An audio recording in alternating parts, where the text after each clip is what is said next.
Welcome to Eastern Romance Tales, where every story is a journey of the heart. Let's dive into today's tale. Chapter 64 Brother Tong. Hua Nian Sheng originally thought that since today's meeting place was the company, her outfit should be a bit simple, at least not too flashy, plus carrying her laptop and wearing a backpack would be more convenient. Who knew it would eventually cause such a misunderstanding? Now it was clear that quite a few employees of Tong Group all thought their crown prince had started following a trend in the style of ancient novels. Some even said in the group chat that they wanted to return for overtime just to catch the drama. Hua Nian Sheng was genuinely worried they would be fired tomorrow just for stepping foot into the company with the wrong impression. She scrolled through her phone for a long time before reluctantly putting it down. Truly, the drama at Tong Group's headquarters was exciting enough. A gossip group chat whose number of members was as numerous as a festival crowd.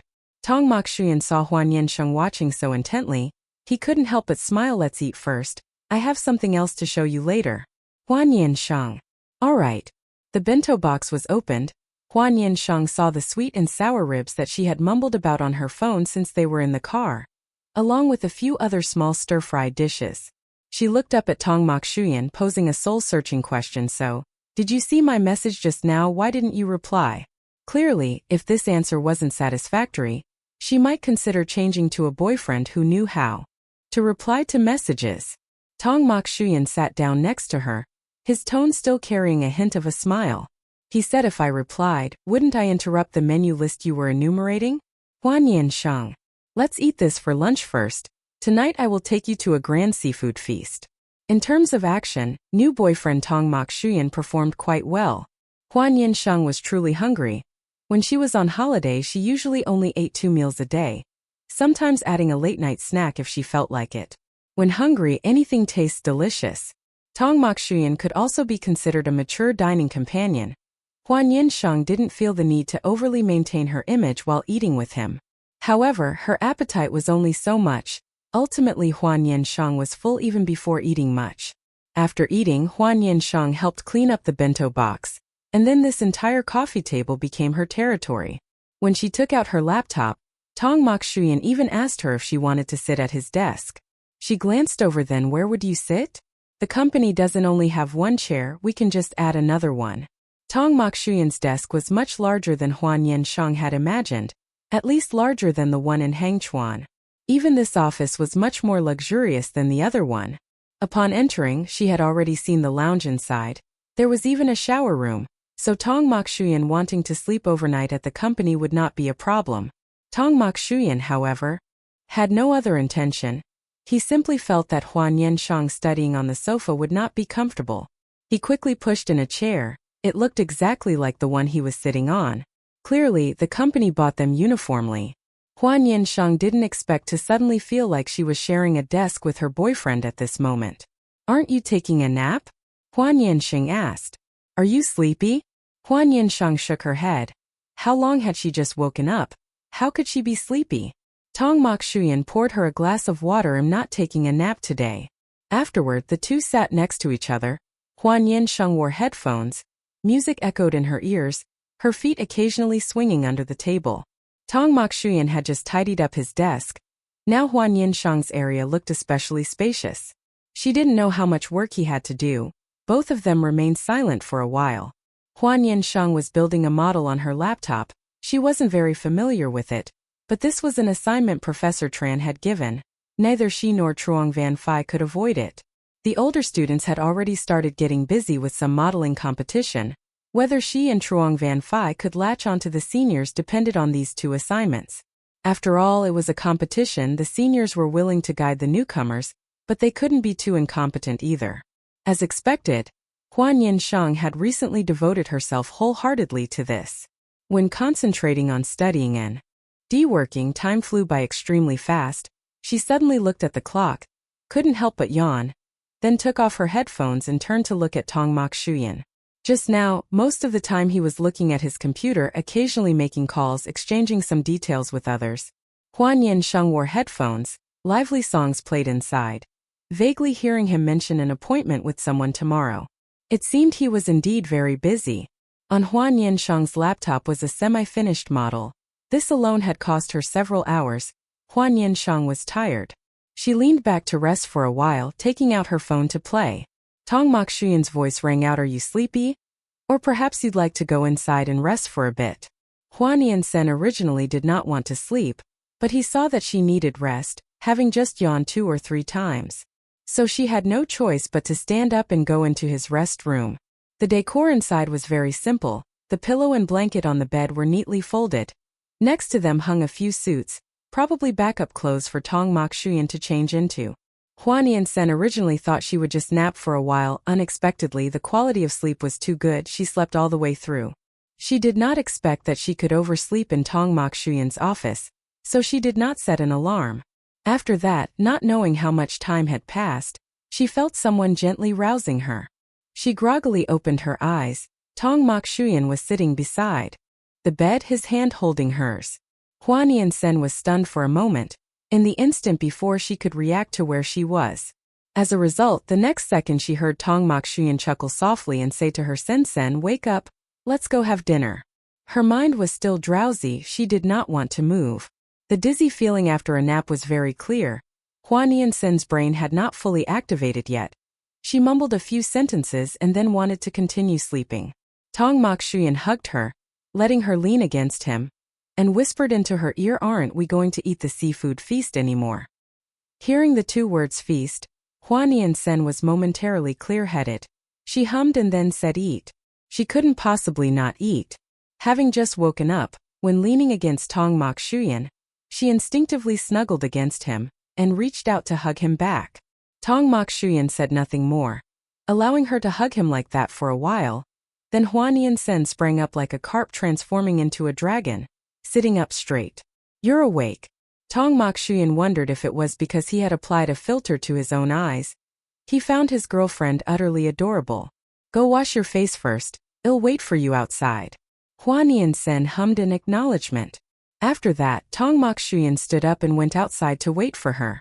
After washing her face, Hua Nian Sheng finally sobered up after the lingering effects of her recent languid rest. Looking outside, it was completely dark. It was 6 in the evening. She didn't expect that she had slept for nearly 3 hours in just one nap. Her such sluggishness only further highlighted Tong Mokshuyan's vitality. No wonder one can become a boss. Hua Nian Sheng had been murmuring about the seafood feast for more than just a day or two, but normally at school, arranging for someone to go with her was truly quite troublesome. Most of her peers were already working or continuing their studies. Inviting them once would very likely alter their original plans. Of course, ultimately, the biggest problem was that Hua Nian Sheng was not proactive in everything. Others inviting her was one thing, for her to proactively invite others was relatively difficult. Hua Nian Sheng still had a few requests regarding the restaurant choice, trying not to go to restaurants Tong Mokshuyan frequently visited, fearing she might run into acquaintances. Tong Mokshuyan, he had truly become a secret lover. Nevertheless, he still listened, finding a restaurant without many people. At first, Hua Nian Sheng saw that there was no one and even murmured if it wasn't delicious. Until she ate, she then truly saw that there were indeed no people. She asked slowly, "Tong Mokshuyan, you haven't booked out the entire restaurant, have you?" He placed the freshly peeled shrimp in front of Hua Nian Sheng. "This restaurant is delicious, but it's crowded." Hua Nian Sheng whispered with a guilty conscience. "But it's not necessary to book the entire place. Tong Mokshuyan, it is still necessary." At this moment, in one of his group chats, someone was yelling through messages, "Who on earth booked out the entire seafood restaurant in the city plaza tonight? This daddy here was thrown to England for 2 months on a business trip. Just returned to the country and only wanted a bite. But when I called to reserve a table, they said the entire place was already booked out. Who on earth is it? Who on earth is it? Who is so utterly inconsiderate of others? Does such a large restaurant absolutely have to be booked out entirely? Heavens, I'm going crazy. If I don't get to eat a single bite tonight, I'll truly go insane." Below this crazy message were a series of ha ha ha ha and not me. Tong Mokshuyan leisurely took off his gloves, also beginning his meal. It wasn't until near the end of the meal that he specifically replied to that message in the group. "That's me." Just 2 brief words, but their impact was exceptionally great. The chat group once again erupted. Those who loved to pry and were unafraid of stirring up trouble all rushed out to tag the name of the one who had initially made the frantic statement. Messages in the group were inundated with ha ha ha ha and provocative words. Then the young master who had initially expressed his frenzy began to use civil language. Tong, it's you, ha ha ha ha. I told you in this city there can't be many people with such taste. The main thing is knowing when to be flexible. Boo. Immediately after that, someone realized something was amiss and directly tagged Tong Mokshuyan in the group. Tong just went to eat. Why did he need to book the entire restaurant? Is there even a need to ask? It's clearly their private world for two. Our mysterious sister-in-law? Who is it after all? Tong, I truly want to know. I promise I won't tell them. The topic, having circled back, returned to Tong Mokshuyan, but by this time he had stopped looking at his phone, standing up to pay and leaving. Those group members would truly, out of sheer boredom, come directly to find out who Tong Mokshuyan's legendary girlfriend was, and he certainly wouldn't grant them this opportunity. Hua Nian Sheng was very satisfied with this meal. She also didn't know what messages had popped up on Tong Mokshuyan's phone. Although she was also considered to have integrated into the circles of wealthy young masters thanks to her uncle, it was clear that among the second and third generation wealthy young masters, they too had their own smaller cliques, mostly divided by age, social class, or other relationships. The people she interacted with were mainly young socialites around 20 years of age, some even minors. They were typically not the mainstays of their family businesses, and also more lively. Some even lacked the status to interact with figures like Tong Mokshuyan. The notion of class always persisted. At first, Hua Nian Sheng didn't know what other plans Tong Mokshuyan had for the evening, but she quickly found out. She had been so hungry today that she couldn't stand it, having typed furiously on her phone not only listing dishes, but also stating the places she wished to visit. At that time, she said she wanted to go to an amusement park to watch fireworks. Standing in front of the amusement park gate, Hua Nian Sheng felt her toes had already begun to dig the foundation of a house. Meanwhile, Tong Mokshuyan, on the other hand, showed no reaction. He calmly went to buy tickets, then held her hand and went inside. After Hua Nian Sheng walked for a bit, she finally couldn't help but speak. Tong Mokshuyan, do you find dating me very childish? From what Hua Nian Sheng had observed, she had truly never heard of anyone in this circle dating by only eating and then going to an amusement park. Had she known, during the day when she was acting crazy, she might as well have said she wanted to go to the movies instead. Tong Mokshuyan turned his head to look at her. His gaze seemed to carry a hint of doubt. What's childish about it? Hua Nian Sheng said softly, I don't think people usually date this way. To be honest, she genuinely lacked much dating experience, but even if she hadn't eaten pork, she had seen pigs run. Previously, when her university roommates were dating, on weekends they would only go eating, watching movies, playing games, doing a small project for two such as pottery or sculpting, or finding a quiet place to drink and talk. An amusement park was naturally a popular check-in spot for couples, but this, in Tong Mokshuyan's context, always had a sense of incongruity. After Tong Mokshuyan heard her explanation, he inexplicably chuckled. How do you think we should date? Hua Nian Sheng. She knew how to answer this. She had not yet had time to open her mouth when she heard Tong Mokshuyan say, are you suggesting we should go enjoy a musical? Or perhaps I take you shopping, meet my friends, chat, drink wine, and then at night I take you back to my place, like that? Hua Nian Sheng. He continued, it's not that it's impossible, but there's no need to rush yet. When did she say she was rushing? Hua Nian Sheng suddenly lost the eagerness to talk. She held Tong Mokshuyan's hand, walking by herself ahead, without turning her head back to look at him. Tong Mokshuyan's laughter occasionally echoed from behind. The amusement park on weekends was always very crowded. The entertainment facilities in Du City were quite famous, and one of the tourist attractions was the fireworks display point here. Hua Nian Sheng, though her toes were still curled up just now, had now strolled half a circle, a small red flower swaying on her head with her bodice movements. As she walked, the flower on her head kept swaying, unintentionally attracting Tong Mokshuyan's gaze. So lovely.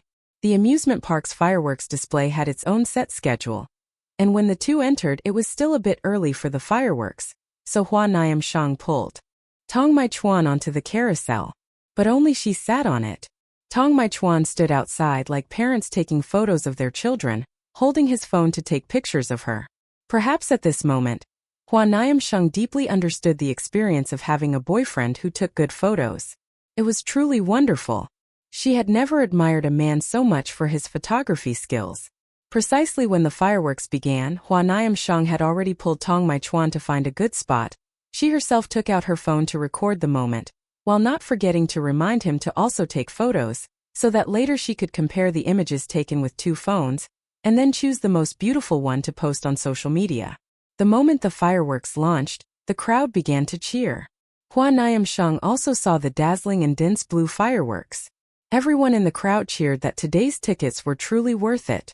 Previously, watching online advertisements, Hua Nian Sheng had never seen blue fireworks appear. But today, on such an ordinary Sunday evening, they appeared before her eyes. When the crowd cheered, she too could not help but cheer. Seeing such a beautiful scene, most people could not help but feel joyful.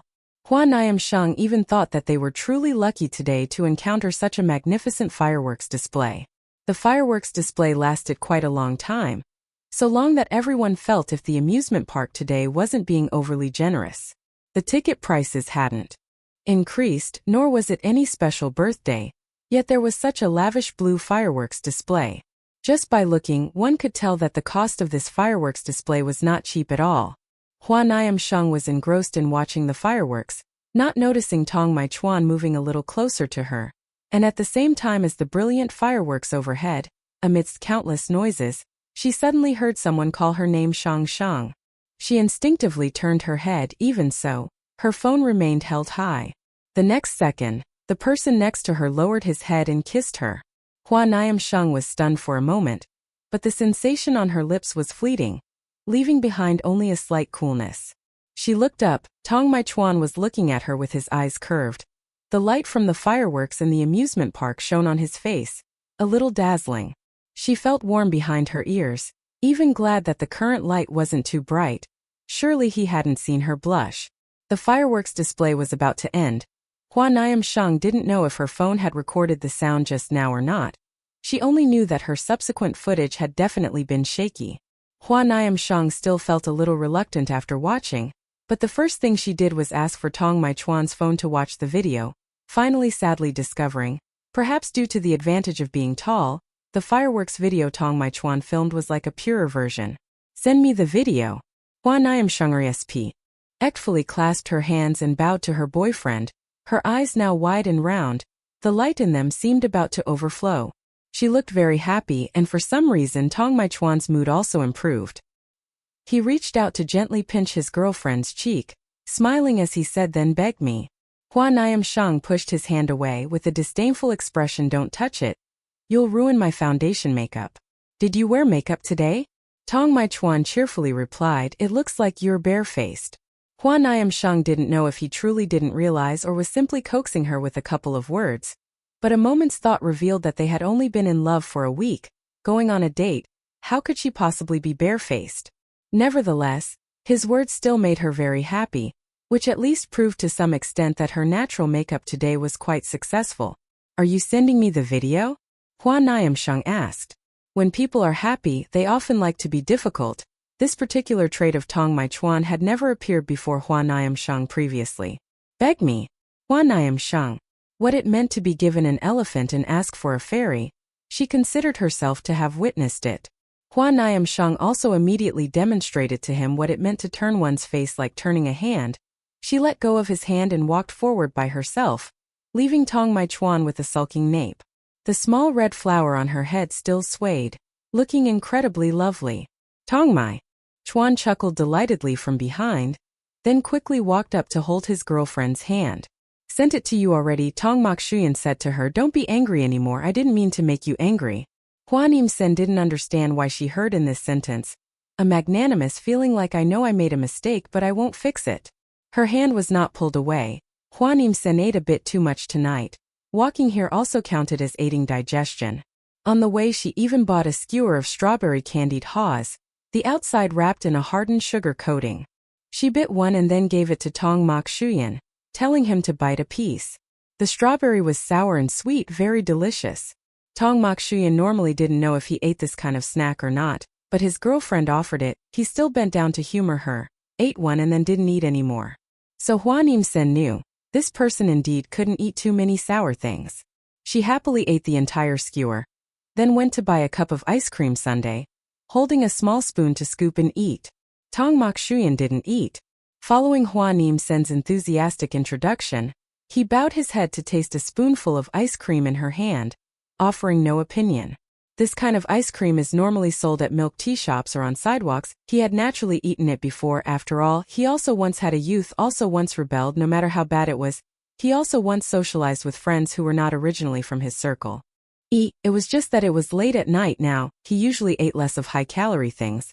Moreover, recently he suddenly had a bit of worry about his age. He needed to pay even more attention to exercise and maintenance. That was correct. Hua Nian Sheng didn't know what Tong Mokshuyan was thinking in his heart.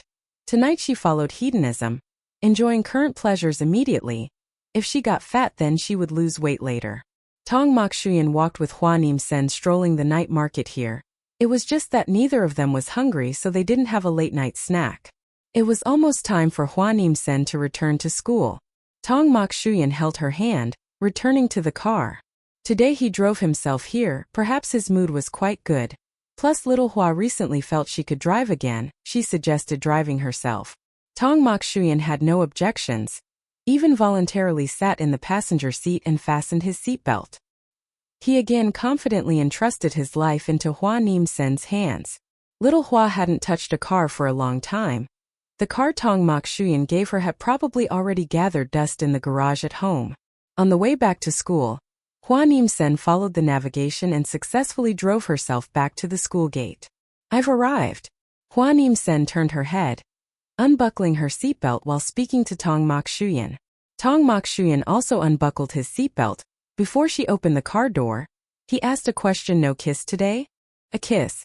Hua Nian Sheng instinctively thought of the kiss at the amusement park just now.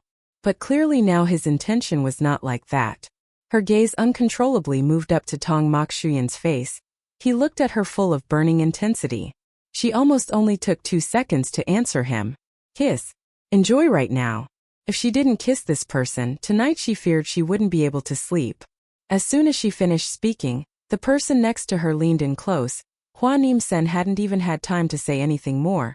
Her hand slid down, caught by Tong Mokshuyan. His fingers intertwined with hers. His other hand embraced her waist. Today she wore a short top. With just a slight movement, the top would be pulled up. A cold palm pressed against the skin on her hip. Hua Nian Sheng couldn't help but get goosebumps. Chapter 65 Mid-Autumn Festival. Their lips and tongues entwined for who knows how long. Hua Nian Sheng felt her entire body was about to melt. A feeling of powerlessness rising straight to the crown of her head, enveloping her.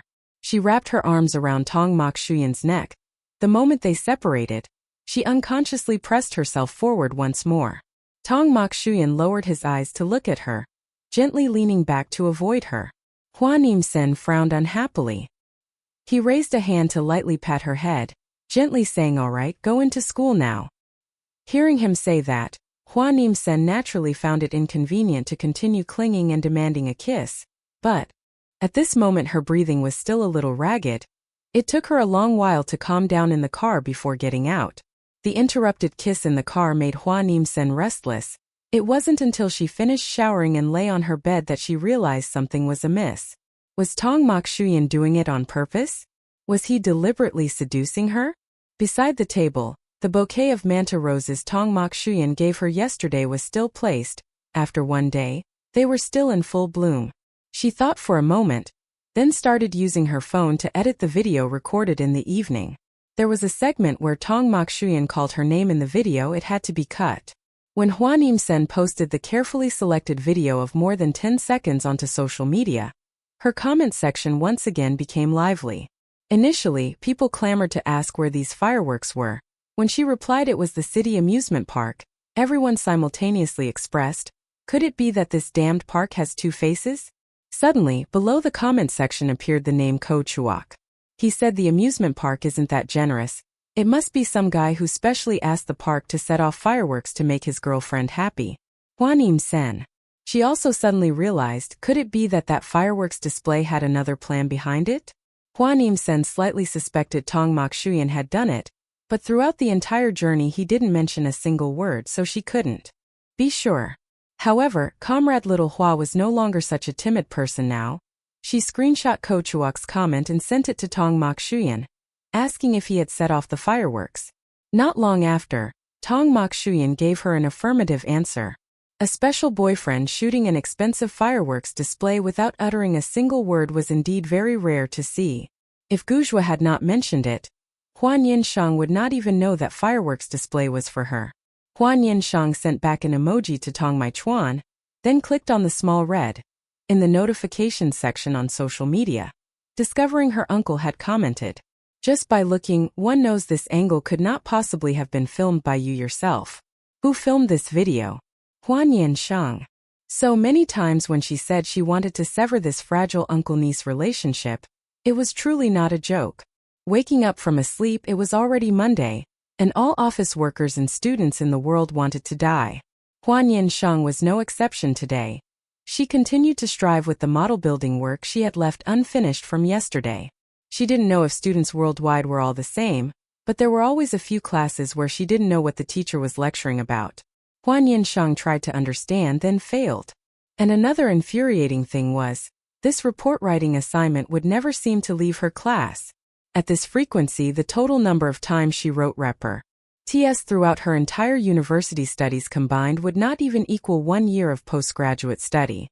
How heartbreaking. Today, Tong Maichuan was probably also busy after sending her a good morning greeting. There were no more messages. Hua Nian Sheng also did not think much of it. Friday marked the start of the National Day and Mid-Autumn Festival holidays, a holiday lasting nearly a week, and she didn't even know if her boyfriend would have returned by then from his overseas business trip.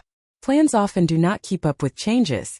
Hua Nian Sheng previously still wanted to stay at her new house for a few days, but now thought perhaps going home to babysit would be better. Xiao Yuandan had reached an adorable age and knew how to react, recognizing Hua Nian Sheng as his older sister. But if they did not meet frequently, his memory might not be sure to remember anyone. In the afternoon, Hua Nian Sheng sat in the library for a few hours. When she suddenly lifted her head, covering her mouth as she yawned silently, she discovered that in front of the table where she was sitting, a sticky note had been taped. She didn't know since when, and it was unclear who had taped it or when. On it there was only one sentence: "Hello, classmate. I've seen you a few times now, and I feel that you study very diligently. Perhaps we could exchange some study techniques. Here is my contact information. If you're interested, you can add me." Hua Nian. Didn't she see whether that her son truly wanted to exchange study techniques with her? This type of acquaintance-making in the library, Hua Nian Sheng had encountered since her university days. At that time, Xiao Hua was still young, thinking that adding contact information and then explaining clearly to the person would be fine. But the result, after adding and talking, was that the person said one sentence: "If you don't have that intention, why add me?" From then on, Comrade Xiao Hua refused all acquaintance-making behaviors in the library. Having already come to the library but not studying properly, what did they intend to do there? So the next day, Hua Nian Sheng decided to change places. As for that sticky note, after all, it had other people's contact information on it, so when Hua Nian Sheng left to go home, she tore it up and threw it into the trash can. If it weren't for the fact that personal study rooms at Du University were very difficult to reserve in advance, she would have rooted herself in a personal study room every day. Especially when the semester had just begun and near the end of the term, personal study rooms fundamentally could not be reserved. Hua Nian Sheng now saw through everything. In the evening, after eating and returning to the dormitory, Tong Maichuan said he was about to board a plane. His busy schedule all day made Hua Nian Sheng not know what to say, and occasionally he also seemed to have to attend some summit meeting. Actually, she knew of Tong Maichuan's excellence PR. Previously, she had read an interview about him in a magazine her family subscribed to. Such interviews her uncle and aunt had also participated in. Hua Nian Sheng remembered 2 years ago her uncle was interviewed as a rising star in the computer technology industry. The first time he was quite excited. Later, as the number of interviews increased, Hua Jinyan no longer bothered to pay attention to those magazines. Now busy, even the time to go home was not enough, so these unimportant interviews would naturally be overlooked. Hua Nian Sheng replied to Tong Maichuan with a "have a safe journey," then sat absent-mindedly in the dormitory for a while. As far as she was concerned, This romantic relationship with Tong Mai-chuan was actually not very deep yet, but it could not be denied that when she was with him, she felt very relaxed and happy. This was perhaps Tong Mai-chuan's charm. The days her boyfriend was on a business trip actually did not affect Hua Nian Sheng much. She still went to class as usual, went to the laboratory to do odd jobs, together with Zhang Wanfei playing the role of 100,000 Ys for the senior students, to let the senior students directly experience how foolish first-year graduate students could be, or went to the library to study. She and Tong Mai-chuan naturally still communicated. It was just a business trip, and not being able to meet did not hinder their remote romance. However, Tong Mai-chuan was quite busy, and many times he could not tell K for long with her, so their messages were mainly written text, occasionally accompanied by a few voice messages. Hua Nian Sheng did not see any problem with that, but in her mind, she still occasionally recalled that Sunday night kiss. Not being able to kiss her lover for several days, she still felt somewhat restless in her heart. Moreover, she vaguely felt it seemed the two of them were gradually developing towards being kissing friends. Hua Jinyan came to remind her to remember to go home for the Mid-Autumn Festival. Hua Nian, if not going home, then where else to go? 1 week before the holiday, no one was in the mood to work and study. Who would dare imagine how congested the traffic would be on that Friday? Hua Nian Sheng originally thought she could leisurely go home because the distance was not too far. But who would have thought that as soon as she stepped out the door, she would immediately encounter a scene of severe traffic congestion. Anyway, on Friday she was not busy with anything, nor did she have any classes, so she decisively decided to go home a little earlier. Thinking that the subway at this time would certainly also be crowded, she called the driver from home to pick her up, but the result was a traffic jam. This holiday stretched for a full 8 days. Needless to say, everyone in every household anticipated it with immense eagerness. Hua Nian Sheng was stuck in traffic to the point of frustration, finally taking out her phone to send a message to Tong Mai-chuan, not knowing what he was doing on the other side at this moment. She had never been one to demand immediate replies to messages. She herself often couldn't reply right away, so in this regard, she would not apply double standards. Tong Mai-chuan would probably return to the country today as well, but even if he did, the two of them couldn't meet.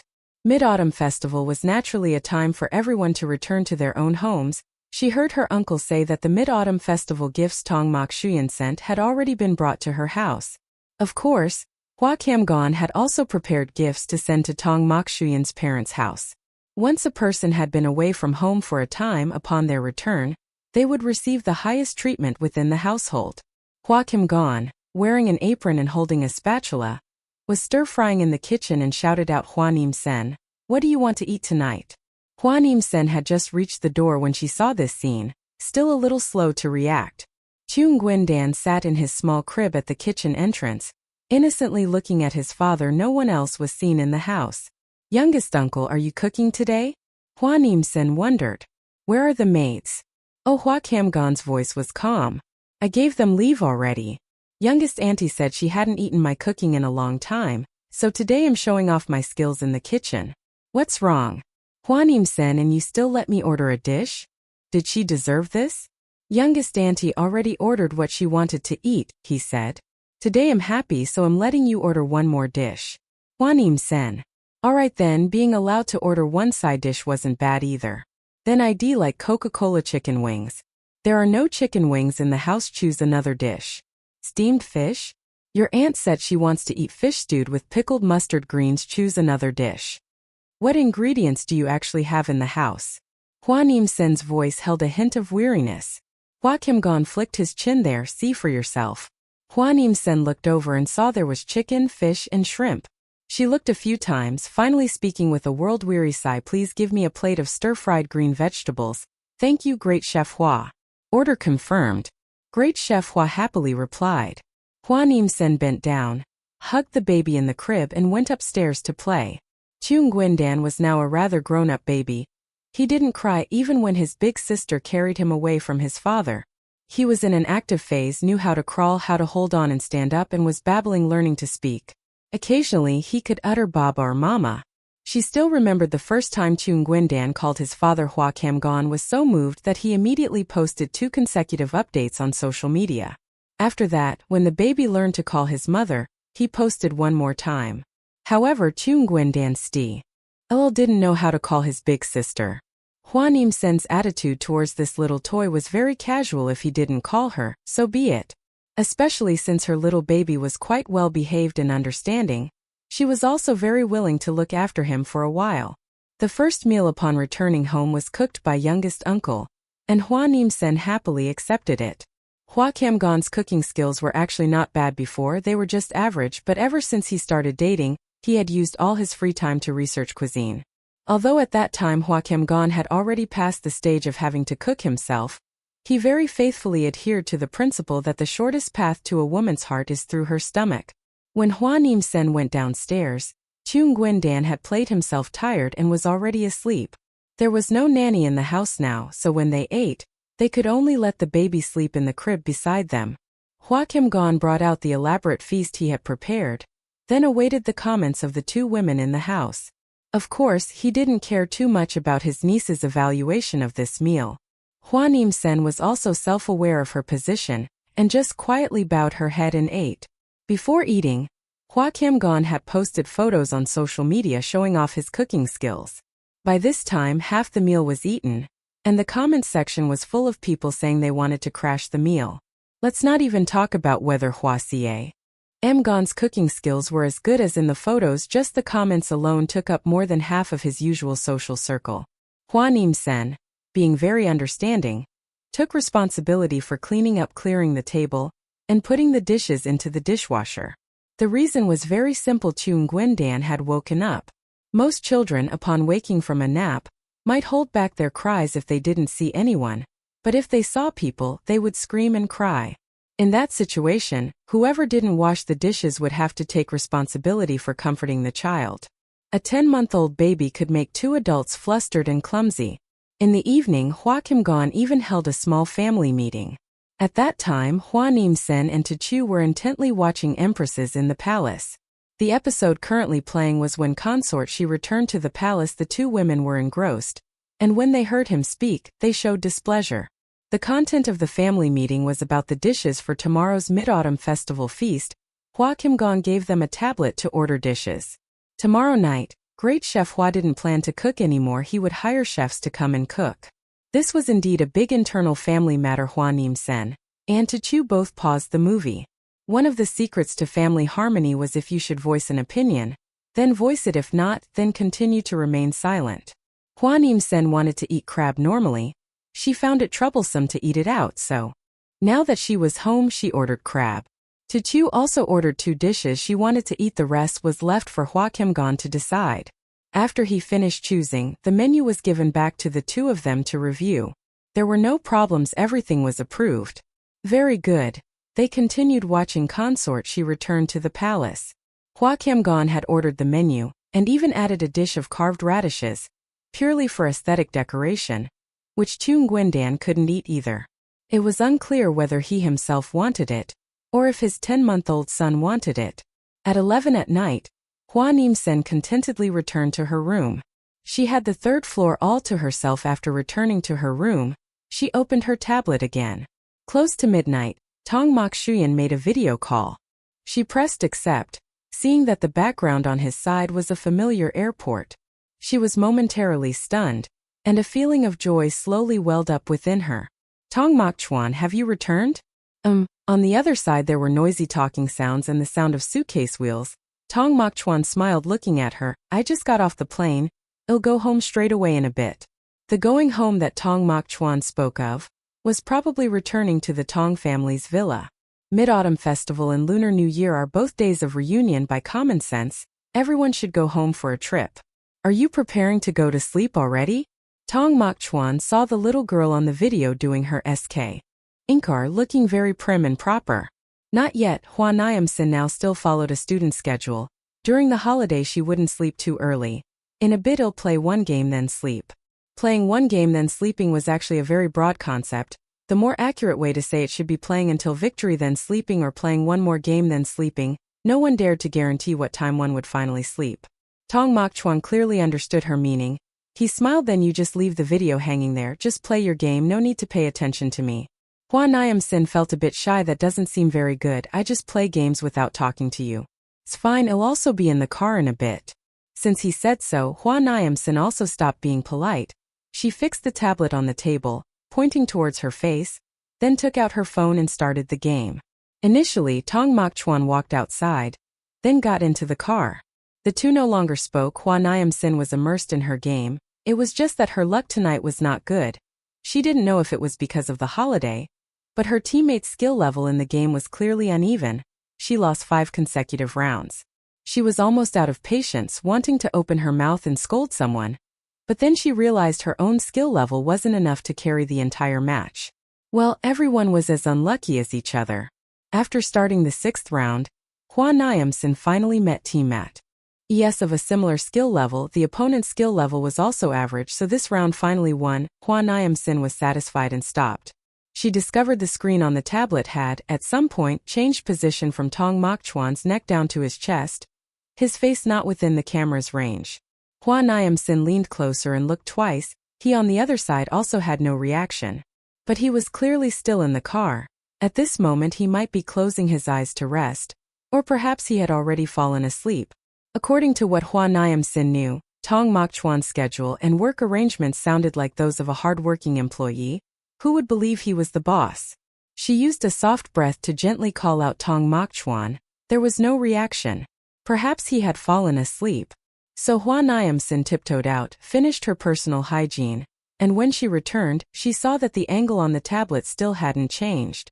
She didn't know roughly where the Tong family's villa was, but this car had indeed been driving for a very long time. At this moment, Hua Nian Sheng yawned. Tears slightly welled from the corners of her eyes. She raised her hand to wipe away the tears, then moved her chair, pointing towards the bed, then placed the tablet on the chair, pointing towards the bed.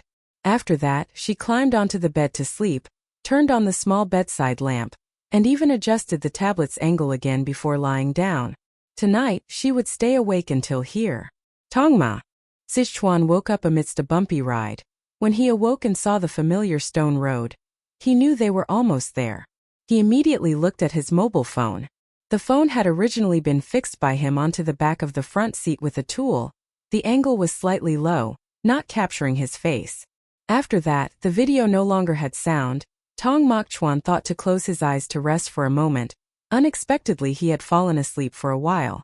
Tong Mokchuan's schedule these past few days was indeed very busy, almost so busy that his resting time was cut in half, especially since he had to rush back before the Mid-Autumn Festival, which led to an increased workload. The video call was still continuing, only the image was different from when Tong Mokchuan was awake. The screen light had dimmed a lot, but looking closely one could still recognize what it was. It was the bed. Under the blanket on the bed there was a bulge. That was his girlfriend. She had already fallen asleep. Just seeing this scene, Tong Mokchuan's lips couldn't help but curve upwards. He tapped out and saw that Hua Nian Sheng had still sent him a message before sleeping. "I'm too sleepy, I'm going to sleep first. You can turn off the video yourself later. Happy Mid-Autumn Festival, sleep well."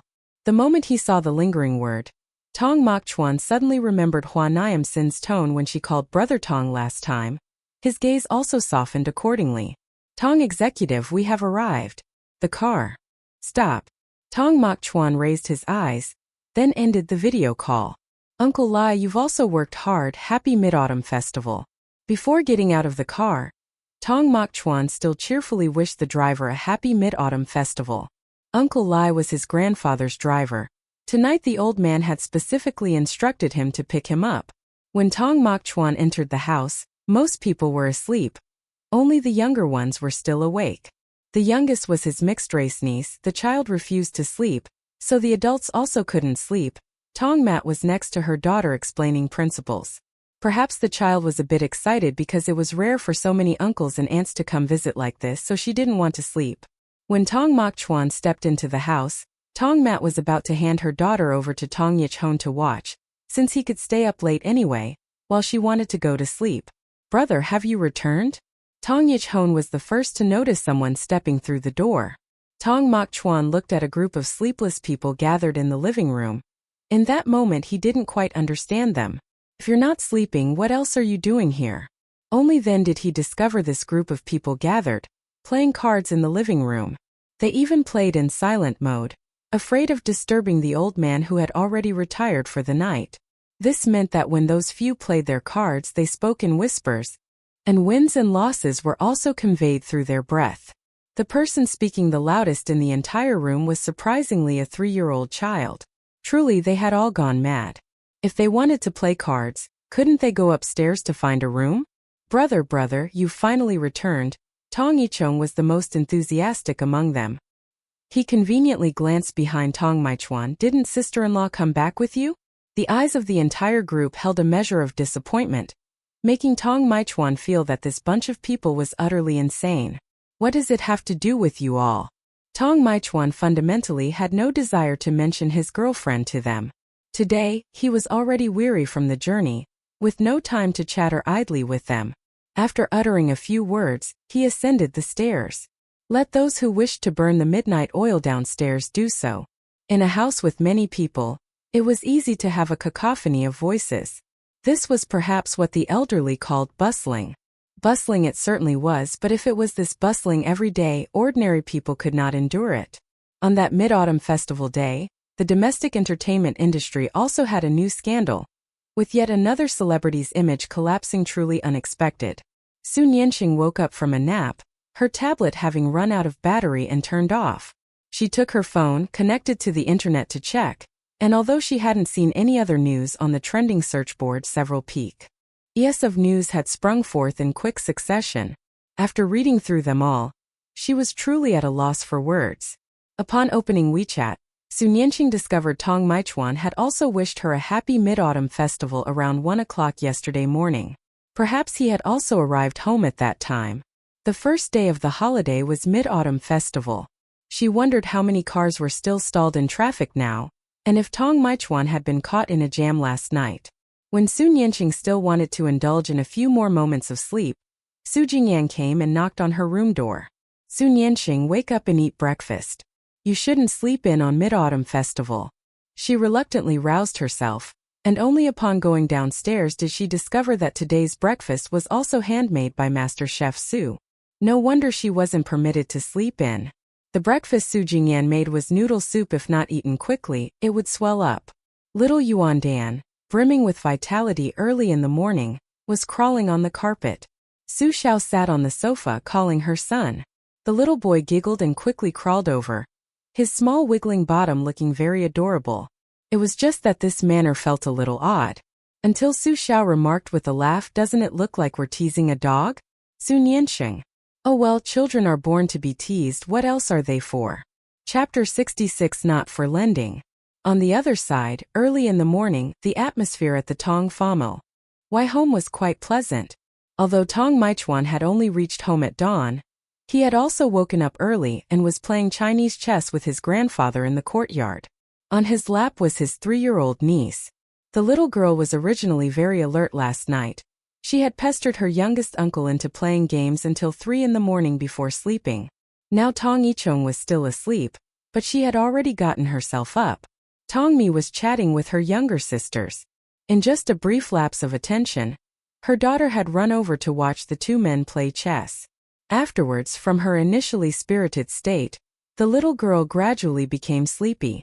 The doll-like girl with blonde hair and blue eyes actually didn't understand Chinese chess, but she couldn't bear the fact of having a maternal grandfather and an eldest uncle who always wanted to impart knowledge to her. She was on the verge of falling asleep. As the game of chess concluded, Tong Maichuan said with a smile, "Grandfather is still the superior player." Grandfather said nothing, casting a glance at him, but his gaze fell upon the child in Tong Maichuan's arms.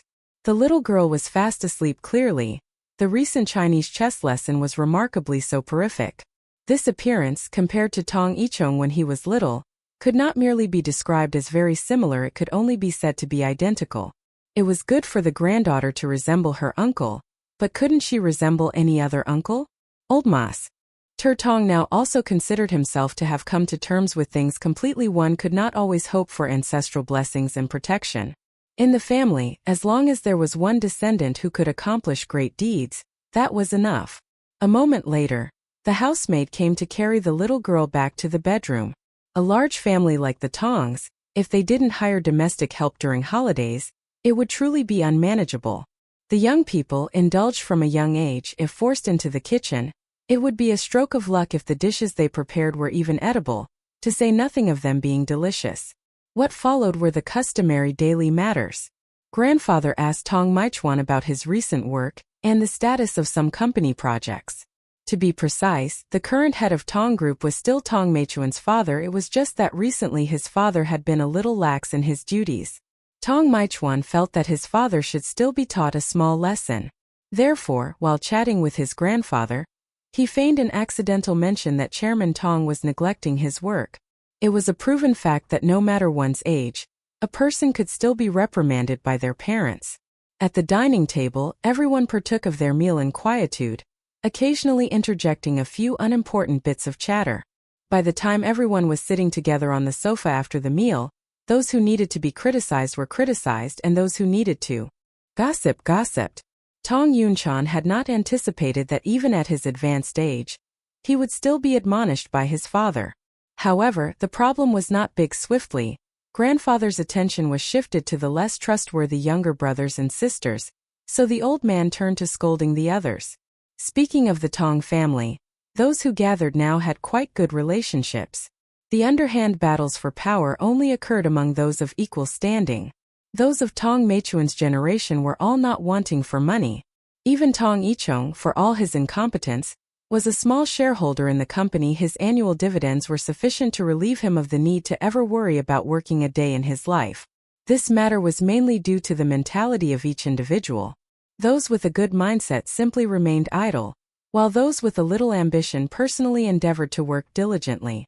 A large corporation like that surely held more than a single position of import. The topic of Tong Maichuan's marriage, though late, had at last arrived.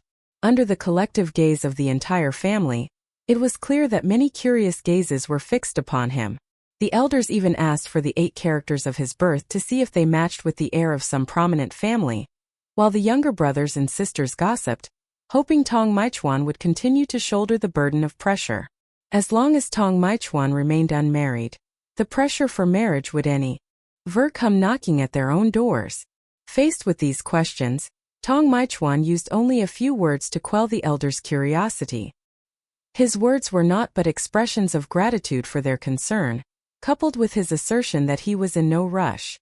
Chairman Tong and Madame Zhao, after learning that their son's girlfriend was still a student, had long since abandoned all hope. If he could get married before the age of 35, they would already be offering profuse thanks to heaven and earth. So, who he was dating now, what further concern could they possibly hold? Tong Maichuan was the center of attention in the family. Usually at this time the elders should have already introduced blind date prospects to him, but this year's Mid-Autumn Festival, because of rumors that he had shed his bachelor status, everyone exercised restraint. However, there were still people who uttered remarks like, "A marriage partner cannot be chosen haphazardly, one still needs a compatible match from an equal standing," perhaps wanting to ascertain the identity of Tong Maichuan's girlfriend. According to common sense, if she were from their social stratum, no matter which family's prominent daughter, there would be no need to conceal her like this. The more hidden, the more likely she was of ordinary means. If that girl truly won Tong Maichuan over, then it would no longer be simply transcending social divides. Some would look down on her, while others would harbor envy. Tong Maichuan didn't pay much attention to what others said. He simply needed to disregard them. The necessary rituals of the Mid-Autumn Festival were observed in their entirety. The most eagerly awaited individual was probably the energetic little girl. Eating mooncakes and gazing at the moon remained the pursuits that most captivated the children. Song Mokchuan returned to his room after dinner. After opening the window, looking outside was also a full, perfectly round moon. On his phone, his girlfriend sent him a selfie with the moon. Hua Nian Sheng was also holding a pomelo in her hand. The pomelo looked even bigger than her face. Song Mokchuan smiled, casually setting that photo as their chat background. On his phone there were also a few photos of her, but not many. At Hua Kamgon's house there was a photo album. Inside, entirely photos of Hua Nian Sheng from childhood to adulthood. Before moving house, Song Mokchuan had once flipped through it. Perhaps in those albums there were also photos of Hua Kamgon's deceased parents, older sister and brother-in-law, so he especially cherished them, usually not letting anyone touch them often. Song Mokchuan also used his phone to capture the moon outside his room's window and sent it over. Even a spontaneously taken photo, he didn't forget a bit of his photography skill. Hua Nian Sheng saw the full moon viewed from inside the window frame also appeared in the photo, looking as if the moon was framed within a picture frame. Very beautiful. However, at this moment she was secretly texting with her boyfriend under the supervision of her aunt and uncle, even feeling a somewhat indescribable guilt. When Song Mokchuan asked if she could video call, she directly refused, mainly because she felt guilty. For some reason, as soon as Song Mokchuan saw an exclamation mark after a text message, he could guess that she was with her family. Not just staying together, her younger brother, who could already crawl, also loved to grab shiny things. A phone was one of them. At this moment, Hua Nian Sheng held her phone in one hand, ate pomelo in the other, and on her lap, there was a chubby baby grinning widely. Little Yuan, chubby and soft, reached out to grab her phone. Hua Nian Sheng was afraid the boy would drop it, so she used both legs to block him. Who would have thought that her one careless second led to his hand touching the phone, the messages sliding up and down a few times, and even opening a voice message. Song Mokchuan's voice rang out, "Happy Mid-Autumn Festival, Sung Sung." It was hard to describe how nimble Hua Nian Sheng's actions were at that moment. In that instant, just as it reached the word song, she promptly pressed stop. The only thing was, the two adults sitting opposite still managed to recognize whose voice it was. Hua Nian Sheng looked up, meeting their gaze. "Hua Kim Gon, Song Mokchuan wished you a happy Mid-Autumn Festival?" Hua Nian Sheng replied with a sound, her brain quickly working to find an exe. Use, but it seemed her uncle didn't think much of it. In fact, his expression even held a slight hint of disdain. Why does his voice sound so strange in a voice message? Hua Kim Gon felt Song Mokchuan's remark sounded more polite and reserved than usual. Hua Nian Sheng. She just realized that, in her uncle's eyes, Song Mokchuan actually held a semi-parental role towards her, even giving her lucky money during Tet. Therefore, it was perfectly normal for him to send greetings on holidays and Tet. Hua Nian Sheng looked at her phone again, realizing that since midnight today, she had indeed sent Mid-Autumn Festival wishes to several friends of Hua Kim Gon. No wonder her uncle didn't think much of it. She didn't even need to explain. To prevent a similar incident from happening again, Hua Nian Sheng quietly put down her phone, concentrating on holding the chubby baby in her arms. Children at this age are truly adorable. At the same time, she also felt that watching a child grow up was a very magical thing. Back in early January, little Yuan, newly born, was still just a tiny lump. Now, though still small, he was much bigger than he was then. Previously, on every holiday and Tet, the Hua family usually only had the uncle-niece pair, Hua Kim Gon and Hua Nian Sheng.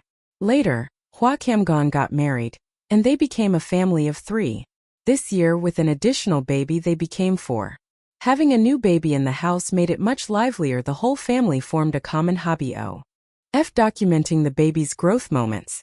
Even the phone of someone who didn't often return home, like Hua Nian Sheng, stored quite a few photos and videos of little Yuan. On the other side, Song Mokchuan couldn't understand why, in the middle of a pleasant conversation, his big girlfriend suddenly vanished. Waiting for a while without a reply, he put down his phone and went to take a bath. As he stepped out of the bathroom, he heard some noise outside the door. He stood at the door listening for a few seconds, then suddenly opened the room door. A few people outside unexpectedly tumbled in. Song Yichong was the leader, almost falling flat on his face in Song Mokchuan's bedroom. The younger brothers and sisters behind also staggered in. "What are you kids doing, like thieves?" Song Mokchuan's expression looked very calm, not knowing if it was because he was already accustomed to the bizarre actions of these younger siblings. Under Song Yichong's leadership, none of the younger siblings were truly well behaved. No wonder Grandpa had, on more than one occasion, wanted to send him abroad to suffer for a few years. "Brother," Song Yichong quickly put on a fake smile, "we wanted to ask if you'd like to join the gaming squad tonight." Song Mokchuan would be sick if he believed half a word of his nonsense. "Song Ngu, tell the truth." He quickly picked out the most honest person among them to answer his question. The one called was a girl in 11th grade, the daughter of Song Ma, Sichuan's paternal aunt, bearing her mother's surname. Standing before her eldest brother, the girl was a bit scared, so she couldn't resist and hastily sold out Song Yichong thoroughly. Brother Mokchuan, Brother Yichong said that you are definitely video calling with sister-in-law right now, and he invited us to come see who sister-in-law is. Song Mokchuan. Sometimes he truly didn't understand them, but he wasn't sure if it was due to a generation gap issue. Song Yichong, Song Mokchuan said coldly, it seems you've been too free lately. The moment this sentence came out, Song Yichong inexplicably felt his skin tighten slightly. Brother, I'm very busy. He was very good at feigning innocence. I'm learning experience from seniors at the company very seriously.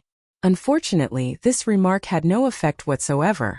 Song Mokchuan arranged work for him on the spot after this holiday ends. You go on a business trip with the CEO, and at that time I will arrange more tasks for you. Song Yichong. The executive general director his brother had just spoken off, wasn't he the one he was thinking of? When Tong Dikon had just entered the company, he had a bit of conflict with a person who worked like mad. But that person was the king of achievements, while he was a pampered young master. Now, asking the two of them to go on a business trip together, and even with an assignment, was this meant to take whose life? Tong Mok Shuyan clearly had little to say to them. Just like capturing bandits requires capturing their leader, the unluckiest person was only Tong Dikon, in his capacity as the instigator. After closing the door, Tong Mok Shuyan sequentially messaged the parents of the remaining children to inquire about their studies. In this family, Tong Mok Shuyan played the role of an absolute role model, the legendary child from another family. When he began to care about the study situations of his younger brothers and sisters, it meant someone would be in trouble. After the Mid-Autumn Festival Day, middle school students were confined to their studies doing homework, university students were forced to make future career plans, and those who worked began to ache with worry over how to get through the days after the holiday. Hua Nian Sheng was completely unaware of all these matters. She only video called Tong Mok Shuyan back after returning to her room in the evening. After connecting, she saw Tong Mok Shuyan's hair still retaining a bit of water, realizing he had just finished bathing not long ago. He wore pajamas. His features and demeanor did not appear as sharp as when he went to work on a normal day. Hua Nian Sheng smiled faintly, wishing him a happy Mid-Autumn Festival. Saying the same phrase a few more times was also perfectly fine. Tong Mok Shuyan smiled happy Mid-Autumn Festival. So Hua Nian Sheng recounted to him the heart-stopping incident when Chung Guindan accidentally played his voice message downstairs. The subsec NT words in Tong Mok Shuyan's voice message were actually not overly ambiguous, but because she was already feeling nervous, she always felt that if the entire message was played, even if her uncle didn't realize anything, her aunt would also sense that something was not right. Tutu was a rather perceptive and refined woman. So what are you afraid of? Tong Mok Shuyan chuckled softly. At most, your uncle won't be able to sleep tonight and will rush over to fight with me. He wouldn't really hit you, would he? The days Hua Nian Sheng was truly spanked were when she was a child at that time. The spanking was not undeserved. But ever since she gained memories, her family almost never resorted to corporal punishment for education. Hua Nian Sheng said nothing more.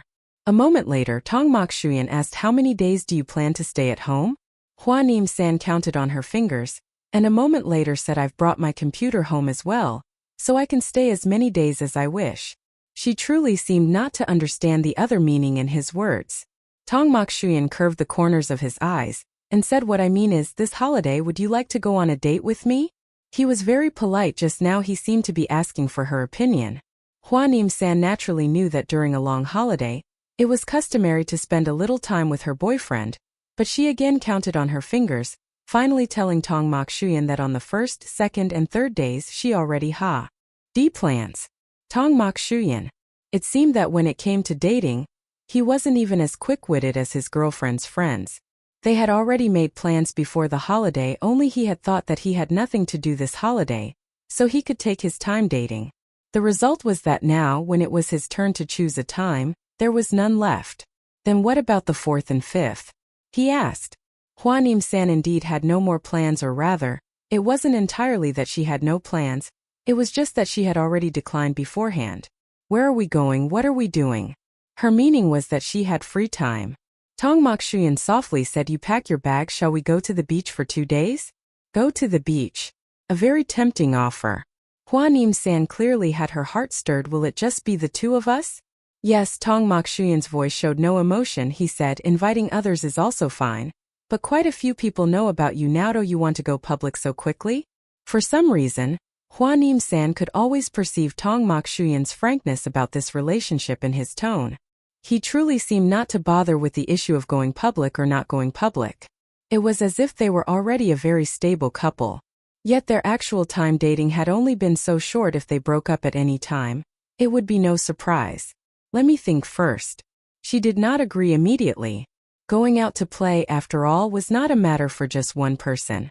What if she agreed now? Only to stand Tong Maichuan up in the end? How utterly disappointed he would be. Tong Maichuan was not an impatient man. He smiled softly. Then just think about it. If you don't wish to go to the beach, that's perfectly fine. We could go see a movie or something. She knew that, but films could be watched at any time. A trip to the beach, on the other hand, truly required the stars to align favorable timing, location, and company. Tong Maichuan seemed in no rush for Hua Nian Sheng's answer. After mentioning it, he recounted a few amusing tales from the sea, then very naturally shifted to another topic, beginning to inquire about which friends she had plans with during those 3 days. In truth, there wasn't really any one specific. One person for certain was Linny Luo. Hua Nian Sheng had already declined once before, so during this National Day holiday, if she had no other engagements, they naturally had to meet. Next were her 3 university dormitory roommates. It was a rare opportunity to gather again, and Hua Nian Sheng had no reason whatsoever to decline. Finally, there was an invitation from a group of wealthy young ladies. One of the young ladies had her birthday during the National Day holiday, and Hua Nian Sheng had to attend her birthday party. Tong Maichuan listened, then smiled softly. That birthday party, would you require a male escort? Hua Nian, no, not needed. That young lady was reportedly getting engaged next month, so the very nature of this birthday party was no different from a bachelorette party. No wealthy boyfriends from their inner circle were invited. It was rumored she intended to host an outdoor party, inviting a great many male models, singers, and internet celebrities. If Hua Nian Sheng were to invite Tong Maichuan along now, wouldn't it be akin to crashing their party? Tong Maichuan observed his girlfriend's expression, sensing that something about that birthday party was amiss. So, he pressed further, what kind of birthday party is that? Is it a proper one? Hua Nian, that question truly put her in a quandary. Hua Nian Sheng felt she herself was very proper, but whether the party itself was proper or not was hard to say. Tong Maichuan was clearly even more familiar with such occasions than Hua Nian Sheng. He had witnessed far too many of them. Facing each other through the video call, the two stared intently for a long moment, until finally Tong Maichuan was the first to yield. He sighed softly, go if you must, but remember to keep in touch via phone, drink sparingly, and do not accept a room key if offered by another. Offer a room key? Hua Nian Sheng suddenly grasped the implication behind those words. She hesitated for a moment, then sincerely inquired, have others also ever offered you a room key? Tong Maichuan. And now she was turning the tables to question him. What do you imagine? Hua Nian Sheng felt that question was not easily answered, so she awkwardly shifted the topic. So, what do you intend to do these next few days? Tong Maichuan subtly raised an eyebrow, opting not to expose Hua Nian Sheng's awkward evasion of the topic.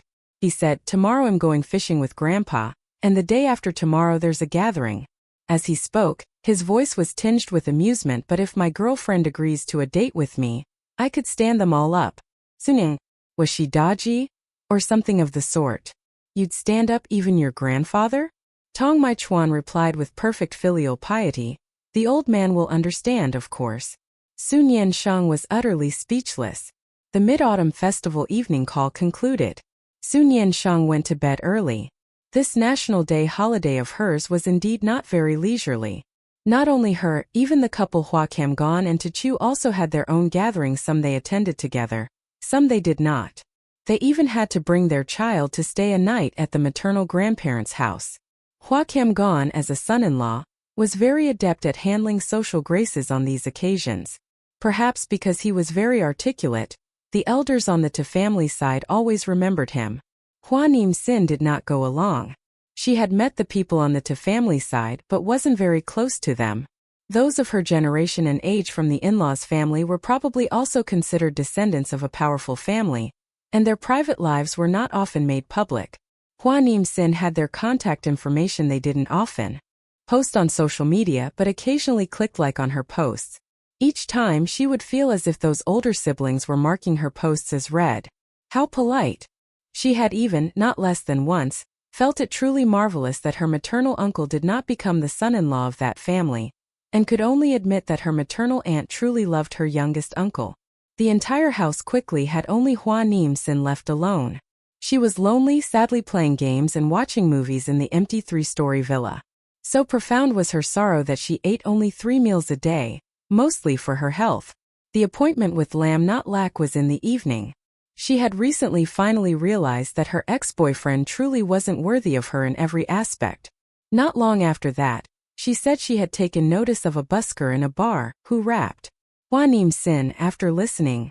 Anyway, she was dragged to the bar, where she listened to the rapper perform while Lam Not Lack described the moment her heart was stirred. Sin, do you know? Just in that moment he looked through so many people and looked straight at me below the stage and even smiled at me. Lam Not Lack propped her chin. Hua Nian Sheng could almost see her eyes sparkling like stars. I really feel like I'm about to fall in love. Hua Nian Sheng had to admit, he was very handsome, but handsomeness alone couldn't put food on the table. There were clearly a few wealthy ladies present here, who had also come because of that hand. Some in cool rapper. This man could even beguile Lam Not Lack's very mind. Therefore, she sincerely said, Lack, if you truly admire his talent and appearance so much, why not invest a little money to let him debut? Doesn't your cousin have an entertainment company? Let him come work for your family, and once he becomes famous he can even make money for you. Lam Not Lack. No, that's not right. I want to give him money, not for him to make money for me. Hua Nian Sheng. Then later, why don't you ask him if he wants to be supported by you? Lam Not Lack displayed a shy expression. Would that be too straightforward? Hua Nian Sheng scoffed.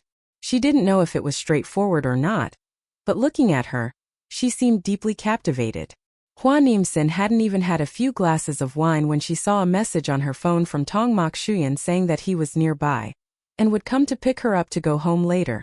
At the same time, at another club nearby, Tong received a phone call. The caller was Ko Chuok. Hey brother, can I borrow your yacht in a few days? I want to go play at sea. Tong not available for loan. I need to use it. A blunt, decisive refusal. Hold on, when are you planning to use it? Let me come along. Don't want to. Even blunter and more decisive. Chapter 67. I am her boyfriend. Hua Nian Sheng accompanied Lam Not Lack to admire her friend's pure yet cool rapper for half a day, but didn't discover where the purity lay. At all.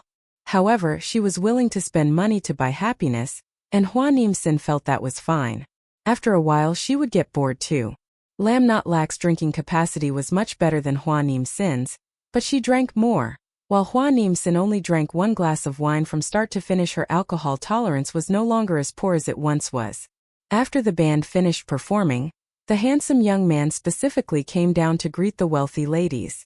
According to Lam Not Lack, he was also an online hot boy with tens of thousands of online fans. When he arrived at Hua Nian Sheng and Lam Not Lack's table, the young man greeted Lam Not Lack first. Lack, a rather intimate way of addressing her.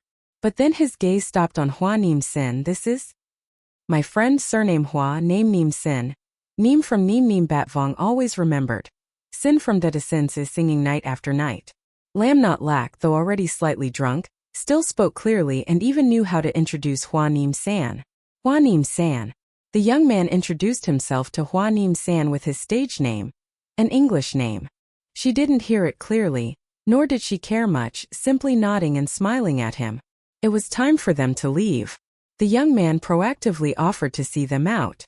When assisting Lam Not Lack, his actions were quite courteous.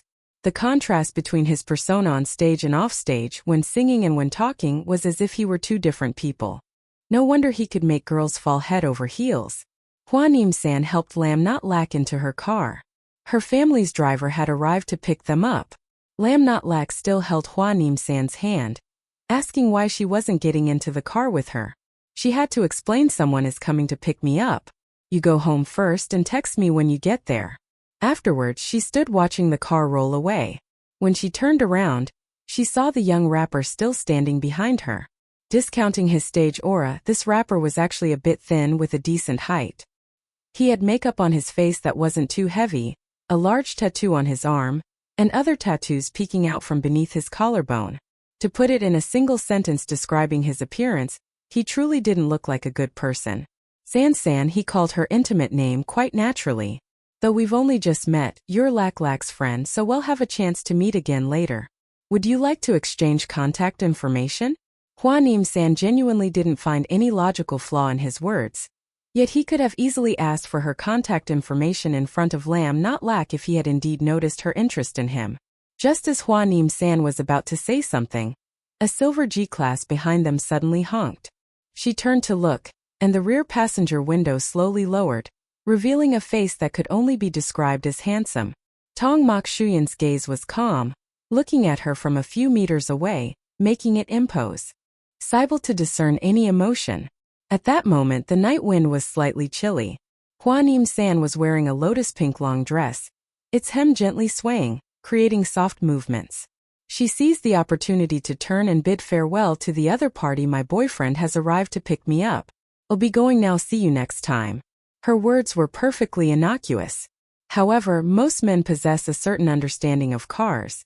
Tong Mokshuyan's car was clearly not something an ordinary family could afford. Furthermore, the man's expression in the car remained entirely unchanged. He seemed not to regard the young man standing by the roadside with his girlfriend as a rival, despite the fact that the other man was youthful, handsome, and represented a completely different, yet equally popular, type compared to himself.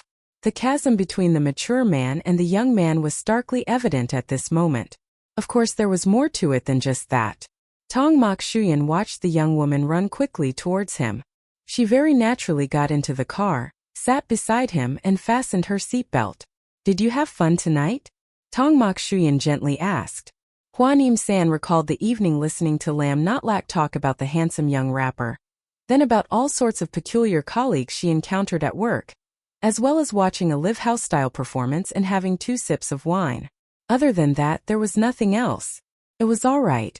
The details of a girl's conversation, of course, could not be fully shared with Tong Mokshuyan. At this moment, the car had started, but Hua Nian Sheng didn't realize her answer had inadvertently stumbled into a minefield. Tong Mokshuyan suddenly asked, "Was it so much fun playing with that handsome young man just now?" Hua Nian Sheng. For a fleeting moment, she seemed to catch a sour scent, so constrained by the seatbelt, she leaned slightly to the side. Tong Mokshuyan calmly watched her subtle movement, saying nothing, yet also not stopping her. The young woman then blurted out, "Why do you smell like vinegar?" In reality, Tong Mokshuyan wore a very light, yet delightful cologne. Tong Mokshuyan chuckled softly. Whether from amusement or exasperation was unclear. Hua Nian Sheng turned her head to face him, her eyes, subtly adorned with a light smoky tone, blinked as if to allure. The dress she wore was actually quite seductive. Its hem wasn't long, the neckline wasn't high, and at the bust there was even a small heart-shaped cutout. Around her neck, she wore a black choker with a striking red rose at its center. Clearly, Hua Nian Sheng's style when going out with friends differed significantly from when she went out with her boyfriend. "So you knew I was jealous?" Tong Mokshuyan reached out and took her hand. Today, Hua Nian Sheng wore a silver ring on her left index finger to accessorize. Recently, she had also gotten a set of nude-colored nails, making her hands look very beautiful. Hua Nian Sheng watched Hai am constantly caressing her hand and for a moment, felt a little amused. "What are you jealous of? He and you are completely different." There was truly no comparison at all. Although Hua Nian Sheng's appreciation for beauty was always egalitarian, her personal aesthetic taste was clearly very consistent, remaining the same from 18 to 22. Previously, she had thought she couldn't fall into the same trap twice, but now she realized that someone like Tong Mokshuyan genuinely suited her taste perfectly. Lately, she had become more open-minded, ready to love, and naturally, she wanted a serious relationship. If she could love, she considered it a personal gain. Future matters could be dealt with later. "Do you like me or him?" Tong Mokshuyan posed another question. Hua Nian Sheng truly felt he was asking a redundant question. But when in love, one's patience perhaps increases significantly.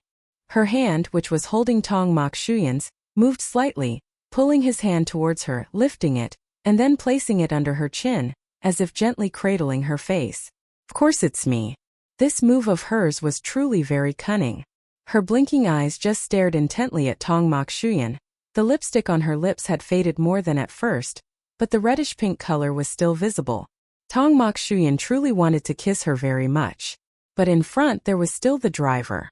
Although the driver was extremely professional driving in front, playing instrumental music just as if he himself were mute and blind, not interfering in the conversation of the boss and his girlfriend, he still did not have the habit of kissing his girlfriend in front of others. Or it could be said that this occasion was not suitable. He was a rather private person. For example, when Hua Nian Sheng looked at him with such eyes, if he were to demand a kiss, she certainly would not refuse, but Tong Mokshuyan still did not do so. His thumb gently pressed against Hua Nian Sheng's lips, carrying a hidden implication that both understood. Tonight, are your uncle and aunt both not at home? Hua Nian Sheng, no, they will probably only come back after dinner tomorrow night. Do you want to come into my house to sit for a while? This sentence of hers was spoken quite innocently after all. Tong Mokshuyan's appearance here seemed to already be a common occurrence.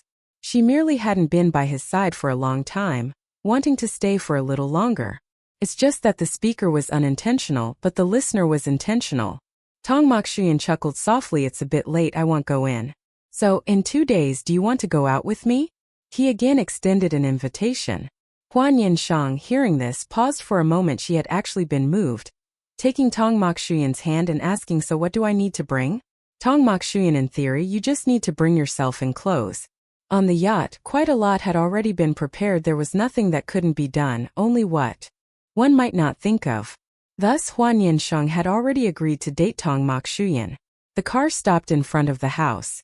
Hua Nian Sheng got out of the car, walked around to the other side, and knocked on the car window. A moment later, the window slowly lowered, and Tong Mokshuyan's face again appeared before her eyes. She leaned in close, using a breathy voice to say to him, Tong Mokshuyan.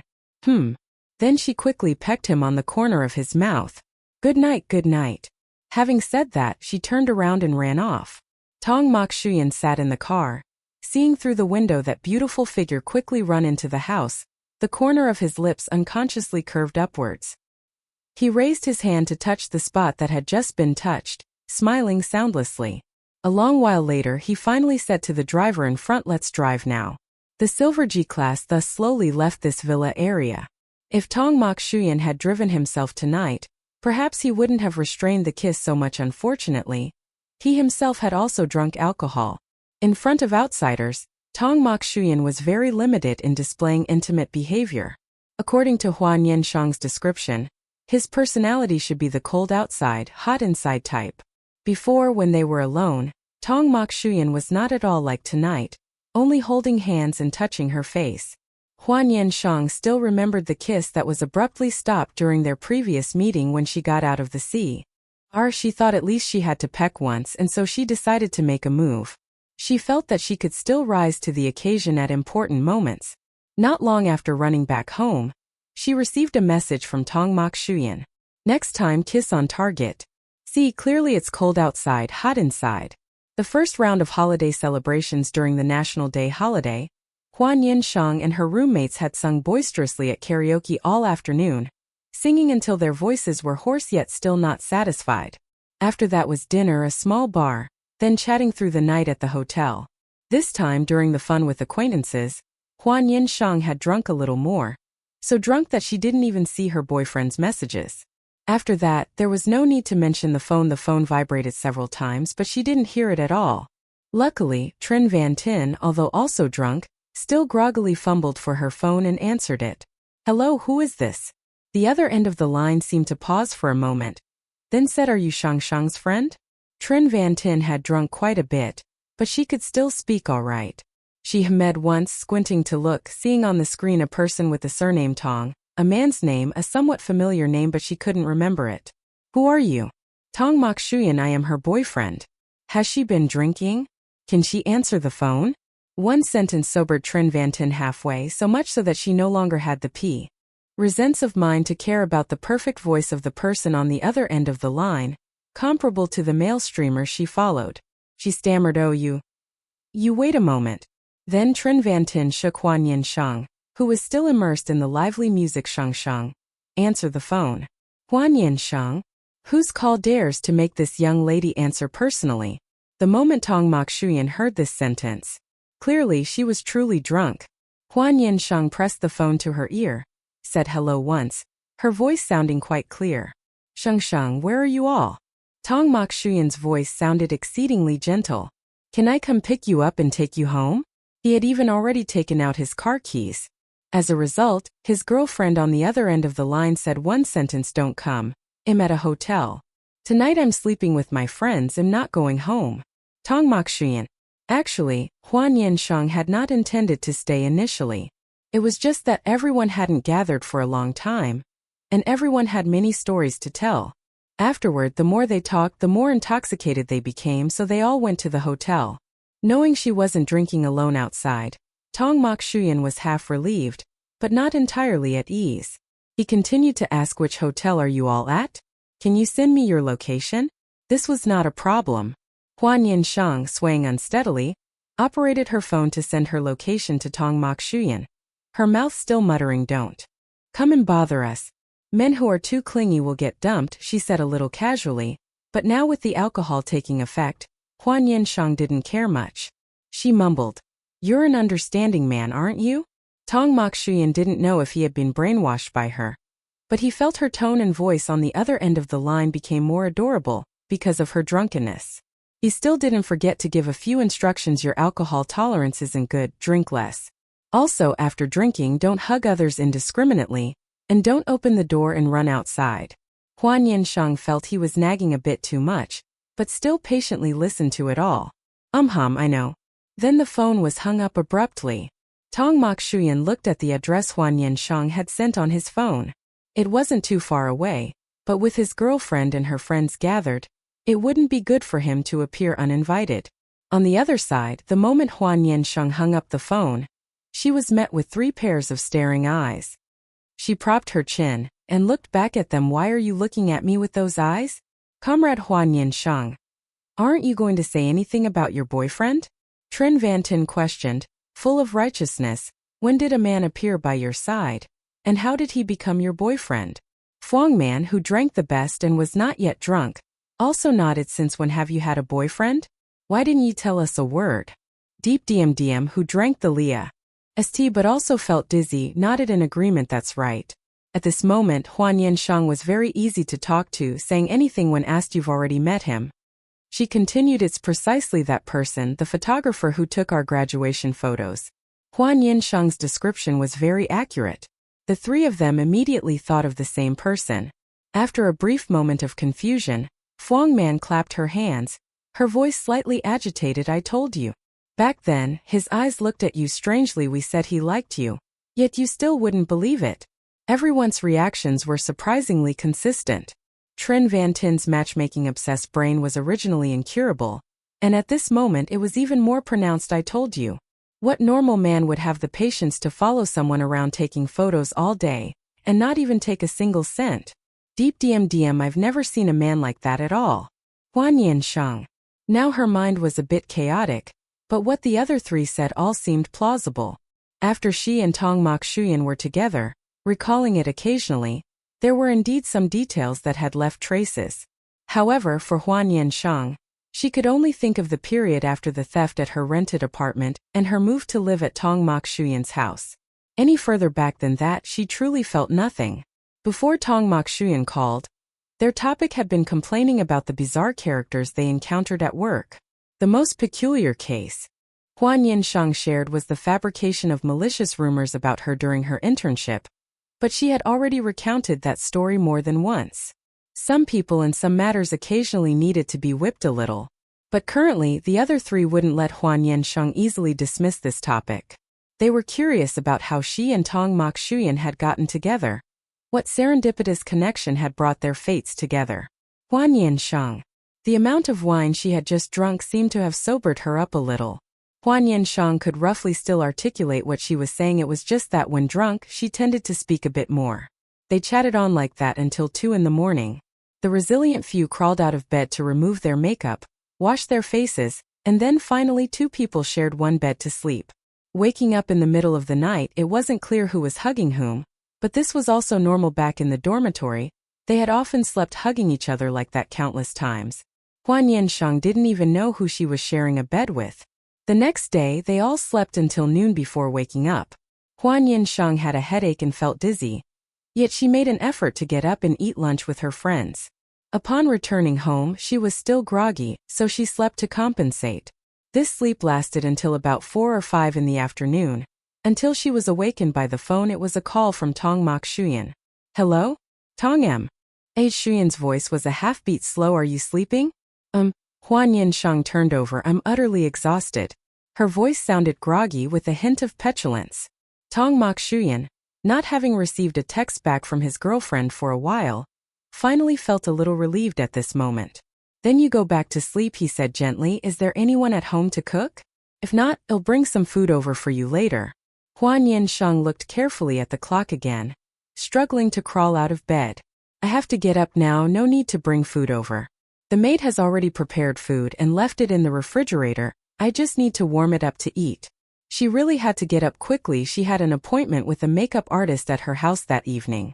Now she needed to get up, shower and wash. Having drunk wine and stayed up late last night, she didn't know what state her skin was in, so she needed to get up and take care of it. Tong Mok Chuan lost his reason to meet his girlfriend, and after hanging up the phone, immediately felt a bit insipid. Originally, after the National Day holiday, he should have returned to his own home, but it was rare for the entire family to gather fully, so his grandfather told him to stay for 2 more days. But the people in the family, who normally didn't meet or met rarely, maintaining a certain distance was all very good. However, once living together, no more than 2 days would pass before someone would be scolded. The first one to ignite the situation was Tong Yik Hon. 2 days prior, he had enticed his younger brother and sister to stay up late playing games after being scolded. He himself ran out to play until 5 in the morning before returning, only to coincidentally encounter his early rising grandfather, and thus was scolded once more. As for Tong Mok Chuan, his holiday was also by no means leisurely. Perhaps so that he could later peacefully enjoy his own holiday, he had proactively handled a portion of his work in the evenings. He also had appointments he needed to attend. With Tong Mok Chuan's current standing, any external appointment would not forget to include an invitation for him. Even if he didn't always show up, what if he did? Out there were countless people wanting to establish relationships with him. Just like those who, despite knowing Hua Kamgon was married, still arranged women to surround him, Tong Mok Chuan, even with a girlfriend, could not prevent people from trying to muscle their way in. Because he had never publicly introduced his girlfriend before everyone, not many people knew what Tong Mok Chuan's mysterious girlfriend looked like, which family's heiress she was, or if it was perhaps just a casual fling. Men in this circle, or those with a bit of money, regardless of gender, actually mostly possess very ordinary morals and self-restraint. In everyone's eyes, only self-interest was important. Tong Mok Chuan still frequently encountered people wanting to approach him. After all, people coming to know each other is fundamentally due to all sorts of random opportunities. Who knows, perhaps someone might develop feelings during this process. He had seen not a few men and women loudly proclaiming true love, only to ultimately still have to choose marriage based on matching social status. Unable to escape their family, naturally freedom could not be spoken of. No matter how they chose, there would still be moments of regret. As time passed, perhaps they too would find it truly foolish to have once thought they couldn't live without that love. Tong Mok Chuan himself had once been such a rational person. In the evening, Hua Nian Sheng had to attend a party. Being too lazy to prepare herself, she entrusted everything to her makeup artist. She possessed a light purple evening gown, a high-end designer piece that had arrived not long ago. Her hairstyling and makeup were nearly complete, and the makeup artist was selecting jewelry to coordinate. As a result, in Hua Nian Sheng's jewelry box, they discovered the purple jadeite set Tong Mok Chuan had gifted her. The makeup artist offered endless praise. Hua Nian Sheng had originally kept that jewelry set at school, but there weren't many occasions to use it there, and the item was indeed very expensive, so she thought it better to bring it home for safekeeping. Thus, the necklace, earrings, and bracelet were all put on. The bracelet circle was slightly small, fitting her wrist perfectly. If it had been larger, this bracelet would have held only collection value for Hua Nian Sheng. Once her makeup was complete, the family driver had already been waiting outside for a long time. Hua Nian casually picked a white handbag and then headed out the door. That evening, Du City was already a bit chilly. She draped on a white shawl. Not one of the girls attending the party was anything less than impeccably dressed. The hostess of tonight's party wore a radiant red mermaid-style evening gown, the sequins on its train shimmering like the surface of water. That young lady warmly welcomed her guests. Beside her were a few men whose handsome looks rivaled those of soon-to-debut stars. There was even one man who bore the likeness of several male actors, with a very popular face. Hua Nian presented the birthday gift she had prepared, exchanging a few words of greeting. That young lady immediately shrewdly noticed the necklace on her neck. San, your necklace and earrings look so familiar, the young lady remarked, casually glancing at her wrist. Upon seeing the bracelet, she confirmed at that time I was also present wanting to bid, but there was a person authorized via phone who directly won it for 90 million. The young lady let out a tisk sound. From which direction must one kneel and pray to find a relative like your youngest uncle, willing to spend money to this extent?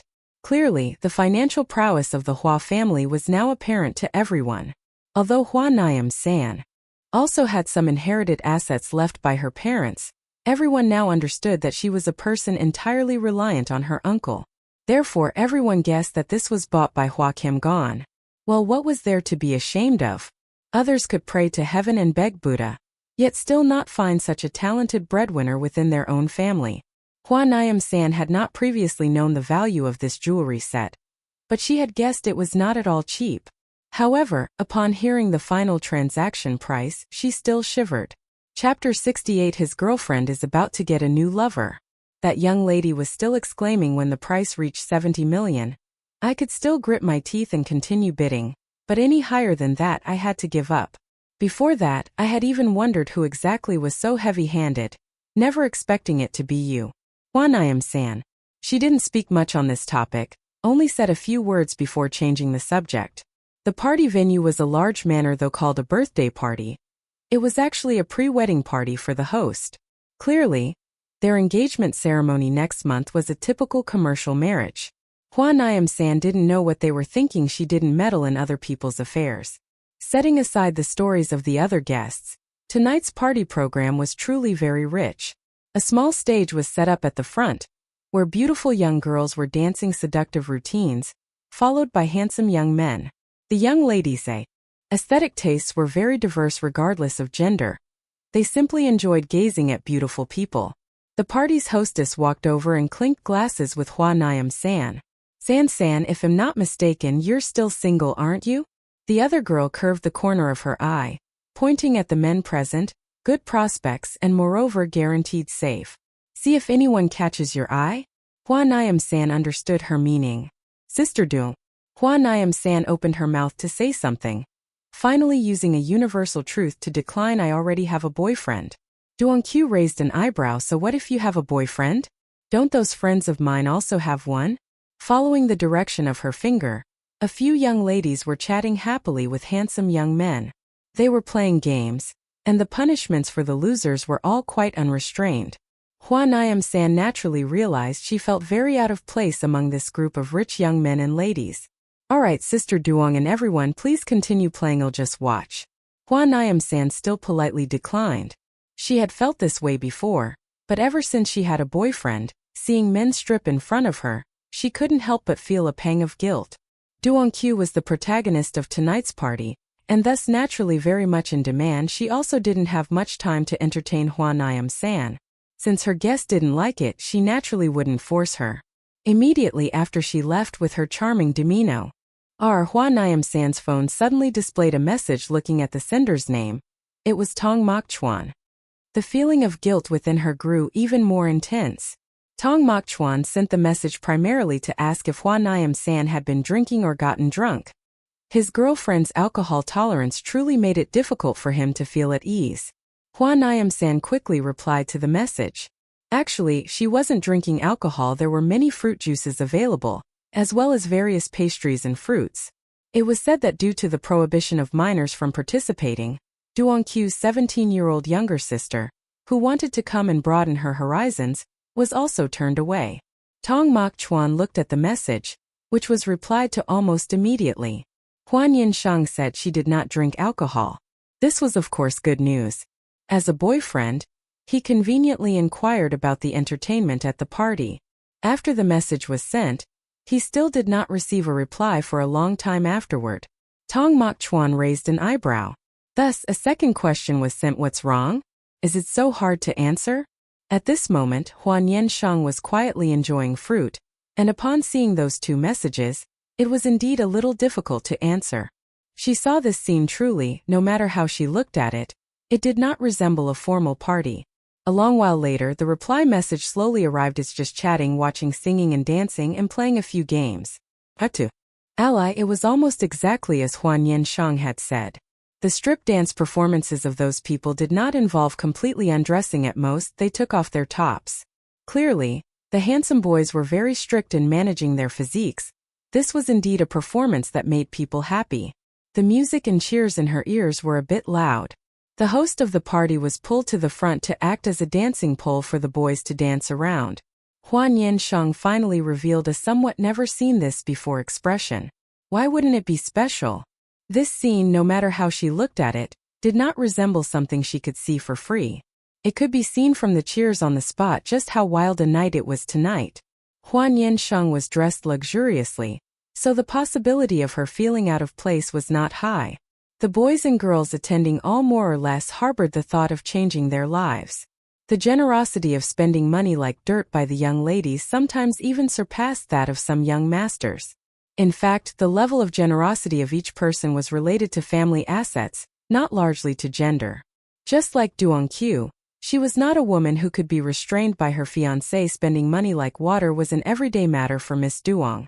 Just like when she recounted bidding for a set of jewelry against someone else, the reason she did not continue was simply because she judged that the next investment was not worth it, so she decisively did a go.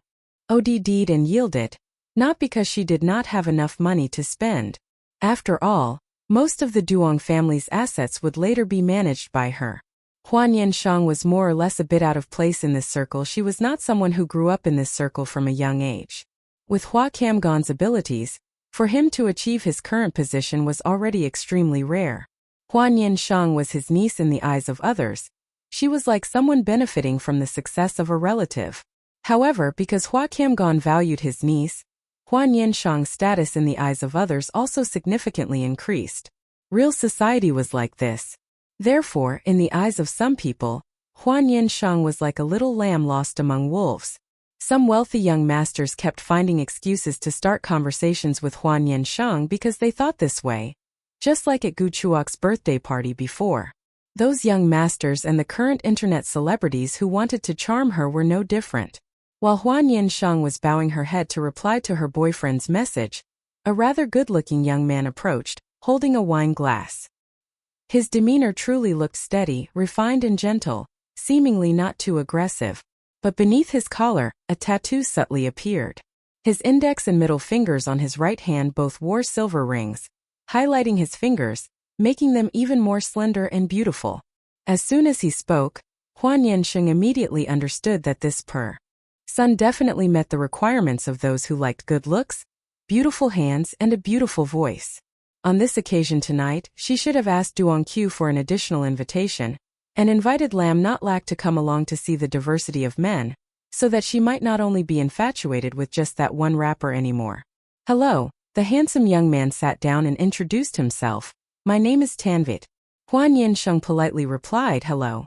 She did not introduce herself, perhaps not wanting too much interaction. To be honest, it was hard to tell if that name was real or fake. Tanviat only smiled faintly and continued on his own. I hear everyone calls you Shang Shang. May I call you that? Or would you prefer I call you Miss Hua? Hua Nian Sheng. Her values had perhaps been slightly altered by money. She even felt that if those who earned money from her rich lady friends all spoke so pleasantly, then she found it not surprising that they managed to earn money. Her rich lady friends were not people with so much money that it was superfluous. Their spending also had demands. Tanviat was a very detail-oriented person. Noticing that there was a glass of fruit juice on Hua Nian Sheng's table, he did not push the wine glass he had brought towards her. Would you like to play a small game? Not far away, a group of people was playing truth or dare quite boldly. Tan Viet glanced at them and then said to Hua Nian Sheng, "Not that kind, though. She was idle anyway." Hua Nian Sheng asked, "How do we play? Do you know how to play dice? The winner will draw or write on the loser's hand. How about it?"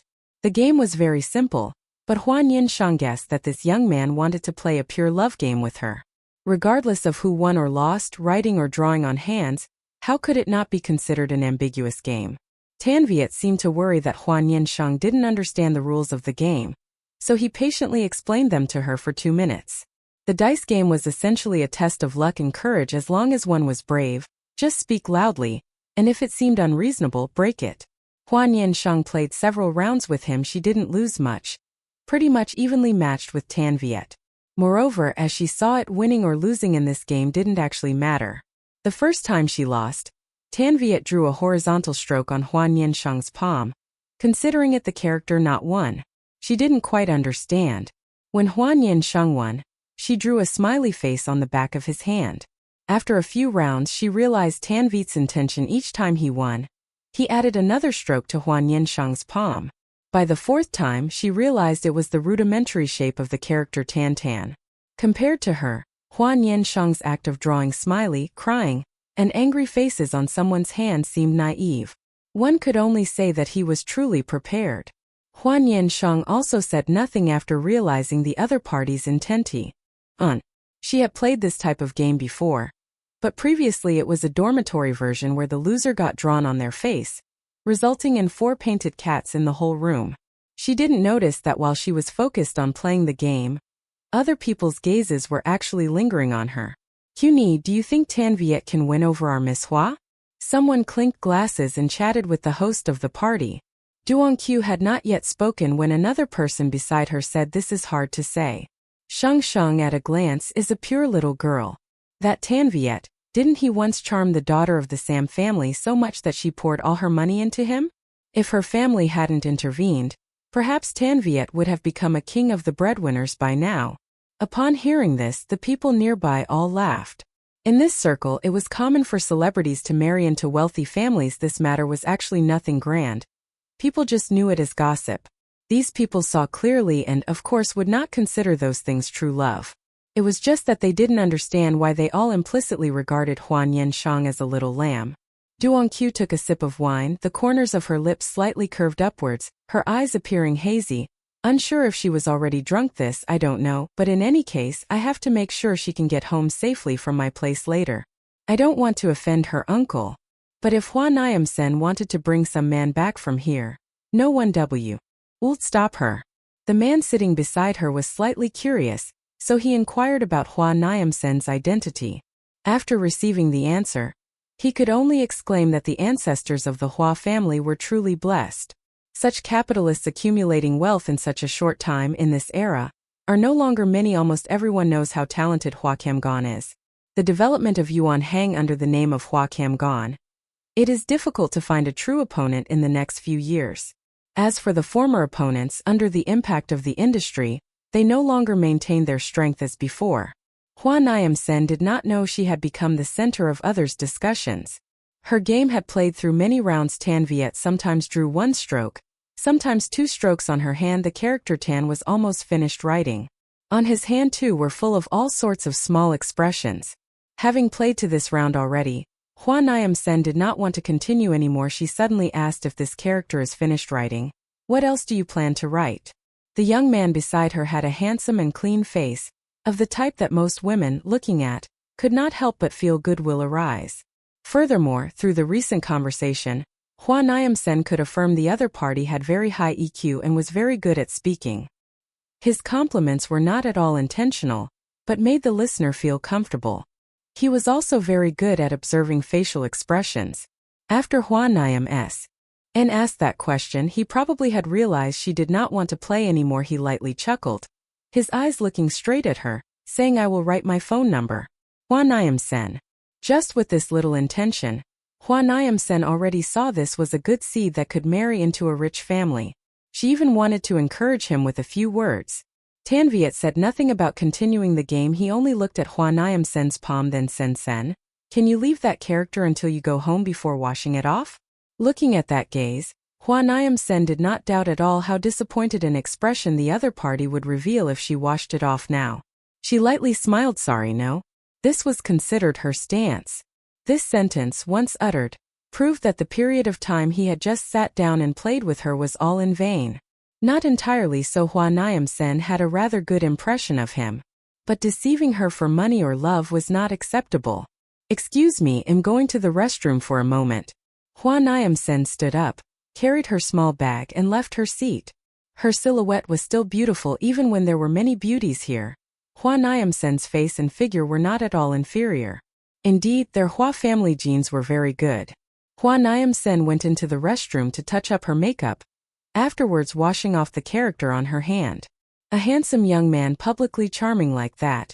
Yet her heart did not stir at all. Hua Nian Sheng seized T's opportunity to examine herself. She slightly realized one thing among the men who had appeared beside her. Truly only Song Mokchuan truly made her feel a fluttering sensation. Her ex-boyfriend, with a bad record previously, seemed to only maintain at the stage of having a good impression, after that plummeting without breaks. Little Hua suddenly discovered she was a loyal person. When she stepped out of the restroom again, Tan Viet was no longer in his old spot. The spot Hua Nian Sheng had sat before had a few more people, including the birthday girl Duong Q. She sat between two men. One wore a DK uniform, full of youthful demeanor, the other had his hair slicked back, wore a black shirt and wore a skull-shaped earring. Hua Nian Sheng suddenly thought of the lyrics Puppy or Little Wolf, slicked back European American hair or gentle Japanese style. Just as she thought of this line in her head, the music seemed to even automatically play. Those people hugging left and hugging right naturally were not only Duong Q herself, her close friends beside her also all had companions. Hua Nian Sheng had not yet walked close when Duong Q had already seen her. Waving her hand first, Sen, come here. Hua Nian Sheng then walked over and sat down opposite her. The Japanese-style handsome young man beside Duong Q very understandingly poured fruit juice for Hua Nian Sheng. Here there were many glasses, but only Hua Nian Sheng's glass contained fruit juice. An extremely stark contrast. She was as if a minor who had accidentally stumbled into this place. Sen, just now I saw you chatting with Tan Viet quite happily. What do you think of him? This question was asked by the person beside her, unable to restrain their curiosity. Hua Nian Sheng. Fortunately, she was quite familiar with the level of enthusiasm of these young ladies. She calmly nodded. He's also good. Duong Q leaned into the lap of the young man with his hair slicked back and smiled. Sen. She didn't mean that. Is it absolutely necessary to be so direct like that? Hua Nian Sheng was an honest person. She said, don't like. Why? He doesn't suit your aesthetic taste? Another person spoke up, as if finding Hua Nian Sheng's aesthetic taste too strict. He does suit it. Hua Nian Sheng didn't know what she was thinking of. She gave an example. But if simply suiting my aesthetic taste means I like them, then there would be many people I like. The others perhaps still couldn't quite understand her train of thought. After all, Tan Viet just now was truly very handsome. Handsome enough to debut as a celebrity. The consumption philosophy of these young ladies was probably that if they like something, they must have it. Men were no different. Whatever money could solve, there was no need to spend too much time on it. Several young ladies looked at Hua Nian Sheng for a moment. Then someone suddenly blurted out, the way you are is truly adorable. Hua Nian Sheng? What did she say that was adorable? But no sooner had that person finished speaking than they were nudged by someone next to them. That's enough. She's not someone you can fantasize about. Don't be so indiscriminately attracted to everyone. I'm even afraid one day you'll take an interest in me. Go away, I'm not that easy. Hua Nian Sheng. The upper class truly is rich and diverse. The birthday cake was slowly pushed out. It was a castle cake almost as tall as a person. The moment it appeared, Hua Nian Sheng could feel the gasps of awe at the scene. Just looking at the magnificent cake was enough to see the host's willingness to spend. The cake was carefully pushed out, followed by filming and group photos. Although most people were slightly tipsy at this point, that didn't prevent them from managing their expressions in front of the camera. Then came the cake cutting. Duong Q merely stood on the platform to symbolically cut a slice, and the entire hall cheered and applauded. She stood at the center of the crowd, dazzling and splendid like the dress on her. The cake-cutting process was then handed over to others, and Duong Q went to answer a phone call. It was said her fiancé wanted to come see the birthday party, but she had flatly refused him. After hanging up, Duongqiu returned with a smile, inviting everyone to eat cake. Hua Nian Sheng also took a piece of cake. She shared with Tong Mokshuyan a photo of the exquisite cake that made people reluctant to eat it before it was cut. Tong Mokshuyan mistakenly thought she also wanted one, saying he could order an even bigger one. Hua Nian Sheng. She hastily stopped him from acting. Why would she naturally want to buy a cake? Although there were many people here, in reality, most of that cake would eventually go to waste. Its mission had been accomplished the moment everyone took photos and videos. Afterwards, when others went on stage to perform acts, Hua Nian Sheng found a quiet, less crowded spot for a while. Not long after, she was quickly dragged out to play games. She also had friends here. It was just that her friends had been busy socializing intimately with handsome boys and beautiful girls, and only remembered Hua Nian Sheng when they needed someone to play games. Those performing on stage tonight included not only invited hot girls and internet celebrities, but also rich young ladies who had to face penalties if they lost a game. They hadn't interacted enough with Hua Nian Sheng yet, and thought they could penalize her this round, but after a card game everyone else lost, while Hua Nian Sheng didn't lose a single time. Comrade Xiao Hua thus successfully garnered resentment from a large number of players. Finally, when everyone teamed up together to handle her, she lost a game big time. The loser had to go on stage and perform an act. Just now, people had danced, sung, played musical instruments, and even performed comedy. It was unclear what skills these young ladies usually learned or what hobbies they had, but in short, throughout the party tonight, almost no one paid attention to their image anymore. When they were willing to play, everyone played wholeheartedly. It was just that Hua Nian Sheng had never played such a game with them before, and someone astutely said, "Darling Sheng Sheng, just walk a little on the catwalk and everyone will love it." After speaking, they even whistled. Hua Nian Sheng was tickled pink by them. But she wasn't someone who couldn't play along. Hua Nian Sheng thought for a moment, then pulled the party host, who was gossiping nearby, to her feet. Duongqiu? Happily gossiping, she was suddenly pulled into becoming a participant. While pulling her, Hua Nian Sheng also didn't forget to grab an additional transparent plastic chair. The music segment at the party always had someone regulating it. She walked past and conveniently stated her request. Upon reaching the stage, she pressed Duongqiu's shoulder, guiding her to sit on the chair, and the music started precisely then. Hua Nian Sheng's gaze and posture changed. She slowly took off her white shawl, casually tossing it onto Duongqiu. The moment she threw it, the entire hall cheered. Hua Nian Sheng danced a segment of a seductive chair dance. The long purple slip dress on her swayed with her dance movements, and her figure was, of course, exceptionally beautiful. The focus of this chair dance was interaction, so first, Hua Nian Sheng stood behind the chair, her hands following the rhythm, tracing along Duongqiu's bod. Y curves, her movements very polite. Below the stage, many people began to take out their phones to film. The true climax, perhaps, was when Hua Nian Sheng, wearing high heels, stepped onto the chair, bent down, cupped Duongqiu's chin with her hand, and looked directly into her eyes. The shouts from below were completely impossible to ignore. The music ended, and Hua Nian Sheng's expression immediately stopped. She picked up the shawl that had been thrown onto Duongqiu. "Sister Duong, I'm sorry, that was all just for stage effect." Duongqiu clutched her pounding heart. Finally, after getting off the stage, she exclaimed in accusation, "Oh, I'm ruined, I was almost turned gay." Hua Nian Sheng. All around they burst out laughing, and some even shouted why they hadn't been pulled up to play along just now. Duongqiu, initially pulled up by handsome boys to be a dancing pole, was later pulled up by beautiful girls to be a chair. It could be said that he spent the entire night serving as a prop for others' performances. This dance by Hua Nian Sheng directly brought everyone a new perception of her. A person who was clearly a serene beauty could actually perform a top-tier chair dance with such a completely contrasting expression. What is called "don't judge a book by its cover." They could be said to have truly witnessed enough of it. Finally, Hua Nian Sheng still received the legendary room card, and moreover not just one. In that moment, she truly understood Song Maichuan's intention from earlier. Please allow me to refuse. Tonight, Song Maichuan originally also had an appointment, but afterwards he was lazy to go out, so he didn't go. Who would have thought? Close to 12 o'clock, Gu Zhua, who should have been happily drinking, suddenly sent him a video clip accompanied by a few messages. "Bro, it's not me saying this, but your girlfriend is about to get a new lover. Ha ha ha." Song Maichuan replied with a question mark.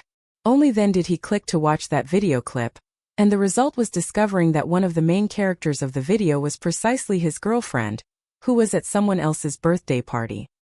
He thought she was obediently drinking fruit juice, eating cake, and chatting with friends. Who would have thought she would actually pull another woman up to perform a sexy chair dance? The most ridiculous thing was that Song Mai-chuan opened his circle of friends and discovered that video clip was not posted by just one person in the comments section. Without exception, they were all questions asking who the girl in the purple dress was. Not a few people asked if she liked boys or girls. It seems his girlfriend is truly about to get a new lover. Chapter 69. The loser kisses the winner once. Because there had been such a performance at someone else's birthday party, Hua Nian Sheng, before she even had time to be questioned by her boyfriend, was already thoroughly scolded by her uncle when she returned home. After all, there was a 9-year age difference, and Hua Jinyan sometimes wondered if there was too great a generation gap between himself and these young people. Hua Nian Sheng, listen to your uncle, reduce socializing and partying with Duanqiu's crowd and those daughters of wealthy families. Hua Jinyan had a bit of a headache. That crowd truly plays with everyone, regardless of gender. Just now, there was even one who ran to find me to ask if it would be acceptable if you publicly revealed your true gender. Hua Jinyan naturally could not accept. As for other people's family matters, he would respect and sympathize, but for his own family currently, this uncle was not yet open-minded enough. Because they were all from families in Du City, having each other's contact information was normal. In the circle, there were all sorts of messy people. As long as Hua Jinyan scrolled through his circle of friends once, he could see a few people speaking up, asking about Hua Nian Sheng's identity. As for Duanqiu, everyone knew him, but Hua Nian Sheng's face was still not remembered by many people. Some people at first even thought she was an internet celebrity or some minor star, and even thought about asking if she currently had anyone backing her, and if they could keep her.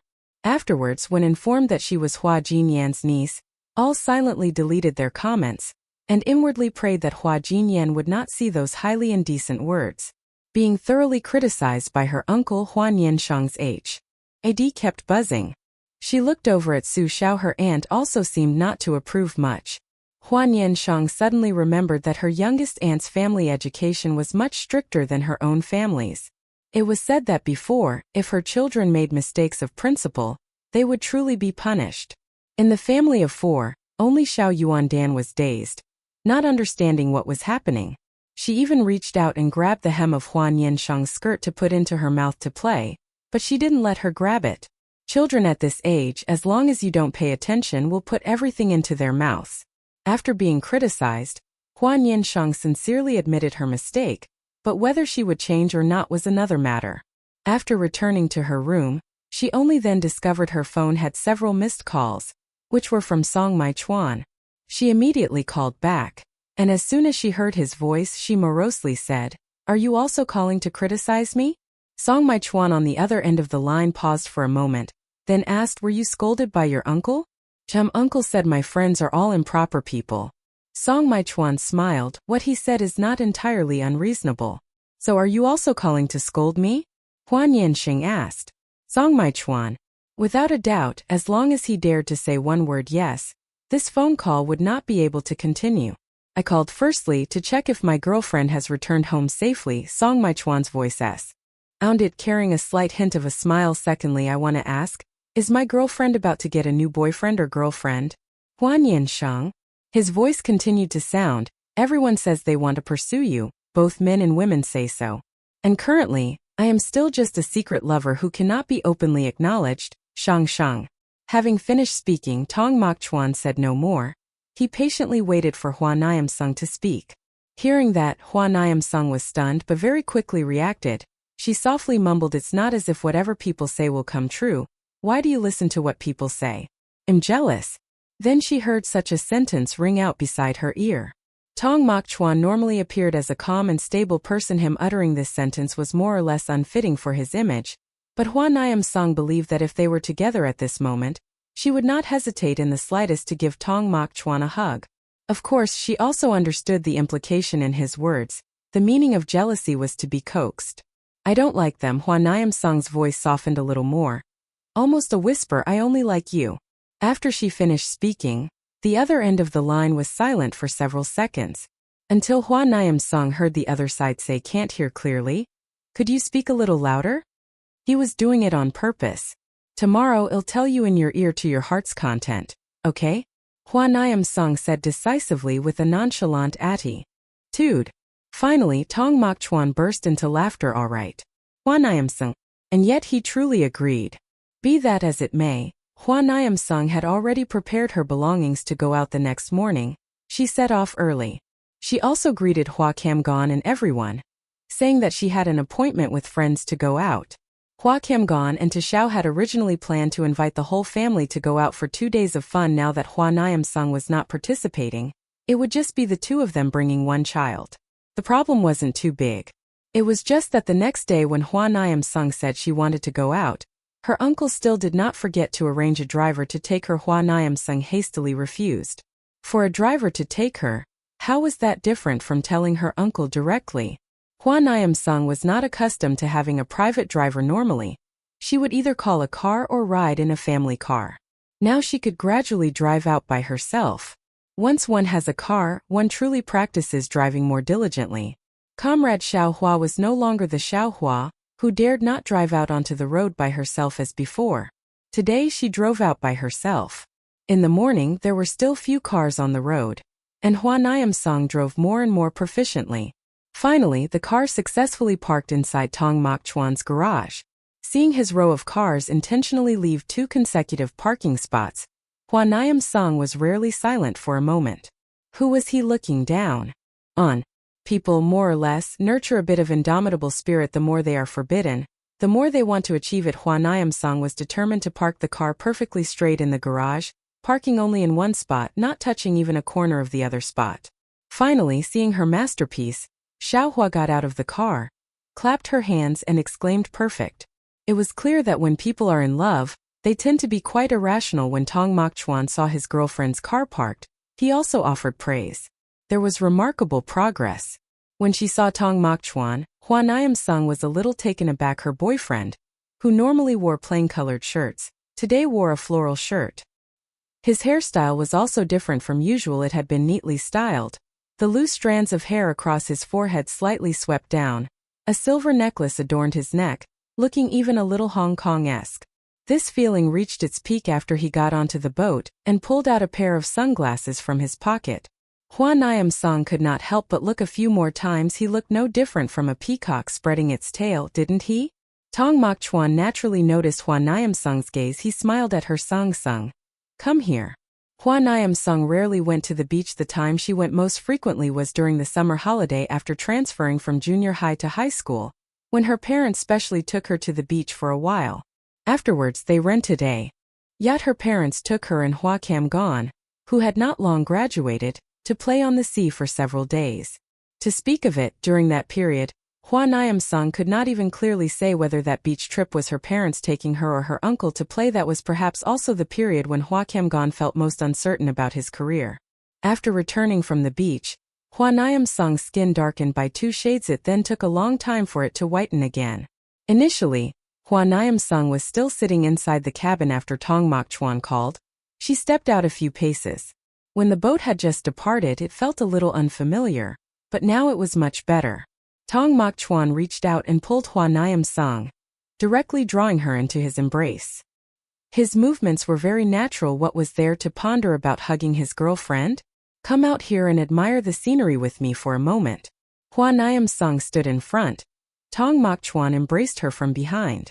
However, Hua Nian Sheng suddenly became averse to this kind of romance in her mind. She very inopportunely associated it with another image. Do you think our current standing posture is very similar to the scene in the movie Titanic? This movie was too famous. Whenever it was mentioned, people easily associated it with that iconic pose. Tong Mokchuan understood her meaning. He bowed his head and chuckled, his laughter echoing beside Hua Nian Sheng's ear, causing his chest to tremble slightly. Then why don't you raise your hands? Hua Nian Sheng. Doing so would be no different than implying both of them had mental issues. The sun on the sea on the occasion of the Singles' Day holiday was relatively dazzling. Hua Nian Sheng had been very meticulous about sun protection, not only applying it to herself, but her boyfriend was not left out either. Song Maichuan had actually prepared sunscreen, but no one could refuse such a good thing as having his girlfriend help apply sunscreen. He naturally would not proactively reveal it. Song Mai-chuan sat on the sofa, leaning back, his head resting on the pillow. His attentive girlfriend was within his sight. He seemed somewhat indifferent to what others were doing, while Hua Nian Sheng knelt on one knee on the sofa, looking down at him. She continuously applied and spread it onto his face. The more she applied, the more she felt his face was truly perfect, even slightly wondering if it was the case of a lover's eyes turn an ordinary woman into sheisher. "What are you thinking about?" Song Mai-chuan suddenly asked. Hua Nian Sheng was still gazing at his face. Hearing this, she said nothing. She capped the sunscreen bottle, and finally brought both hands to cup Song Mai-chuan's face. Under his perplexed gaze, she suddenly leaned down and pecked his lips with a quick kiss. After kissing, she let go and ran immediately. But she had slightly underestimated her boyfriend's reaction speed and strength before she could even inwardly chuckle. Just as she had run 2 steps, he took a long stride. Hua Nian Sheng was embraced around the waist and lifted off her feet before she could even react. She was off the ground, then almost fell into Song Mai-chuan's lap. Both of them were now sitting on the sofa. Hua Nian Sheng held tightly on Song Mai-chuan's lap, a strong hand resting on her waist. This was the first time Hua Nian Sheng had viscerally felt the disparity in strength between her and him. Having been caught, Hua Nian Sheng couldn't help but guiltily look up at Song Mai-chuan, only to directly meet his gaze. Song Mai-chuan asked her, "What's with the running? Isn't it customary to run after doing something mischievous?" His voice was laced with a smile. "If you want to kiss, kiss properly. What's the meaning of kissing once and then running away?" Hua Nian Sheng. The implication was already so clear. How could she not understand his intention? She silently raised a hand to cover her mouth. "My lipstick is very thoroughly applied. You can reapply it later." Song Mai-chuan's voice was mesmerizing. He urged quickly. He wanted her to initiate the kiss. Hua Nian Sheng lowered her gaze, brought her hands around Song Mai-chuan's neck, then gently pressed her lips onto his, kissing very gently. At first, Song Mai-chuan did not react at all, but also did not resist. He was waiting for her to take the initiative. This was somewhat beyond little Zu's capabilities, but overall it still gave one the passion to continue practicing. She gently parted Song Mai-chuan's lips, probing little by little. Her hands didn't know where to rest at first. They were still wrapped around his neck, but slowly her right hand moved to the front of Song Mai-chuan's neck, her palm clearly feeling the rising and falling of his Adam's apple. Song Mai-chuan seemed to chuckle. He took Hua Nian Sheng's hand. His lips gently parted a little, and he said, "Do you like strangling?" Hua Nian Sheng. Her hand simply placed itself there. What does that have to do with her? Hua Nian Sheng wanted to go out and admire the sea view at this moment. She began to feel restless. She glanced outside, but Song Mai-chuan pressed her back, saying, "Kiss me a little more." It had been a while since they had kissed, just like 2 days ago when he took her home. They had only gently touched lips through the car window. Hua Nian Sheng was kissed until her whole body went soft. When they separated, a little moisture seeped from the corners of her eyes. Song Mai-chuan reached out a hand to wipe it away, still looking a little desirous. The two embraced for a long while. Only then did Hua Nian Sheng leave Song Mai-chuan's lap. She went to look for a mirror and lipstick. Even when going out without makeup, one must apply lipstick to look fresher. The two sat on the front deck for a while, enjoying the sea breeze. When the sunlight was no longer harsh, Song Mai-chuan asked her if she wanted to go down and swim. Swim? Hua Nian Sheng paused momentarily. It wasn't that she didn't want to swim, it was just that if she went into the water, she would have to change into a swimsuit. She had brought a swimsuit, but the thought of swimming with a boyfriend she had only recently gotten to know made her feel a little embarrassed. People are truly very strange. Before, every time she went swimming, with the entire pool full of adults and children there, she felt nothing. Now, just wearing a swimsuit in front of her boyfriend made her feel so shy. Hua Nian Sheng. However, she had actually anticipated this scene outwardly. She was not as troubled as she was in her heart. The swimsuit she brought was a blue 2-piece set. It looked a bit like sportswear, but when worn, the amount of skin exposed was not low at all, which further accentuated Hua Nian Sheng's fair skin. She was not shy at all. After changing and stepping out, she only then discovered that Song Mai-chuan was waiting for her outside. He stood with his back to her on him. It looked as if he was only wearing a pair of shorts, his upper body bare. The contours of his bare back were thus displayed before Hua Nian Sheng's eyes. Even when in a relaxed state, the lines of his muscles could be clearly seen. clearly showing that he often lifted weights in the gym. When Song Mai-chuan was fully dressed, traces of his physical training could still be seen, but this was the first time Hua Nian Sheng had seen him without a shirt. The first time she looked, she felt a little shy. The second time she began to observe meticulously. The third time she had even started looking boldly. This person was already her boyfriend. If she didn't look, who would? Right, that was precisely the logic. Hua Nian Sheng had successfully convinced herself.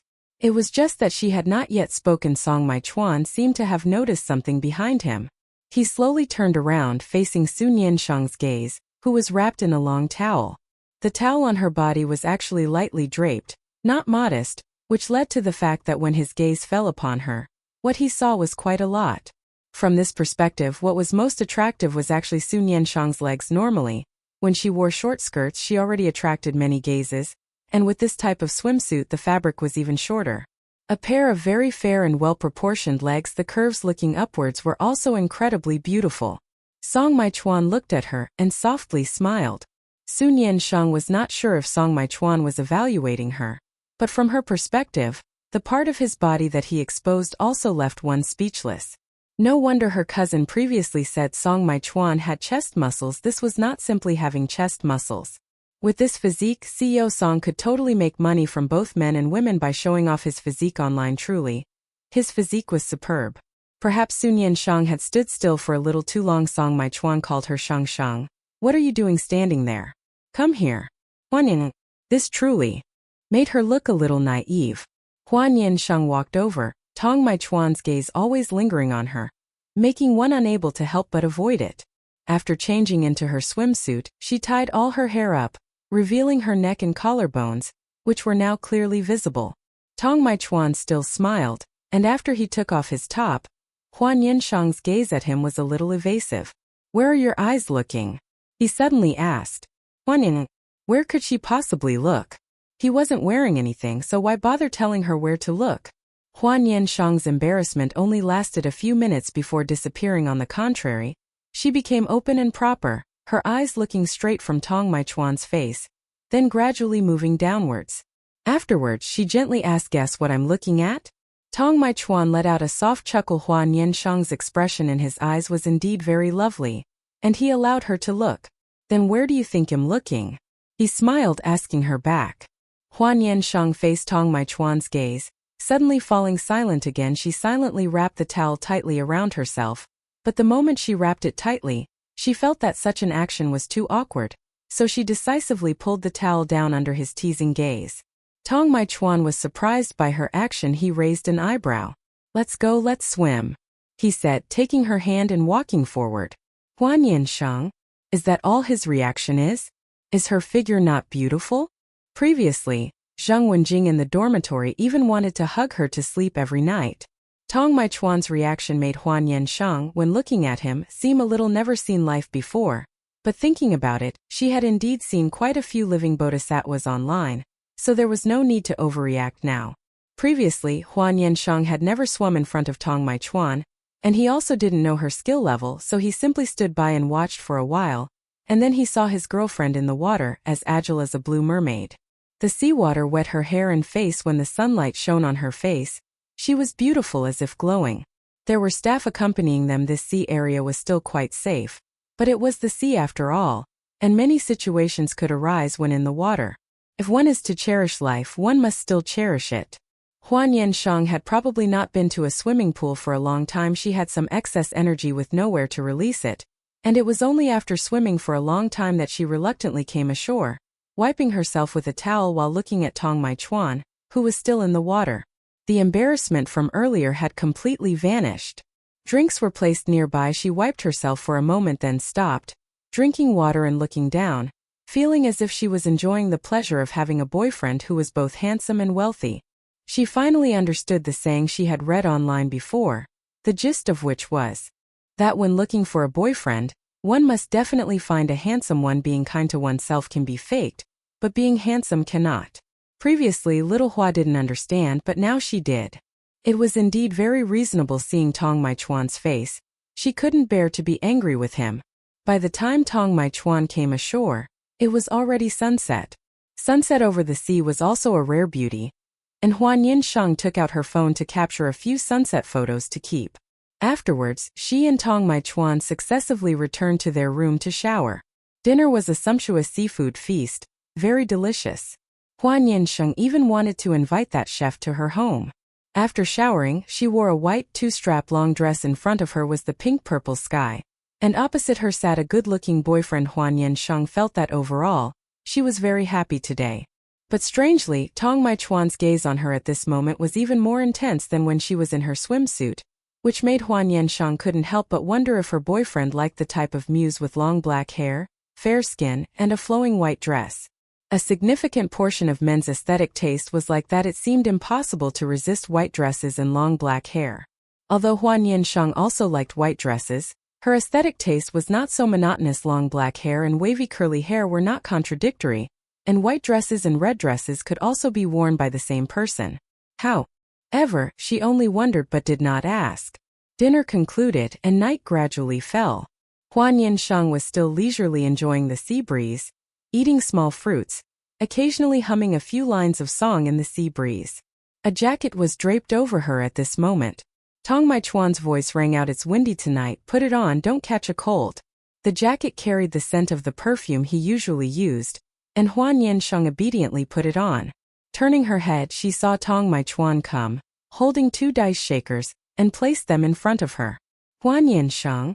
Tong Maichuan sat down beside her. He softly said, "Shall we play the game you played with that other handsome guy last night?" Hua Nian Sheng? "It's over." It turned out he waited until now to settle accounts. "How do you know?" She instinctively asked a question. Tong Maichuan, after showering in the afternoon, had changed into a different set of clothes, again wearing his usual white shirt at this moment, with his shirt sleeves rolled up to his elbows. Hearing that, turned his head to look at Hua Nian Sheng. "You even danced on a chair with someone last night. Who knows how many more male and female fans you gained? Is it strange that I know who you played with last night?" Actually, Tong Maichuan had no intention of deliberately prying. It was just that he had a close friend who loved gossip and didn't mind making a big deal out of things.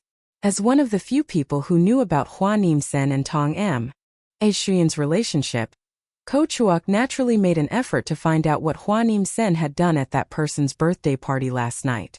What was even more interesting was that in their circle, there was a well-known online celebrity who specialized in gold digging from wealthy women, and he had played a dice game with Hua Nian Sheng for several tens of minutes. The punishments were very light, but the ambiguity was abundant, constantly writing and drawing on her hand. It was normal for young girls with little romantic experience to fall into a love trap. Ko Chuok was so idle. Wasn't his intentional inquiry meant to inform her official boyfriend? Thus, Tong Maichuan received the information passively. But even so, it couldn't stop him from settling scores with her. Hua Nian Sheng felt she still ought to explain a few things. "I only played a game with that person. I didn't leave any contact information, and I don't like him either." "Then who do you like?" "I like you." This was truly a bonus question for her. Tong Maichuan indeed laughed after hearing it, but it wasn't a joyful laugh. He stood up, took 2 bottles of red wine from the wine cabinet in front, then took 2 tall glasses, opened 1 bottle, and poured a glass for himself and Hua Nian Sheng each. At this moment the lights were on, but not bright, dazzling lights, but rather lights with a hint of purple-pink, creating a romantic ambience, yet not affecting the visibility of objects. Under Hua Nian Sheng's gaze he Suli said a sentence, "Then let's play like this, the loser will kiss the winner." Hua Nian Sheng. Does this game absolutely have to be played? Does it absolutely have to be a kiss? She asked again. Tong Maichuan pointed to the wine glass, leaned in and said to her, "If you lose and don't want to kiss, you can drink the wine." Chapter 70, Sharing a Room. As he said that, Tong Maichuan's voice seemed to carry a hint of enchantment. How could Hua Nian Sheng not realize that these game rules were aimed at her? But at this moment she still felt a little guilty. "Can we not play?" Tong Maichuan seemed not surprised to hear this question. He picked up his wine glass first, took a sip. "All right." Hua Nian Sheng looked at him, then heard him add a sentence, "Well, kiss directly," meaning they absolutely had to play.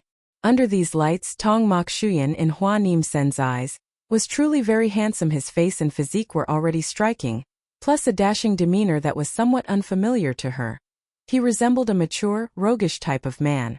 This roguish charm built upon a foundation of love. In this private atmosphere, made her feel that he was very captivating.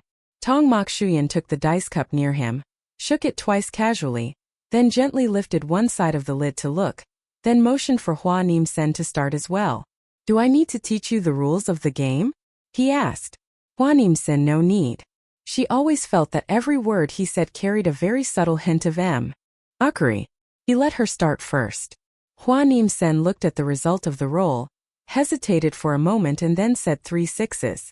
Tong Mok Chuan at this moment almost did not need to look at his dice cup but continued immediately. He said 4 success. Hua Nian Sheng did not change her expression, looked into her dice cup, pondered for a moment, still tried to push further 5 x's. Tong Mok Chuan seemed to let out a laugh. 6x. President Tong, after all, was already accustomed to sitting at negotiation tables, and it was impossible to discern anything from his small expressions. Moreover, Hua Nian Sheng had never seen him play this game before, so she did not know what his style was. But Tong Mok Chuan's calm demeanor truly made her feel a bit of pressure, instantly igniting her competitive spirit. Hua Nian Sheng did not believe there were truly so many success or ones in his dice cup, so she looked at Tong Mok Chuan. "You open it." Tong Mok Chuan let out a laugh, then calmly opened his dice cup. Inside were 2 1-point dice. Yet he dared to stubbornly call 6 x's. Tong Mok Chuan reached out and opened Hua Nian Sheng's dice cup as well. The result was 2 1-point dice and 2 6-point dice. Just enough. According to the game rules, in this case, a 1-point die can be equivalent to any number. Adding them up was just enough for 6x. Thus Hua Nian Sheng lost. Looking at Tong Mok Chuan's expression, he seemed surprised to win this game, but not greatly manal. Why just joyful? He leaned back against the sofa, smiling at Hua Nian Sheng. "Kiss me or drink wine." Little Hua hesitated for a moment but still chose the former. She knew her alcohol tolerance. If she got drunk, she would certainly not have a chance to make a comeback. Therefore Hua Nian Sheng leaned forward, gently raised her head and touched Tong Mok Chuan's lips once, just like that, and then stopped. Tong Mok Chuan did not even have time to savor it properly, but he also did not mind, simply started the second round. Hua Nian Sheng learned from experience. This time she did not risk challenging it. In calling numbers, she was also a bold person. As long as she could call higher, she was not afraid at all. And at the same time her mind worked quickly. It was just that this time Tong Mok Chuan did not follow the playing style of the first round. When Hua Nian Sheng called 6 twos, he immediately challenged. Hua Nian. Upon opening, she not only did not have any twos, but also number ones. Tong Mok Chuan was amused by her, and even commented on her boldness. "Very good." Hua Nian Sheng, unwilling, kissed Tong Mok Chuan once more. A person's competitive blood was stirred up like that. In that moment she seemed to forget that the true nature of this game was actually not about winning or losing. Winning or losing was not that important. In the third round, when Tong Mok Chuan, without changing his expression, called 8 sexes, Hua Nian Sheng hesitated for a moment, but still chose to open his dice cup. Indeed, the total number of ones and sexes in the 2 dice cups was completely not enough for 8 dice. The corner of Hua Nian Sheng's mouth curled up. "Tong Mok Chuan, you lost." "Am I lost?" Tong Mok Chuan's mood sounded completely unaffected, even sounding a little expectant. Hua Nian Sheng naturally remembered that it was Tong Mok Chuan's turn to proactively kiss her. She crossed her arms over her chest, waiting for a certain President Tong to make his move. In her perception, he should lean down as she had just done, lightly touch like a dragonfly skimming the water, and then finish. But that was only what she thought. When Tong Mok Chuan leaned down, Hua Nian Sheng did not expect what would happen next. Just when she thought it should stop at a mere taste, he suddenly reached out and controlled her hands, his breathing becoming stronger. Hua Nian Sheng was completely unprepared. Her teeth were pried open, forced to receive this passionate kiss. The sea breeze blew in from the front, sweeping away the sound she made. She reached out to push Tong Mok Chuan, but he only needed one hand to control both of her hands, continuing his actions. Hua Nian Sheng's strength gradually weakened. Her initial resistance also changed. Most of her body weight rested on the back of the sofa behind her, her wrist held by Tong Mok Chuan. Her fingers in her chaotic breathing grasped at his shirt fabric, accidentally popping a button. Only after a long while did Tong Mok Chuan reluctantly release her. Hua Nian Sheng's lips became full under this light. Tong Mok Chuan lowered his gaze and looked for a moment, no longer pressing close, appearing quite compliant with the rules. Why did you play dirty? Hua Nian Sheng, after regaining her composure, sternly condemned Tong Mokchuan's recent actions. He laughed, openly accepting her reproachful gaze. Just now the game rules only said the loser kisses the winner once. It didn't say how to kiss. I lost. I want to kiss however I want. Is there a problem? Hua Nian. Not playing dirty, but even worse than playing dirty. He had already dug the pit for her to fall into right from the start. Let's continue, Tong Mokchuan said. It seemed he was eagerly anticipating his next loss. Hua Nian Sheng suddenly no longer wanted to compete for victory or defeat with him. She wanted to lose. In a situation where she wanted to lose, it also depended on whether Tong Mokchuan would cooperate. What if he stubbornly insisted on winning against her again? But contrary to expectations, Tong Mokchuan truly no longer played dirty with Hua Nian Sheng. Even when she wholeheartedly wanted to lose, he still opened her dice cup at the appropriate time. If she wanted to lose, then he would just let her continue to lose. Hua Nian Sheng, after losing several rounds consecutively, only then began to realize that no matter how this game was played to the end, Tong Mokchuan would not suffer any loss. Of course she wasn't exactly at a disadvantage either. But looking at the radiant smile on his lips now, she somewhat wanted to win back a little. Therefore, in the next loss under Tong Mokchuan's gaze, Hua Nian Sheng pointed to the red wine bottle on the table. "Ill drink." Tong Mokchuan smiled but did not speak, making an inviting gesture towards her. Red wine was poured out, not much. Hua Nian drank it all in 2 gulps. She felt the alcohol content surely was not very high. The game continued. Hua Nian seemed to have found a way to break it. After she lost one more round, Tong Mokchuan proactively poured wine for her. Having finished this glass, she began to feel the effects of the alcohol, but it was still fine, not yet to the point of being drunk. However, the next round, while Hua Nian wanted to lose, she accidentally won against Tong Mokchuan. Tong Mokchuan smiled and leaned down. When Hua Nian thought he was about to kiss for a very long time again, he merely gently touched her lips for a moment then left. He even smiled softly and touched Hua Nian's nose. "You little drunkard." Hua Nian had not expected this. She paused for a moment, but her mouth was quicker than her brain. She pulled Tong Mokchuan's hand. "Are you complaining about my drinking? Tong Mokchuan?" He looked at her amused. "When did I ever complain about you? Didn't I also drink?" Hua Nian had not yet spoken the next sentence. Tong Mokchuan already understood on his own. "Not as satisfied with the kiss just now?" Saying so, he leaned down again, his voice echoing by her ear. "Then let's do it again." The next second, his lips pressed against hers again. Hua Nian did not know if it was the alcohol making her feel drunk, or Tong Mokchuan's kiss, or this nighttime scenery on the sea. This time it was known from the start that it would not end soon. Hua Nian's posture of leaning against the sofa felt a little tired. She pushed his chest to complain a word. Then the hand on her waist suddenly exerted force. Hua Nian felt her body temporarily float a little. Then she knelt down, sitting on Tong Mokchuan's lap. Her white skirt flared out, covering most of his and her lower bodies. The sound of dice falling to the ground rang out. Just now Hua Nian had accidentally kicked the dice shaker. Now both the dice and the shaker lay scattered on the floor, but no one cared about them. Hua Nian leaned her elbows on Tong Mokchuan's shoulders, looking down at him from above. The man's eyes before her shone with a little light. Within them seemed to be gestating a full lake of love, as if wanting to drown people at any moment. Perhaps the few glasses of wine she had drunk earlier had begun to take effect. Hua Nian slowly bowed her head, observing Tong Mokchuan's eyebrows and eyes, her 2 hands also slowly caressing his face. Tong Mokchuan did not move, very patiently wanting to see what her next move would be. Hua Nian suddenly remembered so. Meeting, she lowered her eyes looking at Tong Mokchuan, then asked, "During the day, why didn't you look at me? Wasn't the swimsuit I wore beautiful?" Although they were words spoken while drunk, they were not a lie. Hua Nian chose her swimsuit not just randomly.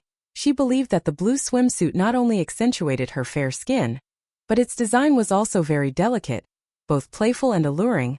Her figure was something that the entire dormitory acknowledged as beautiful. Tong Mokchuan listened to her interrogation, rarely silent for a moment. Hua Nian could not guess what he had thought during that brief moment, The next question she posed was, "Do you not like me very much?" Tong Mokchuan. If he didn't like her, then what was he doing now?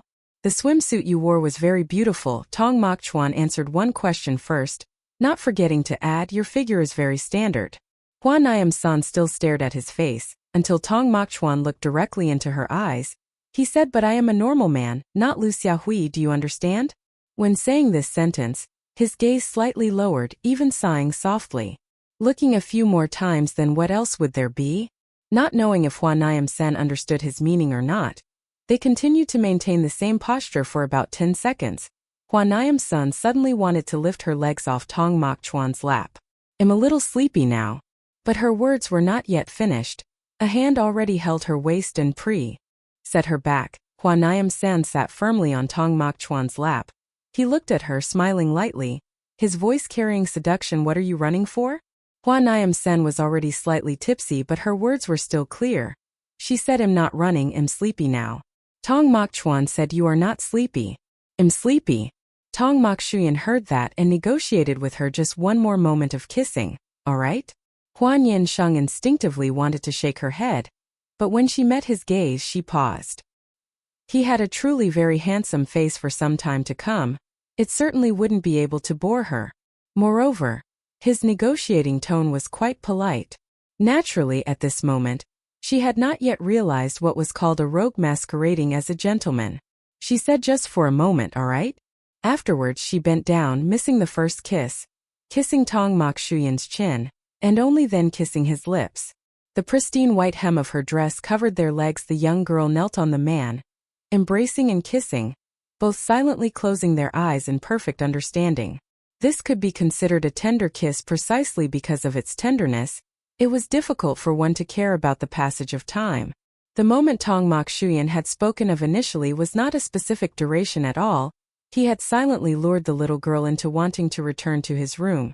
This kiss lasted very long, so long that Hua Nian Sheng even wondered.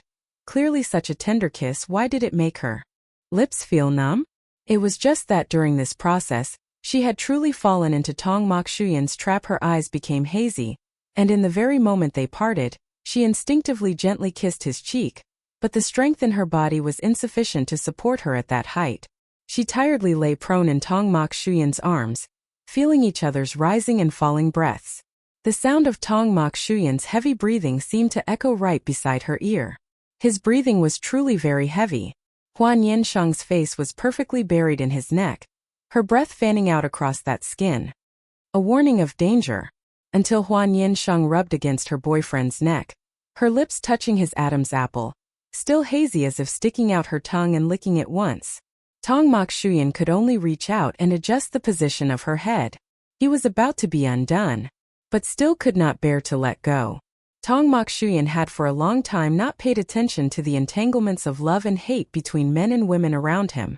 He could understand the emotional and physiological needs among adults, but he always didn't have too great a desire.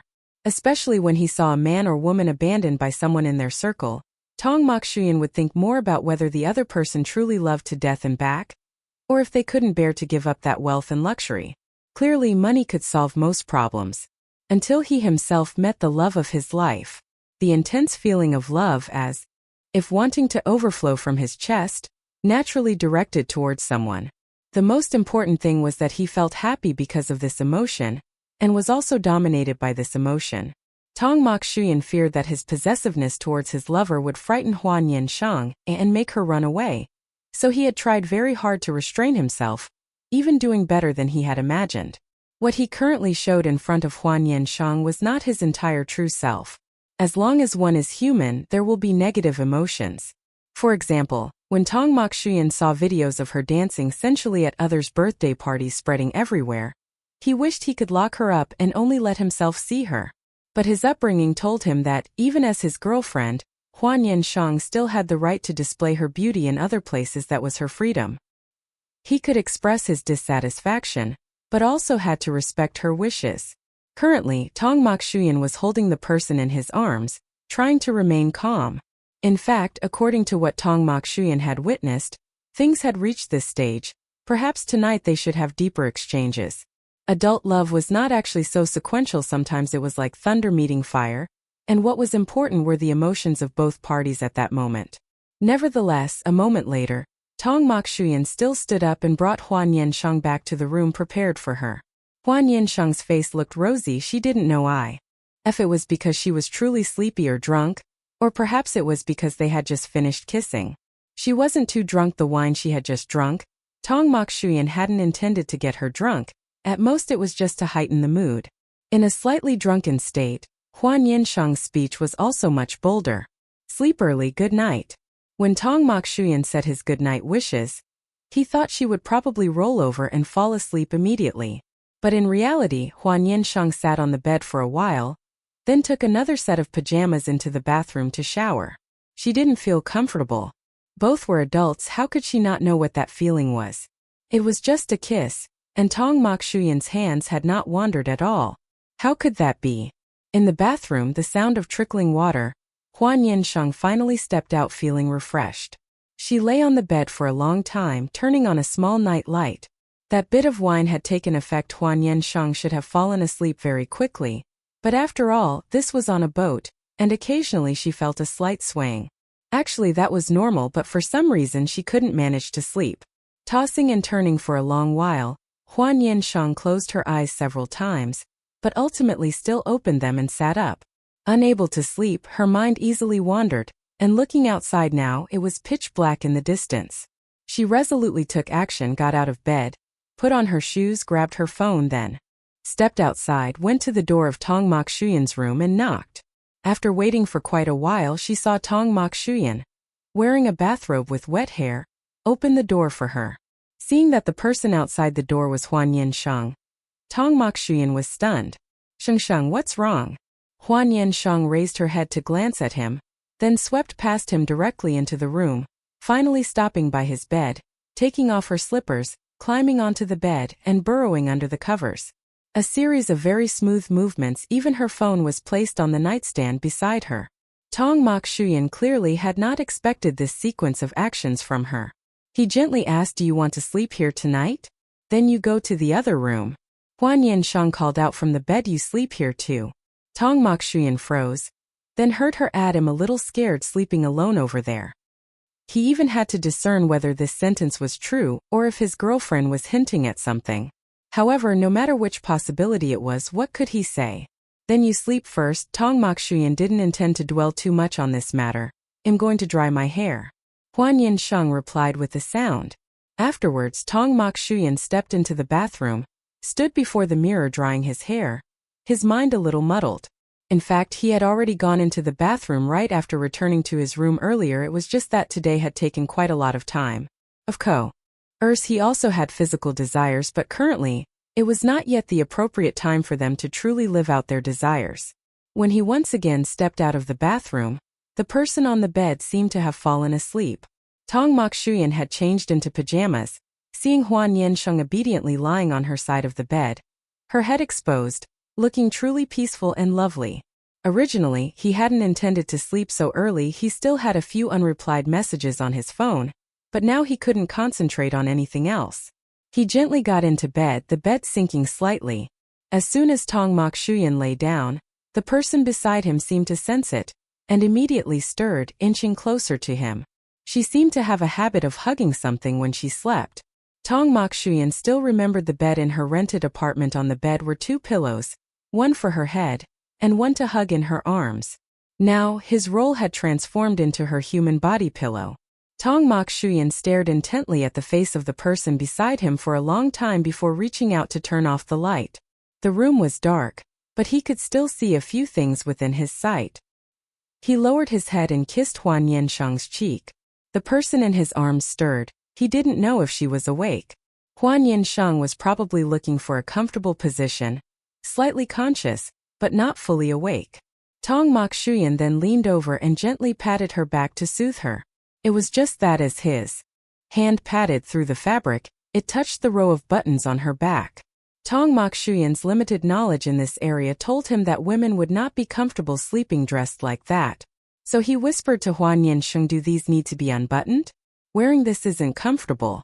Hua Nian Sheng had probably truly fallen into a deep sleep. She had just been tossing and turning in her own room, but now she felt at ease. She mumbled something indistinctly, then stopped. Tong Mok Shuyan. So should I help you take it off? He asked. As soon as he finished speaking, Hua Nian Sheng let out a very soft hum, unsure if it was an agreement or something else. Tong Mok Shuyan's hand paused, then slowly reached in from the hem of her clothes. But still, he wasn't accustomed to it under conditions where he had never practiced. He couldn't possibly perform the action of unbuttoning with just one hand. He fumbled for a moment, even inadvertently touching Hua Nian Sheng's back a few times. This, for him, was perhaps a form of chronic torture, and in the end he still had to bring in his other hand. Tong Mok Shuyan probably never imagined he would be troubled by an item of underwear on a night like this. The sensation of holding a warm, soft object in his arms was indescribable in the dark of night. He couldn't help but let out a sigh.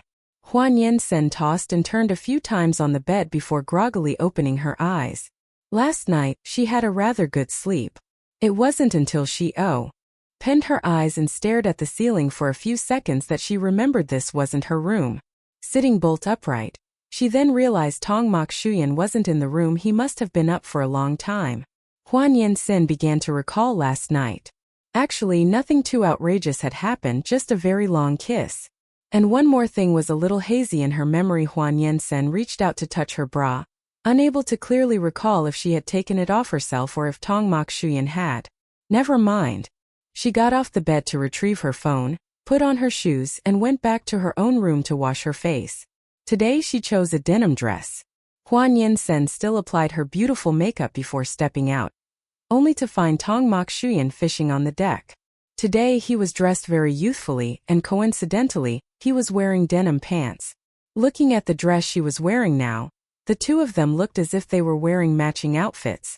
Clearly, it wasn't just Hua Nian Sheng who thought of this. Tong Mok Shuyan thought the same, a faint smile appearing in his eyes. He extended an invitation to fish. Would you like to go fishing together after breakfast? Hua Nian Sheng didn't actually like fishing activities very much, but with her boyfriend enthusiastically inviting her, she found it awkward to directly refuse. It was much later that she learned what was called the law of face slapping. Chapter 71, The Novice Protection Ring. The activity of fishing has a very mysterious phenomenon called the novice protection ring. The first time Hua Nian Sheng cast her fishing rod down, not long after, she felt something touching her rod beneath the surface. Tong Mok Shuyan was still standing behind her, teaching her, and seeing this he even raised an eyebrow. Afterwards he held Hua Nian Sheng's hand, and together they reeled in a goldfish estimated to weigh several kilograms. Her stroke of luck made him unable to help but burst out laughing. Very good. When it came to praising his girlfriend, Tong Mok Shuyan had never been stingy with words of commendation. Hua Nian Sheng cast her fishing rod down again, and a while later, she finally felt the joy of fishing. There's a saying, doubt the angler, understand the angler, become the angler. She felt it was very true. After that, she and Tong Mok Shuyan sat on small chairs, a short distance apart, quietly fishing. Both of them consciously wore sun protection shirts, sun hats, and sunglasses, exuding a mature and calm demeanor. Afterwards, Hua Nian Sheng caught a few small fish, small shrimp, and a rather large starry grouper. According to Tong Mok Shuyan, she could be considered to have had a bumper harvest today. Tong Mok Shuyan also harvested quite a bit, but compared to a novice like her, it turned out to be neck and neck, which made Comrade Xiao Hua quite proud. She wanted to post on her circle of friends to show off her achievements, but reconsidering her relationship with Tong Mok Shuyan, wasn't yet public now. Posting online would require the trouble of blocking countless people, and her heart withered. Oh well. However, her not posting didn't mean Tong Mok Shuyan wouldn't either. He took photos of 2 buckets of fish and posted them on his circle of friends. Not long after, all sorts of red dots appeared. Normally he rarely appeared online, but as soon as there was any movement, it seemed everyone wanted to snoop for news. His private inbox quickly received dozens of new messages. At that moment, he was discussing with the chef how to prepare lunch. The ingredients for lunch were precisely the fish and shrimp he and Hua Nian Sheng had caught that morning. New message notifications on his phone kept appearing continuously. His phone's ringtone wasn't turned off, and the ding-dong sounds rang out incessantly. Hua Nian Sheng took his phone and handed it to him. Tong Mok Shuyan, look. Is there something urgent that needs you? Tong Mok Shuyan directly unlocked the phone screen and said to her, you see if it is. Hua Nian Sheng? What does that mean? Tong Mokshuyan clearly valued his and Hua Nian Sheng's lunch quite a bit, perhaps because the ingredients were caught by their own hands, making it more meaningful. Hua Nian Sheng looked at his phone screen. There were so many red dots on social media that she couldn't resist tapping on them. She discovered that most people were asking where Tong Mokshuyan was traveling, and some even praised the very large fish he had caught. Only a select few were more special, such as Ko Chuok, who was unreasonably throwing a tantrum. His comment was particularly prominent. Why didn't you let me come along? Why didn't you bring me with you? Is it possible that in your eyes there's only your precious little darling?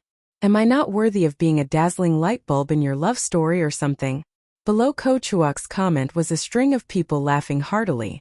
Hua Nian Sheng. After stepping out, Hua Nian Sheng then discovered that the person pinned to the top in Tong Mokshuyan's list was her, and the note had been revised to precisely sweetheart. She felt her ears gradually warming up. Initially, she thought that for a person like Tong Mokshuyan, the note would at most be her intimate name, Sheng Sheng. Who would have thought he would save her name as sweetheart? Even in real life, he had never called her like that. In the constantly popping up chat windows, there were a few names Hua Nian Sheng found quite unfamiliar. She did not know all of Tong Mokshuyan's friends. Or more accurately, she knew not many. She did not read through all of his chat history with others, only seeing Gu Chuok's messages continuously popping up. Clicking on it, messages almost poured in. Tong Mokshuyan, you are such a scumbag. How can you be so heartless? We've known each other for how many years already? Am I so contemptible that you won't let me go to the beach with you? No matter what, I will still be a sensible third wheel. I won't disturb you and Sister Sheng Sheng from cultivating your relationship. Hua Nian Sheng did not read the content below. She only saw the part where Gu Chuok mentioned her. Just then Tong Mokshuyan walked over. Seeing her suddenly lift her head to look at him, he was a little puzzled. What's wrong? Gu knows about me and you. Tong Mokshuyan lowered his gaze to look at the content on the phone, hummed and said on his birthday. He himself figured it out. Hua Nian. Tong Mokshuyan was not surprised by Hua Nian Sheng's reaction. He reached out to embrace her shoulder, smiling lightly to comfort her. It's all right. He won't just talk nonsense. Hua Nian Sheng believed this statement. After all, it had been a while since Gu Chuok's birthday until now. If he were loose-lipped, then by now everyone would probably know. But even so, her mood was still a bit complex. Scrolling up through Tong Mokshuyan and Gu Chuok's chat history, she discovered that their recent chat topics had indeed mentioned her a few times. Gu Chuok was precisely the first person to send Tong Mokshuyan the video of her dancing at Duongqiu's birthday party. Hua Nian. Why is he so meddlesome? Tong Mokshuyan took back his phone, not paying attention to his best friend who was sulking in the messages. Alright, let them be. Let's go in and rest a bit. Hua Nian Sheng turned back and sat down, and Tong Mokshuyan got her some water. Although it was already October, the sunlight and the sea was still very dazzling. Hua Nian Sheng felt that the amount of sunscreen consumed in these 2 short days was even more than the amount she used in a normal week. Lunch was finally served. Hua Nian Sheng looked at the table full of seafood and felt quite proud. After all, this was also the result of her own labor. She didn't know where the chef was from. Yesterday's cooking style leaned towards Western dishes, but today's table had both boiled fish and steamed shrimp, which tasted quite good. She didn't know if it was because almost all the ingredients were caught by herself or not, but Hua Nian Sheng felt that this meal was very fresh and delicious, and she ate with great appetite. Sometimes the self-imposed filter she applied was quite thick. In the afternoon, the yacht sailed out quite a distance. The color of the seawater here was a blue almost like the sky seen from afar. The water and sky were one color, and occasionally there were seagulls soaring in the air. It could be said to be a very beautiful sight. Hua Nian Sheng changed into a dress more suited to a resort style, and photographer Tong was back in action. It was then that she realized that what people said online, about being reluctant to break up because one's boyfriend takes good photos, turned out not to be a joke. Trying to put herself in that situation, Hua Nian Sheng was already starting to feel reluctant. On the other side, Tong Mokshuyan diligently searched for angles, looked for lighting and conveniently guided his girlfriend on poses, completely unaware that the idea of breaking up had already spun around in little Hua's head several times. After he took a few shots, he also showed Hua Nian Sheng the results, and if she wasn't satisfied, he would retake them. What was regrettable was that in terms of aesthetics, Tong Mokshuyan seemed to genuinely surpass 90 of men his age. Even Hua Nian Sheng herself didn't expect a candid shot to be so beautiful. In turn, Hua Nian Sheng thought she should also take a few photos for Tong Mokshuyan, and she confidently took his camera. Tong Mokshuyan was probably not unfamiliar with being photographed. He frequently appeared in various lenses, so when facing his girlfriend's lens, his movements and demeanor were all natural. Not to mention what Hua Nian Sheng's photography skills were like. Just looking at the model, one would know the finished product wouldn't be too bad. There was even a moment when Hua Nian Sheng doubtfully wondered what door God had closed on this man when creating him. After taking a few shots, she even let the model look at them himself, and the model himself even offered photography suggestions. Finally, little Hua humbly accepted, tried a few more times, and finally managed to capture the feeling of a big magazine cover photo. Looking at the results after a few rounds of guidance, she said gleefully later, "If I work in the photography industry, I will use these photos as my representative works." Tong Mok Shui. And burst out laughing. "Then I will be your model." Little Hua heard that and shook her head, saying very seriously, "Mr. Tong, I can't afford to pay your modeling fees." Tong Mokshuyan was again made to laugh by his girlfriend's humor. He burst out laughing delightedly and replied, "Don't worry, I'm offering it to you for free." The 3 words "I'm offering it for free" fell into Hua Nian Sheng's ears, making her associate them with many unhealthy relationships. Her gaze momentarily became a little unfocused. Her gaze first fell upon Tong Mokshuyan's face, then slowly moved down, his Adam's apple and collarbone peeking out from under his shirt, and in her mind she recalled the physique she had seen yesterday. "Is it okay to photograph anything?" Little Hua asked. She clearly didn't say much, but Tong Mokshuyan inexplicably perceived a different meaning from her tone and gaze. He looked straight at her, the corners of his mouth still holding a smile, smiling with ease. He said, "Anything goes if you dare." Hua Nian Sheng was completely no match for him. She didn't continue this topic anymore, quietly returned the camera to Tong Mokshuyan, secretly thinking to herself that for the entire day today she would definitely not be interested in touching his camera anymore. A moment later, Hua Nian Sheng finally remembered her selfie stick. Previously when she traveled she never forgot it, and this time she naturally also brought it along. At this moment the sea view was beautiful, the sun was also just right. She reached out and hooked Tong Mokshuyan's pinky finger. He lowered his gaze to look, then looked up at his girlfriend. Her eyes at this moment seemed to have become clear again, looking as if she wanted to be pampered. He posed a question to her. Little Hua again hooked his pinky finger, raising her soft voice, full of compliance. "Let's take a photo together on Tong?" Tong Mokshuyan was certain that his expression at that moment had definitely changed. He had to admit, there were many times when men really liked to hear sweet words. He didn't know if other men liked it, but he liked it very much. Hua Nian Sheng saw he had no reaction. Not believing that he wouldn't agree, she added another sentence, "Take it, take it. Take. Tong Mokshuyan thought at this moment, even if she wanted to empty his wallet it would be fine. It was at this moment, his susceptibility was officially confirmed. Hua Nian Sheng happily fiddled with her selfie stick and phone. The first photo together since they fell in love was taken today. It was just that at this moment they had entered the countdown phase of the National Day holiday. Hua Nian Sheng, even before getting off the boat, had already begun to feel melancholy. She even seriously wondered what exactly she had done during this holiday. That time had flown by in a flash and slipped away. Tong Mokshuyan saw his still lively girlfriend suddenly fall into a state of melancholia. He found it strange. For a moment he curiously asked a question and only then knew she was sad because of the holiday. Hua Nian Sheng even asked back, "Your holiday is also about to end, aren't you sad? Don't you want to rewind time back to the first day of the holiday? Is it possible that you like going to work that much?" These 3 consecutive questions did not stump Tong Mokshuyan. On the contrary, he actually thought seriously about this matter, finally giving the following answer to Hua Nian Sheng. "I don't overly like going to work, but I don't exactly hate it either." Tong Mokshuyan spoke leisurely right before Hua Nian Sheng began to grumble. Perhaps it's because the daily pay is high. Hua Nian Sheng. How could she have forgotten this? He is the boss after all. Little Hua, the student, in a brief moment developed a feeling of detesting capitalists. Tong Mokshuyan saw the expression on her face and burst out laughing. He raised his hand to touch his girlfriend's cheek, but because little Hua had makeup on today, he continued to be disliked by her even more. "Don't touch my face, the foundation will all come off now." She was about to bristle. Tong Mokshuyan finally deeply understood the feelings of his friends who used to complain behind their backs that their girlfriends with makeup on wouldn't let them kiss, wouldn't let them touch their faces. How irritating.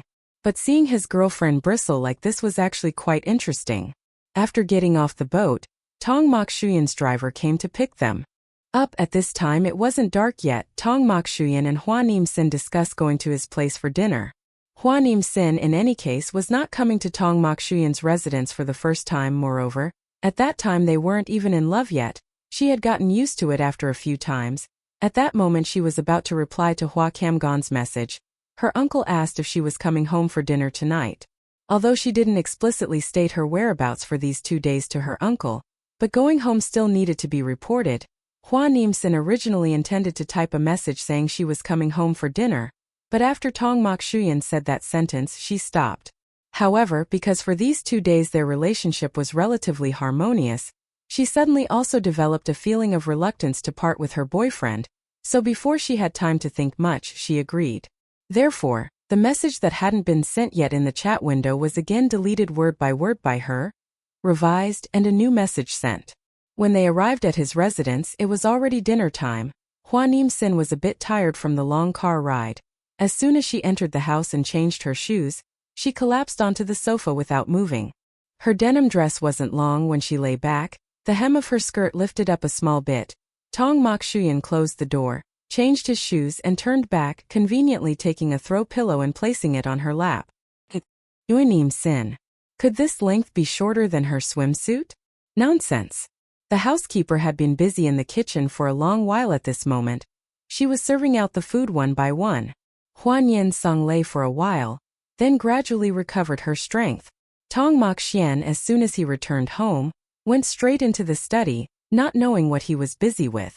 Hua Nian Sheng, hugging a lively bolster, pouted playfully at the housekeeper auntie. "I'm about to faint from hunger. Is the food all ready? It smells so good I could die." The housekeeper happily said it was almost done, almost done. Speaking of which, during the time she stayed at Tong Mokshuyan's house, by the time she left, she kept regretting not having the chance to enjoy the culinary skills of his housekeeper. She was very kind, spoke little, and had a gentle disposition. Importantly, she didn't casually pry into the host's private affairs. For example, last time she was here, every day she would look at Hua Nian Sheng with a gentle smile, but she never asked about the relationship between her and Tong Mokshuyan. 10 minutes after Hua Nian Sheng wheedled with the housekeeper, the last dish was finally served on the table. For 2 days drifting at sea, they had only eaten seafood. Now she truly craved simple home-cooked dishes. She quickly went to call her boyfriend to eat. Tong Mokshuyan's study door was knocked. A moment later, his voice echoed out, "Come in." Hua Nian Sheng immediately twisted the doorknob. First, she poked her head in to peek inside. This was the first time she had seen Tong Mokshuyan's study. After all, her status and their relationship were different from before staying at someone else's house.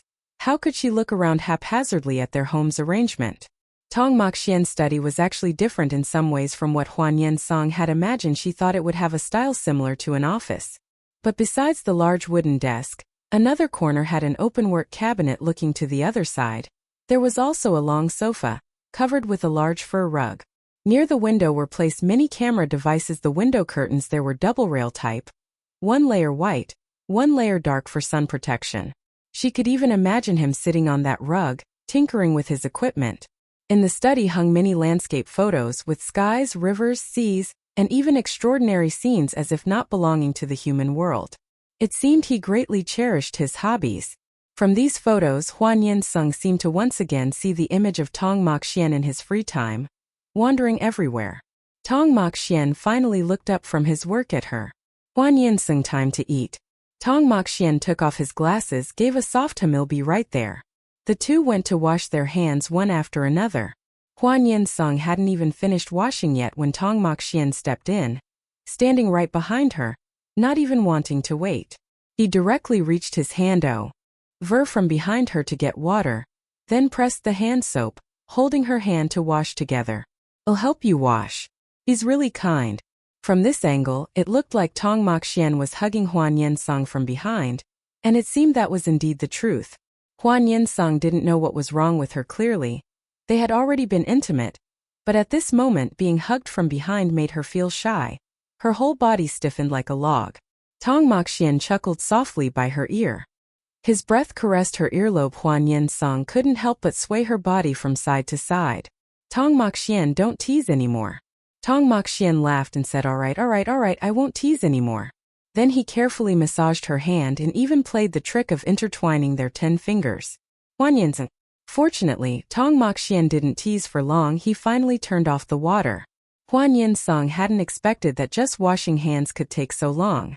After washing, she cast a resentful glance at him, then raised her hand, unhesitatingly wiping the water onto his shirt, then calmly walked out. Tong Moxian chuckled from behind, leisurely following her out.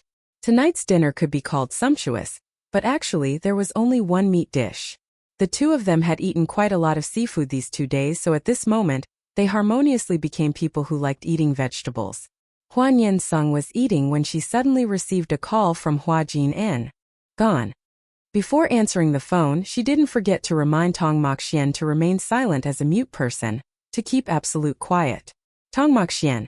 He resolutely put down his bowl and chopsticks, leaned back, calmly crossed his arms, watching his girlfriend talk on the phone with her uncle. The call connected. Hua Jingan's voice rang out. What time are you coming back tonight, niece? Su Niansheng looked at the watch, then estimated in her head, a moment later said, around a little past 9 o'clock. Is something the matter? It's nothing, Su Jinyan replied. Chung Guindan has lately learned to recognize people's faces. Whenever he doesn't see his uncle or aunt anywhere, he cries loudly, and no one can comfort him. Tonight, uncle wants to take aunt out on a date, so I'm intending to ask you to come back and look after the little boy. Su Niansheng. What's the use of him seeing me? Won't he still cry? After all, you're his older sister, it's still different. Su Jinyan adopted an exploitative tone. Uncle already tried with your picture. This little boy stopped crying when he saw your picture, but then he discovered the picture couldn't talk, so he started bawling again. Sometimes she felt pity for his child, having such an unreliable father. Perhaps Su Jinyan was looking after the child beside him. There were cooing sounds, but after listening for a while, she couldn't make out what was being said. So it's settled then. Later, please come back and look after Yo. You are little brother for uncle for a bit. Su Niansheng had originally wanted to complain a few sentences, but the very next second, her uncle had sent her a red envelope on WeChat. Her expression instantly shifted. Uncle, what are you saying? These are all but my duty. Su Jinyan wasn't surprised to hear these words. He changed the subject. Where are you eating tonight? And with which friend? Does uncle know them? Suning. Just grabbing a bite to eat with a friend. You don't know him, uncle. She almost lied without batting an eye. Song Mai Chuan. Su Jinyan didn't actually ask further, only said, all right then, remember to come home a little early, don't linger outside for too long. Clearly, he was very eager to take his wife out for a good time. As Su Niansheng hung up the phone, she was immediately met with Song Mai Chuan's half-smiling, half-unsmiling gaze. She paused, then heard him ask Su Shengsheng, you can lie without even batting an eye, can't you? What on earth was he saying? She felt he was deliberately teasing her, speaking with a barbed tongue, but she couldn't provide any evidence. That's what you call a white lie.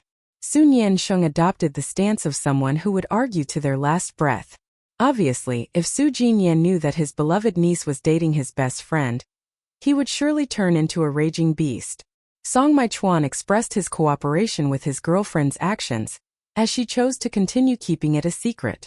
After dinner, Su Niansheng lay sprawled on the sofa, her mind adrift, casually rubbing her stomach. She thought to herself that lately she'd been a little lazy with exercise, and her number 11 abs, which once had a bit of definition, were about to pack up and vanish. Song Mai Chuan heard her mumble, casually measuring her with his gaze, and finally said, you're not fat, but exercise is good. As long as she didn't diet indiscriminately, it wouldn't affect her health. Su Niansheng shifted her body a little, her head resting on Song Mai Chuan's thigh. She looked up at him from this angle for a moment, saying nothing. Song Mai Chuan lowered his eyes, his hand naturally settling on her shoulder. What's wrong? She honestly replied, they say looking at people from this angle makes them look quite ugly. I'm checking if that's true for you. Song Mai Chuan, President Song, who could normally handle all sorts of situations at the company, was now utterly helpless before his little girlfriend. The boyfriend's invitation and the schedule arranged by her maternal uncle were different in any case, but regrettably, when considering the degree of closeness or the order of precedence, Tong Mokshuyan both lost a little. Hearing that, he said nothing, shifting to inquire about his girlfriend's upcoming plans. What other plans could a student possibly have besides studying, experiments, and a thesis? On the first day back at school, there would be a group meeting, but the specific contents would only be known to him. Couples in love, when talking, often felt time pass very quickly, even if they didn't know what moon and stars they had discussed throughout the conversation. They only knew that they had talked until Chung Guindan lay in Hua Nian Sheng's lap, dozing off, and they didn't even know if it was because both of their voices were very sleep-inducing. But because the baby had fallen asleep, Hua Nian Sheng immediately carried Chung Guindan downstairs, handing him over to the maid to carry him back to his own room. Returning to the room, the video call was still ongoing, though she didn't know where Tong Mokshuyan, who had been sitting in front of the screen, had gone. A moment later he returned, holding a glass of water in his hand. Hua Nian Sheng, sitting in front of the screen, yawned, then began the process of removing her makeup. Tong Mokshuyan watched her tie her hair up, then secured it with a claw clip, after which she put on a rainbow headband and began to rub makeup remover oil all over her face. A moment later, she mumbled to him that she had to go wash her face. Then in a flash she ran off, only returning a long while later, her small pretty face clean and pale, looking even very innocent and youthful. Tong Mokshuyan once again remembered that he was romantically dating a girlfriend many years his junior. He truly was not human anymore. Hua Nian Sheng said, "I'm going to take a bath now." Her intention was to turn off the device. Tong Mokshuyan smiled softly. "Al. Right, sleep early tonight, don't stay up late." She mumbled a perfunctory reply, then spent nearly an hour dawdling in the bathroom until her entire body felt refreshed before she stepped out. Hua Nian Sheng absolutely could not sleep early. At this hour, Hua Kam-gon and his wife still hadn't returned. She let down her long hair and sat in front of the computer, remembering that it seemed to have been a long time since she had played games. So she turned on the computer, logged into a game, and intended to play to her heart's content tonight. Most students studying this major would play games, and among them, she belonged to the least addicted group. She put on her headphones, intending to play a few rounds of shooting games. Around this hour it was probably elementary and middle school students' homework time, so the teammates Hua Nian Sheng encountered tonight were all not bad, and she easily won a few satisfying games. Just as she took off her headphones, Hua Nian Sheng heard the sound of a car downstairs. She pulled back the window curtains and looked out. Her maternal uncle and aunt had returned. Glancing at the clock, it was already around 1 a.m. Initially, she had intended to go downstairs to greet the two of them, but just as she opened her room door, she heard soft voices echoing on the second floor. After listening for a few seconds, she discovered her uncle was hugging his wife and being playful. The specific content was unclear, but just from a rough listen she realized it was not suitable to eavesdrop like this. So Chu-hua tiptoed to close the door again, trying hard not to make any sound, then returned to bed, turned off the light, and went to sleep. On the last day of the holiday, the internet was filled with the mournful cries and complaints of students and working people. Most evident was inside the train compartments returning to school, where the faces of university students were all uniformly silent, as if dead. Hua Nian Sheng lay sprawled on her bed for a very long time, unwilling to get up. The thought of having to study 7 days a week again filled her with distress. Although her class schedule wasn't heavy, the volume of chores in the laboratory was by no means small. Especially since Chu-hua had mastered the basic operations in the laboratory, she and Truong Van Phi were highly trusted by Professor Tran. Especially when the laboratory lacked personnel, students had to work even more diligently, no different from beasts of burden. Finally, she also understood why the senior students had always pleaded with Professor Tran to accept a few more students, because who could possibly endure it if things continued this way indefinitely? Initially, Hua Nian Sheng had thought yesterday would be the last time she would see Tong Mokshuyan for these next few days. After all, she knew how busy the company would be after the holiday. However, as she was tidying her belongings to return to school, preparing to go downstairs for a meal, she unexpectedly saw the boyfriend she had been so reluctant to part with just yesterday, now sitting on the sofa in her house. Furthermore, He didn't appear alone. Beside him was Ko Chuok, and also a completely unfamiliar man whom she didn't know. Cheung Guin Dan was continuously passed among these people and doted upon. Sounds of laughter and conversation echoed incessantly throughout the house. Hua Nian Sheng froze on the staircase, wondering if her way of going downstairs was ultimately right or wrong. Just as she stood there, Tong Mokshuyan, sitting on the other side, had already seen Hua Nian Sheng. His gaze pierced through everyone, reaching her, and he calmly met her gaze, which was full of doubt. "Oh, little sister Sen Sen has come down," Ko Chuok, who had also seen her, said. "Come here quickly so Brother Ko can introduce you." After that, he introduced the unfamiliar man. "This is Vu Engian Lam. Engian as in inkstone and Lam as in mountain overlooking river. He's only 2 or 3 years older than you. He's also like Tong Mokshuyan, a business partner of yours, and just returned from overseas. You're all young people, so get to know each other." Hua Nian Sheng's gaze fell upon the person opposite her. She didn't clearly hear how Ko Chuok introduced her to the other party, only seeing that the young man in front of her possessed an excellent physique and appearance, looking very youthful. "Hello, I am Vu Engian Lam." The man proactively greeted Hua Nian Sheng, appearing to Hua and T to shake hands with her. Hua Nian Sheng extended her hand to shake his. She hesitated for a moment, then finally spoke up to greet him. "Brother Engian Lam. Hello?" As soon as she finished speaking, she distinctly felt a change in the attitude of the 2 other men in the room. Ko Chuok, naturally a chatterbox, was the first to voice his opinion. "Sen Sen, why do you call him Brother Engian Lam but only call me Brother Ko? Am I not worthy of being called Brother Ko Chuok by you?" Not yet finished. As he spoke, he suddenly remembered there was still one more person beside them who hadn't spoken, so he smirked slyly. "Almost forgot. There's also someone here whose name is called directly. Why don't you call him Brother Mokshuyan?" Hua Nian Sheng. Clearly, he was doing it on purpose. Although Vu Engian Lam didn't understand, he could tell they had a rather close relationship and were teasing each other. He was very perceptive and sat down, continuing to play with baby Cheung Guin Dan, who was crawling around on the sofa. In Hua Nian Sheng's silence, Ko Chuok received a full kick from Tong Mokshuyan. "With a mouth so garrulous, why don't you just go do stand-up comedy?" Ko Chuok laughed heartily, saying with pride, "How do you know I haven't done it? It's just because my father is too conservative and kept forbidding me. Otherwise, I would already be a famous person by now, and you guys would have to buy tickets just to meet me." Hua Kim-gon appeared at this exact moment. "Rai?" Sing his voice, full of reproach. "I say, you guys, if you want to come dine uninvited, you should at least give a heads up, shouldn't you? My house normally only has 3 people eating, now with 3 more of you. You should more or less have informed us beforehand so the maid could make extra dishes." Ko Chuok looked up at the sky. "Why look at me? It's not like I was the first one to suggest coming." Vu Engian Lam was even more innocent. "It just so happens that I have something I need to discuss with Ko Chuok." Finally, Hua Kim-gon cast his gaze towards the mastermind. Tong Mokshuyan carried Cheung Guin Dan, placing him on his lap, and calmly said, "Just came to visit the little one." Hua Kim-gon. Anyone who didn't know would have thought Cheung Guin Dan was their shared child. Though Hua Nian Sheng said nothing, in her heart she understood clearly that the idea to come dine uninvited was undoubtedly Tong Mokshuyan's. Could she still not see his Sima Zhao-like ambition?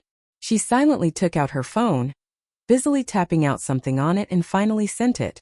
Feeling his phone vibrate once in his pants pocket, it wasn't hard to guess who the sender was, but Tong Mokshuyan wasn't in a hurry to take it out and check immediately.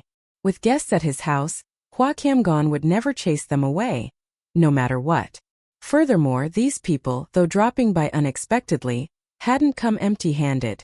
Vu Engian Lam had only recently returned to the country, and this visit saw him br. And a pair of gold bracelets as a gift for Cheung Guin Dan, a very thoughtful gesture. Hua Nian Sheng had no reason to go upstairs anymore. It was almost dinner time, and Tong Mokshuyan and the others had arrived about a few tens of minutes ago. By now, even if the maid had added dishes, they would have been almost finished and served onto the table. Indeed, not long after, it was dinner time. Although there were 3 additional uninvited guests at the dining table, and one of them was completely unfamiliar to Hua Nian Sheng, Vu Engian Lam was very articulate. Though one couldn't discern a person's true character from just a single meal, at least the stories he told were very insightful. Furthermore, he was very familiar with everyone else at the table, except for Hua Nian Sheng. Hua Nian Sheng's seat was naturally next to Tong Mokshuyan. Or rather, Tong Mokshuyan naturally sat down on her right. Hua Nian Sheng felt extremely apprehensive, especially in a situation where a third person knew about their relationship. Because of this apprehension, she became even more quiet, burying her head in her food, consciously transforming herself into a reserved and polite girl. At a dining table of 6 adults, somehow while they were talking normally, the topic abruptly swung towards Hua Nian Sheng. Hua Kimgon asked if she had finished compiling the list of missing items for her new apartment that he had asked her to do last time. Hua Nian Sheng nodded. Hearing that, Tong Mokshuyan asked, "And what else is missing? Let me see." Hua Nian Sheng. In her suspicious gaze, Tong Mokshuyan remained calm, his expression unchanged. Meanwhile, Hua Kimgon exclaimed as if realizing something. "That's right, just show it to him. He wants to give you a housewarming gift, my niece. Can't you discern his good intentions?" Hua Nian Sheng. Was her uncle plotting to set someone up again? But Tong Mokshuyan didn't object, nor did he show any unusual expression, looking as if he truly wanted to give her a gift. Hua Nian Sheng had originally intended to find some excuse to let this matter pass, but Tong Mokshuyan said instead, "Send the list to me, and also tell me what brands you prefer." He expressed himself with extreme naturalness. Just at this moment, Ko Chuok also added, "What else is missing? Let me contribute some too." These words, however they sounded, seemed to be playing along to support Tong Mokshuyan, and Hua Nian Sheng dared not reply. However, under the table, she distinctly felt a hand gently pinch her knee, causing her entire body to suddenly stiffen. If this action had been done by anyone else, it would certainly have implied flirtation. But Tong Mokshuyan had no intention of playing any teasing games with her. He was merely signaling for her to agree with Ko Chuok's suggestion. Finally, Hua Nian Sheng gritted her teeth and spoke. "Then I thank you, Brother Ko, in advance." Hua Kimgon obviously did not detect anything amiss. Even he himself often presented gifts to those dear to him. Take for instance the Tong Mokshuyan household. Hua Kimgon even knew what kind of tea Mr. Tong favored, and every year whenever new tea was released, he would always remember to purchase and send a portion as a gift. Vu Engi and Lam sat to one side, not partaking in their conversation, yet he was a rather perceptive man, who couldn't shake the feeling that the atmosphere at the dining table was somehow amiss, though he couldn't quite articulate where. After the meal, Hua Nian Sheng had to return to school. Hua Kimgon had originally intended to arrange for a driver to take her, but Tong Mokshuyan interjected, "Allow me to take her, I conveniently have to go over that way for something." Hua Nian Sheng. Hua Kimgon, what matter do you have that is so pressing, that you cannot even properly rest on the last day of the holiday? Tong Mokshuyan replied smoothly, "I'm collaborating with the laboratory of Sensen's supervising professor. As for specifics, I cannot disclose them to you." In reality, Hua Nian Sheng knew full well that at this very moment, her supervising professor was still on a flight returning to Du City. He had to celebrate Kwok Khan after all. Just this noon he had even messaged in the laboratory group, announcing his flight schedule back. The elite circle was, after all, a small world. Hua Kimgon and Tong Mokshuyan both operated in the same industry, thus her uncle could naturally also be acquainted with her supervising professor. Or, Hua Nian Sheng truly did not know where Tong Mokshuyan had ultimately found such audacity to use that as an excuse. However, in the end, Hua Kimgon did not question him at all. He believed Tong Mokshuyan to be very trustworthy, and that it was merely a matter of taking a young girl back to school. Therefore, Hua Nian Sheng simply stepped into Tong Mokshuyan's car. Long after they had departed, as Hua Kimgon sat with his legs crossed comfortably on the sofa, engrossed in his tablet, his wife, seated beside him, suddenly murmured, "Husband, don't you find there's something amiss between our Sensen and Tong Mokshuyan? The aura between them feels quite strange." Hua Kimgon. How could that be?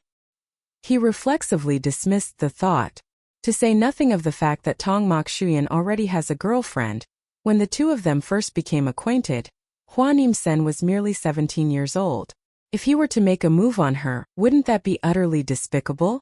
Tu, whose thoughts were far more subtle, offered another possibility. Could it be that Sensen herself harbors feelings for Tong Mokshuyan? After all, she was but a girl just past 20, and to have such an outstandingly excellent man appear beside her should feelings of admiration blossom, it would be an utterly natural occurrence. Hua Kimgon pondered seriously for a moment, yet could deduce nothing. From the perspective of this matter, the possibility did exist, but from a parental standpoint, the two of them were ill-suited, so he decisively chose a swift and simple solution. Moreover, Tong Mokshuyan was no longer a bachelor. So, do you know any promising young men? If you have the time, introduce our Sen to them to get acquainted. After meeting many people, she will naturally come to her senses. Men are, after all, simply thus. Titu. There was a certain charm about Hua Kemgon that greatly endeared him to others, his marvelous spirit, capable of conquering all, including himself. Even Hua Nian Sheng, much later, still could not fathom why her beloved aunt had suddenly grown so enthusiastic about introducing new friends to her.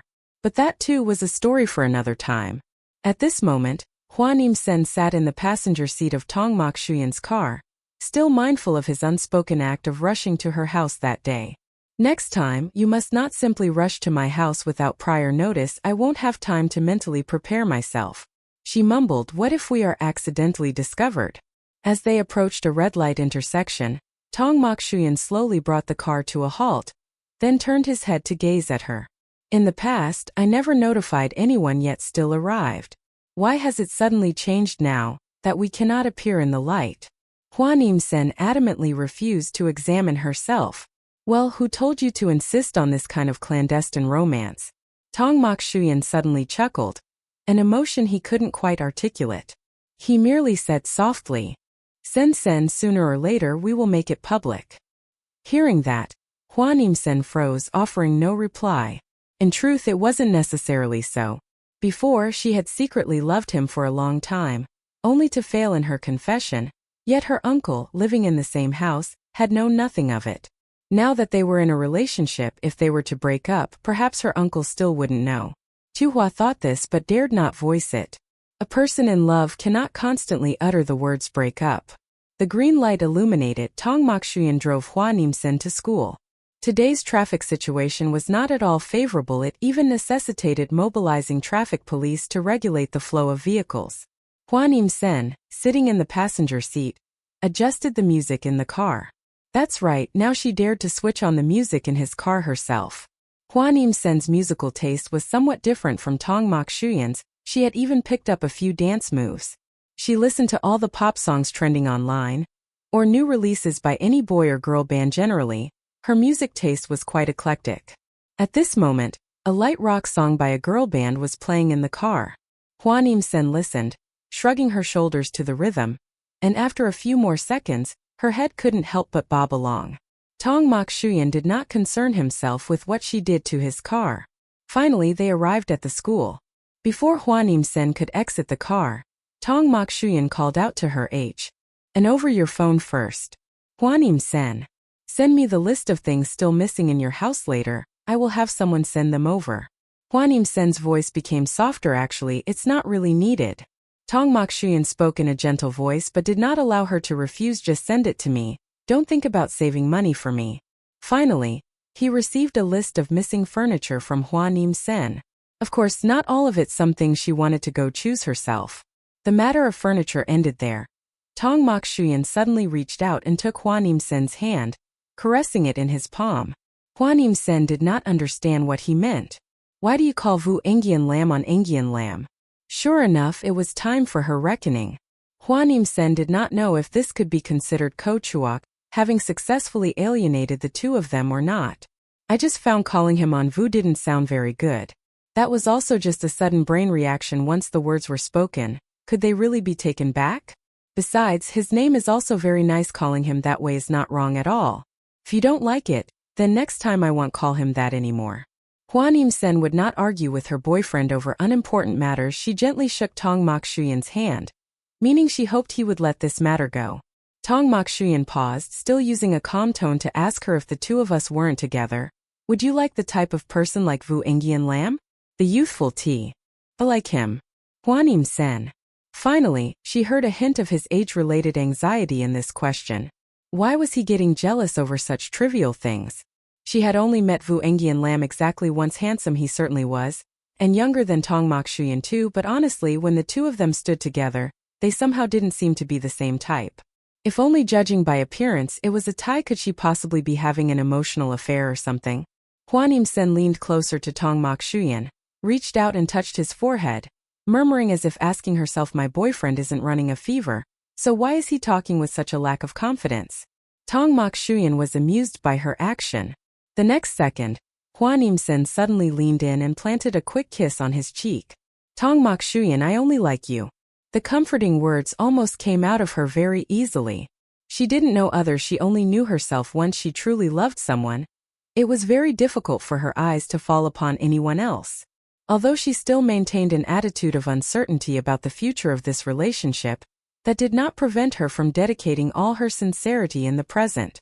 Some people, with just 2 affectionate sentences, could ascertain their position in the other's heart. Hua Nian Sheng was such a person, and Tong Mokshuyan was naturally the same. Tong Mokshuyan froze. Hua Nian Sheng pressed closer again and kissed him once more, this time on the lips. Seeing that he still had no reaction, she held his face and seriously said, so, do you have any more problems? After a long while, she finally saw Tong Mokshuyan smile. His peach blossom eyes, when seen up close while smiling, were truly captivating. Hua Nian Sheng heard him say, I was thinking, clearly my girlfriend is comforting me, but why does she only kiss so perfunctorily and superficially? Who is superficial? Chapter 73 Hot Spring Bath. The short holiday had ended. A crowd of people going to school and work were all like zombies, half dead. At 8 in the morning, the coffee shop on campus was so busy that one wished they could split into 2. Hua Nian Sheng carried a glass of iced Americano to a group meeting.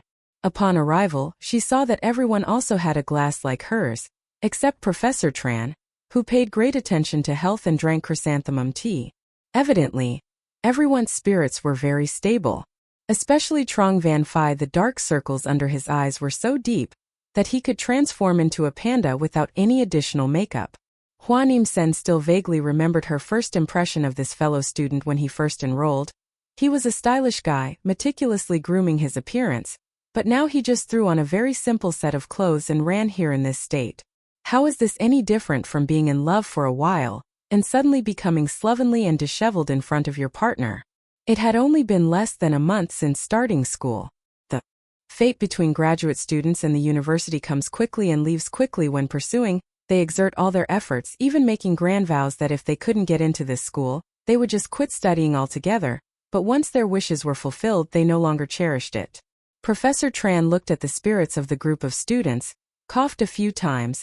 Probably in his heart he was continuously lamenting about the extremely unrestrained holiday of today's young generation.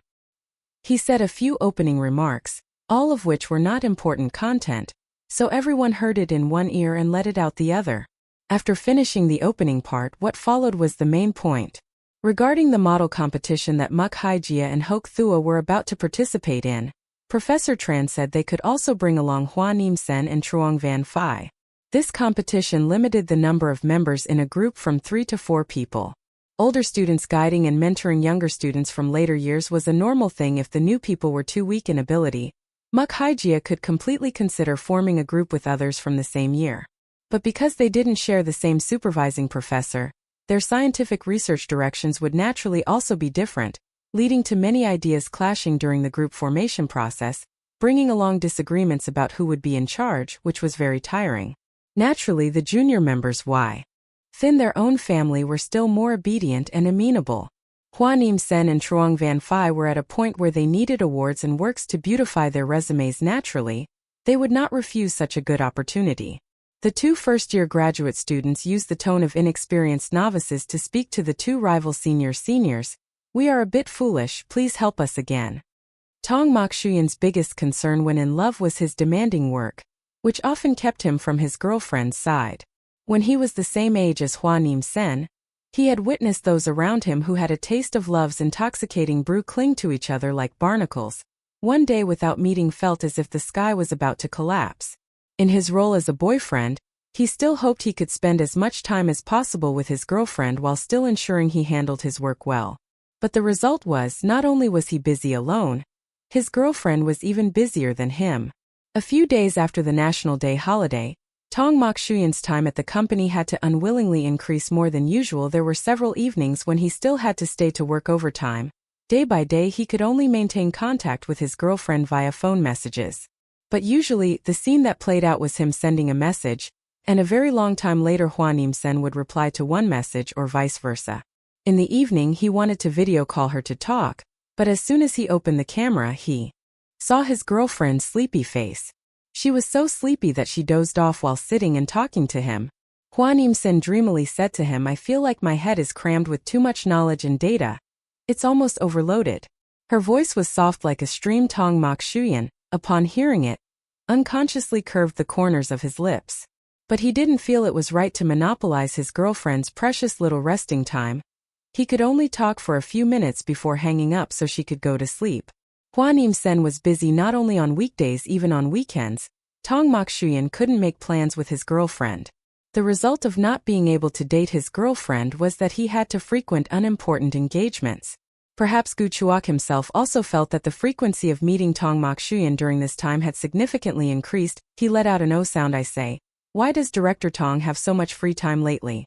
Don't tell me you broke up with your girlfriend, did you? See, I told you some clever and lively girl would sooner or later kick a workaholic like you away." Gu Chuak had a casual nature and spoke bluntly. Saying these words to Tong Shuyan was completely teasing. Yet while the speaker was carefree, the listeners found meaning in his words. Those nearby who heard him say that unconsciously perked up their ears to eavesdrop. As a result, Tong Shuyan merely ignored Gu Chuak's playful remarks. He even deliberately walked over and sat down quite far from him, displaying an appearance of being too lazy to even acknowledge that frivolous person. Gu Chuak saw this and chuckled heartily. "Hey, I was just joking. Why are you angry already?" Someone nearby caught a hint. "Mr. Gu, do you also know Mr. Tong's girlfriend?" Hearing this question, Gu Chuak seemed to realize something, and immediately denied it. "Who knows who his girlfriend is? He hides her so well, I don't even know if it's a man or a woman, let alone anything else." He almost brought trouble upon himself.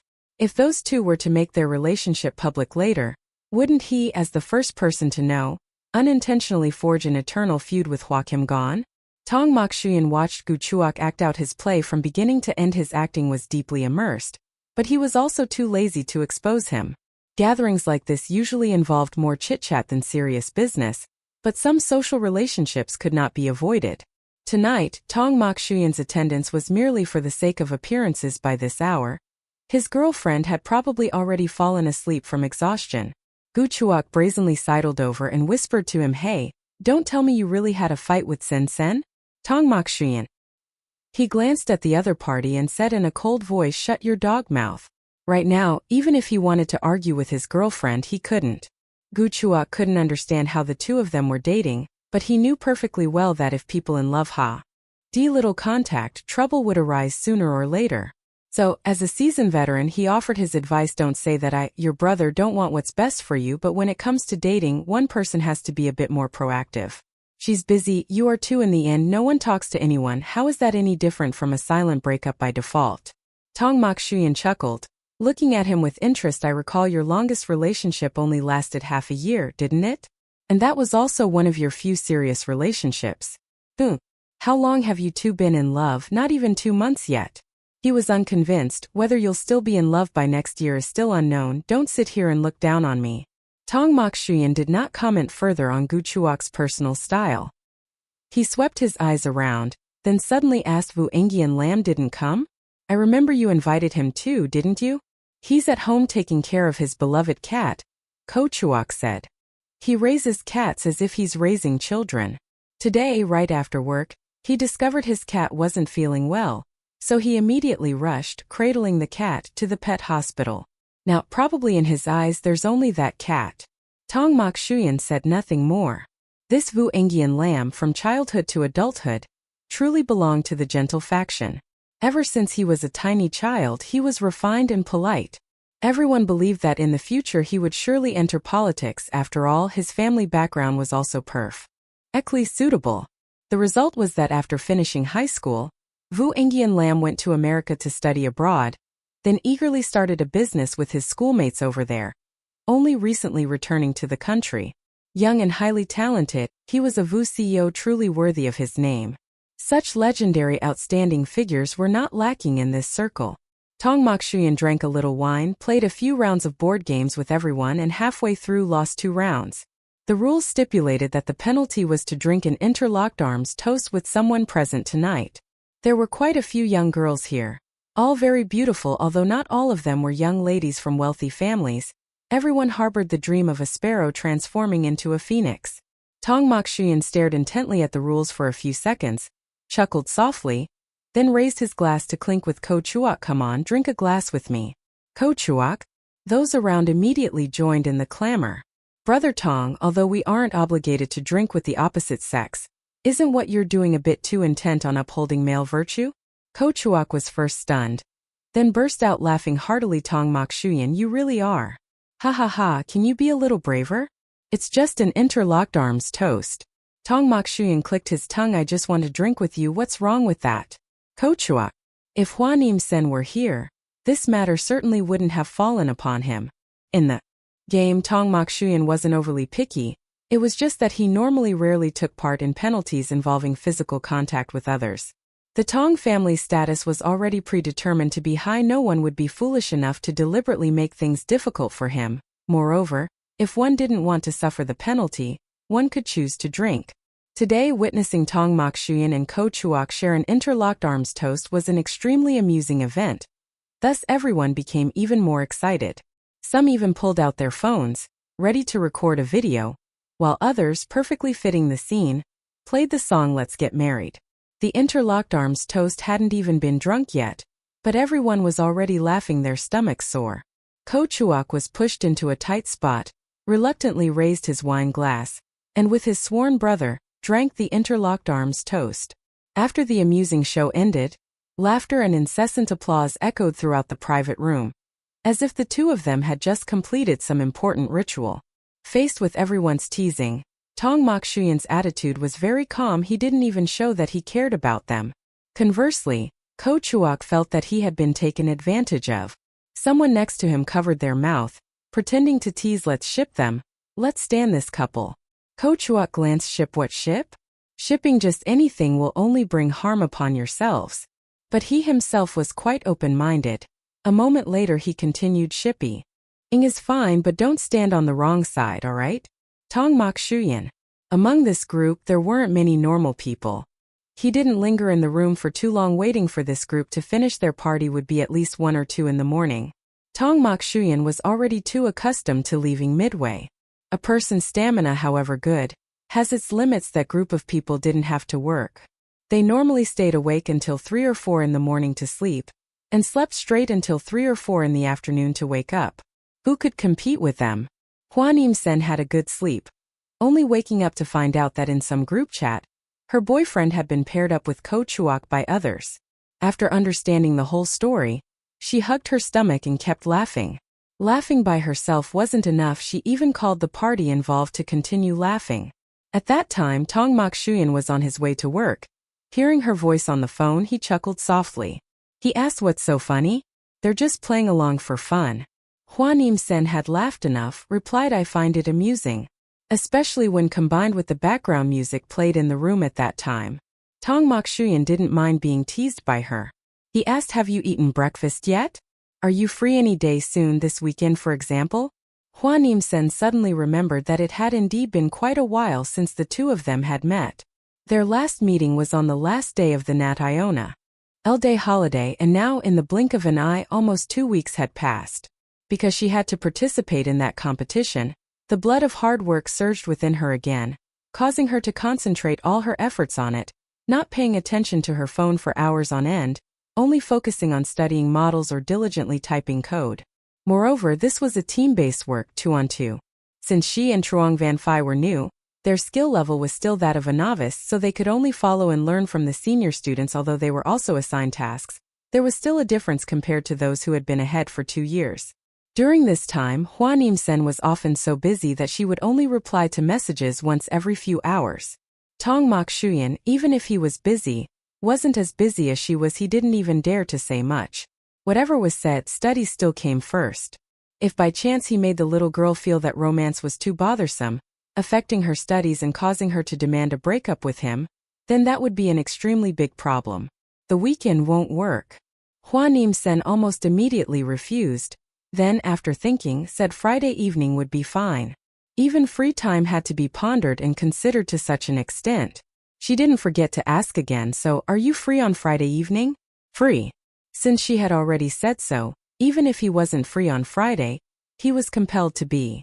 In short, nothing was impossible to postpone. Is there anything you particularly want to eat lately? Tong Mokchuan asked. Hua Nian Sheng sighed no. Lately, perhaps the pressure on her shoulders was too great, causing her much worry. Besides the fact that she was so tired upon returning home in the evening that she'd collapse onto the bed and fall asleep immediately, the important thing was that she had also grown thinner. This was probably the consequence of overusing her brain. She could only helplessly watch the number displayed on the digital scale decrease. The phone call didn't last long, both had things to do. Hua Nian Sheng continued preparing for the competition. Actually, her foundation was quite solid, though she didn't dare claim to be the core backbone of the team. She certainly wasn't a burden holding anyone back. Moreover, she wasn't entirely unfamiliar with this type of competition back in university. A senior had participated, and although she hadn't won any awards in the end, Hua Nian Sheng had looked through their works. Now that it was her turn, for her and Truong Van Phi, it was their first time, and winning an award or not wasn't crucial. However, for the two third-year master's students, their senior male colleagues, this competition was exceptionally significant. Regardless of whether they would later pursue doctorates or enter the job market, the value of this competition would always serve as a dose of confidence for them whenever it was mentioned. Muk Haijia and Truong Van Phi normally enjoyed medical grooming, but now they had gradually let it go, starting to become grown men who drank goji berries for health preservation. Perhaps the trajectory of growth was precisely doubt, understanding, becoming, overcoming. While discreetly sipping Professor Tran's chrysanthemum tea, Hua Nian Sheng also secretly took 2 liver detox pills. Such is human nature, such is life. Hoke Thua's freshly delivered meal hadn't even made it inside the laboratory before it was snatched clean by his fellow students. After a fierce struggle, he finally managed to reclaim half an egg tart from his fellow student's mouth. It was truly not easy at all. Hua Nian Sheng's life as a first-year graduate student was so full that she couldn't think of any other recreational activities. Once, a few senior students holding their thermoses said to her junior sister, "Do you know how we feel when we see you posting pictures of your travels everywhere on your social circle?" Hua Nian Sheng let out an ah sound, full of puzzlement. Muk Haijia and Hoke Thua clinked their thermoses with a clink, then complained in a mournful voice, "At that time, we only had one thought: young people truly have it good." Hua Nian Sheng perhaps also realized that in just over 2 months, she had changed too much. On Friday evening, Hua Nian Sheng had a break the next day. She still had an appointment to gather with everyone at the laboratory. She returned to the dorm, checked the time, and sent Tong Mokchuan a message: "If I go on a date with you barefaced, would you feel that I'm being perfunctory with you?" First, Tong Mokchuan replied with a question mark, then sent another message: "Not at all." All right. Hua Nian Sheng didn't have much time left to do her makeup. She changed into a set of clothes, then merely applied a layer of lip balm before heading out. Tong Mokchuan's car was already waiting at the school gate. As soon as Hua Nian Sheng stepped out, she saw it. Getting into the car, she found Tong Mokchuan sitting in the back seat. "Long time no see." Before getting into the car, she even greeted him with a very polite phrase. "Tong Mokchuan, long time no see." It was truly rare to see any couple, clearly living in the same city, not meet for nearly half a month. Moreover, in Tong Mokchuan's perception, his relationship with Hua Nian Sheng had surely just begun, still far from reaching any period of languor. As soon as she got into the car, Hua Nian Sheng received a small bouquet of jasmine. "I just bought these on the way here. Do you like this type of flower?" She found it hard to say she didn't like it. It was just that she suddenly remembered throughout their time together, it seemed she had never given Tong Mokshuyan anything, yet the things he had given her were not few. Or rather, the problem wasn't in the number of gifts, but in how exceedingly generous he was with his spending. Hua Nian Sheng wasn't sure just how vast his wealth truly was, but from his birthday gifts to the her jewelry pieces, none were ordinary, and every time they met, he would give her flowers. She began to ponder whether she should give Tong Mokshuyan something. Next month was his birthday. An indispensable ritual in any couple's date was dining. Since last year, Tong Mokshuyan had perhaps formed a habit: whenever he saw Hua Nian Sheng enjoying her food, his own appetite would improve. Recently, Hua Nian Sheng hadn't been eating well. So the restaurant he chose also featured a somewhat light and simple cuisine. Even so, his girlfriend couldn't eat much, and her eating speed was slower than usual. Is the food not to your liking? Tong Mokshuyan asked. Hua Nian Sheng lifted her head, shaking it. No, it's very delicious. I was just thinking. Now, even when occasionally out for a stroll, her mind would still unconsciously wander to the model project. This year, she wasn't yet the core force of the team, but from next year onwards, she would be compelled to rely on her own efforts. Whatever needed learning, she would have to learn thoroughly. At this moment, Tong Mokshuyan had perhaps realized that, to some extent, his girlfriend was still the potential stock of a workaholic. Still, you must eat. Look how thin you've gotten. Although she wasn't entirely under his care, he could still discern whether she had lost even a little flesh from her body. Hua Nian Sheng hummed in acknowledgement and began to eat her meal slowly. Perhaps it was because someone was eating with her today, but she had eaten a little more than usual. Tong Mokshuyan, having finished his meal, did not rush her. He sat quietly to one side, replying to phone messages. Hua Nian Sheng ate while asking what they would do next. She had been so buried in her studies these past few days that she had forgotten to ask her boyfriend to confirm their date itinerary. She didn't even realize that the trust she held for him had deepened more than before. Tong Mokshuyan did not rush to answer immediately. He asked, "Are you on your period now?" He recalled her menstruation last month arriving around mid-month. If he remembered correctly, it should have ended by now. Hua Nian Sheng didn't know why he was asking that. She shook her head. Her period had passed 2 days ago. Tong Mokshuyan asked her later, "I'll take you for a spa and then we can go soak in a hot spring, okay?" Clearly, this itinerary was something he had intentionally arranged for her recently. Her stress had been immense, and tonight he wanted to take her to relax. Hua Nian Sheng, having heard this, looked dazed and asked again, "So are you going to the spa with me?" "I'll wait for you." Tong Mokshuyan didn't like the feeling of other people's hands touching his face. In this day and age, there was no shortage of men going to spas for beauty treatments. He simply disliked coming into contact with strangers. "That means you'll have to wait for a very long time." Hearing this, Tong Mokshuyan chuckled softly. Isn't waiting for one's girlfriend an obvious thing to do? He truly was a very thoughtful boyfriend.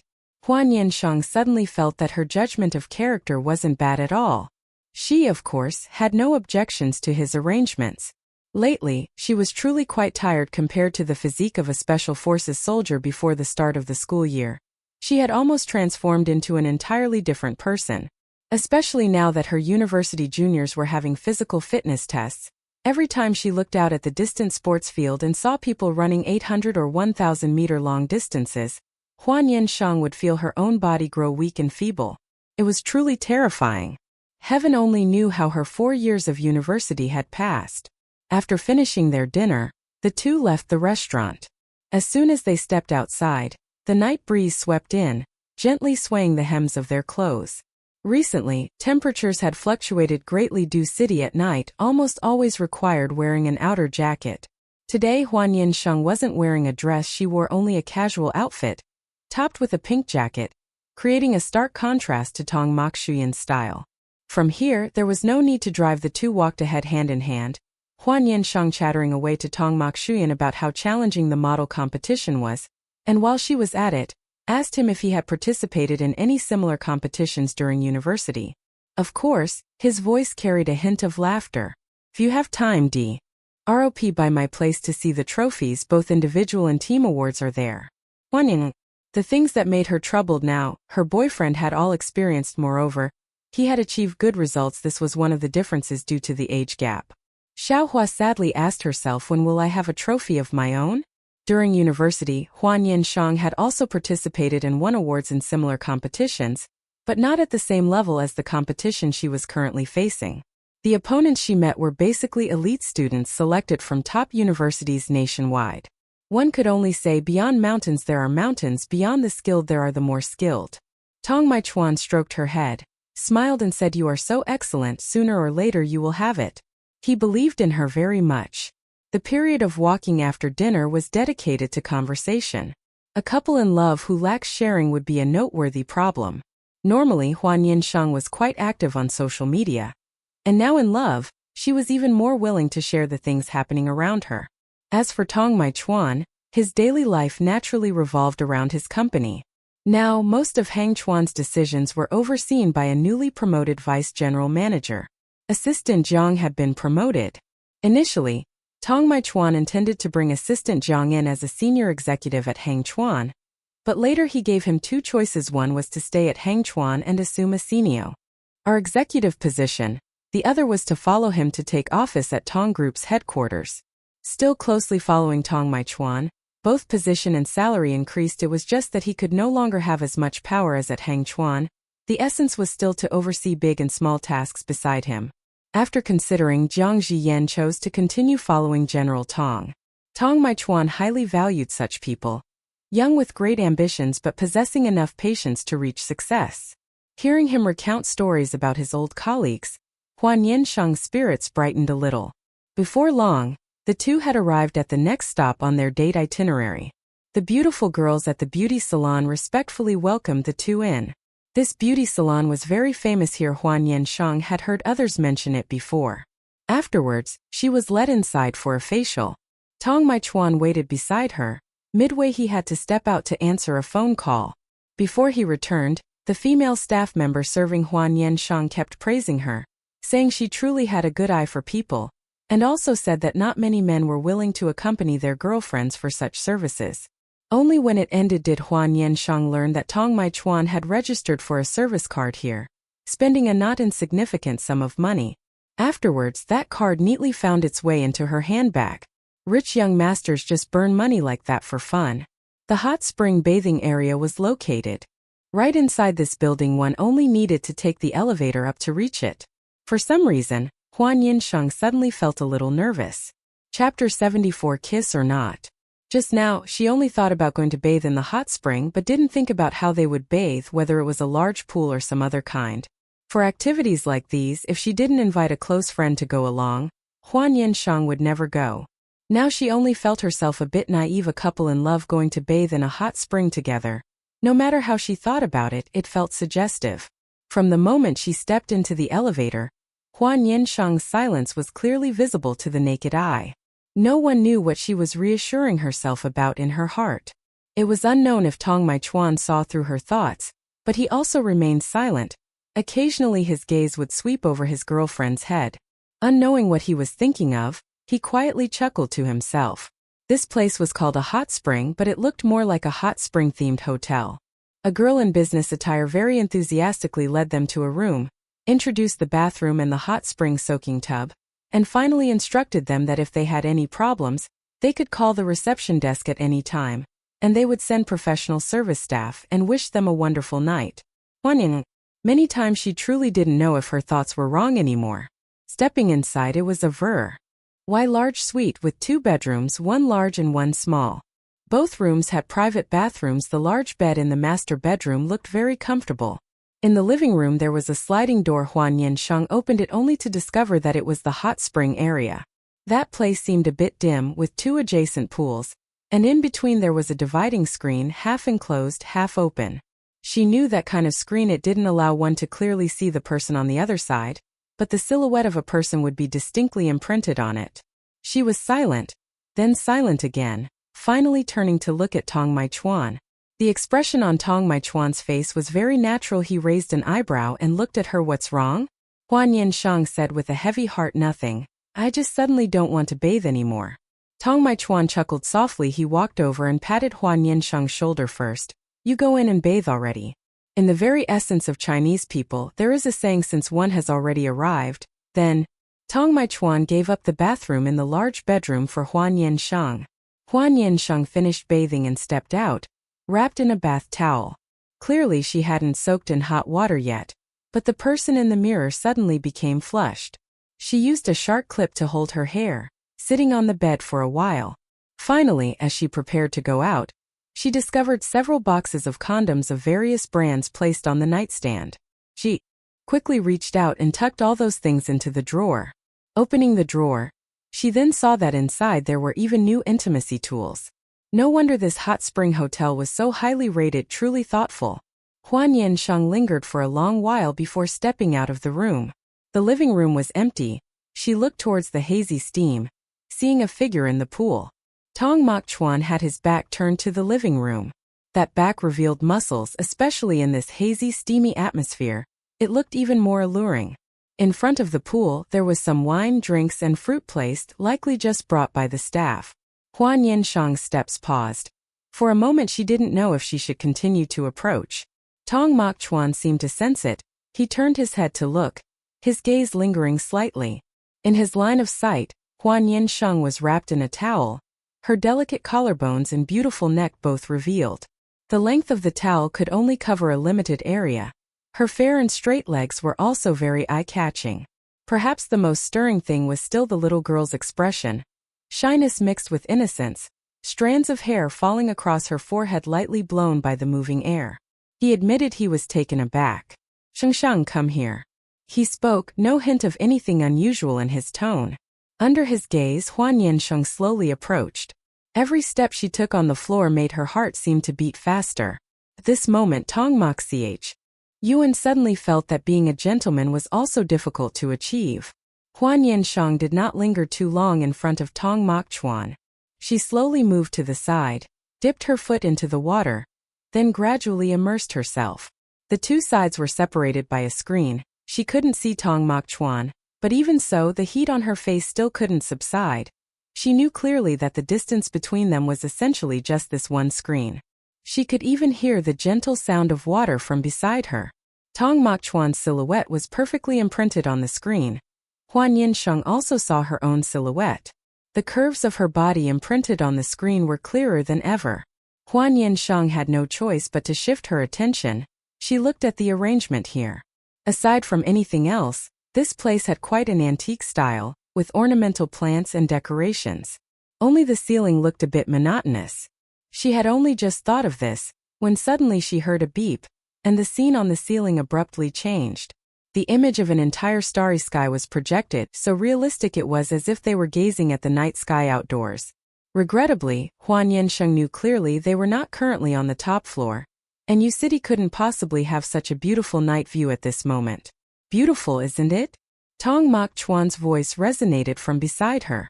Hua Nian Sheng raised her head to look at the sky. Uttering a soft "What is this?" "E hotel's interior design," he replied. Hua Nian Sheng stopped asking. By her ear was the rustling sound of water. She always felt that this moment was not suitable for conversation. But Tong Mok Chuan clearly didn't think so. He asked her, "Sheng, do you want some fruit juice?" Before Hua Nian Sheng could even say whether she wanted to drink or not, a glass of fruit juice reached over the edge of the pool beside her, with a straw inserted, and the hand holding the glass was damp, veins clearly visible. She reached out to take the glass of fruit juice, their two damp hands touching for a brief moment. On that tray there were actually cocktails, a low-alcohol type. When soaking in a hot spring, it's not suitable to drink strong alcohol. That kind of alcohol wouldn't actually intoxicate one, but Tong Mok Chuan still didn't let Hua Nian Sheng drink it. Her alcohol tolerance, even if it had improved, was still poor.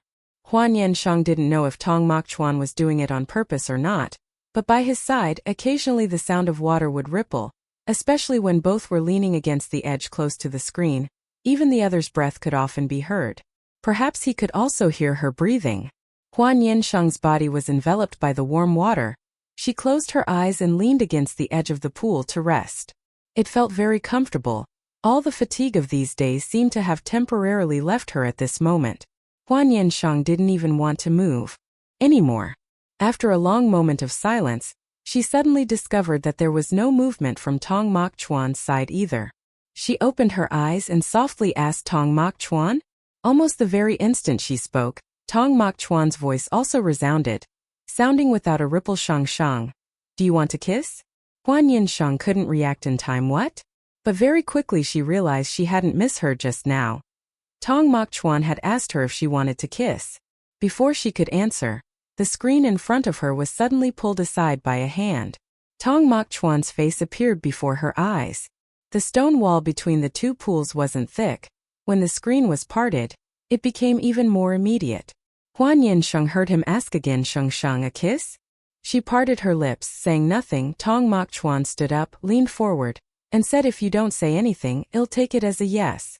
As soon as the words fell, Hua Nian Sheng's lips grew cold. Her face was lifted by him. Tong Mok Chuan kissed lightly first, then began to use more force. Hua Nian Sheng felt his urgency, but was unconsciously drawn into the kiss. Instinctively responding, her hands placed on his arms, her palms could feel the tautness of his muscles. In her line of sight, Tong Mok Chuan's upper body was naked. The masculine allure emanating the very moment he leaned down to kiss made one go weak. Hua Nian Sheng vaguely realized that men, when clothed and when unclothed, were indeed not the same. Tong Mok Chuan perhaps felt the stone wall separating them was truly cumbersome, but he did nothing. In his kiss there was a faint scent of wine. Clearly he had drunk a little just now. Hua Nian Sheng was immersed in the kiss, not noticing the towel on her body was slipping down. Only when she realized something was amiss, was it also the moment Tong Mok Chuan reached out to hold it up for her. She belatedly realized, and brought her hands to cover her chest. Tong Mok Chuan lightly kissed her lips, but the action of his hands was to help her rewrap the towel. His movements were not at all practiced, but the advantage was that they were very gentle. In the process his hand accidentally touched her bare skin. Hua Nian Sheng couldn't help but recoil. She completely dared not look directly at him. The moment they kissed, she had thought about what would happen next, and how she should react, but regrettably, she still hadn't figured out an answer. Once the towel was neatly rewrapped, Hua Nian Sheng slowly raised her eyes to look at Tong Mok Chuan, but in a sitting position she wasn't as tall as him. The first thing that caught her eye was his abdominal muscles, then upwards to his chest muscles, his Adam's apple, and finally his face. Tong Mok Chuan said one shouldn't soak in a hot spring for too long. It'll get out first. You shouldn't soak for too long either. Hua Nian Sheng felt her entire body was about to burn up. She softly hummed. Then the sound of water resounded. Beside her, Tong Mok Chuan stepped up. Hua Nian Sheng even did not have enough courage to turn back to look at his back.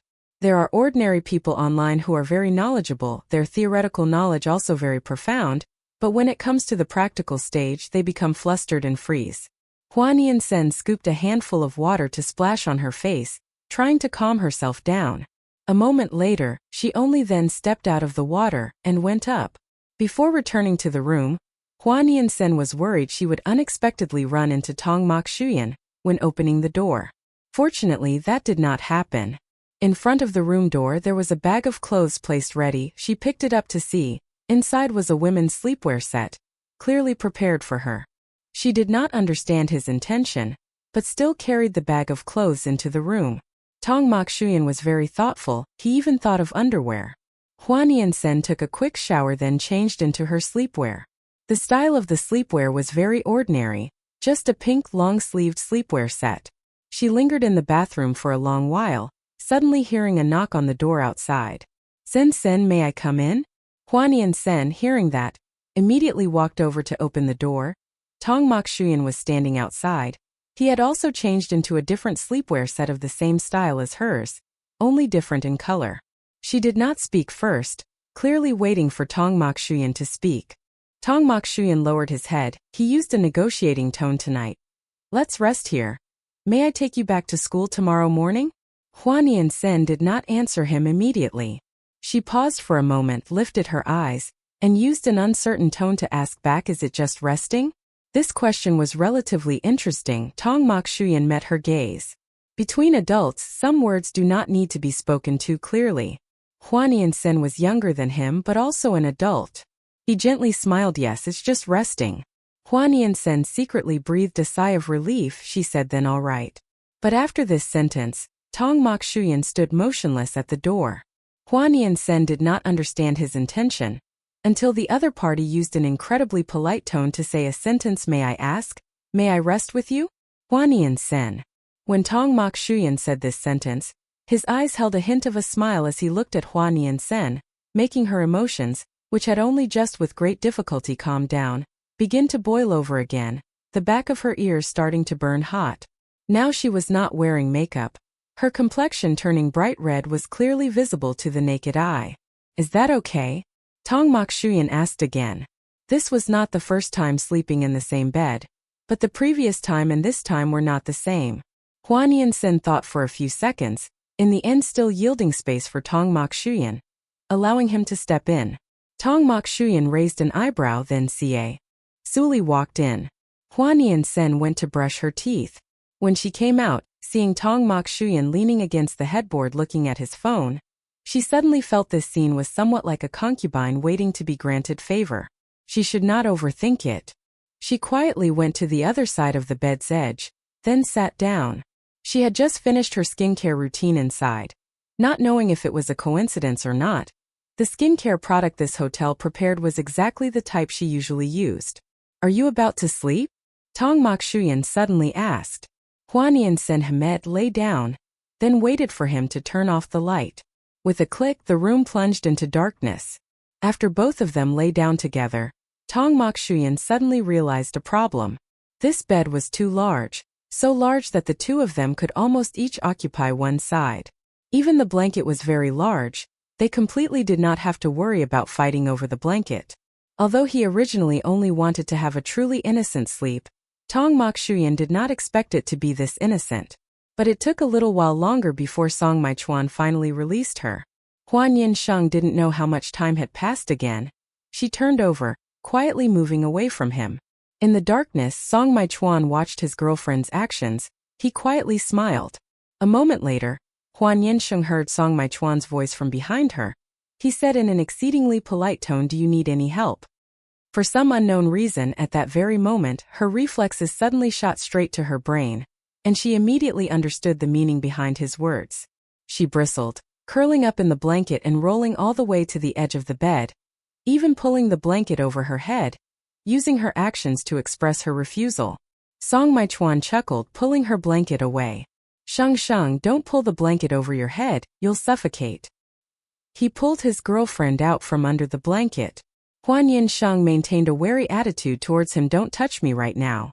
Song Mai Chuan found her wary expression at that moment quite adorable, but his tone instinctively became coaxing. "All right, sleep well, I won't tease you anymore."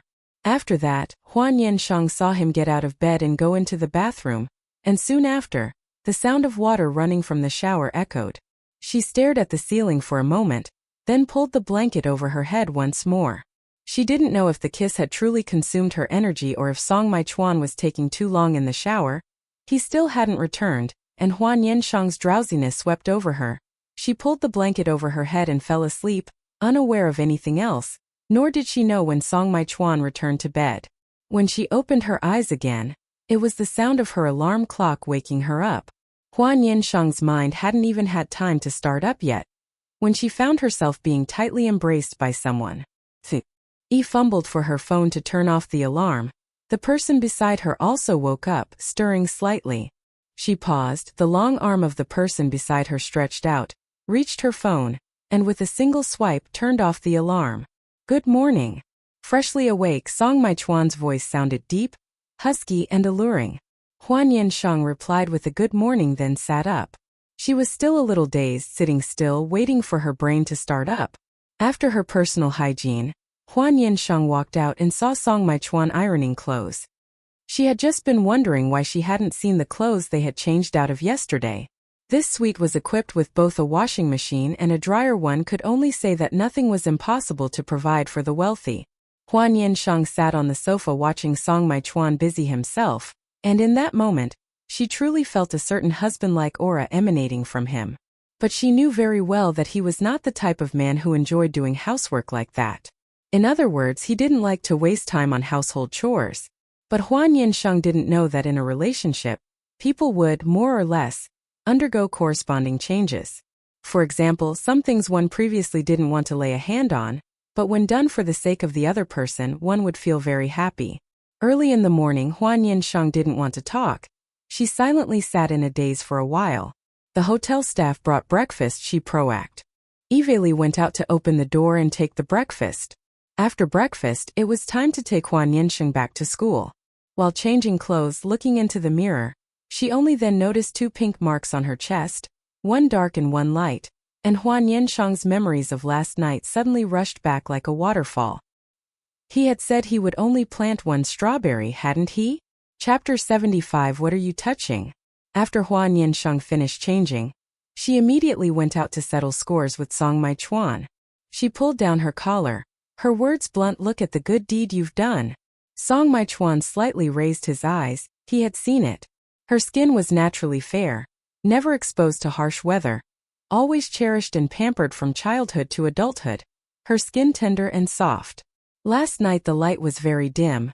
Song Mai-chuan wasn't sure if he had left any marks, but now he knew. On her pristine white skin appeared two faint pink marks, one darker and one lighter. Because of her fair skin, the color difference was very obvious. He stared for 2 seconds, recalling the lie he had told last night, saying he would only plant one strawberry.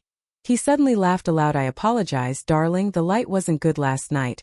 Next time let's turn on the lights before kissing, okay? Hua Nian Sheng.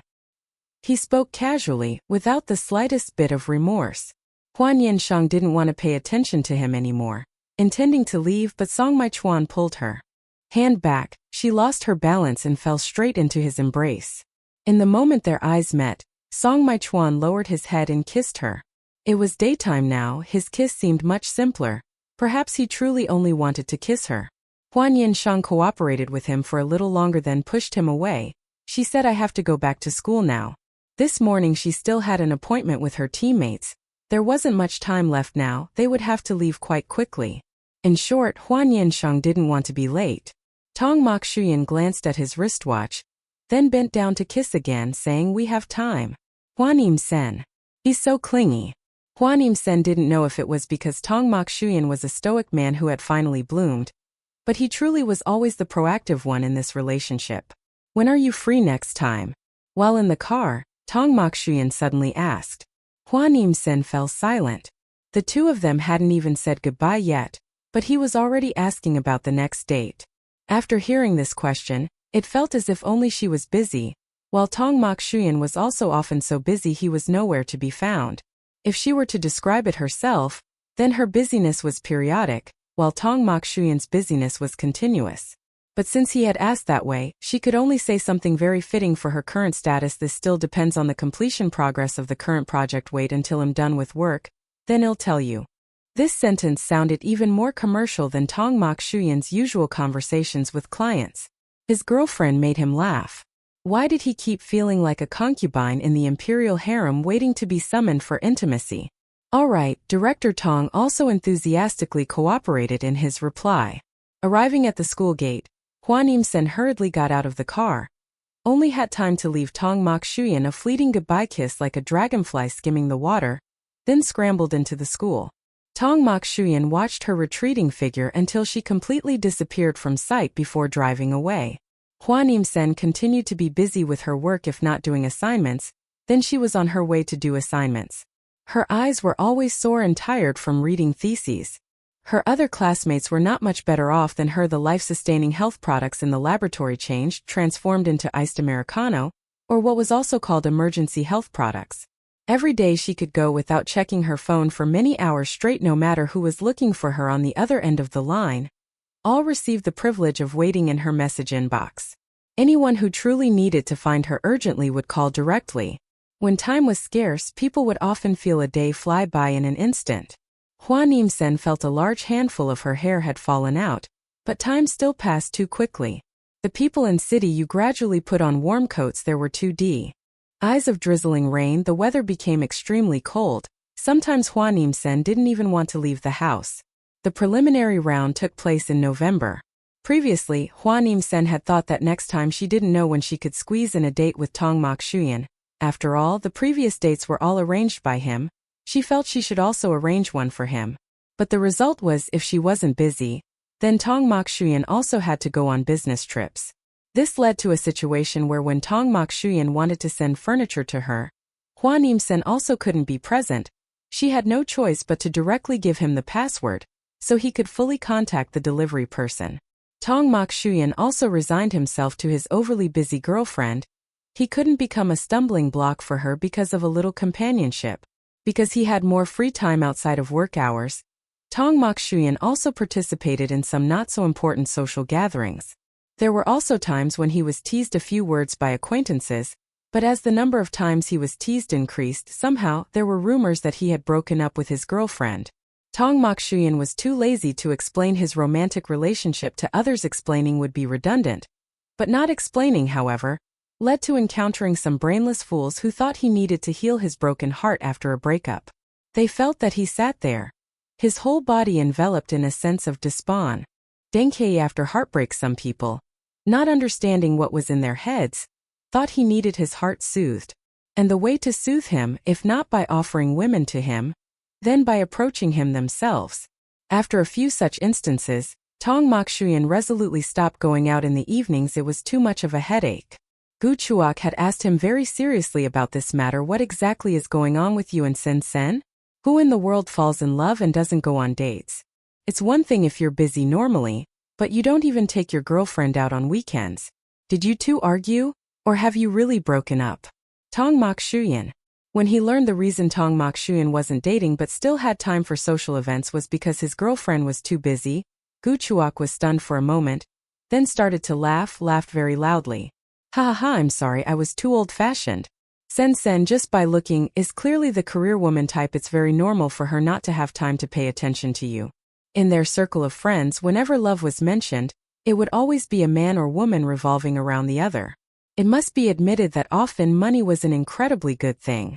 Of course, it wasn't that couples who were well-matched, equally talented and capable didn't exist, but truly, there were also too many couples who used marriage as a facade. After knowing that Tong Mokshuyan's romantic relationship had no problems, Gu Chuok was satisfied.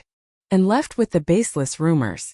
If he didn't leave on his own, Tong Mokshuyan would also kick him out. Hua Nian Sheng had no idea what Tong Mokshuyan's current reputation was like. Since entering school, she had rejected many invitations to go out, and now she was even lazier to check group messages. Especially during the critical last-minute stage, Hua Nian Sheng basically only checked her phone once in the morning, noon, and evening. Otherwise, she was always swamped with work. Moreover, the time she used her phone were only for research or to do a few other tasks. To achieve results in a short period of time, it was naturally necessary to put in a corresponding effort. Hua Nian Sheng was smarter than ordinary people, but was far from reaching the standard of a genius, so she still had to work hard. Her family also knew about her going to compete. Hua Kim-gon even seriously asked if this competition needed an audience, he could mobilize the company for support. Hua Nian Sheng immediately asked her uncle if he was planning to use money to open the back door to pave the way for her. Her youngest uncle curled his lips in a smirk. What are you thinking? It's just that I recall when I was studying back then, I also seem to have participated. In the first year I didn't win any awards. Now I want to go there to show off a bit. Who knows, maybe I could even get on stage and say a few words then. Crazy. She didn't care if her uncle was joking or serious with Yuan Hang's current reputation and power. Hua Nian Sheng was not at all surprised if her uncle did something. Because the preliminary round lasted about 4 days, and during this time they had to complete modeling, essay writing, and other tasks. Time was truly not at all ample. Their team had both men and women, and it was truly very inconvenient when they needed to discuss work but couldn't meet face-to-face everywhere at all times. After deliberation, they decided to book hotel rooms for a few days. At school, evenings were still very inconvenient, and the laboratory also had regulations about opening hours. They successively moved into the hotel on the day of the competition. The hotel was booked by Hua Nian Sheng. She booked 2 suites. When they knew the room type she booked, everyone gasped in astonishment. Only until she explained that this was a hotel experience card that someone else had given her previously, and it would be a waste not to use it, did they finally believe her. Hua Nian Sheng was truly not deceiving them. It was just that the validity of the card given was free for life, and that card was not given to her but to Xiao, and she was merely someone enjoying the benefits by proxy. Mu Haijia and Hoke Thua both already had experience with similar competitions, so they also brought a great sense of reassurance to the entire team. The first day of the competition. The time to start the topic was in the evening. They didn't waste much time on choosing the topic. After selection was complete, next was dividing the work for each part. Among the 4 of them, the ones who truly only sprang into action when the water reached their feet were only Hua Nian Sheng and Truong Van Phi, while Mu Haijia and Hoke Thua had previous competition experience and had also prepared for a relatively long time for this competition. Compared to those two, Hua Nian Sheng and Truong Van Phi were reluctantly considered to be merely embroidering flowers on brocade. The 2 of them were responsible for solving relatively simple problems. Hua Nian Sheng's math was always quite good when it was truly needed. She didn't struggle too much. Besides solving problems, Hoke Thua was also responsible for building the basic framework of the essay. He was also the person in charge of writing the essay. In competitions like these, Almost every team could not avoid staying up late. For several consecutive days, staying up late to research materials, Hua Nian Sheng's head throbbed with dizziness. By the last day, the few of them gathered in one place together to revise the model and code, improve the essay and check the format, discussed until their mouths were dry, and finally sent it to Professor Tran for review. When he said there were no more problems, they finally breathed a sigh of relief. After the essay and other supporting documents were submitted without any errors, Truong Van Phi looked at the files on their computer screen, and finally uttered in a weak voice, in the coming days I don't want to see this pile of software anymore. Hua Nian Sheng's eyes were full of bloodshot veins, and her entire body felt incredibly weak. If a few more competitions like these, involving staying up late and intense brainstorming for so long, happened a few more times, she was afraid she wouldn't be able to endure it. The creed of modern young people was it was acceptable to stay up late, but not acceptable to stay up late working and studying. At this moment, everyone needed to catch up on sleep. Hua Nian Sheng carried her computer back to her bedroom, then fell into a deep, oblivious sleep. After waking up from her sleep, she invited her 3 fellow students to eat at the hotel, then together they took a taxi back to school. Upon returning to school, Hua Nian Sheng suddenly remembered that it seemed like she hadn't contacted Tong Xian for several days. She didn't know what he was doing. She took out her phone to check their chat history, and discovered their conversation had stopped 3 days ago. Not exactly. Tong Xian still sent messages every day, it was just that she had never responded even once. These past few days she hadn't checked her phone much, and had also informed him beforehand, but now looking back, it seemed she really had been a bit distant towards him. What was that saying again? If you're in love and stop contacting for 3 days, it's defaulted to a breakup. She directly called him. The phone rang not long before it was answered. The background music on the other end was quite loud, and Hua Nian Sheng heard both men's and women's voices talking. Sin, are you done with your work? That excellent boyfriend, during the time his girlfriend was busy, always maintained an attitude of caring but not disturbing. This point had probably surpassed many men. Hua Nian Sheng paused, uttered an Are you busy? Tong Xian glanced at the lively scene inside the private room. This time's partner was someone a bit older who liked to sing, and the secretary had arranged a karaoke session. At this moment, his male subordinate and the partner were passionately duetting a classic song by Phoenix legend. At times like these, there seemed to be no generation gap whatsoever between the 70s and 90s generations. Tong Xian stood up and went outside, saying to her, are you tired? Hua Nian Sheng? If you're not too tired. Tong Xian paused for a moment, then said, shall I come pick you up tonight? They hadn't seen each other for many days. Hua Nian Sheng was lying on the bed making the call. Hearing this, her mind seemed forced to work a little. Then what time will you be done?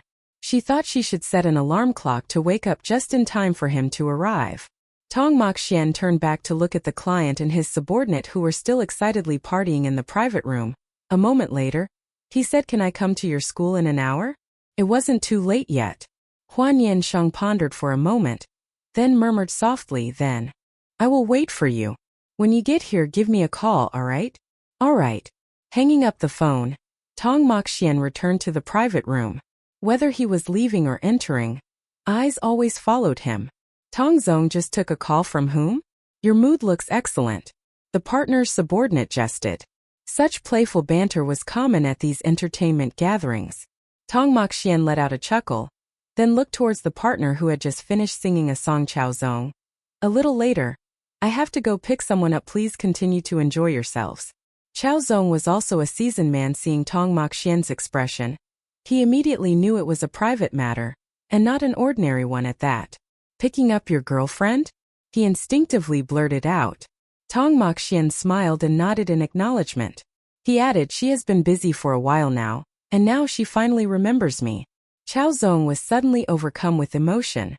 He reached out, patted Tong Xian's shoulder and said, you young people, when I was young, back when my wife hadn't agreed to marry me yet, she worked the night shift and I had to clatter on my bicycle to pick her up.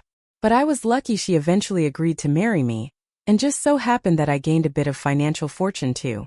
Yet now my daughter always ranks last on her tests, which drives one absolutely mad, leaving me with no face to attend parent-teacher meetings for her.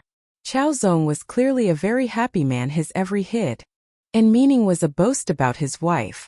Although his daughter gave him headaches, the little girl was healthy, lively, and adorable. Living in such a family, her future would not be limited to just one path. Since Tong Moxian had said as much, Chao Zong could not but allow him to leave. He lingered in the private room for another half an hour before departing, by which time the atmosphere in the private room was exceedingly lively. Not only Chao Zong's people, but even his own staff were enthusiastically singing, forgetting themselves completely. Songs by several famous singers were sung repeatedly, sung to the point where everyone forgot about work, carelessly embracing each other like close brothers. Hua Nian Sheng was woken by Tong Moxian's phone call. She had just hung up the phone and immediately rolled over to sleep, not hearing the alarm she had set. Groggily, she answered the phone. Tong Moxian's voice rang out, "Sheng Sheng, I'm downstairs."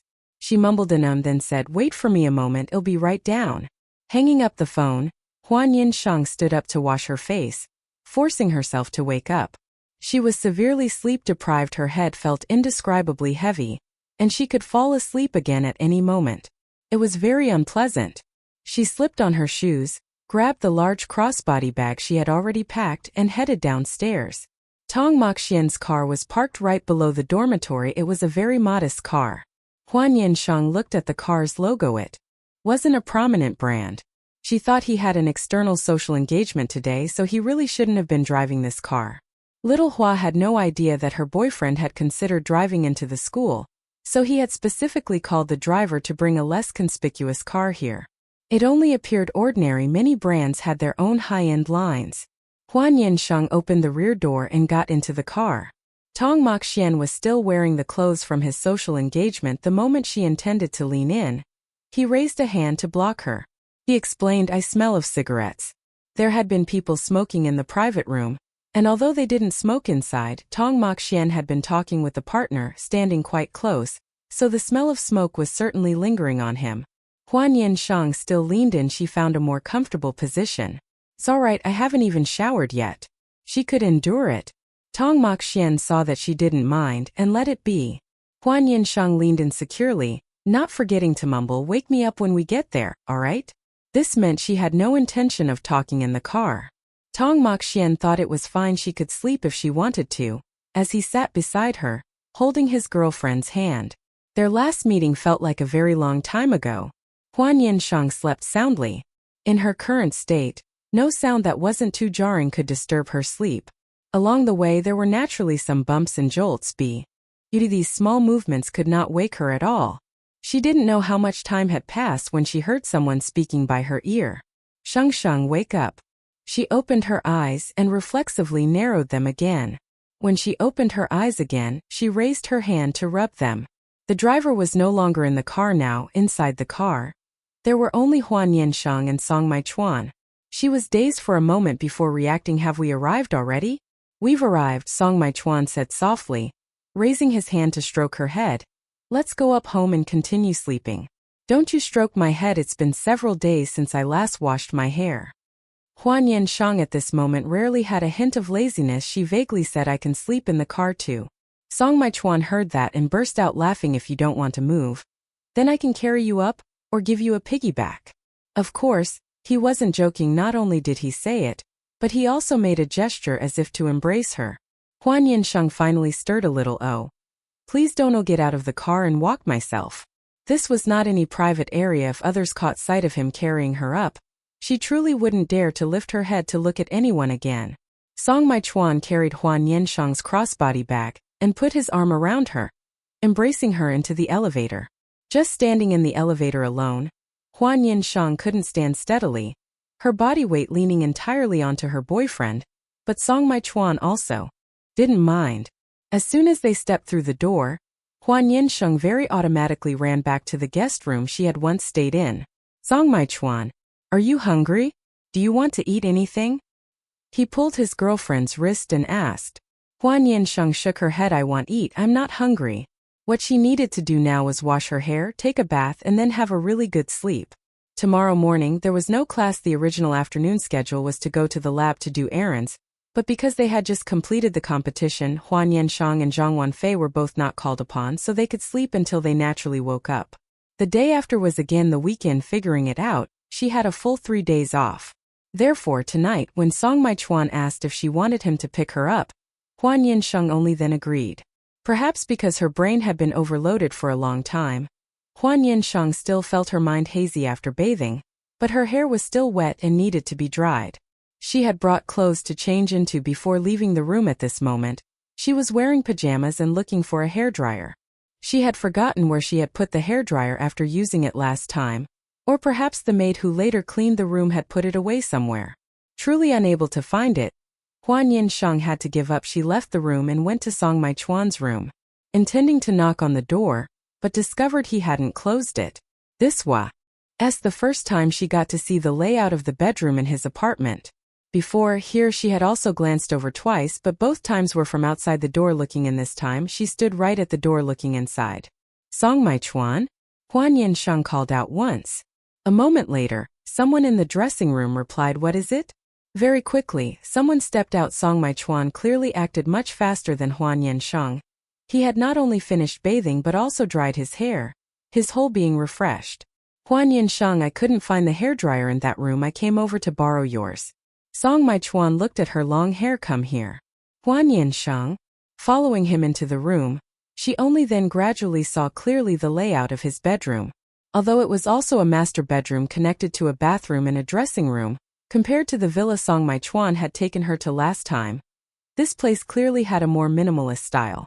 On that side, the style leaned towards luxurious cream colors, carrying a hint of European palace style. Before she had even thought, it seemed that the styles he liked were also relatively diverse. Song Mai-chuan told Hua Nian Sheng to sit down. He took the hairdryer and came to stand behind her to attend to her. Afterwards, the buzzing sound of the hairdryer rang out. The feeling of not having to dry her own hair was truly wonderful. Hua Nian Sheng rested her chin on her hand, waiting for Song Mai-chuan to finish drying her hair. Her hair was very long, and drying it was quite laborious. Sometimes Hua Nian Sheng didn't have enough patience to wait for her hair to dry completely. She would dry it about 70% dry, then stop to let her hair air dry naturally. Now, being in a hurry to sleep, her patience was even more pitifully scarce. Finally, not knowing how long had passed, the sound of the hairdryer overhead stopped.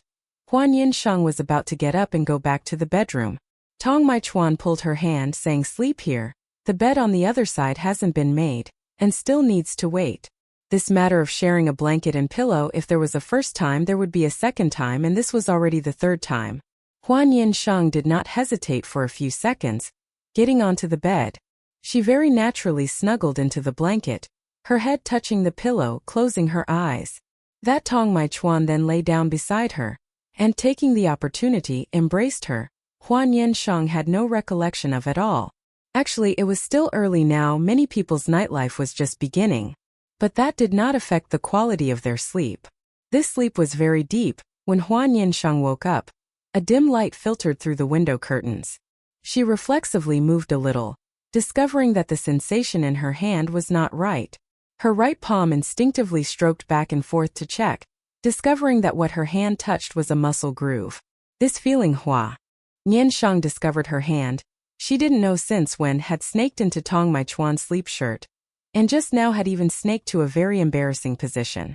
Her first reaction was to secretly pull her hand back. But just as she had pulled it back halfway, her hand was suddenly grabbed. "What are you touching?" Chapter 76. Wealthy woman Xiao Hua. Tong Mai-chuan's voice rang out. Hua Nian Sheng's mind briefly froze. The feeling of being caught red-handed while doing something bad was so clear that it made her not know what to say. This posture, no matter how one looked at it, seemed as if she was groping him. "If I say I also don't know why my hand is here, will you believe me?" Hua Nian Sheng asked softly. She wanted to pull her hand back. Unfortunately, Tong Mai-chuan did not give her this opportunity. His strength was naturally greater than hers. At this moment, Hua Nian Sheng, even if she struggled, could not escape, so she decisively gave up. "I believe you." Tong Mai-chuan also didn't know if he genuinely believed or was just pretending to. He seemed to chuckle softly. It's just that Hua Nian Sheng's hand was still not released. A moment later, she again heard his voice ring out. "So you feel, how does it feel?" Hua Nian Sheng? How could she know? She hadn't touched it seriously. "Can't answer?" Tong Mai-chuan suddenly let go of her hand, before Hua Nian Sheng could even fully regain her senses. Her palm once again pressed tightly against his skin. He said, "Then let you two. You get again thoroughly." Hua Nian Sheng's entire body suddenly stiffened, not knowing whether she should move or not move. A moment later, she pulled her hand back as if she were fleeing, and while she was at it, also turned over, wanting to move far away from him. However, Hua Nian Sheng forgot. Currently they were sharing one blanket. Even if she turned over, she could not get much farther away. Tong Maichuan suddenly reached out and pulled her back. "Hua Nian Sheng, aren't you supposed to go to work?" Finally, she had to switch to another topic. She felt she had woken up quite early, and still wanted another nap, temporarily not wanting to get up yet. Tong Maichuan's lips lightly touched the back of Hua Nian Sheng's neck. His nose also, following the natural curve, gently brushed against the skin there. She only felt her body stiffen, not daring to move. "It's not time yet," he said. Hua Nian Sheng gave a soft hum, not saying anything more. But a moment later, she suddenly turned around and hugged him, burying her head into his chest. Tong Maichuan very naturally reached out and hugged her, his palm stroking her head, gently caressing little by little. On Tong Maichuan's body there was a faint fragrance, a little like the scent of his body wash, and a little like the scent of the cologne he usually used. Very fragrant. Truly a fragrant boyfriend. After hugging for a while, Tong Maichuan's alarm clock rang. He turned off the alarm and was about to get up. Hua Nian Sheng had no choice but to let go of her hands. Truth be told, Tong Maichuan's body when hugged was truly very comfortable. She still felt a little reluctant to let go. Tong Maichuan went into the bathroom first, and the one Hua Nian Sheng had just embraced immediately became his pillow. The bedroom curtains remained tightly drawn. Hua Nian Sheng, in a daze, continued to sleep, dimly hearing the sound of him finishing his shower and then entering the dressing room. But she still did not open her eyes to look. It wasn't until Tong Maichuan, dressed neatly, was preparing to go out, that he walked to the bedside, bent down and kissed Hua Nian Sheng once on the cheek, then he left. She had a slight impression of these details but not much. This compensatory sleep of hers prolonged, and time thus just passed. Around nearing noon, Hua Nian Sheng slowly awoke. The surroundings were dimly dark, giving her the feeling of having slept so much she had forgotten the month and days. She fumbled for her phone, squinting to see the time on it. It was noon already. Hua Nian Sheng could not remember the last time she had slept so refreshingly. She rolled around on the bed a few times to fully wake up before getting up. Tu Hua, after enough sleep, could be said to be utterly refreshed in spirit. After finishing her personal hygiene, she sat in the living room looking at her phone, and spotted Tong Maichuan's message from past 10 in the morning, instructing her to let him know once she woke. It was now past 12 o'clock. Hua Nian Sheng. She sent an emoji. Not long after, Tong Maichuan replied, saying he was on his way back, having purchased packed meals to eat with her. Hua Nian Sheng didn't know which company he was working at today. If it were Han Shuyan, he would certainly arrive very swiftly. She was still in her pajamas, still pondering whether to change clothes or not, but considering she wouldn't be going out during the day, she dismissed the thought. Sometimes she mused that after dating for so long, all pretenses would eventually be laid bare. Tong Maichuan would only ever see a beautiful woman with a bare face, completely unadorned, and he ought to be content and satisfied with that. Thus Hua Nian Sheng casually reclined on the sofa, scrolling through her phone, until she heard the sound of the door opening. She sprang up like a carp transforming into a dragon, scrambling to lean against the sofa's backrest, watching her boyfriend enter, laden with food. Her hair was untied, left flowing loosely, making her appear very gentle, her gaze fixed directly on Tong Maichuan, or more precisely, on the meal in his hands. Tong Maichuan chuckled. Hungry already? A redundant question. Hua Nian Sheng, still prone to exaggeration, declared hungry. If you hadn't returned, your girlfriend would have starved to death right here at home. It must be said, sharing a bed still had its subtle effects. The relationship between the two during this time, even with air and frequent meetings, had experienced a qualitative leap forward. Love, ultimately, is the process of two individuals growing intimately closer. Hua Nian Sheng washed her hands and settled at the table, already rubbing her palms in anticipation of the meal. Tong Maichuan inquired if she wished to dine out that evening. Hua Nian Sheng honestly shook her head, then clasped her hands together in a plea. Please, I'm truly begging you. I really don't want to go out today. Let's go tomorrow, alright? Her expression was truly adorable, lively and spirited. Tong Mokshuyan smiled and said very well. Then tonight the housekeeper will come to cook. Just tell me beforehand what you'd like to eat. This then was simple enough. Hua Nian Sheng had no objections. Not long after finishing lunch, Tong Mokshuyan took the opportunity to indulge in a half-hour nap at home. Hua Nian Sheng, having only recently woken up, wasn't sleepy, but she still lay beside him for a while. Tong Mokshuyan, concerned that Hua Nian Sheng might grow bored at home, granted her access to his study and even shared his computer password with her. Upon hearing the computer password, Hua Nian Sheng let out a soft tsk. Aren't you afraid I'll reveal your secrets? After all, our families are considered to be in the same industry. Tong Mokshuyan's response upon hearing her words was to burst out laughing. The truly confidential secrets are safeguarded by different passwords, and with your current skill level you most likely won't be able to crack them. So rest assured and just enjoy yourself playing. Hua Nian Sheng. Had she just been subtly mocked? Once Tong Mokshuyan had departed for work, Hua Nian Sheng began to explore the areas within the apartment where she had never before set foot. Since he had told her to make herself completely at home, she no longer felt the need for any formality with him. There was one particular place she had been curious about for a very long time: Tong Mokshuyan's dressing room. Therefore, Tu Hua, left alone at home, proceeded into her boyfriend's dressing room for a casual look around. Just as she had imagined, Tong Mokshuyan's dressing room was indeed incredibly spacious. There was still a significant amount of empty space. Hua Nian Sheng observed all sorts of shirts, sweaters, and trousers neatly arranged, with ties and cufflinks also having their own designated places. Evidently, when it came to organizing his belongings, Tong Mokshuyan was far more orderly than Hua Nian Sheng. Beside it stood a glass cabinet, within which were displayed Tong Mokshuyan's various perfumes. Hua Nian Sheng couldn't help but admit that his collection of fragrances appeared even larger than her own, with several bottles among them being discontinued collector's editions. Tu Hua was utterly astonished. Tong Mokshuyan's dressing room, when considered within the realm of men's spaces, was truly an outstanding existence. Hua Nian Sheng did not linger long.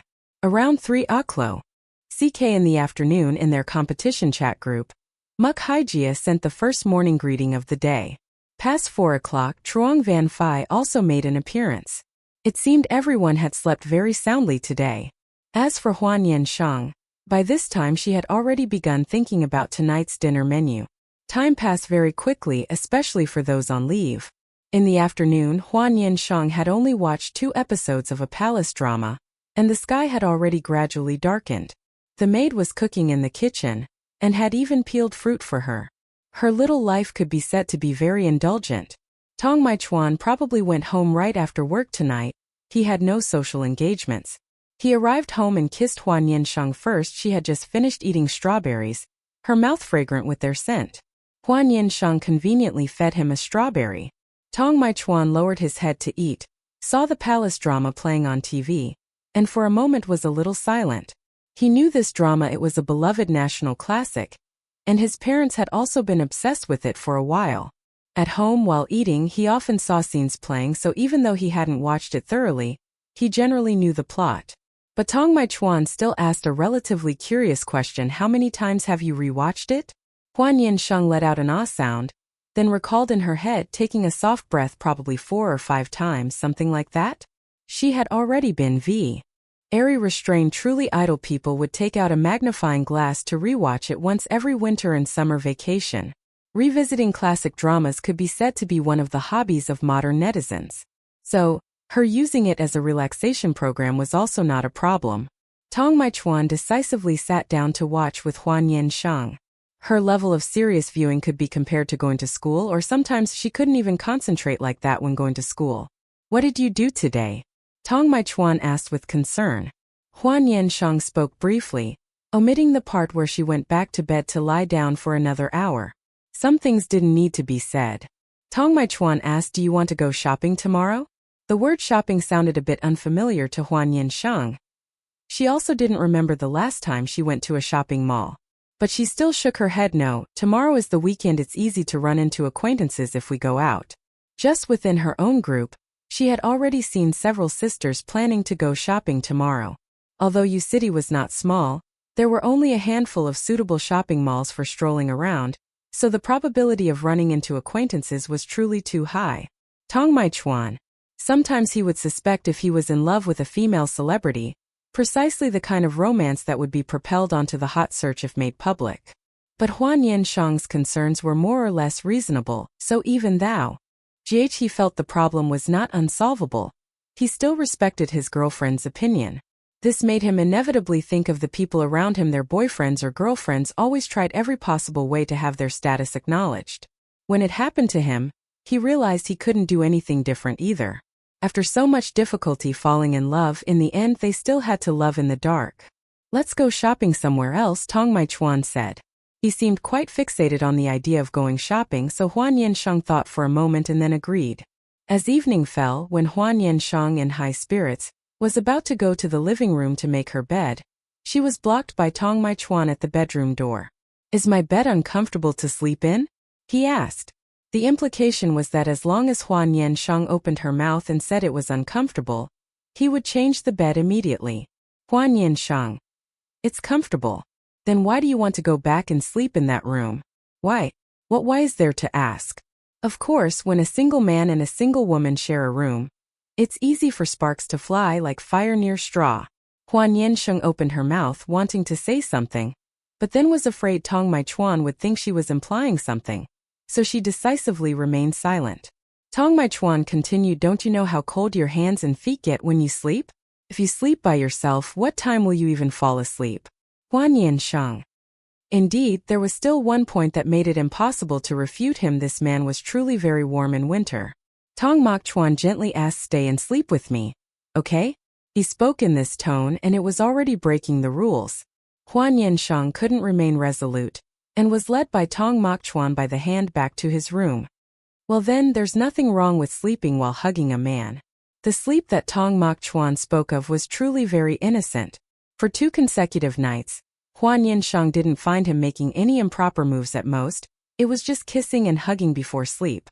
Originally, there was nothing to it, until the next day she browsed online and saw a post saying that she had been dating her boyfriend for 2 months, wanted to take it a step further but didn't know how to bring it up. According to the description, they had already been kissing and hugging, even sleeping together, but the other person was still like Lu Ha-Hu, absolutely not crossing the line. Hua Nian Sheng saw a comment like this. "You must distinguish whether he is holding back or truly doesn't want to. In the first case, I salute him as a ninja. In the latter case, I advise you to plan your retreat early. 8 out of 10 times it won't work out." At first glance, this post seemed like she had posted it. It's just that she felt that comment was too presumptuous. This situation doesn't apply to everyone. At least Tong Maichuan has a very fertile face. Because Hua Nian Sheng said she didn't want to shop at Du City's shopping mall. Tong Maichuan had the driver drive quite far, all the way to the neighboring city. In fact, it wasn't much different. Hua Nian Sheng wore a windbreaker with a large hood covering her face, and even prepared masks for both of them. Tong Maichuan was also very cooperative, putting on an additional black jacket. The last time Hua Nian Sheng went shopping was the previous time. The activities of couples when strolling around town were nothing more than buying and eating. Though her mouth said she didn't want to buy, in the end, Hua Nian Sheng still carried 2 bags, stepping out of the designer store. It had been a long time since she bought a bag. She also didn't pay attention to what new models there were. Thinking of the wall full of bags at home, she felt she probably no longer had any interest in handbags. Only when strolling today did she discover that some people say they have no interest verbally, but their movements holding bags are still incredibly skillful, truly frightening. Today CEO Tong seemed very delighted swiping his card. When they entered a men's clothing store, Hua Nian Sheng finally got to sit down. She sat in front of the fitting room, waiting for her boyfriend to step out, to perform the Maichuan miracle. The feeling of seeing her handsome boyfriend step out each time was truly wonderful, like opening a blind box. She understood that joy now. The essay. Less person standing by praised until their mouth was dry, looking as if determined to close this deal no matter what. There was a black shirt with a quite special design. Both the chest and cuffs had lace details. One could tell at a glance it wasn't the kind Tong Maichuan could wear for serious occasions. There was a black shirt with a quite special design, Both the chest and cuffs had lace details. One could tell at a glance it wasn't the kind Tong Mokchuan could wear for serious occasions. She didn't say it definitely had to be kept, it was just that her gaze unconsciously kept fixed on that shirt. Finally, Tong Mokchuan decided to take that shirt. Only then did Hua Nian Sheng stop looking. So she excitedly went to swipe the card. Tong Mokchuan? Hua Nian Sheng definitely wanted to experience the feeling of being a rich lady swiping her card for her boyfriend. She said that way, others looking at her would be full of admiring gazes. Tong Mokchuan's appearance was too outstanding. Even wearing a mask, he still looked a bit like a model. Hua Nian Sheng standing next to him swiping the card made her resemble an even more understated wealthy lady. Alright then. Therefore, Tong Mokchuan perceived the subtle gazes around them, especially when they entered the watch store. Hua Nian Sheng set her eyes on a pair of couple watches, and after asking the price, immediately wanted to swipe her card. Just at this moment, Tong Mokchuan received a call. He went outside to answer it. When he returned, he saw a young man, whose appearance was not bad, pressing a business card upon his girlfriend. He walked closer, just in time to hear the person introducing himself. Sister. Look at me, I'm only 20, still very young. At 20, already thinking of being a kept man? That's quite clever. Seeing Tong Mokchuan return, the other person still stubbornly pressed the business card upon Hua Nian Sheng, then turned and exited through the revolving door on the other side, not even daring to face Tong Mokchuan. Tong Mokchuan's appearance, though not the youthful, vibrant type, was by no means inferior to anyone. He was indeed the type of person that a wealthy lady would be willing to invest in. Hua Nian Sheng held the business card, and turning her head, immediately met her boyfriend's scrutinizing gaze. She had just swiped her card to buy the couple watches. The salesperson was busy packaging them, but the business card in her hand at this moment was clearly very problematic. Tong Mokchuan very naturally took the business card from her hand, took a look. It turned out that the person was a young model. Do you like that kind of person, Sheng Sheng? Suddenly hearing this question, Hua Nian Sheng broke out in a slight cold sweat. Of course not. She hastily denied. Tong Mokchuan hummed an His voice betrayed little emotion. He said it's best if it's not. Immediately after that, as soon as he exited the shop's door, he then threw the business card into the trash can. He also was a petty person, but controlled his emotions very well. Being chatted up was merely like a small interlude, not affecting much of the entire day's schedule. It was just that the expenses afterwards, Tong Mokchuan no longer let Hua Nian Sheng pay, under the beautiful pretext that he feared others would know he had a wealthy girlfriend. The competition among men was already fierce enough. Hua Nian Sheng, however, felt a bit regretful. She truly liked the feeling of Tong Mokchuan standing beside her, and then she paying. Others would use the gaze of she's so beautiful yet can even support such a handsome man to admire her. In Tong Mokchuan's estimation, the feeling of having his girlfriend spend money on him was indeed very good. But the matter of someone trying to poach his partner truly made one uncomfortable. Having gone shopping all day, by the time they got into the car to go home, Hua Nian Sheng no longer wanted to talk. She was like an electronic device that had been fully charged the day before, but had completely depleted all its energy today. Tong Mokchuan's physical stamina was better than hers, but in the short term, the two of them surely understood each other perfectly. Not scheduling the next outing. The weekend passed by very quickly. Originally, on Sunday, Tong Mokchuan was also at home with Hua Nian Sheng, but was called back to the old family home by a phone call from home, after which he didn't even have time to eat dinner with her. Old Mr. Tong's health was still stable, but he had many recurring ailments. Almost every now and then, he had to be hospitalized once. Not only Tong Mokchuan, but the family's children and grandchildren also had to follow to the hospital to gather.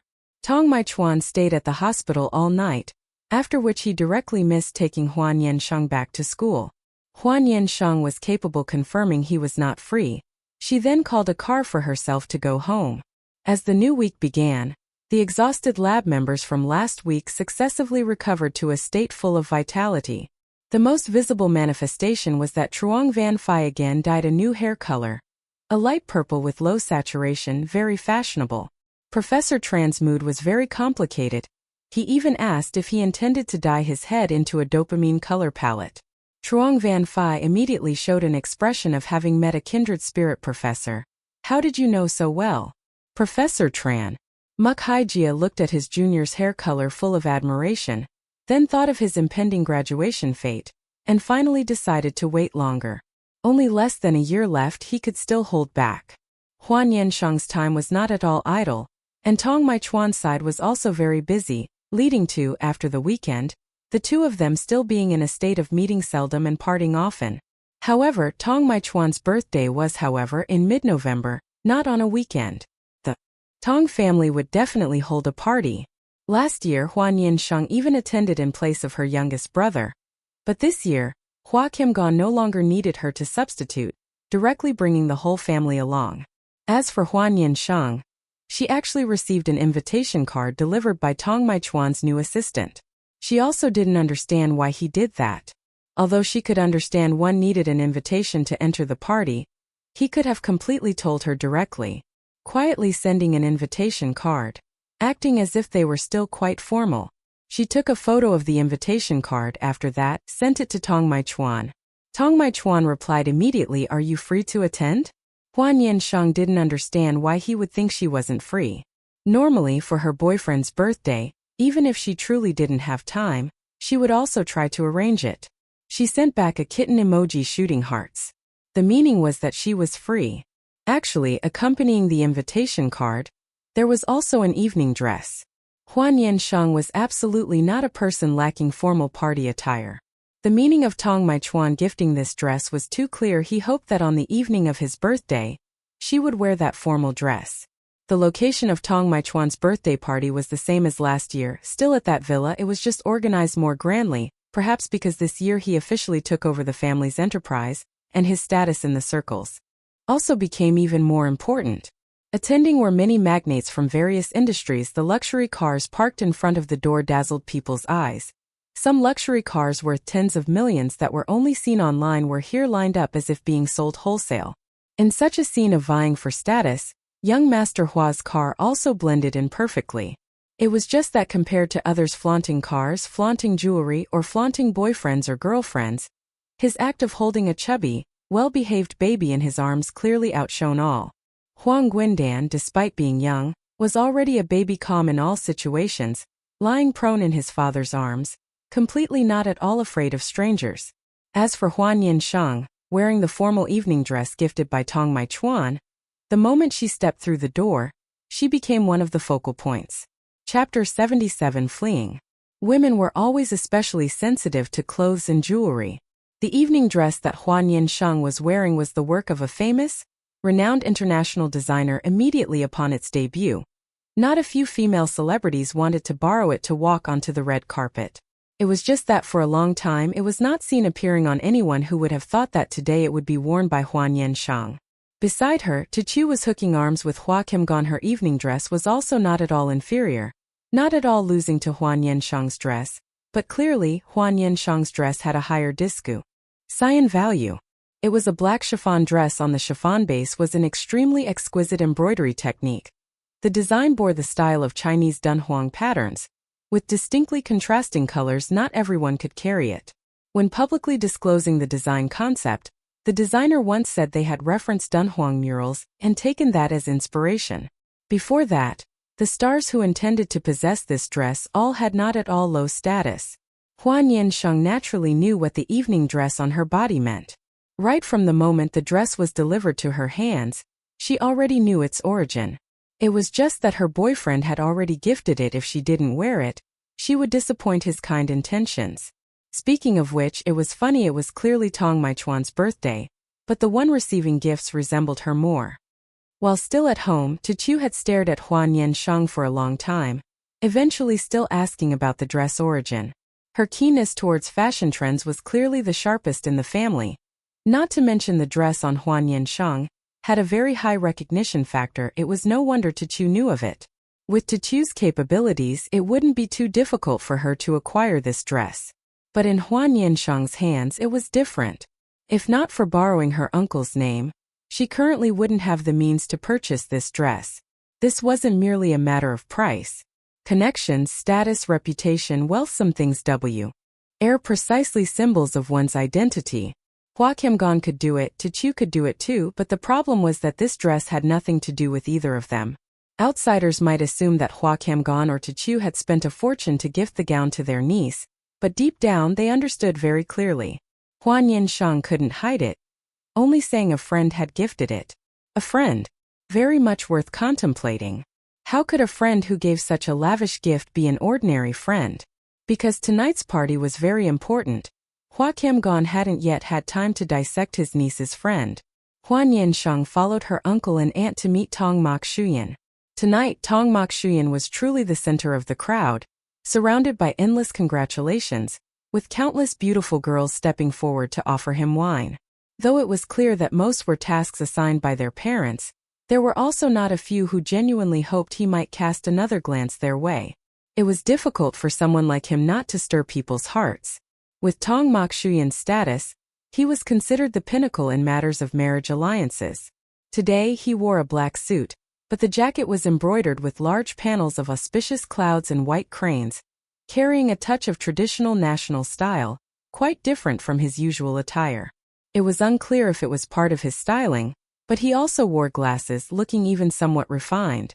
Hua Qiangan, carrying his child in Lu, Auding his wife, stepped forward to offer congratulations.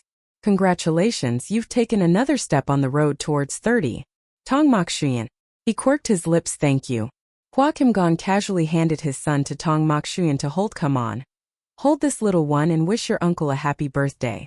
Huang Guindan was dressed very adorably today, babbling a string of sounds in Tong Mak Shuyan's arms. Though no one knew what the little one was saying, they all assumed it was good wishes. Those around them chimed in with a few remarks.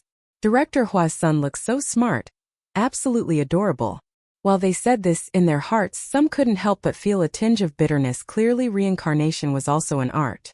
A child not yet a year old, born with such powerful parental configurations, not to mention their network of connections later, the children he played with would surely all be from this circle, making him the center of attention from a young age. Who could look at him and not feel envious? As the birthday party's main character, Tong Mak Shuyan naturally wasn't free for babysitting, so Huang Guindan quickly returned to his father's arms. Tichu and Hua Nian Sheng both found it inconvenient to hold children tonight, so the baby had been defaulted as Hua Qiangan's attached accessory for the evening. After the greetings were done, Hua Nian Sheng quietly intended to withdraw, when Tong Mak Shuyan suddenly called out to her, Sheng, aren't you going to wish me a happy birthday? Hua Nian, suddenly calling her by name amidst so many people. What was the meaning behind this? It was just that everyone knew the relationship between Tong Mak Shuyan and her uncle was very close, so his acquaintance with her was also entirely normal. Hua Nian Sheng could only force a smile and say happy birthday. Now you don't even bother to use a title, is that not disrespectful? Tong Mak Shuyan casually quipped. Those around them emitted sounds of good-natured laughter. That's right, little sister Sheng, you're not even greeting him properly anymore. Hua Nian Sheng could only swallow down the urge to grit her teeth, adding with a smile, brother Tong, happy birthday. Satisfied now? Tong Mak Shuyan was satisfied. He smiled, accepting the address brother Tong, and then teased her no further. Thus, Hua Nian Sheng very naturally distanced herself from the focal point of the crowd. She encountered quite a few familiar faces, many of whom she had previously met only once or twice, yet in this social context, each person was uncommonly warm towards her, as though they had been acquainted for years. It could only be said that those present were all discerning individuals, understanding which connections to cultivate and which people were best to minimize interaction with. Individuals such as Tong Mak Shuyan or Hua Qiangan were all considered difficult to approach. Thus, going the long way around naturally meant starting with those close. To them. Hua Nian Sheng, as one of Hua Qiangan's few relatives, and moreover a young girl who appeared rather innocent, striking up a conversation with her was undoubtedly the optimal approach. Consequently, Hua Nian Sheng accumulated quite a number of additional business cards, from both men and women. Yet, as she accepted the business cards, she suddenly felt an impulse turning her head. Her gaze, from a great distance, already met Tong Mak Shuyan's eyes. Noticing her gaze upon him, he raised his wine glass, giving a slight nod in her direction, before taking a slow sip. In that very moment, the corner of his eyebrow seemed to subtly twitch. his refined elegance suddenly imbued with a touch of rakish nonchalance, bearing the distinct taste of a bad boy. Hua Nian Sheng's heart was unexpectedly ensnared, losing its rhythm and pounding erratically. Yet, very swiftly someone approached her side, speaking with utmost naturalness. "Hey there, little sister Sheng Sheng." Hua Nian Sheng turned her head, observing Song Daikon, who was dressed ostentatiously and strikingly. She recognized this individual because he frequently appeared within other social circles. Numerous group photographs featured him.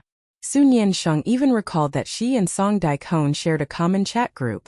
He was, moreover, a very active participant within that group.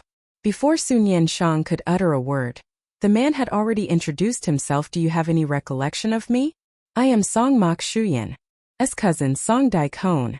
Hua Nian Sheng naturally did have a recollection. She responded, "Greetings."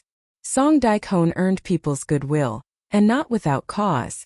Beyond that status, he himself possessed the knack for discussing anything and everything under the sun, so long as the topic wasn't overly serious. Hua Nian Sheng had to concede this point. He was indeed a very skilled conversationalist. She held no objection to forming an acquaintance with this individual. Yet, as she and Song Daikon engaged in a very pleasant conversation, at this precise moment, Su Kam-gon and his wife, seated not far from Song Mak Shuyan, began to whisper amongst themselves. "Su Kam-gon, Song Daikon? Couldn't be, could it? To chew. It's a possibility, yet I still feel it's ill-advised." Their son, not comprehending his parents' conversation, happily chimed in with a playful "ooh-ah." Su Kam-gon elucidated to his son, "Quiet down now. Chung Gwen Dan, your parents are discussing what sort of match your sister has secured." Originally, the two had no intention of interfering in their niece's romantic affairs, but anyone capable of acquiring a globally limited edition evening gown would, without question, possess significant fame and standing.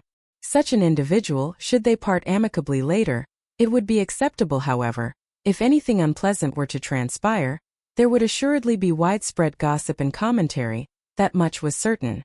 Looking further ahead, there was even the possibility of a marriage alliance. Despite Su Kam-gon himself holding no belief in such union, she had, in his younger days, even wished to become a live-in son-in-law for the Tu family. Furthermore, Hua Nian Sheng's guile was no match for most of the individuals present here at best. She possessed only a touch of trivial cleverness, and Su Kam-gon simply feared she would be ensnared by deceit. After Song Mak Shuyan concluded his conversation with others, he suddenly overheard the couple not far off whispering something indistinctly. He even seemed to catch Hua Nian Sheng's name, and thus inquired, "What are you two discussing?" In such moments of casual chatter, Song Mak Shuyan, in Su Kam-gon's estimation, was no outsider. Although he had only met Hua Nian Sheng when the young girl was nearly an adult, that fact did not deter Su Kam-gon from regarding him as Hua Nian Sheng's elder. "Song Mak Shuyan, pray tell, what is that cousin of yours truly intending?" Song Mak Shuyan, perplexed, asked, "What intention are you referring to?" Su Kam-gon uttered a soft "Tsk, do you happen to know who designed the gown Hua Nian Sheng is wearing?" "I know. He had purchased it, how could he possibly not know? The issue is, I didn't buy the dress, nor did her aunt. While Hua Nian Sheng certainly has a respectable amount of her own funds, this particular gown isn't something one can simply acquire with money alone. She didn't even ask us for assistance," Su Kam-gon articulated clearly. "She claims a friend gifted it to her. But what sort of friend would lavish such an extravagant sum upon her? Aside from a romantic interest, who else could it possibly be?" Su Kam-gon was almost entirely certain that his niece's partner was someone he either knew personally or had, at the very least, heard of. It was, of course, also possible that the young woman was engaged in a long-distance relationship, with the individual not being from Du City. However, Hua Nian Sheng's sphere of activity was so confined that Su Kam-gon simply could not believe she would fall for someone so exceedingly distant. After hearing the analysis, Song Mak Shuyan fell silent for a moment. He was on the verge of speaking when Su Kam-gon interjected, "Has your cousin approached you for any assistance recently?" On second thought, realizing his mistake, Su Kam-gon spoke again, "No, that's not quite right either. Song Daikon is a veritable loudspeaker. If he were truly in love, would he really be able to suppress the news?"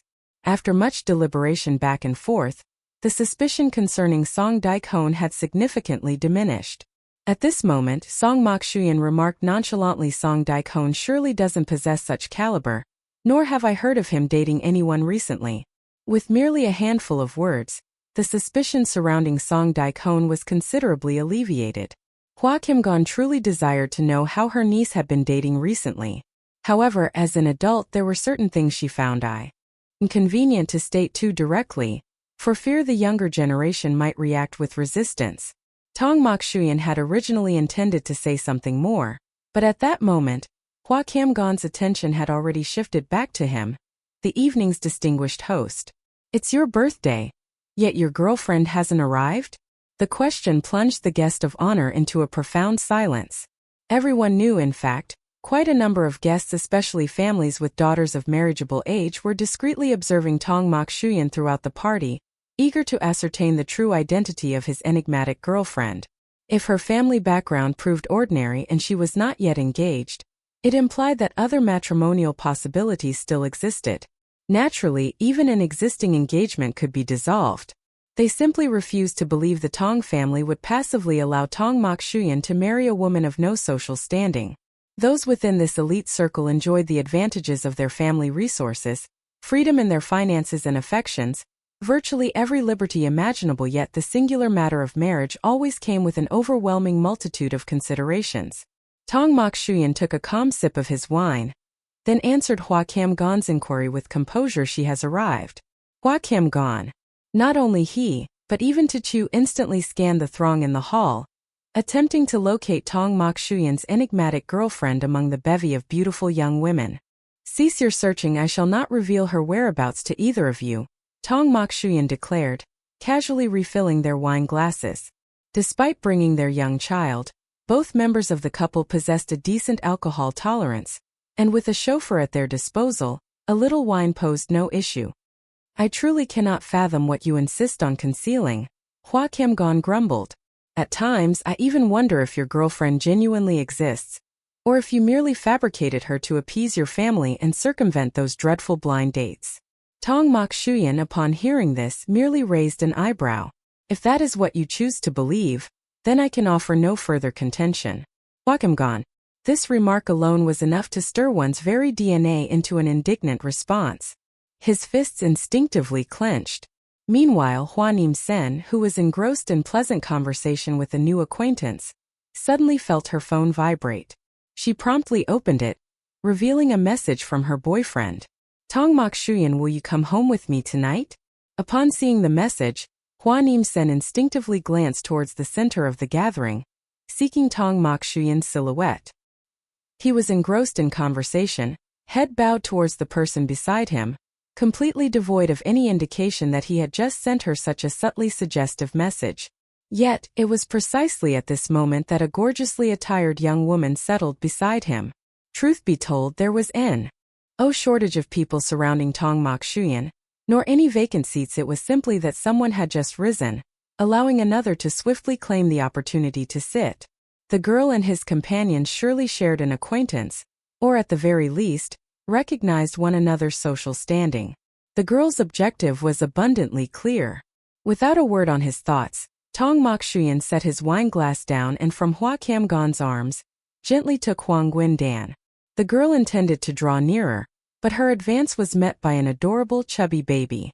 Huang Guindan, utterly oblivious, merely beamed a wide toothy smile at the beautiful big sister. To brazenly flirt with a man in front of such an adorable child, the girl almost lost her composure. Naturally, the baby also presented an excellent conversational topic. She seemed intent on using the infant as an opening to engage Tong Mokshuyan, her hand already poised to touch Huang Guindan's cheek. Tong Mokshuyan suddenly furrowed his brow, subtly shifting away. Do not touch a child's face, your fingernails are quite long. The girl gazed at her specially manicured nails, rendered utterly speechless for a moment. Whose daughter might that be, I wonder? From beside them, Tong Daikon followed Hua Nian Sheng's gaze, finding the girl somewhat familiar. After a moment's thought, he recalled, the youngest daughter of the Tran family. His expression took on an amused quality, a soft chuckle escaping him. That family is truly audacious, daring even to pursue my brother. Do they genuinely take him for a fool? Hua Nian Sheng, having seemingly caught wind of the unfolding gossip, promptly redirected her gaze. What is it?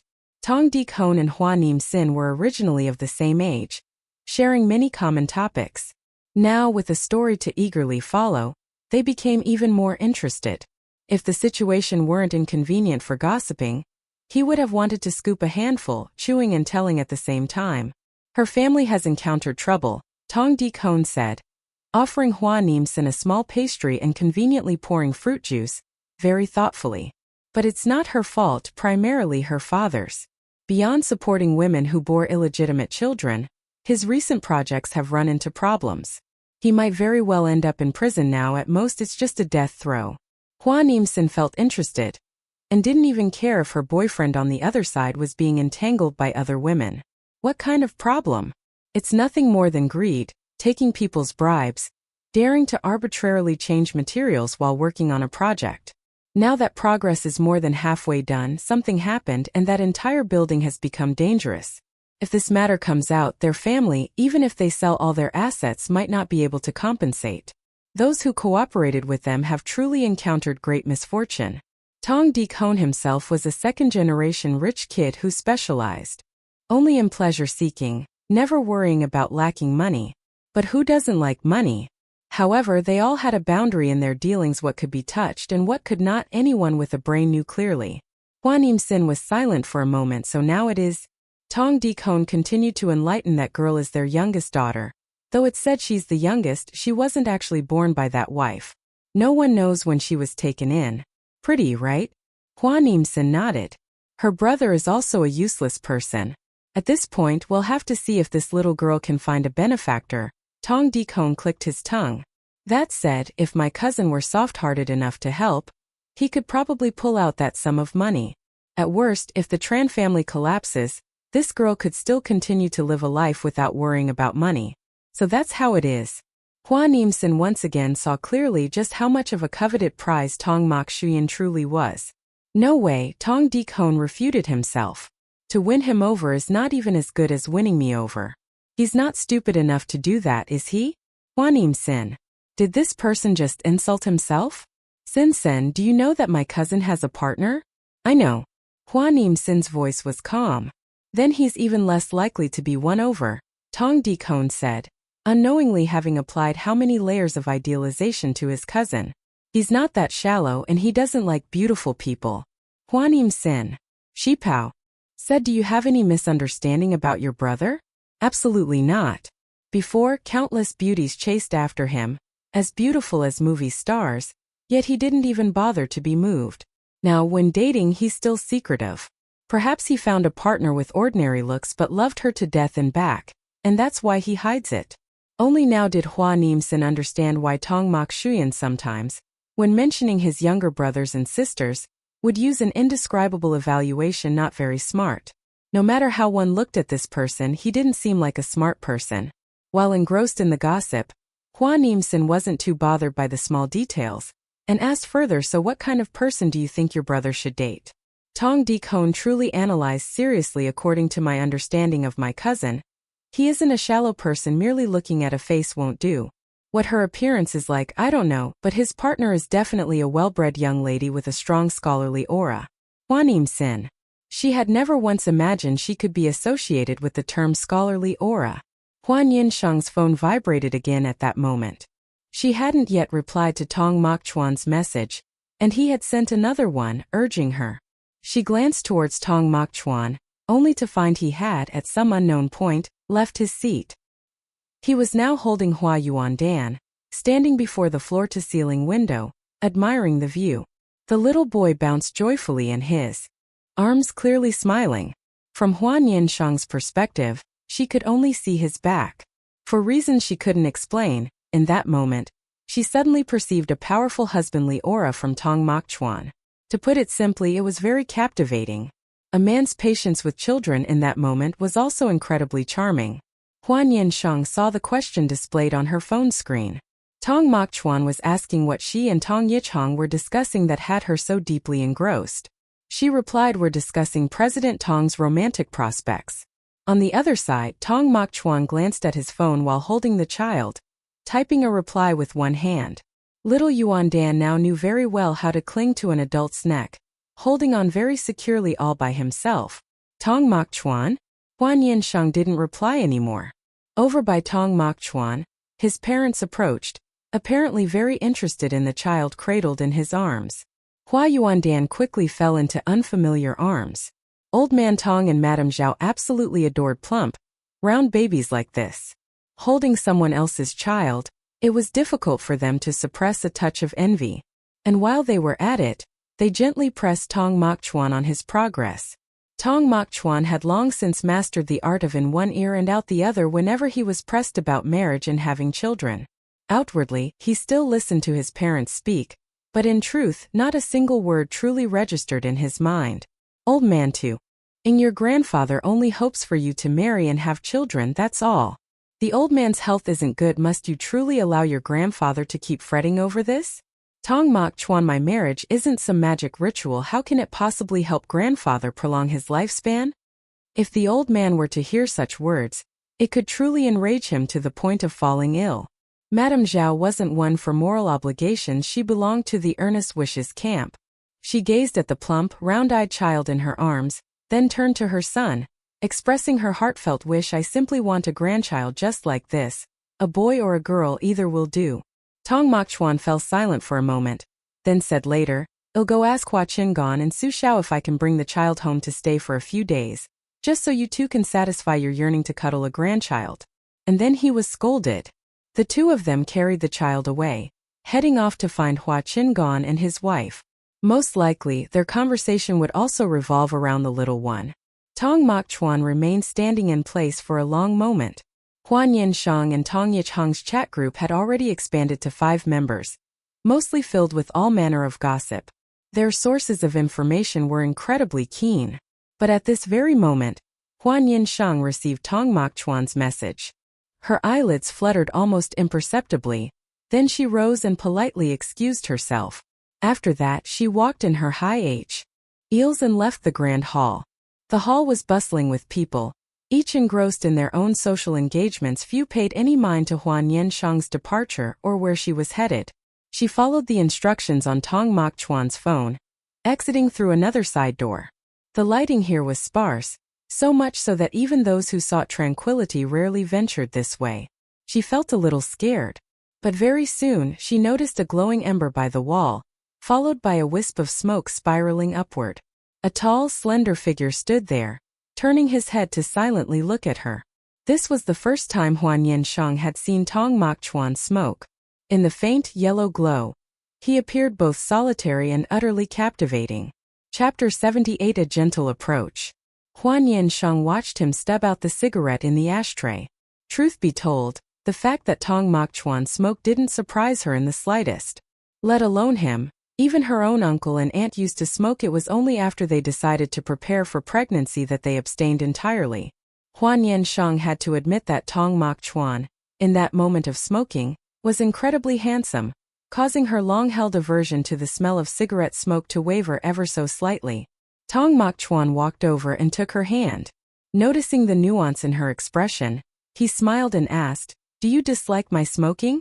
Hua Nian Sheng paused for a moment, then shook her head. Immediately afterward, someone lightly flicked her head. You've already put distance between us, yet you still claim you don't dislike it? Hua Nian Sheng hugged her head and let out a cry of "Ao." Just now, her avoiding was merely an instinctive act, and she conveniently held her breath, so she didn't smell anything at all. At this moment, she slowly leaned close to Song Mok Shuyan, the tip of her nose nearing the position of his collar, like a small animal gently sniffing a few times. There was the smell of cigarette smoke, but it was mixed with the scent of cologne on him. Today it was a tea fragrance. It was still acceptable. It's acceptable. Hua Nian Sheng gave an objective answer. Tong Mok Shuyan chuckled softly, then asked, Shall we go now? Hua Nian Sheng. Now. Aren't you receiving guests anymore? Tong Mok Shuyan led her out by the hand. Someone else will receive them. Thus, at this birthday party before midnight, the main character had already led his girlfriend away and fled. The driver was already waiting by the door. Tong Mok Shuyan and Hua Nian Sheng had both drunk a little alcohol at this moment.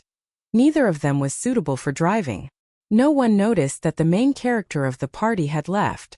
In the car, Tong Mok Shuyan asked to borrow Hua Nian Sheng's phone. She didn't understand what was happening.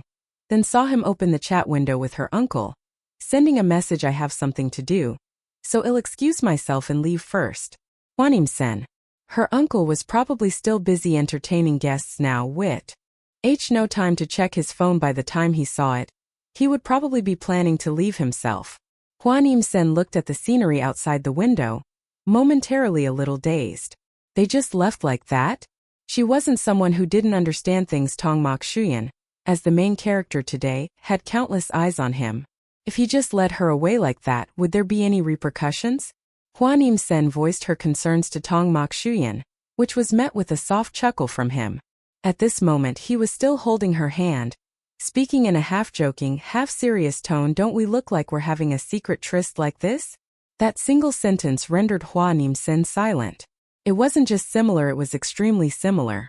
Hua Nian Sheng even had the illusion that she was some kind of seductress, pulling him away from someone else's birthday party to run away together.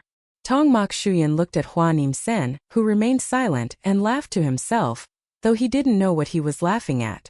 Hua Nian Sheng had a slight suspicion that he might be drunk. Tonight, countless people had offered him drinks. No matter how good his alcohol tolerance was, he couldn't possibly treat alcohol as plain water and drink it. Tong Mokshuyan remained silent for a long while, and Hua Nian Sheng also kept quiet. But midway, he suddenly brought up something from the party. "You and Tong Dekone seemed to be having quite a pleasant conversation." Who knew what kind of jealousy he was feeling now? "Hua Nian Sheng, he's your cousin. Is there a problem if I get along well with him?" "No," Tong Mokshuyan said. "So what did you two talk about?" "We talked about you and Miss Tran from that family, discussing whether the two of you had the potential to develop a different kind of relationship." Tong Mokshuyan. He knew right away that nothing sensible would come out of Tong Dekone's mouth. "Anything else?" Hua Nian Sheng recalled for a moment, then finally told Tong Mokshuyan. "He said you aren't a superficial person, so your girlfriend probably wouldn't look very pretty." Tong Mokshuyan, after listening, his calm gaze swept across the face of the person beside him, and he suddenly let out a laugh. "I think I am a rather shallow person." "He is shallow, she is beautiful." Hua Nian Sheng felt very satisfied. She reached out and clasped Tong Mokshuyan's hand in return, then playfully held his hand. Tong Mokshuyan was absolutely a beautiful work of art. His fingers very beautiful. Today he wore no jewelry on his fingers, but on his left wrist, he still wore the watch Hua Nian Sheng had gifted him, the same model as the one she was wearing, bought on the day the two of them went strolling.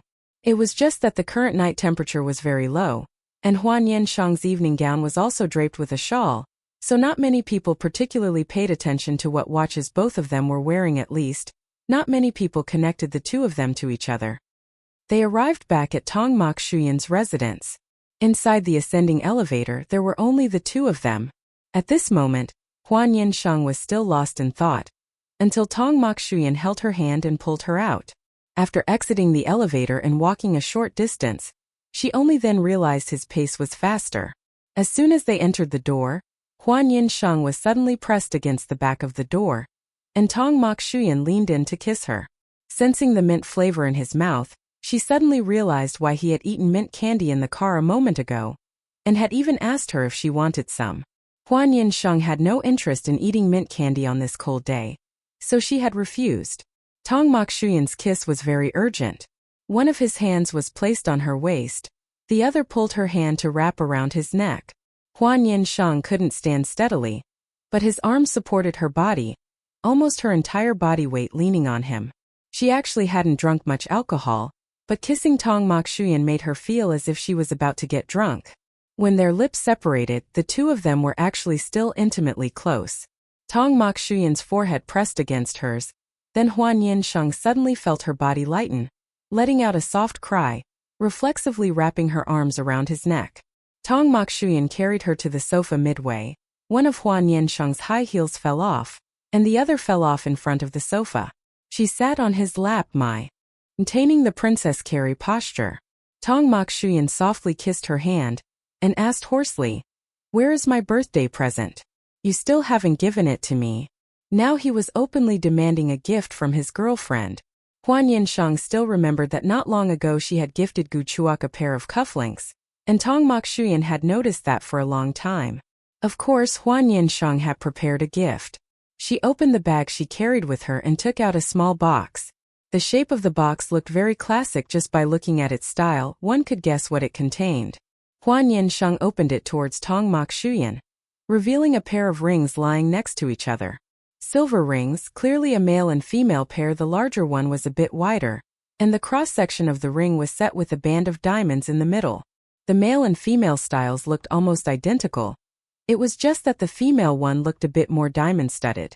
Tong Mak Shuyan probably hadn't initially guessed his girlfriend would give him rings. He even asked, "What do you mean?" "They're couple rings for lovers." Hua Nian Sheng said, "I asked the designer to customize them. They said the time was too short and they couldn't finish in time, so I even had to pay extra. Inside, the initials of our surnames are engraved. Do you like them?" Tong Mak Shuyan's eyes stared at those rings for a long time. He said nothing. Hua Nian Sheng had actually considered for a very long time what birthday gift to give him. He lacked nothing on his birthday. Countless people would guess his preferences to give him all sorts of things, so if she were to buy luxurious items, it would be truly too commonplace.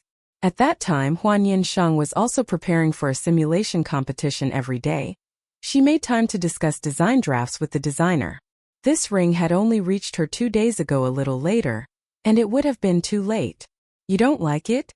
Hua Nian Sheng reached out and poked Tong Mak Shuyan's chest. His expression was unreadable, showing neither liking nor disliking. Tong Mak Shuyan finally spoke up, "Put it on for me to see."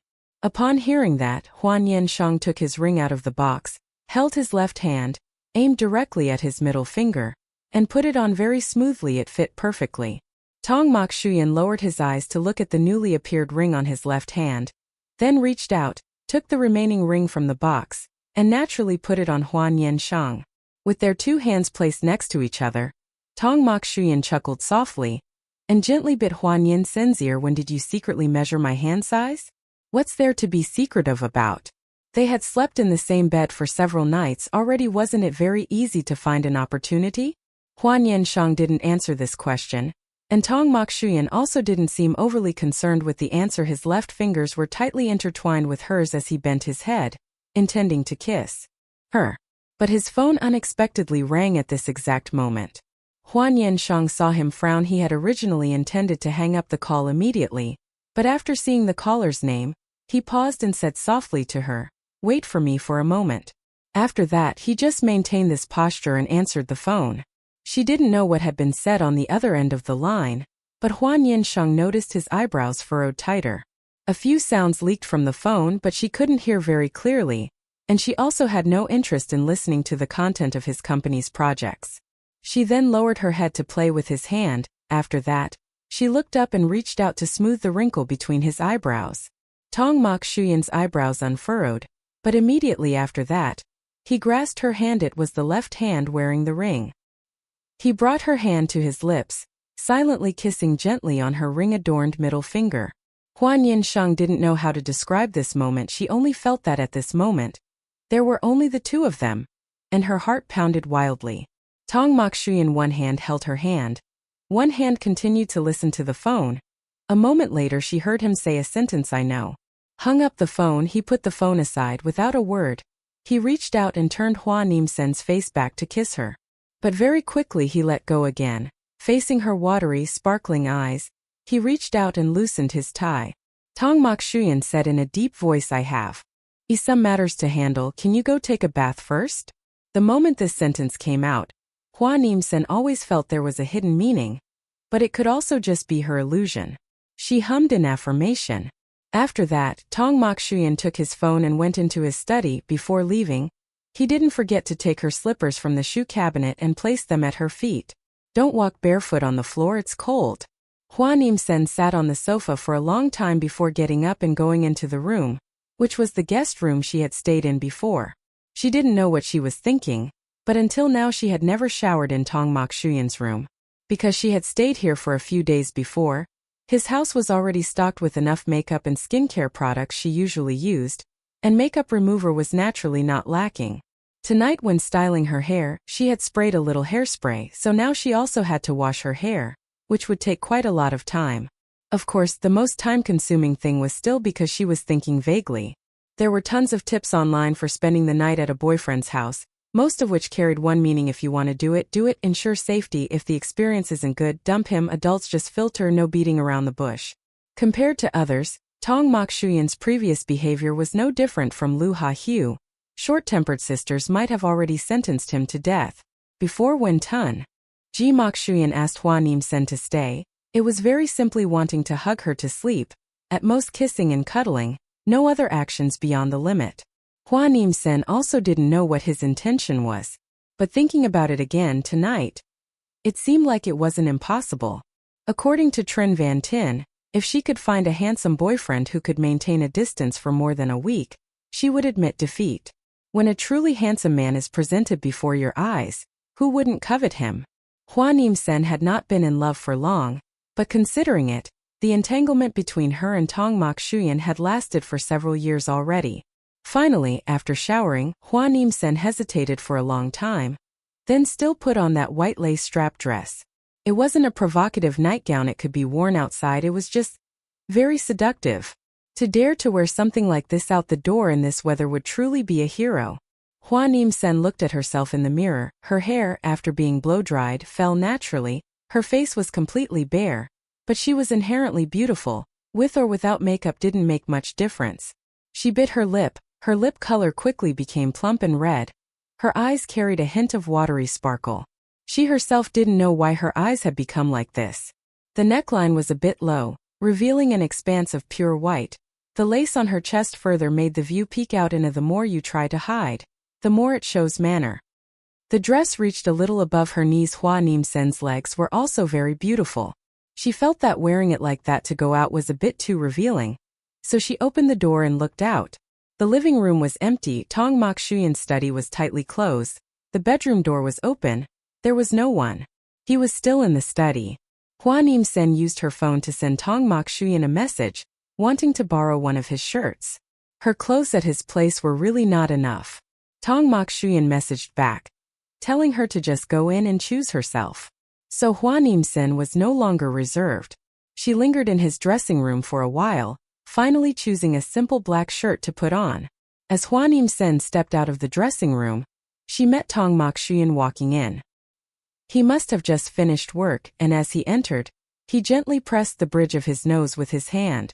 When facing Hua Nian Sheng, his gaze naturally fell upon her, and when he saw her bare feet exposed to the air, he slightly furrowed his brows but said nothing.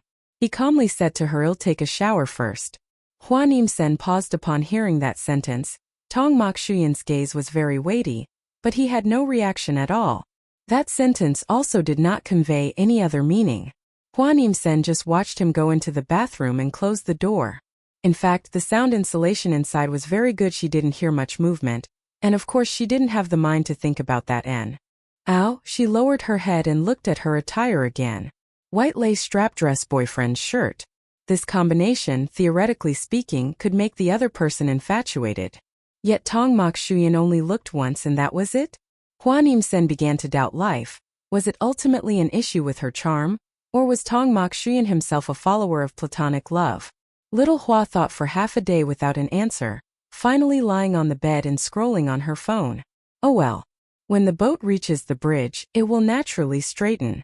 Hua Nian Sheng scrolled on her phone on the bed for a while, suddenly hearing a sound from the bathroom, the door lock being twisted open. Tong Mokshuyan's voice came through. "Sen, I forgot to get clothes. Can you help me get a set of pajamas over here?" Hua Nian Sheng heard this sentence and had not yet reacted, but when she realized what he was asking her to do, she still agreed. "Which set do you want?" She looked towards the bathroom. The door was open a small crack. "You can just grab any set," Tong Mokshuyan replied. So Hua Nian Sheng went into his dressing room again. His clothes were arranged very orderly. Pajamas were also kept together, hung in sets. She just grabbed a set and then the item inside. She opened the drawer and in the second drawer she found it, also just grabbing one. The bathroom door crack was still open. Hua Nian Sheng stood outside the door and called out and bringing them over. So that door opened a little wider. An arm still damp with steam reached out. At this moment, Hua Nian Sheng truly didn't think much. She handed the clothes over. It was just that hand reached out. The next second after touching the clothes, it suddenly grabbed her wrist tightly. Using force, she uncontrollably fell forward. that door swung wide open in an instant. Hua Nian Sheng was completely unprepared, thus pulled inside. Upon entering, she even let out a sharp scream, her eyes squeezed shut, not daring to look. Click a sound, the bathroom door was closed. The temperature inside here was even higher than the bedroom. She felt warm as soon as she entered. She couldn't clearly say if it was tension or some other feeling now. The set of clothes she originally held in her hand was taken by Tong Mokshuyan. Both her hands were used to cover her eyes, afraid of seeing some provocative scene. Until Tong Mokshuyan chuckled softly, "Sheng Sheng, open your eyes. I want open them." Hua Nian Sheng uttered such a phrase with great spirit. Tong Mokshuyan's laughter became even more unrestrained. He reached out a hand to pull away the two hands covering her eyes, but even so, her eyes still remained tightly shut. "I'm not even naked," Tong Mokshuyan said. Hearing this, Hua Nian Sheng then tried to open one eye, discovering that Tong Mokshuyan was actually wrapped in a bathrobe just now. To pull her in, one of his sleeves had even been rolled up by him. "Suning." She was almost mortified into anger. But her tone was extremely calm. "Are you crazy?" Tong Mokshuyan let out a laugh, pressing her against the sink. Behind her was a large mirror, and on the sink a wide area was clear. The bathrobe on him was also not neatly fastened, loose at the chest, the view within almost lavishly displayed before her eyes. At this moment, Tong Mokshuyan's body still lingered with steam. The tips of his hair were also wet, and a few drops of water were still trickling down. But the gaze from his peach blossom eyes looking at her was unlike his usual self. His eyes were profound, the corners of his mouth still held a hint of a smile, but that gaze was like looking at prey already nestled securely in his hand. Hua Nian Sheng felt Tong Mokshuyan's pressing closeness. She slightly tensed and held her breath. The showerhead just now was perhaps not tightly closed at this moment, it was still dripping drop by drop. The sound of water wasn't loud, but falling into her ears, it was extremely clear. Tong Mokshuyan's gaze fell upon her, finally offering a slight appraisal of his girlfriend's attire this evening. "You look very beautiful wearing my clothes." Tong Mokshuyan's fingertip grazed over the black shirt on the outside, then hooked the strap of the dress underneath. He said, "If you like it, you can wear it often from now on." The meaning of this sentence was essentially that, from now on, his dressing room would be open to her. Hua Nian Sheng leaned back a little, only there was almost no more behind her to retreat further. Tong Mokshuyan pressed closer. His kiss had not yet fallen, but his breath had arrived first. The hot breath fanned against the skin of her neck, making her feel a little overwhelmed. "What perfume are you wearing that smells so fragrant?" Tong Mokshuyan gently pressed close to her neck. Hua Nian Sheng, looking into Tong Mokshuyan's eyes, softly said, "The bottle you gifted." Hearing this, Tong Mokshuyan was momentarily taken aback. In his impression, he had only gifted her one bottle of perfume, and that was on her May birthday, a custom-made perfume bottle accompanying the car. At that time he was still enveloped by intensely strong emotions. Cautiously testing her feelings, he didn't even dare to gift things openly. "Do you know what significance that perfume bottle has?" Tong Mokshuyan asked. Hua Nian Sheng paused, then softly said, "Yes, I know." Tong Mokshuyan perhaps didn't expect that she would know. He reached out a hand to stroke her head and asked, "When did you find out?" To this question, Hua Nian Sheng still answered him, "The second day after my birthday, I already knew." It's just that at that time she truly didn't dare to think much in this way. For Tong Mokshuyan, this delicate sentiment in gifting being understood by the other party was a truly joyful thing. He chuckled deeply, sought her lips, and while kissing wrapped a hand around her waist. With a single pull, Hua Nian Sheng was lifted up to sit on the sink. The position for kiss-ing became more convenient. Hua Nian Sheng secretly opened her eyes to glance at him. He was kissing with great fervor. In the bathroom it was so quiet that the sound of their kisses could be distinctly heard. Hua Nian Sheng sat on the sink, her legs clamped around his waist. An unknown amount of time later, Tong Mokshuyan pulled away from her lips, burying his head in her neck and collarbone. A gentle ticklish sensation, starting from her neck, seemed to spread throughout her entire body. Her breathing became increasingly heavy, and falling into his ears, became even more distinct. The black shirt on her, made of slick, smooth fabric, suddenly slipped backward during their movements, and even one strap of her white dress also slipped down. The atmosphere in the bathroom was intimately charged to the point of being suffocating. Hua Nian Sheng gradually felt a hand moving up her thigh. She didn't know when his fingers had hooked one side of a thin lace strap. She tensed and reached out a hand to press down on the movement of that hand. Tong Mok Xian finally raised his head to look at her. Sheng Sheng? Hua Nian Sheng. She did not know how to describe her mood now. Tong Mok Xian kissed her lips, his voice hoarse, saying, Sen, shall we try to be a little gentle, okay? Thus Hua Nian Sheng quickly knew what try to be a little gentle he had just said meant. He reached out and dimmed the bathroom light, then suddenly lifted both her legs onto the wash basin. The lace wrap was pulled off, the white skirt slid upwards. Tong Mok Xian bent down. It was unknown how long after, in the bathroom, a faint sobbing sound and the buzzing sound of an electric toothbrush echoed. After that was the sound of gargling. Tong Mok Xian put away the toothbrush, took a few steps, bent down to kiss the girl who was sniffling, his hand resting on her leg. Only at this moment her body had not yet recovered, still couldn't help but tremble. She tilted her head, avoiding his kiss. Tong Mok Xian smiled. He said, I've already brushed my teeth, why still not let me kiss? I've brushed my teeth twice tonight, please let me kiss you once. He had brushed once before pulling her in. Just now again once more. Chapter 79. Hiding a boyfriend. Hua Nian Sheng had not yet fully recovered when she was pulled into Tong Mok Xian's embrace. His hand repeatedly stroked her head, gently reassuring her. Perhaps at times like these, 1,000 words are not worth one hug. Hua Nian Sheng's face was buried in his chest, her tears soaking into Tong Mok Xian's bathrobe. A moment later he bent his head, searching for her lips. This time she did not resist anymore. Only her body was still slightly trembling. His voice was very soft. Is there anywhere uncomfortable?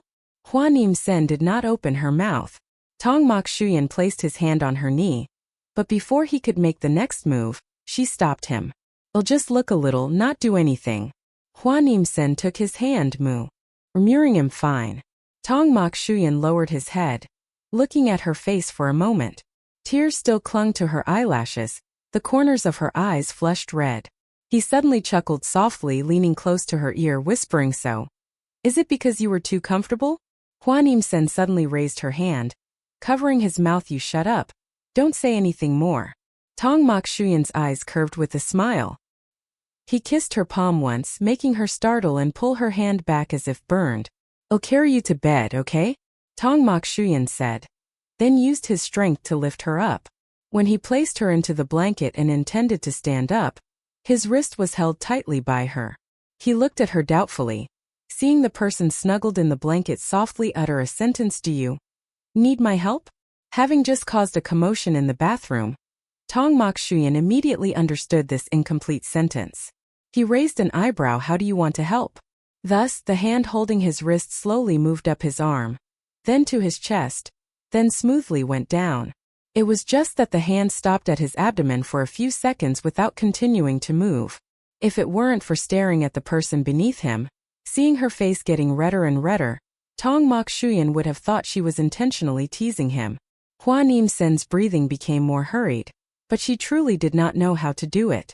Tong Mok Xian looked at her, his captivating eyes filled with tenderness, the corners of his lips lifted, patiently watching her continue to struggle with her thoughts, until Hua Nian Sheng became disheartened, muttering never mind, and was about to withdraw her hand.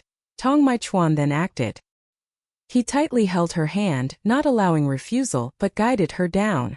Hua Nian Sheng was slightly startled, but her hand was already tightly held. Tong Mai Chuan buried his head beside her neck, his voice hoarse. Sheng, grip a little tighter, will you? Hua Nian Sheng tightly closed her eyes. She didn't even dare to look at his face.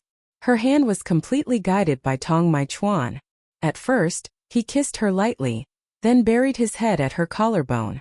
Every breath exhaled was frighteningly hot, making Hua Nian Sheng feel that the light overhead was also unusually dazzling.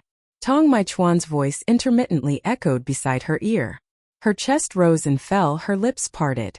Time at this moment inexplicably became long and drawn out. Hua Nian Sheng thought perhaps they should turn off the light, but neither of them reached out to do it. Hua Nian Sheng's hand began to tire. After all, she also had quite a bit of theoretical knowledge, so she tried to do what she knew, moving slightly. Tong Mai Chuan gasped sharply by her ear, then lightly bit her earlobe. Who taught you to play like this? His voice was deep and hoarse. Hua Nian Sheng turned her face away, did not answer, only softly moaned a question. Are you done yet? Almost. Hua Nian Sheng naively believed it. Boo. His body told her that it was merely a lie. Hua Nian Sheng began to want to strike. Tong Maichuan leaned close to her ear, coaxing her for a long time. The bedroom was filled with a sensual ambience. By the time Hua Nian Sheng realized it was over, she was utterly exhausted, her mind hazy and sluggish. Tong Maichuan stood up to tidy. His gaze swept over and saw his girlfriend dazedly bringing her palm close to her nose. As if smelling something, he immediately grasped her wrist. What are you doing? Hua Nian Sheng lifted her head to look at him. Her face was already flushed, her eyes moist. Just one glance was enough to make Tong Maichuan unable to resist. I'm just curious. Curious about what, indeed? Tong Maichuan directly carried her to wash her hands. Hua Nian Sheng didn't struggle either, she was truly too tired. Tong Maichuan squeezed soap, stood behind her to wash her hands, then heard his girlfriend suddenly say, I want to take a bath for a bit. She felt sticky, very uncomfortable. Tong Maichuan looked at the person in the mirror, lowered his eyes and said, then you take your bath. I'll go over there and get your pajamas for you. Don't wear this outfit to sleep anymore. Hua Nian Sheng's ears burned hot again. When Hua Nian Sheng finished her bath and came out, Tong Maichuan had already changed all the bedsheets to new ones. He truly had a bit of an obsession with cleanliness, but it seemed to depend on the situation. Hua Nian Sheng fell asleep as soon as her head touched the pillow. Before falling asleep, she didn't forget to wish him happy birthday. He hummed softly, reached out to gently caress her face, bent down to kiss her forehead. Hua Nian Sheng finally suffered the consequences. Because the night before she had worn too little, the next morning her voice already had a nasal tone, and by the afternoon it had completely changed. She had a cold. It was unclear if it was due to the night wind or the cool dress in the bathroom, but Tong Maichuan was perfectly fine. He bought medicine for her, but it was no use. In the evening, he came home from work to find his girlfriend wrapped tightly in a blanket on the sofa, with a trash can full of tissues beside her. Tong Maichuan called the family doctor to examine her, and in the end still had to prescribe medicine. Hua Nian Sheng became one of the unlucky ones to catch a cold during the change of seasons. But it wasn't exactly the change of seasons, her illness was more or less due to her own doing. After catching a cold, she found no enjoyment in eating. Little Hua began to feel melancholy. Tong Maichuan wasn't happy either, because after his girlfriend caught a cold, she not only didn't allow kisses or hugs, but when evening came she even demanded to sleep in separate rooms. She said she was afraid of infecting him. Tong Maichuan. It was truly hard to imagine what pleasure he had been enjoying the night before. Finally, under his persistence, Hua Nian Sheng did not move to the living room, but even sleeping in the same bed, they used two separate blankets. Hua Nian Sheng also did not stay here for many nights before her cold had fully recovered. She returned to school. Although the graduate program did not have many classes, little Hua was a study war god. To some extent, she was a very self-disciplined person. Even while in a passionate phase with her boyfriend, she resolutely ran back to school. Upon arrival, she discovered that the laboratory, which usually only had a few people, saw everyone catch a cold at the same time.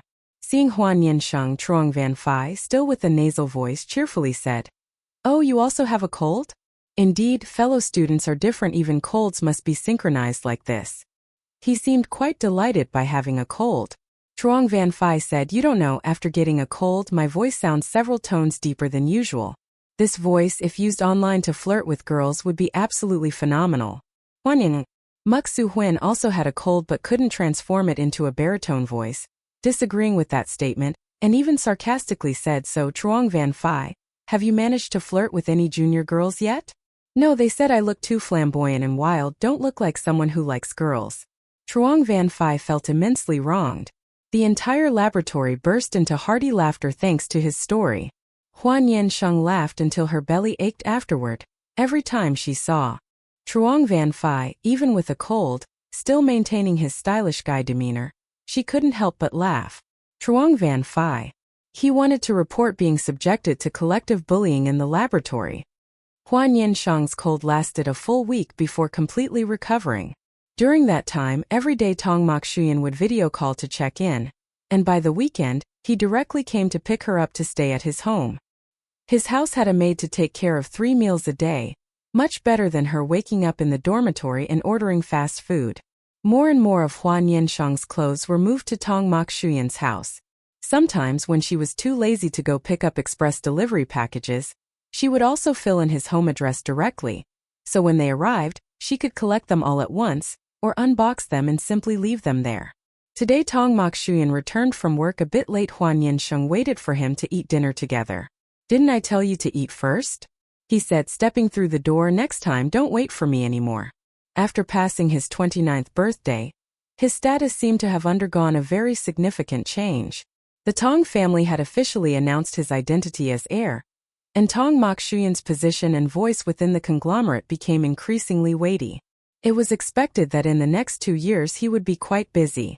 But even so, every day he still managed to set aside a considerable amount of time for dating. In Director Tong's house, many women's items appeared.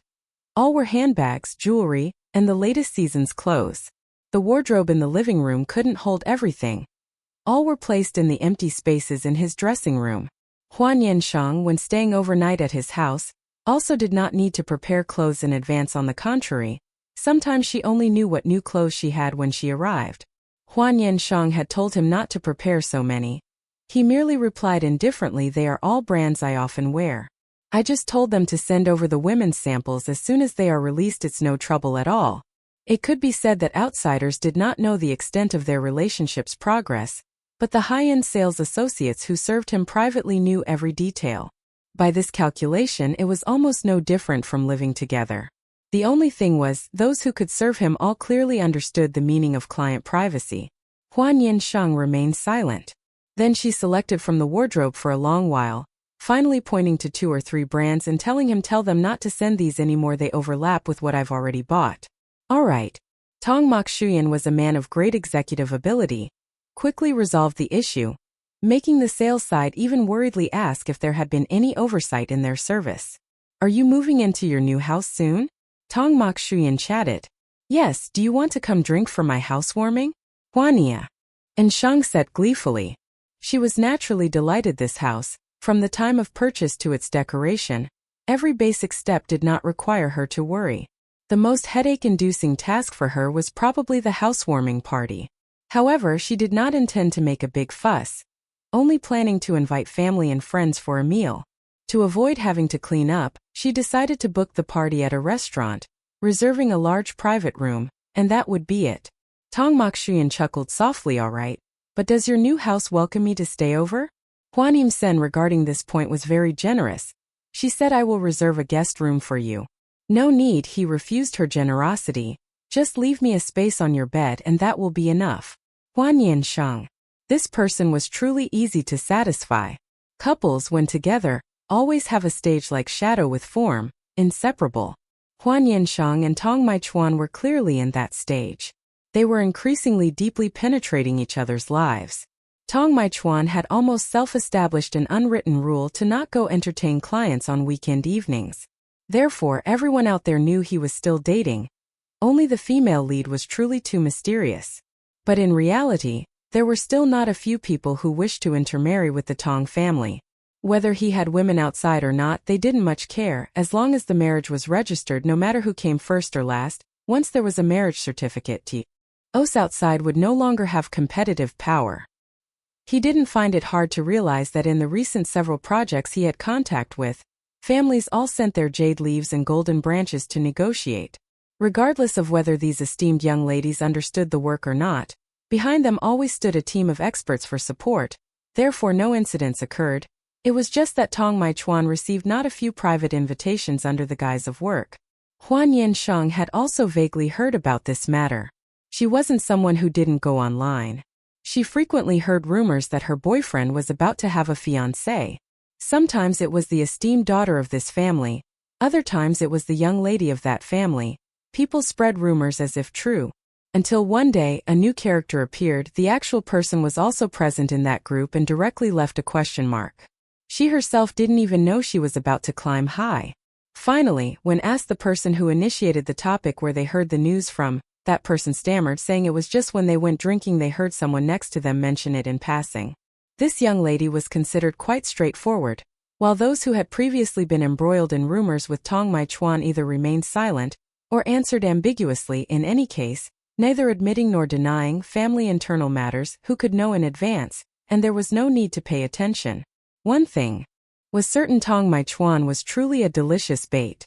Hua Nian Sheng was not the type of person who would panic upon reading a rumor when she had free time. She would even bring this matter up to him. After all, marriage was not a small matter. If he truly married, she would have to break up first. Tong Mai-chuan's gaze whenever he heard this matter. How to put it, it was like being hit on the head by a falling bucket. He seemed to have deeply understood what unforeseen calamity meant. She naturally didn't intentionally make things difficult for him. It was just human nature to gossip. What was wrong with her gossiping a bit about her boyfriend's romantic rumors? Tong Mai-chuan. Hua Nian Sheng's housewarming party was arranged for a weekend day in December. She informed her relatives and friends in advance. Most people went directly to the private room at the restaurant. A small number came to her house to give gifts before going together. That day she specifically wore a red dress. These past few days, the weather had been severely cold. The weather forecast said Du City was about to have snow. Although the snow hadn't fallen yet, it couldn't stop little Hua from wearing a beautiful red dress, sticking on heating patches, donning a warm black trench coat, with splendid makeup, red lipstick, large wavy hair and marten boots. Inside the house it didn't feel cold. When the doorbell rang, she instinctively thought her uncle had arrived, so she ran out to open the door. As a result, as soon as she opened the door, a large bouquet of flowers met her eyes. Looking up, she saw Tong Mai-chuan in a black suit. "Why did you come so early?" She smiled, welcoming him in. Tong Mai-chuan handed the Freud bouquet to her. Smiling lightly, "Came to congratulate you." The bouquet was placed in front of the TV stand, large and very striking. Not having met for 2 days, when their eyes met, Tong Mai-chuan bent his head down intending to kiss her, but she immediately turned her head to avoid him. "I just finished putting on makeup. I'll just kiss lightly, it won't smudge your lipstick," Tong Mai-chuan said. This sentence sounded very much like "I'll just hug you, I won't do anything." Hua Nian Sheng looked at him, evaluating for a few seconds. Finally, Tong Mai-chuan surrendered. He bent his head and lightly kissed the back of her hand. "All right then, if no kiss, then no kiss." This new house of hers still had places worth admiring over the past time. She had personally added decorations, bought some new decor items, and at this moment she held her boyfriend's hand, leading him on a tour. Most worth mentioning, of course, was the bedroom. A combination of cream style and palace style. According to Hua Jinyan's earlier words, this was a room for a princess to live in. On the dressing table were full of various bottles and jars. In the room was a large mirror. Most prominent perhaps was the set of pink bed sheets she had bought herself, a gentle rosy pink, and on the bed were also placed 2 pink stuffed animals. Tong Mai-chuan stared for a long time, seemingly deep in thought. Hua Nian Sheng also noticed he kept looking at the bed, so she asked, "Why are you looking at my bed? Is there a problem?" "I'm doing some mental preparation." Before she could react, she heard him say, "I've never slept on a bed with pink sheets before. I need to mentally prepare myself a bit." Hua Nian Sheng. She was about to say something, just then the doorbell rang again. Her heart tightened. Having a bad premonition, she ran to the door to look at the display screen.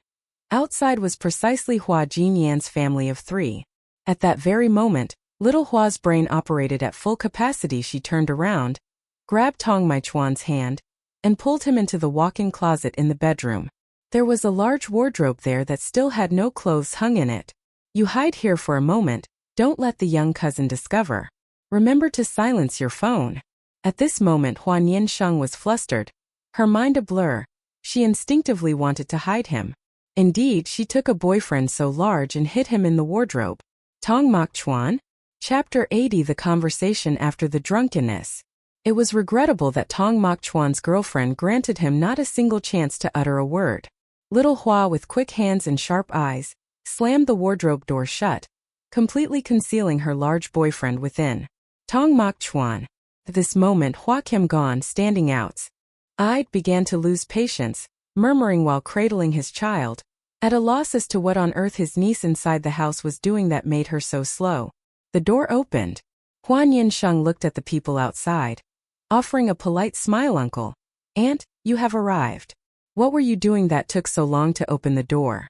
Hua Nian Sheng responded smoothly, I was putting on makeup. Hua Kim-gon gazed at her face for a moment, then clicked his tongue. Our Hua family's genes ensure beauty, whether with or without makeup. Must one always narcissistically pull oneself into it when complimenting others? Tutu presented Hua Nian Sheng with a housewarming gift, accompanied by a bouquet of flowers. Sheng. Congratulations on your new home. Hua Nian Sheng accepted the gift and flowers, expressed her thanks, and then invited them into the house. No sooner had they stepped inside than Hua Kim-gon's gaze fell upon the bouquet of Freud roses placed before the television stand. Has a friend already been here? Hua Nian Sheng's face stiffened. Then she mumbled yes. They left immediately after giving the flowers. Hua Kim-gon, following the habit of a parent, casually asked a question, boy or girl? A girl. As soon as she finished speaking, she saw her uncle pull a card from within the bouquet. When presenting flowers, writing a congratulatory card is an exceedingly normal occurrence. She had absolutely no expectation of a card being inside, for Tong Mok Chuan himself had brug the flowers, and she had not thought Hua Kim-gon would discover it. The moment Hua Kim-gon opened the card, Hua Nian Sheng admitted she was profoundly tense. Wishing Shang joy each day, progress in her studies, and the fulfillment of all her heart's desires. Hua Kim-gon's voice faltered slightly as he read, your friend is quite thoughtful, wishing you well in every way, but why is the sender's name not written on the card? Hua Nian Sheng breathed a sigh of relief. She stepped forward and said, it suffices that I know who sent it. It seemed Hua Kim-gon was in a good mood. He added another remark, I wonder if your friend wrote this card themselves. The handwriting is quite beautiful. The young boy, Huang Guindan, was very active at this moment, having already crawled onto the sofa, his mouth incessantly calling out sister, sister. Children in the stage of learning to speak love to talk, and though adults may not understand 8 out of 10 sentences, their honorifics are uttered with perfect precision. Hua Nian Sheng picked up the child, chatting with her little brother for a while, even though neither sibling understood what the other was saying. After all, this was also her territory. Hua Nian Sheng assumed the posture of a hostess, pouring tea and inviting her uncle and aunt. She was very worried, but still tried to appear calm to converse, until Hua Kim-gon stood up, saying he wanted to tour the house. Hua Nian Sheng. In the dead of winter she felt sweat ring down her face, so she stood up and walked behind her uncle. Uncle, where do you want to see? Let little Hua introduce it to you. Hua Kim-gon, you sit down. I've been to this place countless times. Do I still need you to introduce anything? No. She was afraid her golden house hiding a beauty would be discovered. Under little Hua's enthusiastic recommendation, she successfully took on the role of the golden tour guide. Hua Kim-gon only heard a constant chattering beside his ear, feeling that this niece was a bit noisy today. But out of consideration that today was her housewarming party, he didn't want to spoil the fun, so he patiently endured. Hua Kim-gon took a tour, looking at everything from the kitchen, balcony, bathroom to the living room and study. Finally, he leisurely walked towards her bedroom. Logically speaking, Hua Nian Sheng hadn't officially moved in yet, so Hua Kim-gon looking inside wasn't a big deal. Tutu also carried their child inside to look. Her bedroom at a glance revealed a girl's style, bringing a sense of fragrance and softness. Hua Kim-gon looked at the pink bedsheets and burst out laughing. I knew right away that you liked this style. What's wrong with liking pink? This changing room of yours is quite spacious.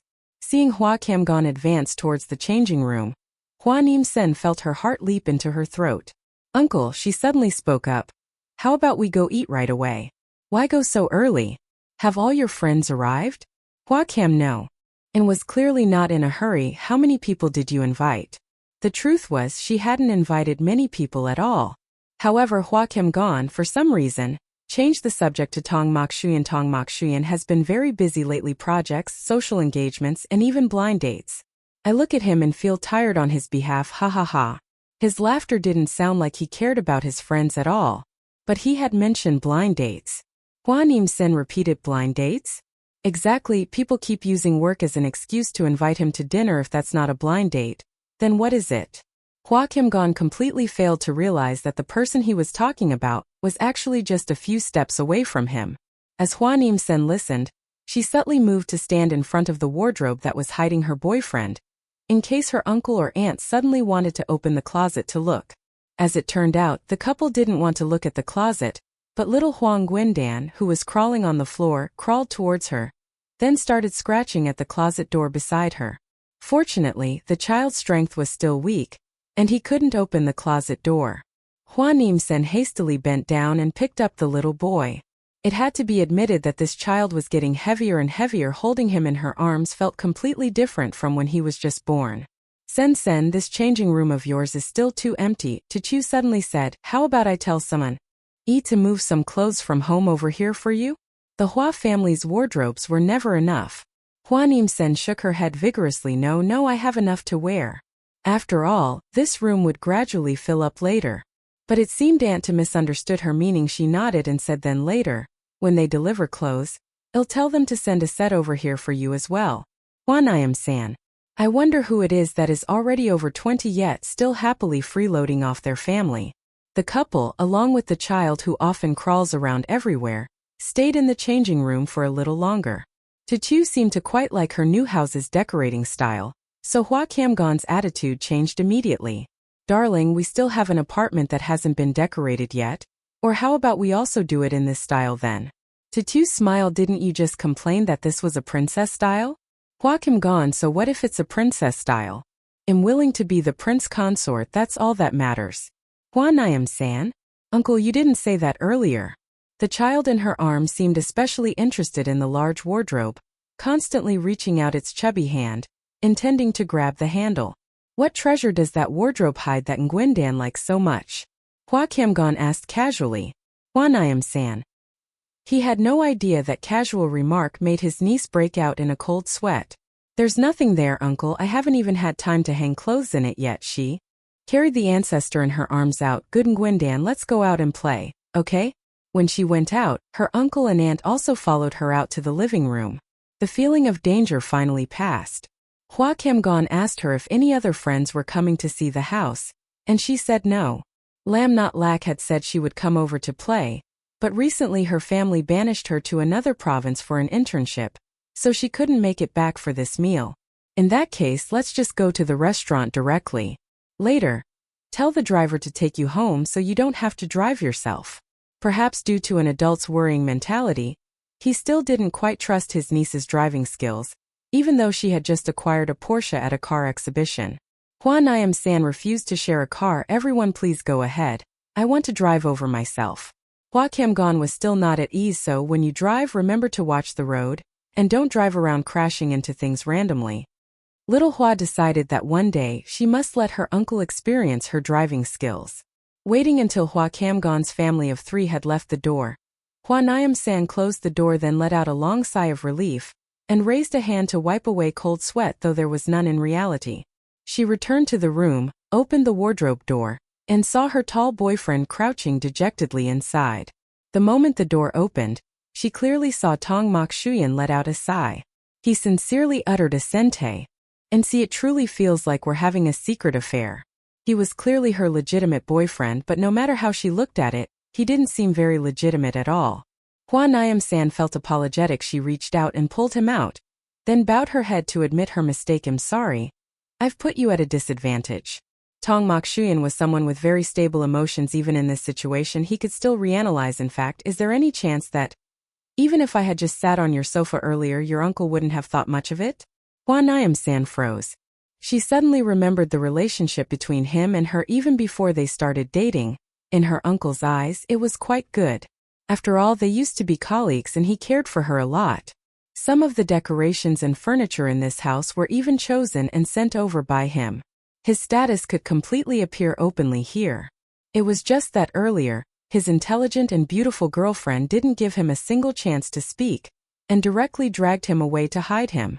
It was as if he was a secret lover who couldn't show his face. A CEO Tong with an immeasurable fortune, yet having to become a lover without a proper title. Just thinking about it, it already seemed like there was something wrong with the two of them. I am sorry. She again sincerely apologized once more. Then, that pink bed, will it let me sleep? He suddenly asked. Hua Nian Sheng nodded like chopping wood. Yes, an overbearing CEO like you indeed should sleep on pink bed sheets. Tong Mokchuan. His phone suddenly rang, but because it was on silent mode, it did not emit a sound. Earlier, He was very cooperative with her hiding boyfriend act, so he had muted the phone.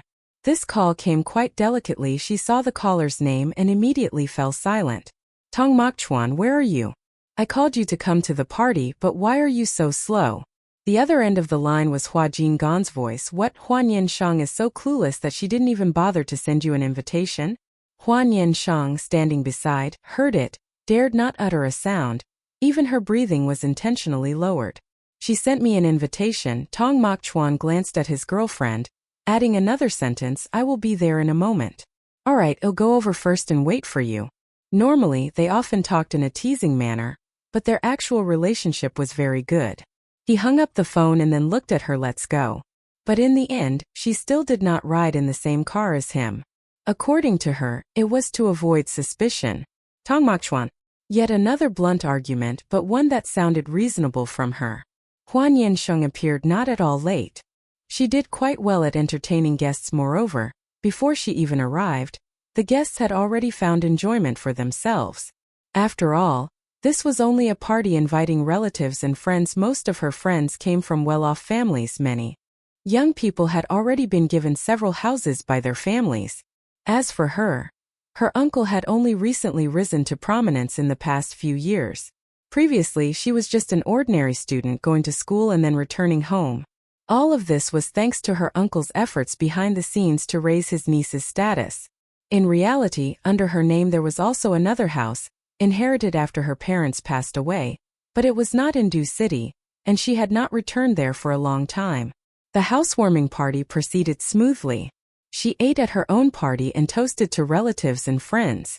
It was a happy occasion. Drinking a few glasses was fine. It was just that little Hua could no longer drive herself home. Finally, she was the last person remaining in the private room. Tong Mokchuan sat beside her. He did not drink, perhaps having anticipated this situation. Hua Jingon, on the other hand, drank quite a lot. His son was now sleepy and lying in his mother's arms, so the family of three needed to go home early. Therefore, Tong Mokchuan calmly said, everyone go home first. I'll take Sheng home.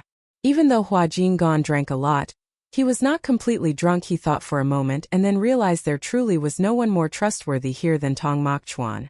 Alright, then you take her home. He could not help but grumble, her alcohol tolerance is so poor. I don't know why, exactly like her father back then. 2 glasses and she's done for. Hua Nian Sheng unhappily looked up at her uncle. I drank a lot, but I am not deaf. Speaking ill of her, she heard it all. Hua Jingon chuckled teasingly. Then later, will you be able to recognize your own front door? Hua Nian. Truly, he was looking down on her too much. Nevertheless, she did not argue with her uncle, because Nguyen Dan was already asleep, fearing that loud noises would wake the child. Children at this age, if they wake up, will only cry and wail. Tong Mokchuan helped Hua Jingon's family into the car first, and only then turned back to look at her. As night fell with strong winds, she dazedly wrapped her coat tightly around herself and leaned her head against his chest. This action was actually not too ambiguous because she was drunk, but the truly ambiguous thing was that he naturally embraced her, guiding her into the passenger seat. His movements were exceedingly gentle and natural. If anyone were paying attention at this moment, they would certainly see that the relationship between the two was far from ordinary. He sat in the driver's seat and drove her car home. His own car was driven by his chauffeur behind them. Hua Nian Sheng leaned against the passenger seat, quite quiet for the moment. Each time she got drunk, her behavior was different, but after realizing both her alcohol tolerance and her drinking habits were normal, she very rarely touched alcohol when out. Today was a housewarming party, and it wouldn't be good not to drink at all, so he also did not forbid it. Arriving at the new house, she obediently sat quietly in one spot. So obedient that he found her somewhat different from his usual impression. However, that did not stop him from busying himself helping her take off her shoes and preparing her makeup removal. He went to wash his hands first, then saw her take a cup of warm water from his hand and say thank you very politely. Song Mai Chuan, you're welcome. Hua Nian Sheng, I'm sorry. The statement caught his attention. He turned to look at her, wanting to ask her what she was apologizing for. Sheng, why are you apologizing? He moved closer. She stared blankly at his face until he asked again. Is it that you don't like secret relationships? She asked. Song Maichuan rarely confided such words with her before. There was often no time, nor did anyone initiate it. Given his age compared to hers, he possessed a natural perceptiveness, the inner thoughts of ordinary young girls. He could see through them all. It was merely a question of whether he wanted to understand and be forgiving. Often, as long as she felt no need to communicate, there would be no issues between them. But he felt no need to lie. He mumbled, "My cousin actually isn't that scary. Even if he gets angry, he won't directly make us break up." She understood this principle too, but at this moment the alcohol fumes had gone to her head, and she forgot there were words best left unsaid in his presence. "But suppose we break up late? And it affects your friendship?" Song Maichuan. He clearly didn't expect that during their ardent phase. What his girlfriend was worried about was the outcome after a breakup. Hua Nian Sheng felt her face suddenly being lightly squeezed, as if a hand had taken hold of her chin. Sheng, his voice was utterly unwavering. He softly asked, "Do you think we will break up?" She opened her eyes and looked directly into his charming eyes, only to see his gaze was somewhat profound. She paused for a moment, but her mind was still remarkably blunt. "Usually, first loves don't last until the end," she said. "I guess at best we'll only love each other for 2 or 3 years. His fervent heart was doused with a bucket of icy cold water by her words. He realized his girlfriend's outlook on love was very pessimistic. Of course, if he weren't her boyfriend, seeing this young girl perceive love and men so clearly, he would have been happy. But as a boyfriend, hearing this statement, his mood was very complicated. Perhaps because he had witnessed a part of her youthful years, he began to doubt whether the formation of her outlook on love had anything to do with him. He couldn't bring himself to scold her. After a long silence, he picked her up and placed her on his lap, his hands holding her legs, gazing directly at her. "Sheng, in 2 or 3 years you'll already be beyond 30, he softly said to her. "By then you'll also be about to graduate with your master's degree. Your way of thinking will be more mature than it is now, and by then you can fully choose to reevaluate our relationship." His words had the meaning of granting her the power to let go. Hua Nian Sheng stared at him fixedly. It was unclear if she was contemplating his words. "Are you unhappy?" she asked. "What do you think?" She raised her hand to touch his face, seriously said, "I think you don't look very pleased." He said nothing. She then asked another question, "So what can I do now to make you a little more pleased?" When drunk, the only consistent thing about her was her directness. His gaze fell on her lips. Perhaps she had touched up her lipstick midway, so at this moment, they were still plump and vibrantly red. He uttered 2 simple words, "Kiss me." Hearing that, she cupped his face with both hands, then slowly leaned down to seek his lips, intertwining passionately. Tong Shuyan leaned back, almost letting her take the lead. A girlfriend when drunk was truly like opening a secret gift box. Soon he realized his shortcoming, as he had been coaxed into appeasement by a kiss not even considered passionate. His girlfriend was sitting on his lap, looking at him with watery eyes. Perhaps after the heater was turned on she felt hot, so she took off her coat at this moment. She wore a radiant red dress, beautiful and striking. Her lipstick was slightly smudged around, looking even more uniquely charming. She again moved closer, intending to kiss him further. A moment later he hugged her tightly, burying his head into her chest. Lately, his self-control had not been very good. Hua Nian Sheng was the same. She reached out her hand to unbutton his shirt. Her hand was held back by him. His voice hoarse, "My dear, you're drunk." She was displeased. "I know what I'm doing." Today she was truly very happy, even though when drunk she said some frivolous words to her boyfriend. Currently in her new home, her mental state overall was very relaxed. In this situation, anything she did was normal. She truly had a bit of the sentiment, when one's life is satisfactory, one should indeed indulge in joy to the fullest. He looked at her, asking, "Sheng, what do you want to do?" She leaned in to kiss him again. The living room, when they first entered, only had a dim yellow light on. He was still not used to the light switches here. But this light seemed just right. The rustling sound of clothes rang out. Tong Shuyan looked at the girl on top of him, taking her hand, together seeking joy. It was clear that after drinking alcohol, Hua Nian Sheng became much bolder and more passionate. That loving intimacy made him feel emotions difficult to suppress. It seemed he himself had also become drunk. Chapter 81 Shopping. When Hua Nian Sheng woke up, What she saw was only a faint light filtering through the curtains in the bathroom. A very faint sound of water vaguely echoed. She quickly realized that today was the weekend, and this was her new home. She could still sleep a little. Anja. Hua Nian Sheng did not intend to fully wake up. She only gently opened her eyes for a moment, then closed them again, until someone carrying the scent of her shower gel slipped into the quilt.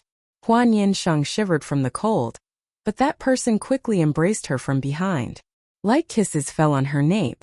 Hua Nian Sheng stirred a little, with the intention of avoiding him, probably feeling bothered so early in the morning. "Don't fuss anymore, I want to sleep," she said dreamily, her voice still hazy, words unclear. From behind, the man's soft laughter rang out, but he also stopped as she wished. Therefore Hua Nian Sheng slept for another stretch. When she woke up, it was almost 11 o'clock. Hua Nian Sheng looked at the light on the ceiling. It was a long while before her brain began to function. She was already used to memories attacking her the day after drinking, so when recalling what she had said and done last night, she still maintained astonishing calmness. She only wished to just die on the spot a little. Compared to before, she had made great progress. Last night after drinking, she said a few words and conveniently also did a few things. Actually, it was nothing, just that things almost went too far. It was just that she sat on his waist, making a playful ruckus, kissing and biting. Previously, Hua Nian Sheng had never thought that alcohol consumption would lead to such a result. Thinking carefully, she wasn't entirely drunk last night. It could only be said that she borrowed the courage of alcohol to be audacious and daring. Tong Mokshuyan, on the other hand, was willing to cooperate with anything. Hua Nian Sheng could still remember his appearance last night, sitting on the sofa, his back leaning back, head tilted up to look at her, his gaze full of serenity, his eyes very calm, with only a faint trace of desire. That half-inviting, half-reserved demeanor could truly be fatally alluring. Moreover, he indulged Hua Nian Sheng's playful antics on his body, until her hand rested on his waist. Tong Mokshuyan suddenly stood up, thus lifting Hua Nian Sheng up, and walking towards the bathroom in her room. In the bathroom it was even more fervent. Tong Mokshuyan no longer let Hua Nian Sheng run wild on her own. He placed her on the sink, gently cupped her neck to demand a kiss. His palm exerted no force, but this kissing posture brought a jolt of sexual tension. After the kiss was over, he just, with his clothes disheveled, removed Hua Nian Sheng's makeup, leisurely attended to her. During that process, Hua Nian Sheng occasionally leaned in, wanting to kiss him, but was always dodged by him. He persevered until her makeup was removed, pulled out a water-soaked face towel, then washed her face for her. The red dress on her body got wet from the water. Tong Mokshuyan's slender hands journeyed over it, found the zipper, and pulled it down. Hua Nian Sheng remembered being in the bathtub for a while. Tong Mokshuyan knelt on one knee beside the bathtub, both hands immersed in the water. The clothes on his body were also thoroughly drenched by the water. After that, some details truly faded. Hua Nian Sheng's memory only stopped at the bathtub. She had fallen asleep in it. Now thinking back, she only found Tong Mokshuyan kneeling on one knee beside the bathtub, looking exceptionally alluring. It seemed she had said something to him, but Hua Nian Sheng couldn't remember it. The words spoken when alcohol went to her head she remembered, but the words spoken when sleepy she had no impression of at all. The room door suddenly opened. Tong Mokshuyan walked in. Seeing Hua Nian Sheng looking as if she was questioning her existence, he knew she was awake. He sat down by the bed and asked a question. "Are you hungry yet? Is there anything you want to eat today?" Hua Nian Sheng shifted her gaze to him. Tong Mokshuyan was wearing a coffee-colored sweater. Not a turtleneck style. This highlighted the marks on his neck extremely clearly. Tong Mokshuyan leaned down to look at Hua Nian Sheng, his mood seeming quite good. "Still haven't slept enough?" Hua Nian Sheng pulled the quilt over her head. "Enough." She had also had enough of life. Tong Mai Chuan pulled the blanket down, a hint of laughter in his voice. "What's wrong?" Sun Nian Sheng replied seriously, "I offended you last night. I feel ashamed." The little girl's expression after sobering up was always full of contrast. The corners of Tong Mai Chuan's lips lifted lightly, and he reached out to caress his girlfriend's head, saying it was voluntary, not an offense. "I enjoyed it very much." Originally she was fine, but after hearing him finish the sentence "enjoyed it very much," Sun Nian Sheng immediately pulled the blanket over herself again. Tong Mai Chuan hugged her through the blanket, not forgetting to tease her with 2 sentences. Why are you shy again, Sheng Sheng? Hua Nian Sheng. She was still pulled up by Tong Mai Chuan. If she kept lying lazily, it would pass mealtime, reaching afternoon tea time. Hua Nian Sheng woke up from a sleep and only then discovered that there were a few more items in the house. And in her bathroom there were added personal hygiene items belonging to someone else. Tong Mai Chuan must have bought those things at some unknown time, placing them directly here, completely not seeing himself as an outsider. The clothes on him were also not the ones he wore last night, looking like clothes that had been brought over this morning. After Hua Nian Sheng finished her personal hygiene, she went to the dining table, and Tong Mai Chuan poured her a glass of water. Drink some water first. Hua Nian Sheng had no particular dish she wanted to eat, so Tong Mai Chuan simply ordered food from outside himself, and the food had just been delivered to the door. When she first woke up she wasn't hungry, but now, smelling the aroma of food, she felt hungry. Hua Nian Sheng drank water while staring at Tong Mai Chuan, who was opening the food bag. Just now when you were sleeping, your phone kept buzzing with messages. Do you want to check them? Only then did Hua Nian Sheng remember that she hadn't checked her phone after waking up. She put the glass of water down, went into the room to find her phone, and as soon as she opened it and looked for a moment, joy became apparent on her eyebrows. The results of the modeling competition I participated in last month are out. Tong Mai Chuan only needed to hear her tone to know she had won an award. And he also naturally asked a question: what award did you win? Hua Nian Sheng joyfully said first prize. Professor Chan had sent congratulations in their group, and the private groups of Hua Nian Sheng and her fellow students had also jumped with over 99 messages. Emotions are inherently contagious. Hua Nian Sheng was happy, and Tong Mai Chuan's mood also improved accordingly. Congratulations to fellow student Hua Nian Sheng for winning the first valuable award in her postgraduate career. After her joy, Hua Nian Sheng remembered to be humble. You're praising me too much. It was mainly my senior brothers who were outstanding. This sentence was not humility. Mu Shijia and Hua Chang were, after all, outstanding individuals among thousands and tens of thousands of people. They had followed Professor Chen for more than 2 years, and those who kept up with his projects naturally had strength that could not be underestimated. For example, Hua Chang was normally taciturn since the autumn recruitment last year. An enterprise had already signed an agreement with him, offering very good remuneration. Mu Shijia perhaps still had his own plans currently. No one had heard him say what he intended to do later. Although Professor Chen usually criticized this student for being too stylish, he also often praised his student to friends in the industry, so it could be said that Mu Shijia was also a talent sought after by enterprises. Tong Mai Chuan curved his eyes into a smile. For you to be able to become a member among them is already wonderful. Hua Nian Sheng naturally also thought she was wonderful. This did not stop her from being joyful.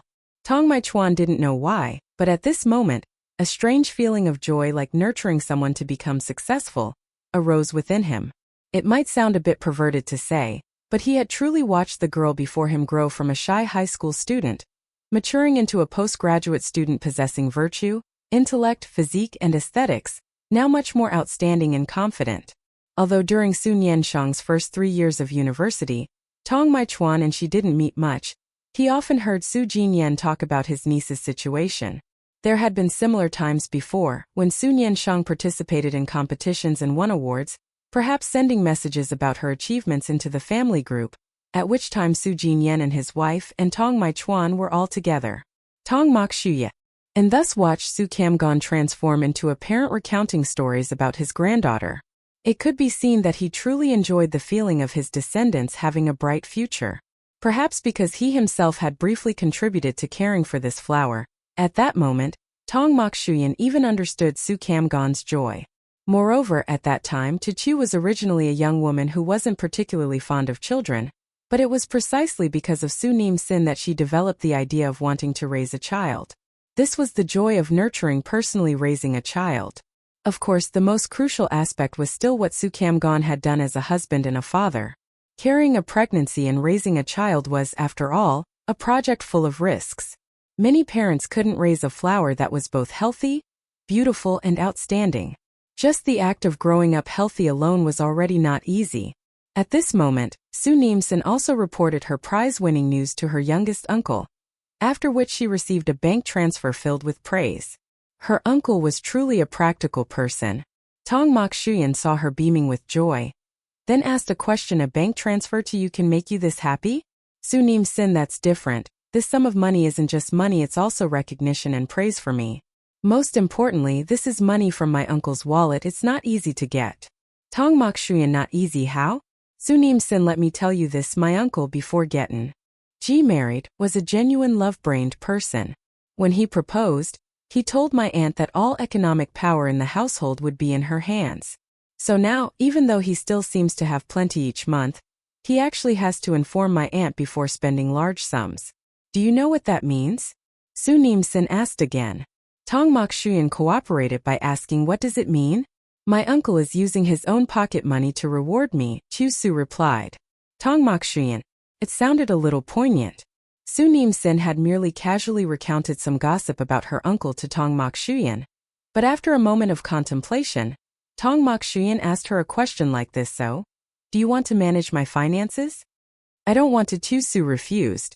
Tong Mok Shuyan wasn't surprised to hear this. He chuckled, then handed Su Nim Sin a card. Then take my supplementary card. Under normal circumstances you can buy whatever you want. Creatures like men, the final proof is where the money is, love is there. Su Nim Sin did not refuse this card. She wasn't short on money, but she also wouldn't refuse a display of sincerity. What constitutes an abnormal circumstance? She pressed both hands to her cheeks and asked her boyfriend. Tong Mok Shuyan's expression didn't change. Using my money to support another man. I'm sure you can understand this situation. Su Nim Sin. His mood was indeed strangely stable. All right, Chu Su indicated that she understood. December was a rather joyful time. Me for Su Nim Sin, except for the moment she had to write theses in code. A few days after her housewarming party, Du City welcomed its first snowfall of the year. Su Nim Sin was then browsing online shopping apps. Promotional activities for December 12th were booming everywhere. She was somewhat swayed, regardless of whether it was impulsive shopping or not. The last 2 months of each year inevitably required some online spending. Coincidentally, a few days prior she had linked Tong Mok Shuyan's card. So when placing an order, Su Nim Sin conveniently used his money. At this moment, Tong Mok Shuyan was at his home holding a video conference. When the spending notification message arrived, he lowered his head and glanced at it. The senior manager who was reporting thought he had said something wrong, paused for a moment, and then continued. But from Tong Mok Shuyan's subsequent remarks, it was clear that his mood had improved. No one knew what was happening, but after all, those who would usually be sharply criticized instead received what could be considered gentle inquiries from President Tong. He merely raised issues without a single word of harsh criticism. This was truly not normal at all. After that weekend, Tong Mai Chuan went to stay at his girlfriend's house. Having no other choice, Hua Nian Sheng really loved her new house on weekends. She just liked to stay cooped up indoors. It was cold outside and she didn't want to go out of the door. If the mountain would not come to him, then he had to go to the mountain. Tong Mai Chuan packaged himself and delivered himself right to her door. Hua Nian Sheng was still at the laboratory. She called Tong Mai Chuan and said, "There are probably a few packages at the door. Could you help me bring them in, please? They're all household items. If you're free, could you conveniently open them for me too?" This was an easy task even if Hua Nian Sheng hadn't said. Tong Mai Chuan would have known it himself. Hua Nian Sheng originally very much enjoyed the joy of unboxing items, but these past few days she had enjoyed enough, was a little tired, so she let Tong Mai Chuan do it instead.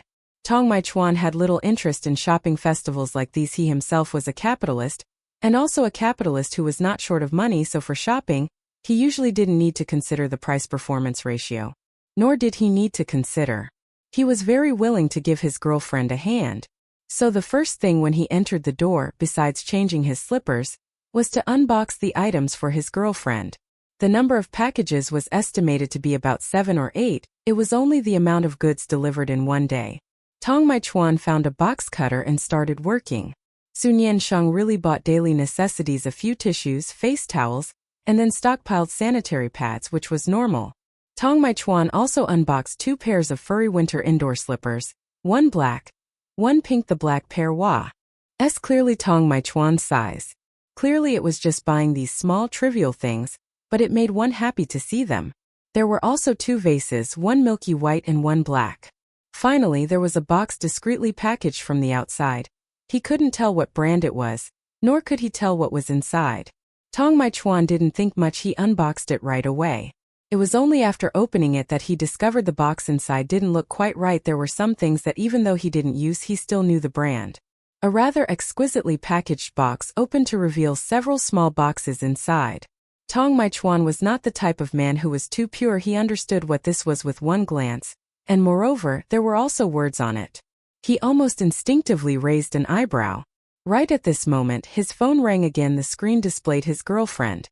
Clearly it was also a call, but Tong Mai-chuan felt this call seemed much more urgent than the previous call. He leisurely picked up the phone, then pressed to answer. From the other end came a voice that was clearly anxious. Tong Mai-chuan, have you unboxed my packages yet? If not, just leave them there. I'll unbox them myself when I get back. Hua Nian Sheng distinctly felt the momentary silence on the other end of the line. Her heart went cold by half. Then she heard Tong Mai-chuan's voice ring out. Which package are you referring to? Hua Nian Sheng, don't worry about it, just leave them there, don't touch them. I'll unbox them myself when I get back. Today, her work at the laboratory was quite a lot, so busy that her head felt like it wanted to explode. Several packages were successively delivered. Only then did Hua Nian Sheng think of letting Tong Mai-chuan bring them in and unbox them right away to save effort. The result was, just now, pulling out her phone to check the shipping information, she discovered that a certain package also showed as signed for. When Hua Nian Sheng placed the order, her thoughts were very simple. 1. To gather orders to qualify for a discount. 2. Because of a self-awareness. According to the current level of closeness between her and Tong Mai-chuan, like shadow and form, sleeping in the same bed, intimate behaviors beyond boundaries had all already occurred. The final step was simply a matter of time. Or in other words, there was no need to mention the issue of time. What if she prepared in advance? But the problem was with this preparing in advance. If Tong Mai-chuan unboxed it and saw it, what would he think? Hua Nian Sheng prayed Tong Mai-chuan hadn't unboxed that yet. After that, after her words, the other end of the line was again a string of silence. Hua Nian Sheng? Her question had just barely not been voiced, when the person on the other end of the line laughed. If it's all unboxed, then what should be done? This time it was Hua Nian Sheng's turn to be silent. For the first time she felt loathing for a man with such high work execution capability. Tong Mai-chuan waited and waited but couldn't get his girlfriend to speak. He was also not in a hurry, very patiently continuing to wait for the next part. Only Hua Nian Sheng's silence was resounding like thunder in his ears. Tong Mai-chuan looked at the phone screen, which was still displaying in call. So he laughed and asked a question. What's wrong, Sheng? Hua Nian Sheng's voice sounded as if she somewhat wanted to give up on life tonight. I don't want to go back anymore. Perhaps she had again inadvertently hit Tong Mai-chuan's funny bone. He laughed aloud on the phone. Hua Nian Sheng couldn't understand what he was so happy about every day in the end. What part of her had hit his funny bone? It's not that bad. Tong Mai-chuan still laughed as he comforted her. You didn't buy anything strange, they're all daily necessities. Hua Nian Sheng really didn't want to talk, feeling that this day was sometimes truly difficult to assess. Now she and her boyfriend were quite intimate, but in intimate behaviors, shyness always existed. This mentality was very normal, and she herself knew it clearly. But that didn't prevent her face from now burning red all the way to her neck. Not saying anything, Tong Mai-chuan's voice rang out again. Do you need me to come pick you up? A long while later, Hua Nian Sheng's slightly weary voice rang out. All right, I drove here myself, I'll go home myself later. Okay, be careful on the road. Hua Nian Sheng finally hung up this call, her eyes holding a trace of indescribable emptiness. Zhang Wanfei, passing by, happened to see it and wondered aloud. Hua Nian Sheng, what's wrong with you? You look as if your soul has been drained? Almost. Hua Nian Sheng now wished to lose her memory for a while. Regrettably, her entire laboratory consisted of male fellow students, with no way to share this mundane event that could be considered dramatic. At this moment, Hua Nian Sheng sincerely prayed that next year she would have an additional junior sister from the same lineage. She would definitely cherish her immensely. Around past 7 in the evening, Hua Nian Sheng finally arrived home. Upon seeing Tong Mai-chuan wearing the panda-shaped apron she had bought, bustling in the kitchen, she easily felt the sensation of a boyfriend competent in household chores, precisely the feeling people often called a family man. This preference of hers was increasingly leaning towards the deviant side. Perhaps the most terrifying thing was that she felt she was a very pure young girl. Yet that didn't prevent all sorts of strange thoughts from popping into her head. Zheng Wenjing once remarked about Hua Nian Sheng pretending to be serious. When Hua Nian Sheng bought that panda apron, it was merely because it was pretty to use for decorating the kitchen. Her kitchen was rarely used normally, also serving as a decorative item. But at this moment, seeing Song Maichuan busy, a wave of sweetness still couldn't help but well up in her heart. "You're back, Song." Maichuan heard the sound of the door opening and immediately turned his head to look at her, then said a sentence full of hidden meaning. "I thought you wouldn't dare to come back tonight." Hua Nian Sheng paused her steps. Indeed, he always liked to mention what shouldn't be mentioned. Before entering, she had already prepared herself mentally thoroughly, yet Song Maichuan's single sentence rendered her efforts useless. Her confidence shattered. But Song Maichuan seemed to have just said it casually. He added another sentence, "Go wash your hands and get ready for dinner." Song Maichuan was pan-searing steak. He didn't know when he got the urge. Tonight he personally went into the kitchen to make Western food. Hua Nian Sheng recalled that this was probably the first time she had seen Song Maichuan seriously cooking. Without even discussing the taste, the appearance looked very good. And so did the fragrance spreading through the air. "You know how to cook?" Hua Nian Sheng found it truly novel. Song Maichuan seemed to let out a chuckle. "What's wrong? Do I look like the type whose 10 fingers have never touched spring water?" Hua Nian Sheng nodded honestly.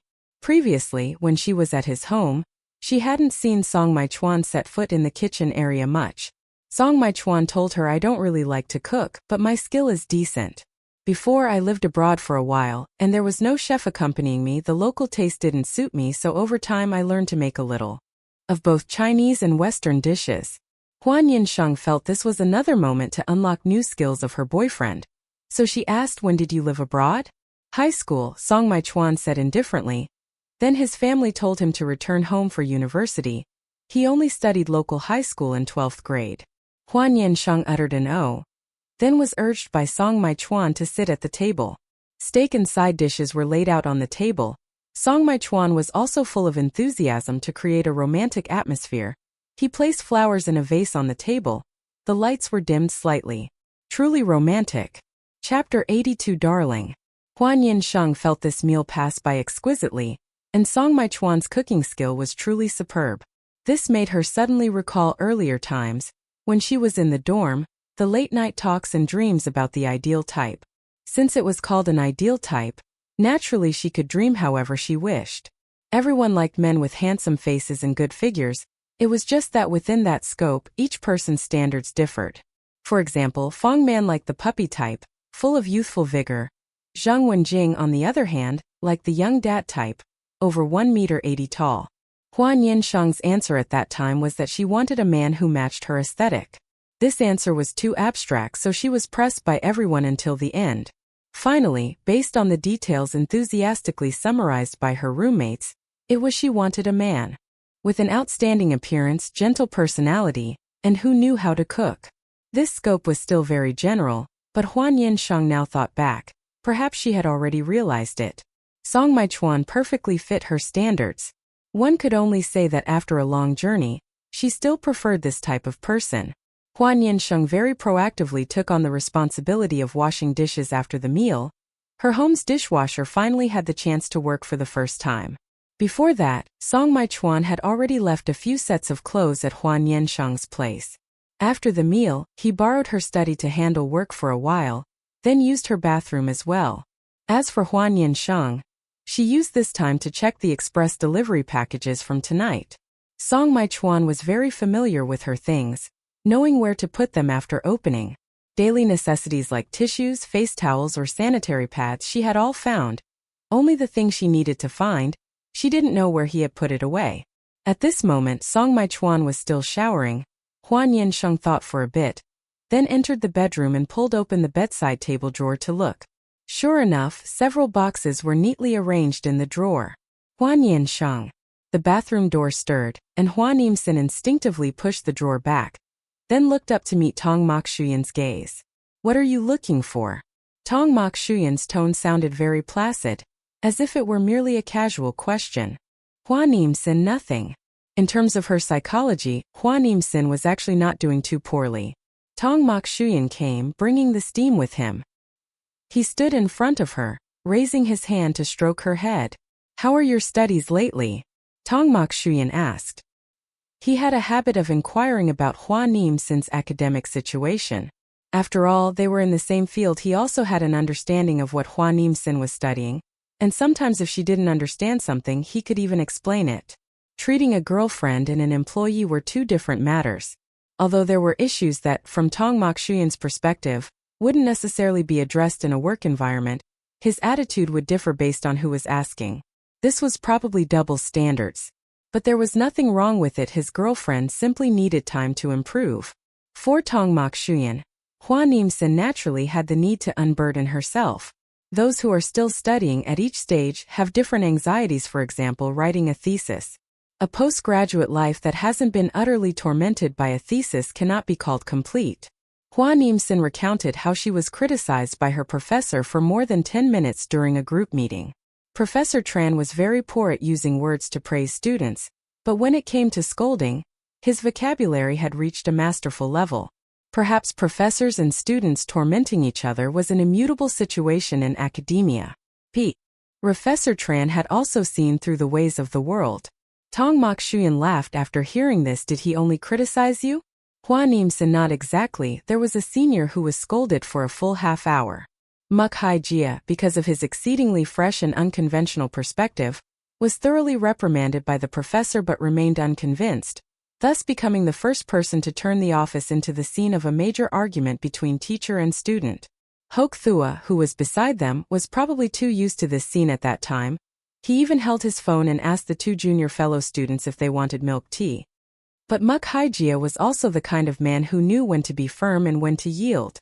After the argument, he immediately apologized to Professor Tran on the spot, saying he would bring handmade dumplings for the professor tomorrow. Professor Tran immediately waved his hand. "Forget it, I can't stomach what you make." So Muk Hai Jia continued to apologize. Being a student means knowing how to flexibly change roles like that, sometimes acting like a grandpa, sometimes acting like a grandson. Tong Mok Shuyan listened to his girlfriend's daily stories, finding her postgraduate life quite interesting. "So, is studying more fun or working more fun?" Tong Mok Shuyan posed the question. Hua Nian Sheng was silent for a moment. Do these two necessarily have to be compared? This question again hit Tong Mok Shuyan's funny bone. Hua Nian Sheng realized that since being by his side, he actually laughed very often. Sometimes she even wondered if he liked this precisely because she so often hit his funny bone. Tong Mok Shuyan had originally intended to tell her some interesting stories from the company, but Hua Nian Sheng quickly said, "Don't tell me yet. Let me take a shower first. Then you can tell me after I've showered." She wanted to lie snug under the covers to listen. Tong Mok Shuyan's voice was slightly deep when the lights were off, and a small bedside lamp was on. Listening to him talk felt very much like being read a bedtime story. Hua Nian Sheng liked that very much. Tong Mok Shuyan watched his girlfriend take her pajamas and go into the bathroom, while he began to recall interesting recent events at the company. Where there are people, there are stories. That was an immutable truth. Every company, more or less, had positive or negative stories. After all, humans are complex beings, and workability does not represent character and integrity. This winter, Hua Nian Sheng had bought several sets of adorable pajamas, with soft, comfortable fleece material, and they didn't get static electricity. She loved them very much, so she wore them constantly. Tong Mok Shuyan leaned against the headboard, scrolling on his phone. As soon as he looked up, he saw his girlfriend running out in an adorable little bunny pajama set. Although he also liked it very much, sometimes he couldn't help but feel a pang of guilt. This pajama set made Hua Nian Sheng look even younger when she wore it. He delicately voiced his thoughts, then saw his girlfriend pull out her phone and immediately ordered a men's pajama set of the same style, in a different color from that store in his size. "From now on, you'll wear it with me," Hua Nian Sheng said, "and you're not allowed to call me childish anymore." Tong Mok Shuyan, "Fine then." She was very skilled at using magic to defeat magic. So the consequence of President Tong's first not-so-prudent advice on his girlfriend's pajama style was that he himself also received a similar set. It truly made one delighted. Hua Nian Sheng put away her phone and then lay down. Tong Mok Chuan also lay down, his phone placed on the bedside table. Hua Nian Sheng closed her eyes, Listening to her boyfriend tell idle stories, sometimes she had to admit that human nature truly liked to gossip, and she considered this a seasoning for life. Tong Mok Chuan perhaps was not curious about these things before, but ever since his girlfriend liked them, his ability to gather information grew increasingly stronger. Not only were they internal matters of his company, but the affairs of his competitors were also very distinctive. Tong Mok Chuan genuinely didn't care about the life or death of others. He said whatever he knew, and also didn't care if Hua Nian Sheng would go and retell it. He knew what could be said and what could not, but just the things that could be said were enough to broaden Xiaohua's horizon. As the interaction between lovers was always necessary. Hua Nian Sheng was a little tired from talking, so she sat up to drink water. The glass of water was placed on Tong Mok Chuan's side of the bedside table. She leaned against him to get the water, drank a sip, and then put the glass back in its original spot. Just as she was about to turn back to her side, her sleeve got caught on the corner of the bedside table. She let out an S sound and almost lost her balance, but at this moment she happened to brace her hands right above Tong Mok Chuan. Tong Mok Chuan's gaze met the eyes of the person above him. He chuckled softly. Is this the feeling of being pressed down on the bed by someone? Hua Nian Sheng. She suddenly bent down and kissed Tong Mok Chuan. Once this is the feeling of being forcibly kissed by someone. Do you like it? Xiaohua's intention was to tease her boyfriend a little. A boyfriend, after all, was primarily for finding joy. Only, just as she finished kissing, a hand from behind wrapped around her nape and pressed her down. She directly pressed onto Tong Mok Chuan's body, and at that moment she even heard him let out a faint sound. She was held by the nape, lips touching lips. It was a deep, unannounced kiss. Hua Nian Sheng emitted a few times and then felt her breath quicken. She put her hands up to push but couldn't push him away. Tong Mok Chuan turned his body, transforming it so that Hua Nian Sheng was pressed beneath him. The kiss continued. Hua Nian Sheng vaguely felt the hand placed on her waist was not very well behaved, just wandering up and down. A long while later the kiss finally ended. In Hua Nian Sheng's eyes a thin layer of mist had formed. Tong Mok Chuan reached out to wipe away the tear at the corner of her eye, chuckling softly. Shang. This is what's called a forced kiss. This practical demonstration successfully rendered Xiaohua speechless. Hua Nian Sheng opened her mouth intending to say something, not realizing that Tong Mok Chuan's gaze was actually always focused on her lips. As soon as her mouth opened, he kissed down again, swallowing her sound whole. This kiss gradually became no longer simple. Hua Nian Sheng retreated slightly, her head touching the headboard, feeling a pair of hands slowly conquering her fortress. She seized the moment to catch her breath, pushing her hands against Tong Mok Chuan's shoulders, panting as she said, "Didn't you say this pajama set of mine was very childish? You already criticized her for being childish, so what are you doing now?" Tong Mok Chuan braced his hands above her head. Their eyes met. His gaze at this moment was not like before, making the atmosphere between them even more ambiguous. He kissed the inside of her wrist, laughing in a low voice, saying, "If it's taken off, it won't be childish anymore." Hua Nian Sheng. There are words that, under dim lighting, do not make one feel abrupt. In that moment, Hua Nian Sheng wanted to avert her gaze, but Tong Mok Chuan seemed to have anticipated this instinctive action. He reached out and gently squeezed her face, making her look straight at him. "Can I take it off?" Tong Mok Chuan even politely asked her such a question. Hua Nian Sheng didn't think this question was soliciting her opinion. It was more like a flirtation. A hooligan masquerading as an intellectual. Hua Nian Sheng suddenly thought of these words to describe him. Ironically, the pajamas Tong Mok Chuan was wearing were the button-up kind, perhaps because the range of motion earlier was a bit large. The top 3 buttons had come undone. Hua Nian Sheng intended not to look into his eyes, but looking down, she saw his bare chest. This angle was truly perfect. This was no longer merely ambiguous. She only needed to look straight to see inside. The weak light also couldn't prevent her from seeing because the distance was too close. Tong Mok Chuan at this moment leaned down to her ear and asked again, "Is it okay?" His tone and voice both carried implications. Hua Nian Sheng was slightly unable to bear this atmosphere. She wanted to inch to the side a little, but he, of course, did not give her that chance. "Why aren't you saying anything anymore?" Tong Mok Chuan chuckled softly, bending down to kiss her lips. Hua Nian Sheng's voice was very soft. "Don't be like this. How am I?" Most of the time Tong Mok Chuan spoke very properly, but from Hua Nian Sheng's personal perspective, he was definitely not proper at all when in private. Don't say anything else, Hua Nian Sheng said. Tong Maichuan raised an eyebrow, seemingly understanding her intention. All right, I won't speak anymore. He truly fell silent, but his hands did not cease. Tonight the wind outside was very strong, but the room remained utterly undisturbed. His fingertips, like dancing spirits, ignited a fire upon her skin, the rustling of fabric quickly fading. Wonderful sounds emerged from her throat, and the insistent urge to cleave together was absolutely not a fleeting impulse. Tong Maichuan was a gentleman quite conscious of pleasing, ardently desiring to see his beloved reach a state of joy beneath his fingertips and tongue. Of course, tonight he suddenly discovered that, it seemed, his voice could also evoke wondrous reactions in her. Tong Maichuan paused to admire Hua Nian Sheng's appearance. Though the light was dim, it was not difficult to imagine that at this moment her eyes were tear-filled.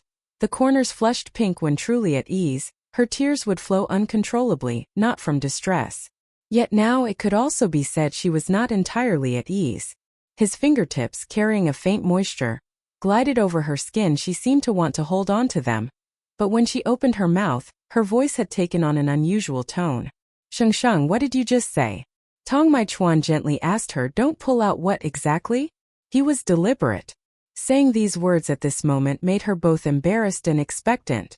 What do you want, Darling? Hua Nian Sheng had essentially never heard Tong Maichuan call her darling before. Normally, she wasn't the overly clingy type, but in these circumstances, she found his voice carried a hypnotic charm, luring her in. Amidst their intertwined panting, Hua Nian Sheng finally heard her own voice. She reached out and clung to Tong Maichuan's arm, her voice hiding an indistinct sob. Can you come in? Tong Maichuan leaned close to her ear once more. Come in what? Hua Nian Sheng reached out and gave him a light punch, though the force was nothing to Tong Maichuan, even carrying a hint of flirtation. Tong Maichuan smiled and kissed her face, then reached out to open a drawer, turning his head to ask her, what flavor do you prefer? Hua Nian Sheng said nothing. Finally, Tong Maichuan casually took a box.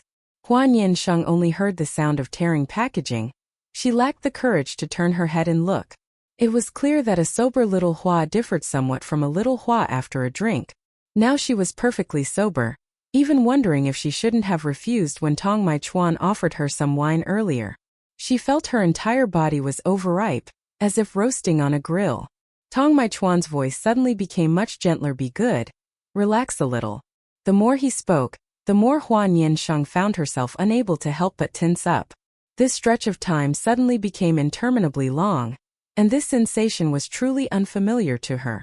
Hua Nian Sheng opened her eyes to see only the neck of the man before her.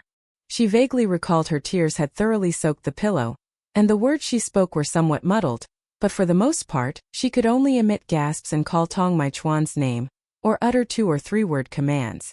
For example, gently. Tong Maichuan was a robust man with rather good stamina. His performance was indeed not poor. It was simply that he was overly considerate, always attentive to his girlfriend's feelings and experience, which led him to frequently pose embarrassing questions at sensitive moments. Hua Nian Sheng didn't know how to answer those questions, resulting in her tears falling ever more profusely. Tong Maichuan, after all, was not a man of vast experience. He lowered his head, kissing away a teardrop from the corner of her eye, and asked Sheng, are you crying from pleasure, or from discomfort? His voice sounded anything but abrupt, yet Hua Nian Sheng couldn't discern if he genuinely didn't know the answer or if he was simply being deliberate. Was he, after all, teasing her? She reached out and covered his mouth, hoping he would fall silent. But this action was also considered an answer. Tong Maichuan understood her intent. He bent his head to kiss her, simultaneously applying more strength, and the fragmented sounds were swallowed whole in her throat. Hua Nian Sheng soaked in the bathtub for quite a long time. Mist enveloped the bathroom, yet around her, the water remained consistently warm. Her skin was flushed red in several places, and even areas that originally bore no marks were now steeped pink by the warm water. A moment later, Tong Maichuan opened the bathroom door and walked in. He had changed into another set of pajamas. The previous one had been soiled during the commotion, and even the bedsheets had to be sent for washing. How truly pitiful for that pink bedding set, replaced so soon after being laid out. But after changing, it became a vaguely dreamy purple set, still brimming with femininity, its charm utterly undiminished. Tong Maichuan entered to brush his teeth. Just a few minutes later he finished rinsing his mouth, then walked to the side of the bathtub, dipping a hand into the water to test its temperature. The water still hadn't cooled significantly. Soaking for too long isn't good. Will you get up now? From the moment Tong Maichuan approached, Hua Nian Sheng had quietly shifted further into the tub. She crossed her arms over her chest and said, I can bathe myself, please go outside. Tong Mokshuyan now looked dashing again like a normal person, but a moment ago he was not like this. It was as if he did not hear her pleading voice. Tong Mokshuyan naturally noticed her movements. Let me help you quickly, he said. As soon as his hand touched her knee under the water, water splashed and his girlfriend, as if startled, drew herself inward. I said I can do it myself. Tong Mokshuyan. He sighed. A moment ago in the room the Li JT wasn't good. Now I just want to see if there are any scrape spots. Hua Nian Sheng. She used actions to express her refusal. Tong Mokshuyan naturally did not force her, having no other choice. He could only get up and go out first. Hua Nian Sheng slowly fumbled for a while before coming out. It was already dawn. She was very sleepy. Tong Mokshuyan leaned against the headboard, waiting for her. The purple bed linen set also suited well. Clearly, he was familiar with his girlfriend's bedding arrangements here. A moment ago, there was another bed linen set embroidered with lace flowers, and Tong Mokshuyan considered for a while, still choosing the purple color. But he secretly thought that later he would definitely also get to sleep on that other set. While bathing, Hua Nian Sheng wet her hair. She sat in front of the dressing table, intending to quickly blow-dry it a little, when Tong Mokshuyan got out of bed and took over this task. Let me. A whirring sound rang out above her head. Hua Nian Sheng leaned her head back, and Tong Mokshuyan let her lean against him. Afterwards he even very thoughtfully took over the entire skincare routine. Hua Nian Sheng's eyes could no longer stay open. She lay down on the bed, and as soon as her head touched the pillow, her consciousness immediately drifted into a hazy state. In her dazed state, she habitually hugged the person next to her. Chapter 83: The Mindset of Nurturing Flowers. The next day was the weekend. Hua Nian Sheng slept so yearned sleep before waking up. It was just that when she woke up, Tong Mokshuyan was still lying beside her. She didn't know if it was because his skin was fair or not, but Hua Nian Sheng felt that Tong Mokshuyan looked very suitable with her pink or purple bed linen set. Even when sleeping, Tong Mokshuyan also looked very handsome. His facial features were sharp and defined, three-dimensional. His skin looked even better than hers, even though she occasionally still went to beauty salons for care. While she was playing by herself, the other person had woken up. Tong Mokshuyan opened his eyes, glanced at his girlfriend, then instinctively pulled her into his arms, hugging tightly. Do you want to get up yet? He asked. His voice when he had just woken up was deeper than usual, sounding truly very alluring. Hua Nian Sheng quietly buried her face in the blanket, pressing close to his chest. Not getting up. On the weekend, if not lazing in bed, then what else is there to do? Tong Mokshuyan hummed, then fell silent again.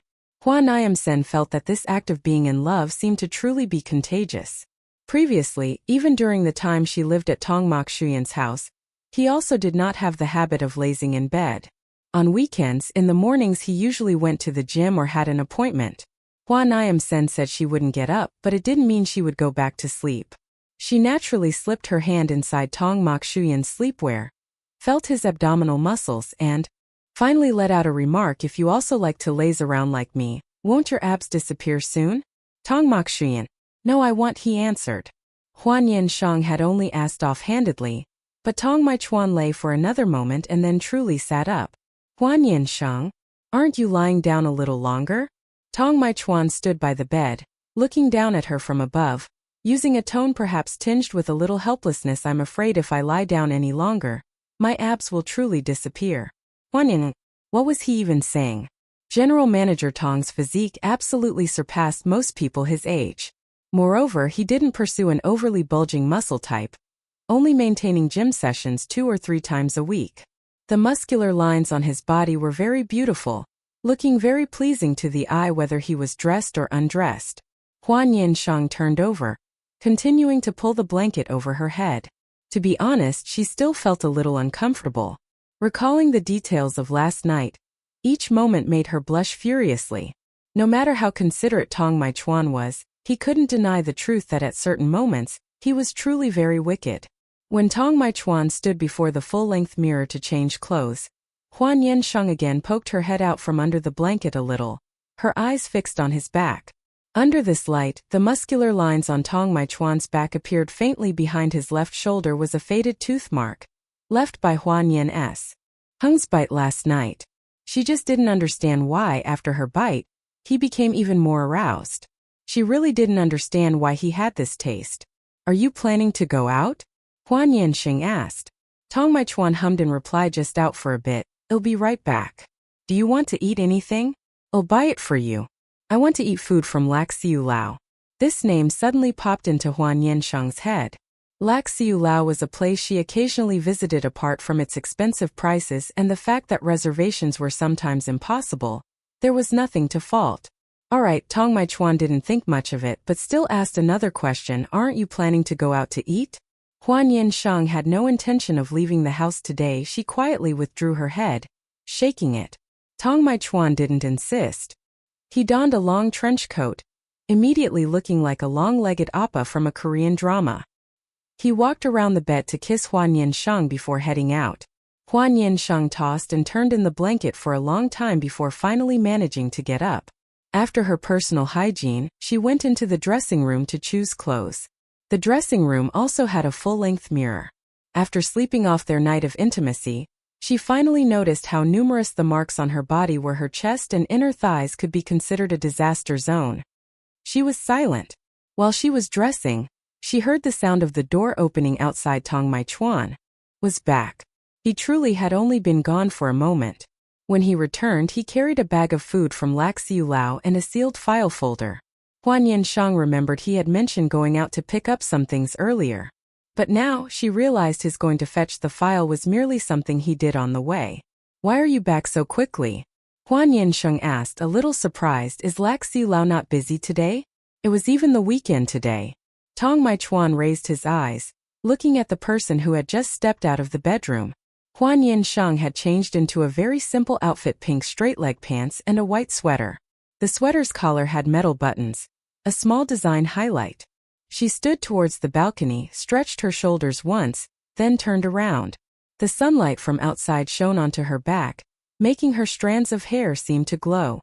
That moment truly gave the feeling that she was radiating brilliance. Tong Maichuan placed the items on the table, saying, "I know the owner of Lak Siu Lao, Hua Nian Sheng." She sat down at the dining table, propping her chin with both hands, and spoke in a very affected tone. "Mak Shuyan, you're truly impressive. Your connections seem to be everywhere, aren't they?" Song Mak Shuyan was clearly accustomed to his interesting girlfriend occasionally changing personalities. He poured Hua Nian Sheng a glass of water. "Now, those are your connections too." "Huh." Song Mak Shuyan said, "I've already given them a heads up. Later when why? Oh, you go there to eat, just use my private room." Clearly, his relationship with the boss was very close, to the extent that they even reserved a fixed private room specifically for him. Hua Nian Sheng took a sip of water to moisten her throat. "So what am I considered now? Have I embraced a big thigh already?" This remark of hers perhaps took a moment to register, and Song Mak Shuyan, for some reason, burst out laughing. He looked at her with a gaze full of subtle meaning. "Haven't you already embraced it from early on?" Hua Nian Sheng met his charming peach blossom eyes, brimming with amusement. Song Mak Shuyan's voice continued to ring out, "Even before we were together. Did I ever abandon you?" This related to a bit of Song Mak Shuyan's flower-nurturing mindset.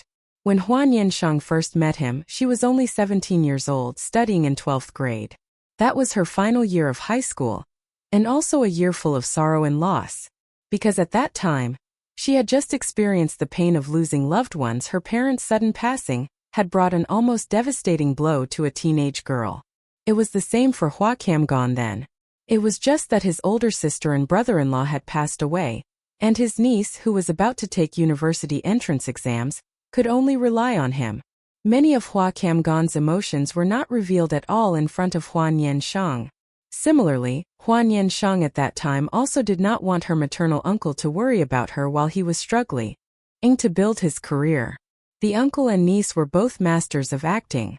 It was just that Song Mok Shuyan at that time was considered the spice for the lives of the uncle and niece. Logically speaking, a man almost entirely unfamiliar to Hua Nian Sheng would not be able to become someone for her to rely on emotionally to some extent. But Song Mok Shuyan truly had a natural advantage: he was very handsome. This made people easily lower their guard. Or perhaps it was because Song Mok Shuyan's upbringing was truly excellent. The way he conducted himself was impeccable. Hua Nian Sheng at that time transferred to a new school, a new environment and new friends. As a transfer student, integrating into a new group was not an easy task. Moreover, in such a precious year, integrating into the class was even less important than studying well. Hua Nian Sheng was capable enough to make her academic performance among the top of her grade right from the first monthly exam. One must know that in high school, the worship of academic achievement was still a very common thing, let alone that Hua Nian Sheng was also a beautiful top student. Around her, many classmates began to come to ask her for help with studies. However, during adolescence, some emotional stirrings were very normal. In Hua Nian Sheng's drawer, a few anonymous love letters began to appear. Almost every high school tightened rules against early romance but still could not completely prohibit it. Hua Nian Sheng was bothered by the love letters. She didn't know who put them there, nor could she confide in many friends around her. Lam Not Lack knew about this, but at that time everyone was still naive, and facing this situation, they also could not come up with any truly effective solution. Moreover, during that period, Hua Nian Sheng basically didn't even see her maternal uncle's shadow. The only thing that was most punctual was the living expenses her uncle transferred to her. Until one day in Hua Nian Sheng's class, a mother appeared, furious and enraged. Before she had any psychological preparation, she was already cursed by this mother, driven mad by anger as a fox spirit. During the pushing and shoving, she was pushed down, her arm hitting the edge of the desk, and her books, pens, and even the water cup belonging to her and her desk mates scattered all over the floor. The situation at that time was very chaotic. Hua Nian Sheng only then paid attention to a male student in the class, with a delicate appearance, always sitting in the last row of the class, who seemed to have asked her for help with studies a few times before. It was just that he was very quiet, his presence in class was not strong, and his academic performance was also average. That day, he was both crying and trying to pull his mother away, but to no avail. Afterwards, the homeroom teacher arrived. Hua Nian Sheng was taken to the academic affairs office. The other parent incessantly spewed out foul language, completely attacking a high school student like Hua Nian Sheng as shameless, seducing her son. She said Hua Nian Sheng frequently wrote love letters to her son. For Hua Nian Sheng, this was nothing less than a disaster falling from the sky. She also didn't know if she had ever written a love letter to anyone.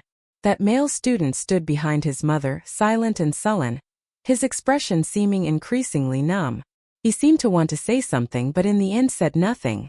The homeroom teacher asked Hua Nian Sheng to contact a parent to come to school. She could only call Hua Cam Gon.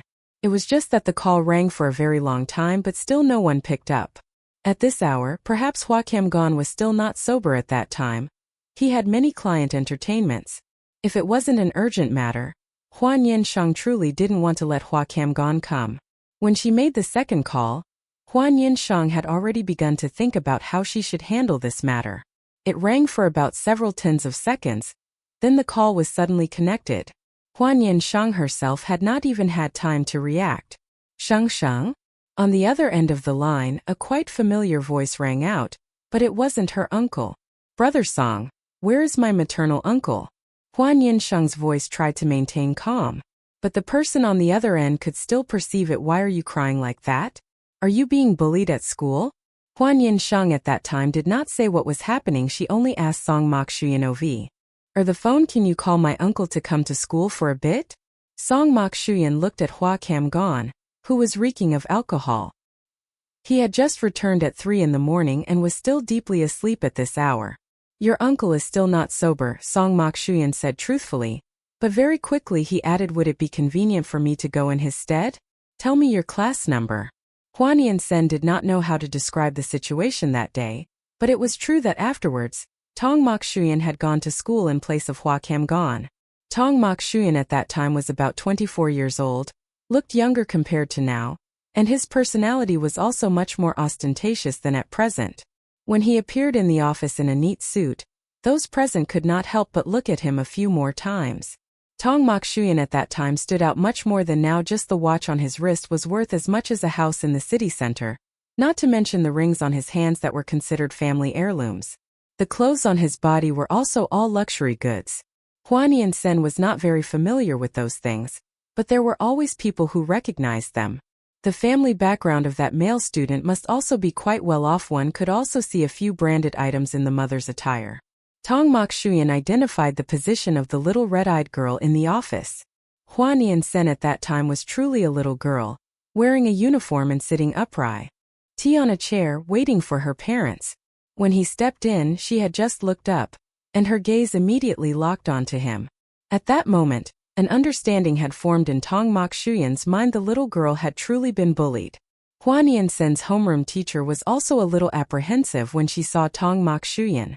It was simply because Tong Mokshuyan, a person like him, grew up in the aura of heaven's favorite. No matter how one looked at him, he was not the easy-to-talk-to type. The homeroom teacher looked at the young man with outstanding looks in front of her and asked, "Hello, sir. May I ask what your relation is to student Hua Nian Sheng?" Her maternal uncle, Tong Mokshuyan, said without changing his expression, immediately assuming this identity, "Hello, teacher. I am Hua Nian Sheng's maternal uncle, Hua Kim Gon." The homeroom teacher still briefly recounted today's situation to Tong Mokshuyan. It was just that what the teacher said was perhaps still not comprehensive enough. What is this early dating problem? Tong Mokshuyan quickly grasped the key point. Is our Sen dating early? When she heard Tong Mokshuyan say the three words "our family," Hua Nian Sheng was strangely distracted for a moment. The feeling of humiliation from being insulted by the other party's parents just now also faded a little due to the shift in attention. Tong Mokshuyan asked the homeroom teacher, but his gaze looked towards Hua Nian Sheng. She shook her head. Tong Mokshuyan was a person who valued efficiency. He said, "Please invite that student and his parents to come over here too." And very soon after that, the mother and son, who were originally arranged in another office, accompanied by another teacher, also stepped in. That mother was arrogant, appearing as if she had just won in terms of public opinion. But at this very moment, another person in a suit also stepped into the office. That person went straight towards Tong Mokshuyan and Hua Nian Sheng, introducing himself in front of everyone present. "Hello everyone. I am Ms. Hua Nian Sheng's entrusted lawyer, targeting the events that occurred today at your esteemed school, which potentially infringe upon Ms. Hua Nian Sheng's right to honor and cause negative impact on her physical and mental health. I will represent my client to pursue responsibility against those involved." Hua Nian Sheng did not expect things to escalate to this point. She did not expect Tong Mokshuyan would bring a lawyer. The teachers present in the office, as well as that mother and son, all turned pale. That mother immediately flared up. "What is the meaning of this? This little girl seduced my son, causing him to decline in his studies, and now she's even planning to sue me?" Tong Mokshuyan gently rotated the ring on his index finger. His gaze cold. "Madam, may I ask if you have any evidence to prove that my niece and your son have a romantic relationship, or how the little girl seduced your son? Without evidence, it is slander. Furthermore, although I do not know what the usual academic performance of your esteemed son is, as far as I know, Sen's academic performance is among the top of her grade. If there is a decline in academic performance, should one not find the reason within oneself?" This remark directly hit a nerve with that mother. She suddenly pulled out a stack of small envelopes from her handbag. "Do I not have evidence? Aren't these the love letters she wrote to my son? Can't the words written within them be called seduction?" When the stack of envelopes appeared, Tong Mokshuyan looked at Hua Nian Sheng, saw her expression was also bewildered, and then reached out his hand to open one and look. Hua Nian Sheng also stood behind him, watching together. With just a first glance, Hua Nian Sheng had already understood what was called an injustice that reached the heavens. These several love letters, except for the signature bearing her name, had nothing to do with her at all. "This is not my handwriting," Hua Nian Sheng said. Tong Mokshuyan immediately handed the love letter to the homeroom teacher. "Please take a look. Is this Hua Nian Sheng's handwriting? Compare it a little and you'll know immediately." Although the teachers taught many students, they occasionally looked at many students' homework, so recognizing the handwriting of a few students was a normal thing. What's more, Hua Nian Sheng had also practiced a very beautiful running script. She had even participated in a calligraphy competition and won an award. Hua Nian Sheng looked at the handwriting on that love letter, felt it was familiar, and she whispered to Tong Mokshuyan, "It seems I also once received a love letter with this handwriting." Hearing this, Tong Mokshuyan's gaze finally fell upon the sullen male student who had been silent from the beginning until now, just as the other party also looked up. Both being men, even though their ages were different, Tong Mokshuyan understood immediately with just one look. Who liked whom was clear with a glance. After Hua Nian Sheng took out the love letter she had received and compared the handwriting, it was clear they were all written by the same person. The teachers were also all observant people. That male student most likely had psychological problems. He secretly admired a female classmate, sent anonymous love letters to her, and then imagined himself to be her, imitating Hua Nian Sheng to write love letters to himself. And when his mother found out, he didn't even dare to admit that he had orchestrated it himself. Only that mother still had not clearly recognized the truth. She shrieked, "Don't I even understand my own son? He is at the most important stage. If no one seduced him, how could his academic performance decline so much?" Of course, this mother also seemed to have psychological problems. At that time, Tong Mokchuan did not speak as tactfully as he does now. He said coldly, "That is your family's matter, but now this has affected my niece. I hope you can apologize, and this matter must be made public to restore my niece's honor. After all, she is currently in an important stage. If by chance psychological problems occur because of this, who will be responsible then?" Hua Nian Sheng's academic performance at that time placed her among the students extremely valued by the school board.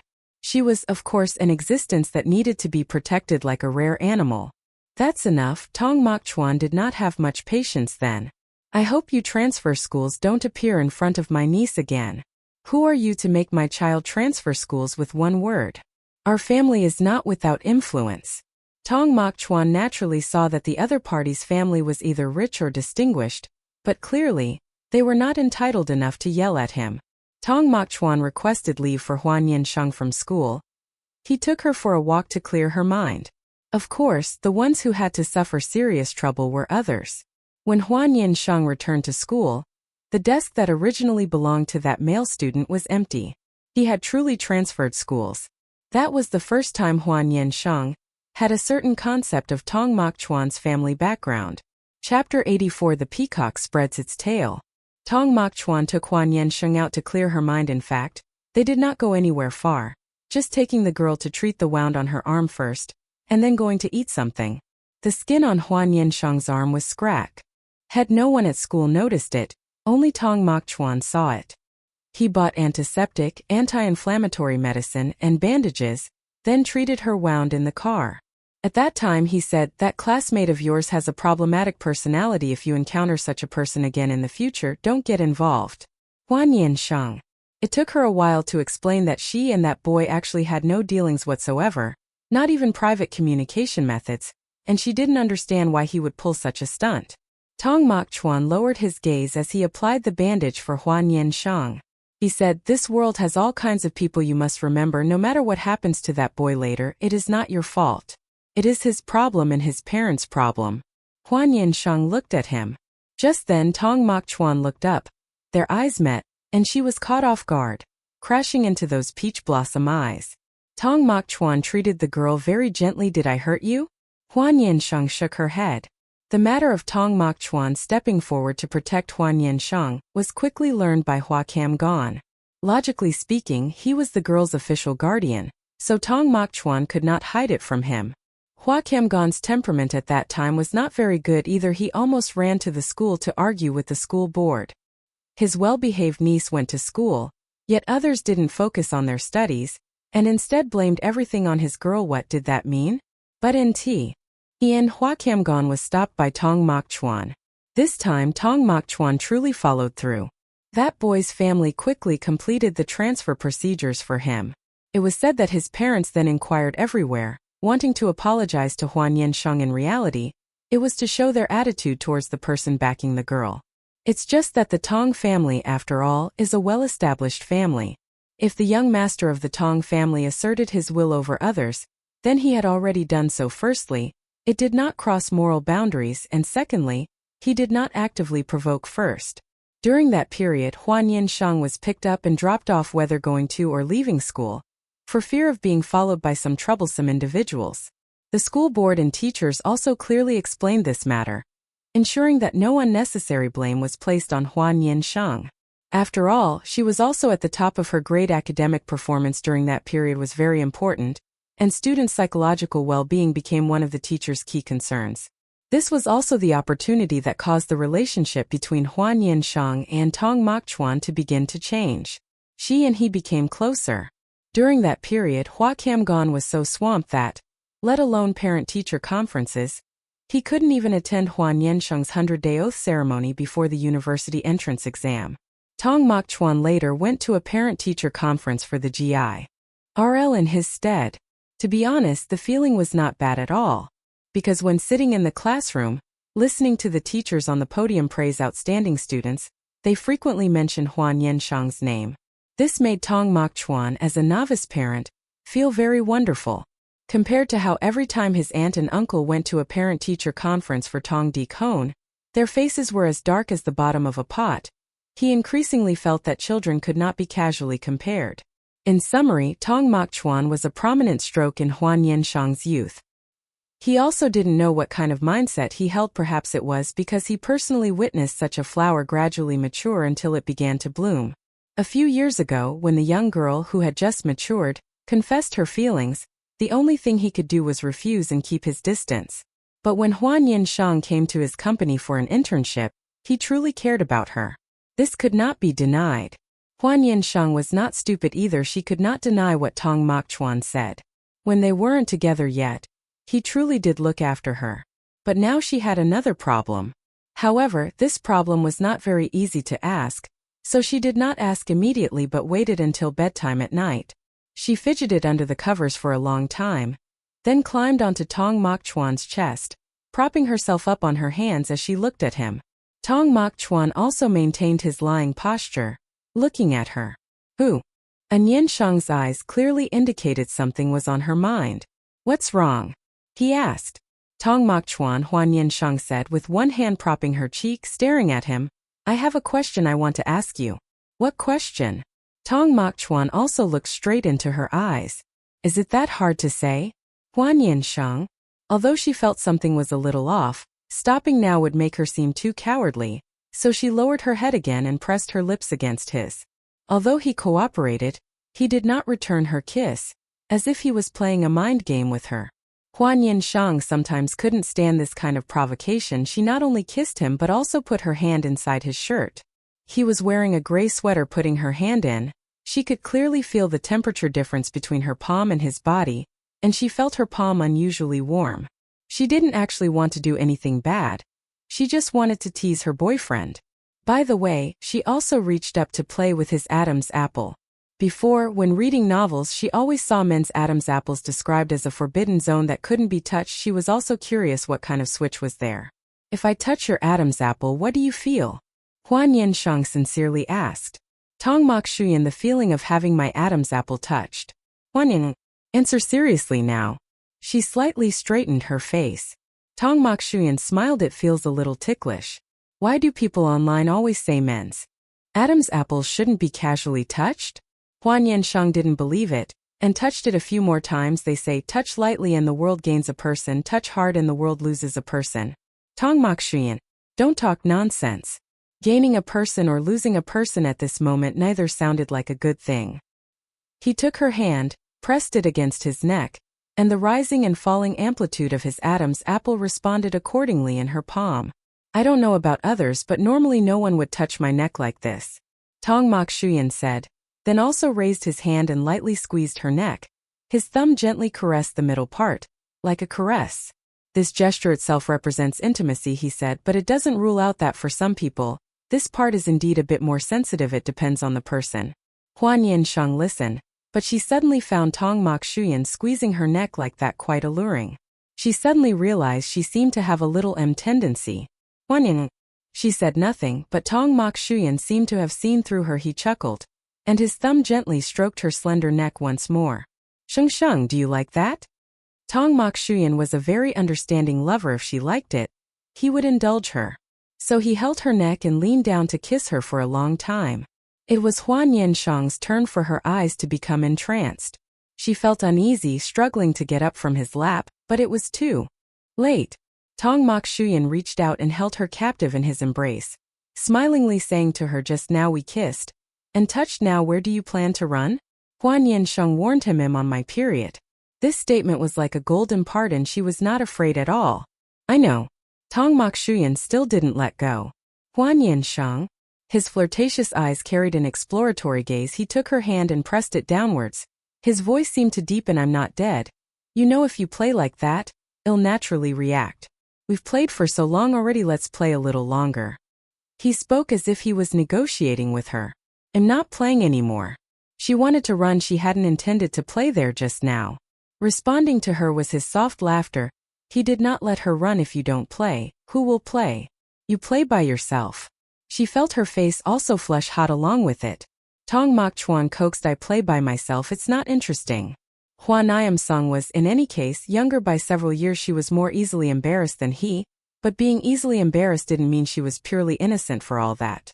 Tong Mok Chuan more or less understood her, knowing when she truly refused, but this kind was still negotiable. "Sung, help me a hand, you're going to be the death of me." She even could not distinguish if this counted as a honey trap or not. He held her hand, bringing it downwards, but his gaze was always tightly stuck onto her face. In that instant, Hua Nian Sheng had the illusion on that this man's heart and eyes held nothing but her reflection.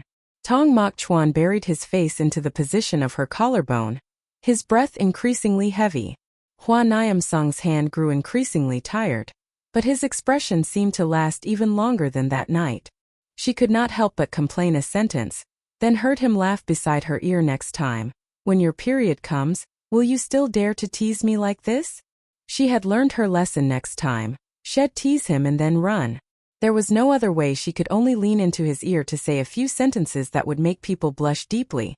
But then she discovered, behind Tong Mok Chuan's ear was precisely his sensitive spot. Even so, that also could not prevent the fact that in the end she felt her hands were no longer her own. Tong Mok Chuan hugged her from behind, helping her wash her hands. The hand soap spread out, for hands intertwined with each other. Hua Nian Sheng regretted it now. She truly shouldn't have been itching to tease him. But there's no cure for regret in this world. Tong Mok Chuan, satisfied, hugged his girlfriend to sleep. He had formed the habit of warming her hands and feet for her. There are some people, whenever winter arrives, their hands and feet are freezing cold. Even a heater cannot save them. But this was much better than before. Previously still at school, now at their own home, it was much more comfortable. Until this menstrual period passed, Hua Nian Sheng always maintained a docile state. Tong Mok Chuan naturally did not have time every day to run to his girlfriend's place. He frequently had to run to the company, run all over the country, then all over the world.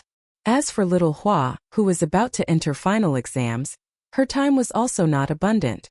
Although the two liked to cling to each other, but in the end studies and career were both very important. However, perhaps after buying Tong Mok Chuan a few sets of couple pajamas last time, Hua Nian Sheng seemed to have unlocked a new hobby. Occasionally when buying new clothes for herself, if she saw a suitable set, she would also buy one for her boyfriend, usually coordinated in similar color tones, which could be simply understood as couple outfits. Thus, President Tong, 29 years old, had put on the clothes his girlfriend bought for him. But there was one point: Hua Nian Sheng's and Tong Mok Chuan's aesthetic tastes were not very similar. She liked vibrant colors, not the minimalist office style only suitable for going to work. The outfits she bought for him were also not for him to wear to work every day. But that was only her thought. President Tong himself certainly did not think so. What kind of decency would it be to keep the clothes his girlfriend bought for him tucked away in the closet? Thus he not only wore them to work, but also wore them to entertain clients. Company employees for a whole week saw their boss dressing style increasingly rejuvenated but could not discern any Yui. But in the company's internal gossip chat groups, all kinds of speculations erupted. After all, Tong Mok Chuan was also a young and handsome leader. Gossiping about him a little also helped employees work more enthusiastically. But employees not daring to dance in front of the owner himself did not mean others did not dare. Hua Gon looked at Tong Mokchuan's dressing style during several consecutive client entertainments, finally could not help but click his tongue. Tong Mokchuan, what is your intention here? Last time you went out wearing a green sweater, the time before that was a coffee-colored vest paired with a shirt. Tonight it's a purple hoodie. What's up, are you playing the dopamine dressing system? In this weather, outside everyone wore thick coats, but upon entering a warm room, the outfit after taking off the coat was the main point. Tong Mokchuan's dressing style was clearly rejuvenated, looking just like a university student. This made a whole room full of men about to turn 30 or already over 30 all feel an eyesore. Hua Gon was the one who dared to speak the most. He could not accept that while he was at an age where he should appear profound and steady, his good brother was pretending to be a university student. Tong Mokchuan, after hearing Hua Gon's words, had no reaction. He leaned back. Compared to a whole room of men dressed in black, white, gray, coffee tones, he truly was a bit out of place. He curled his lips. What's wrong, Aran? The clothes my girlfriend bought beautiful? Hua Gon, is this a matter of beautiful or not beautiful? Everyone in the room finally realized what sickness Tong Mokchuan had recently. Purely, he was a peacock fanning its tail. Hua Nian Sheng's recent dressing style was also similar, it's just that she hadn't been home for a long time. Hua Gon also wasn't free enough to care what his niece usually wore. She was already over 20, not a little girl a few years old. You having a girlfriend buy clothes for you, is that so great? Hua Gon could not stand his smug expression. Don't I have a wife? Do I need you here showing off? Tong Mokchuan, wasn't it because you asked? Recently his attitude towards Hua Gon was actually quite good. Perhaps to some extent he had realized he could not offend this uncle. Hua Gon continued, you tell me how mysterious this girlfriend of yours is. It's been so long and not even a shadow is seen. Could it be someone in the entertainment industry, like a female idol whose public romance would always collapse her career? Tong Mokchuan, no. Thank you for tuning into Eastern Romance Tales. Please like, share, and follow to support my work. It truly motivates me to bring you more stories.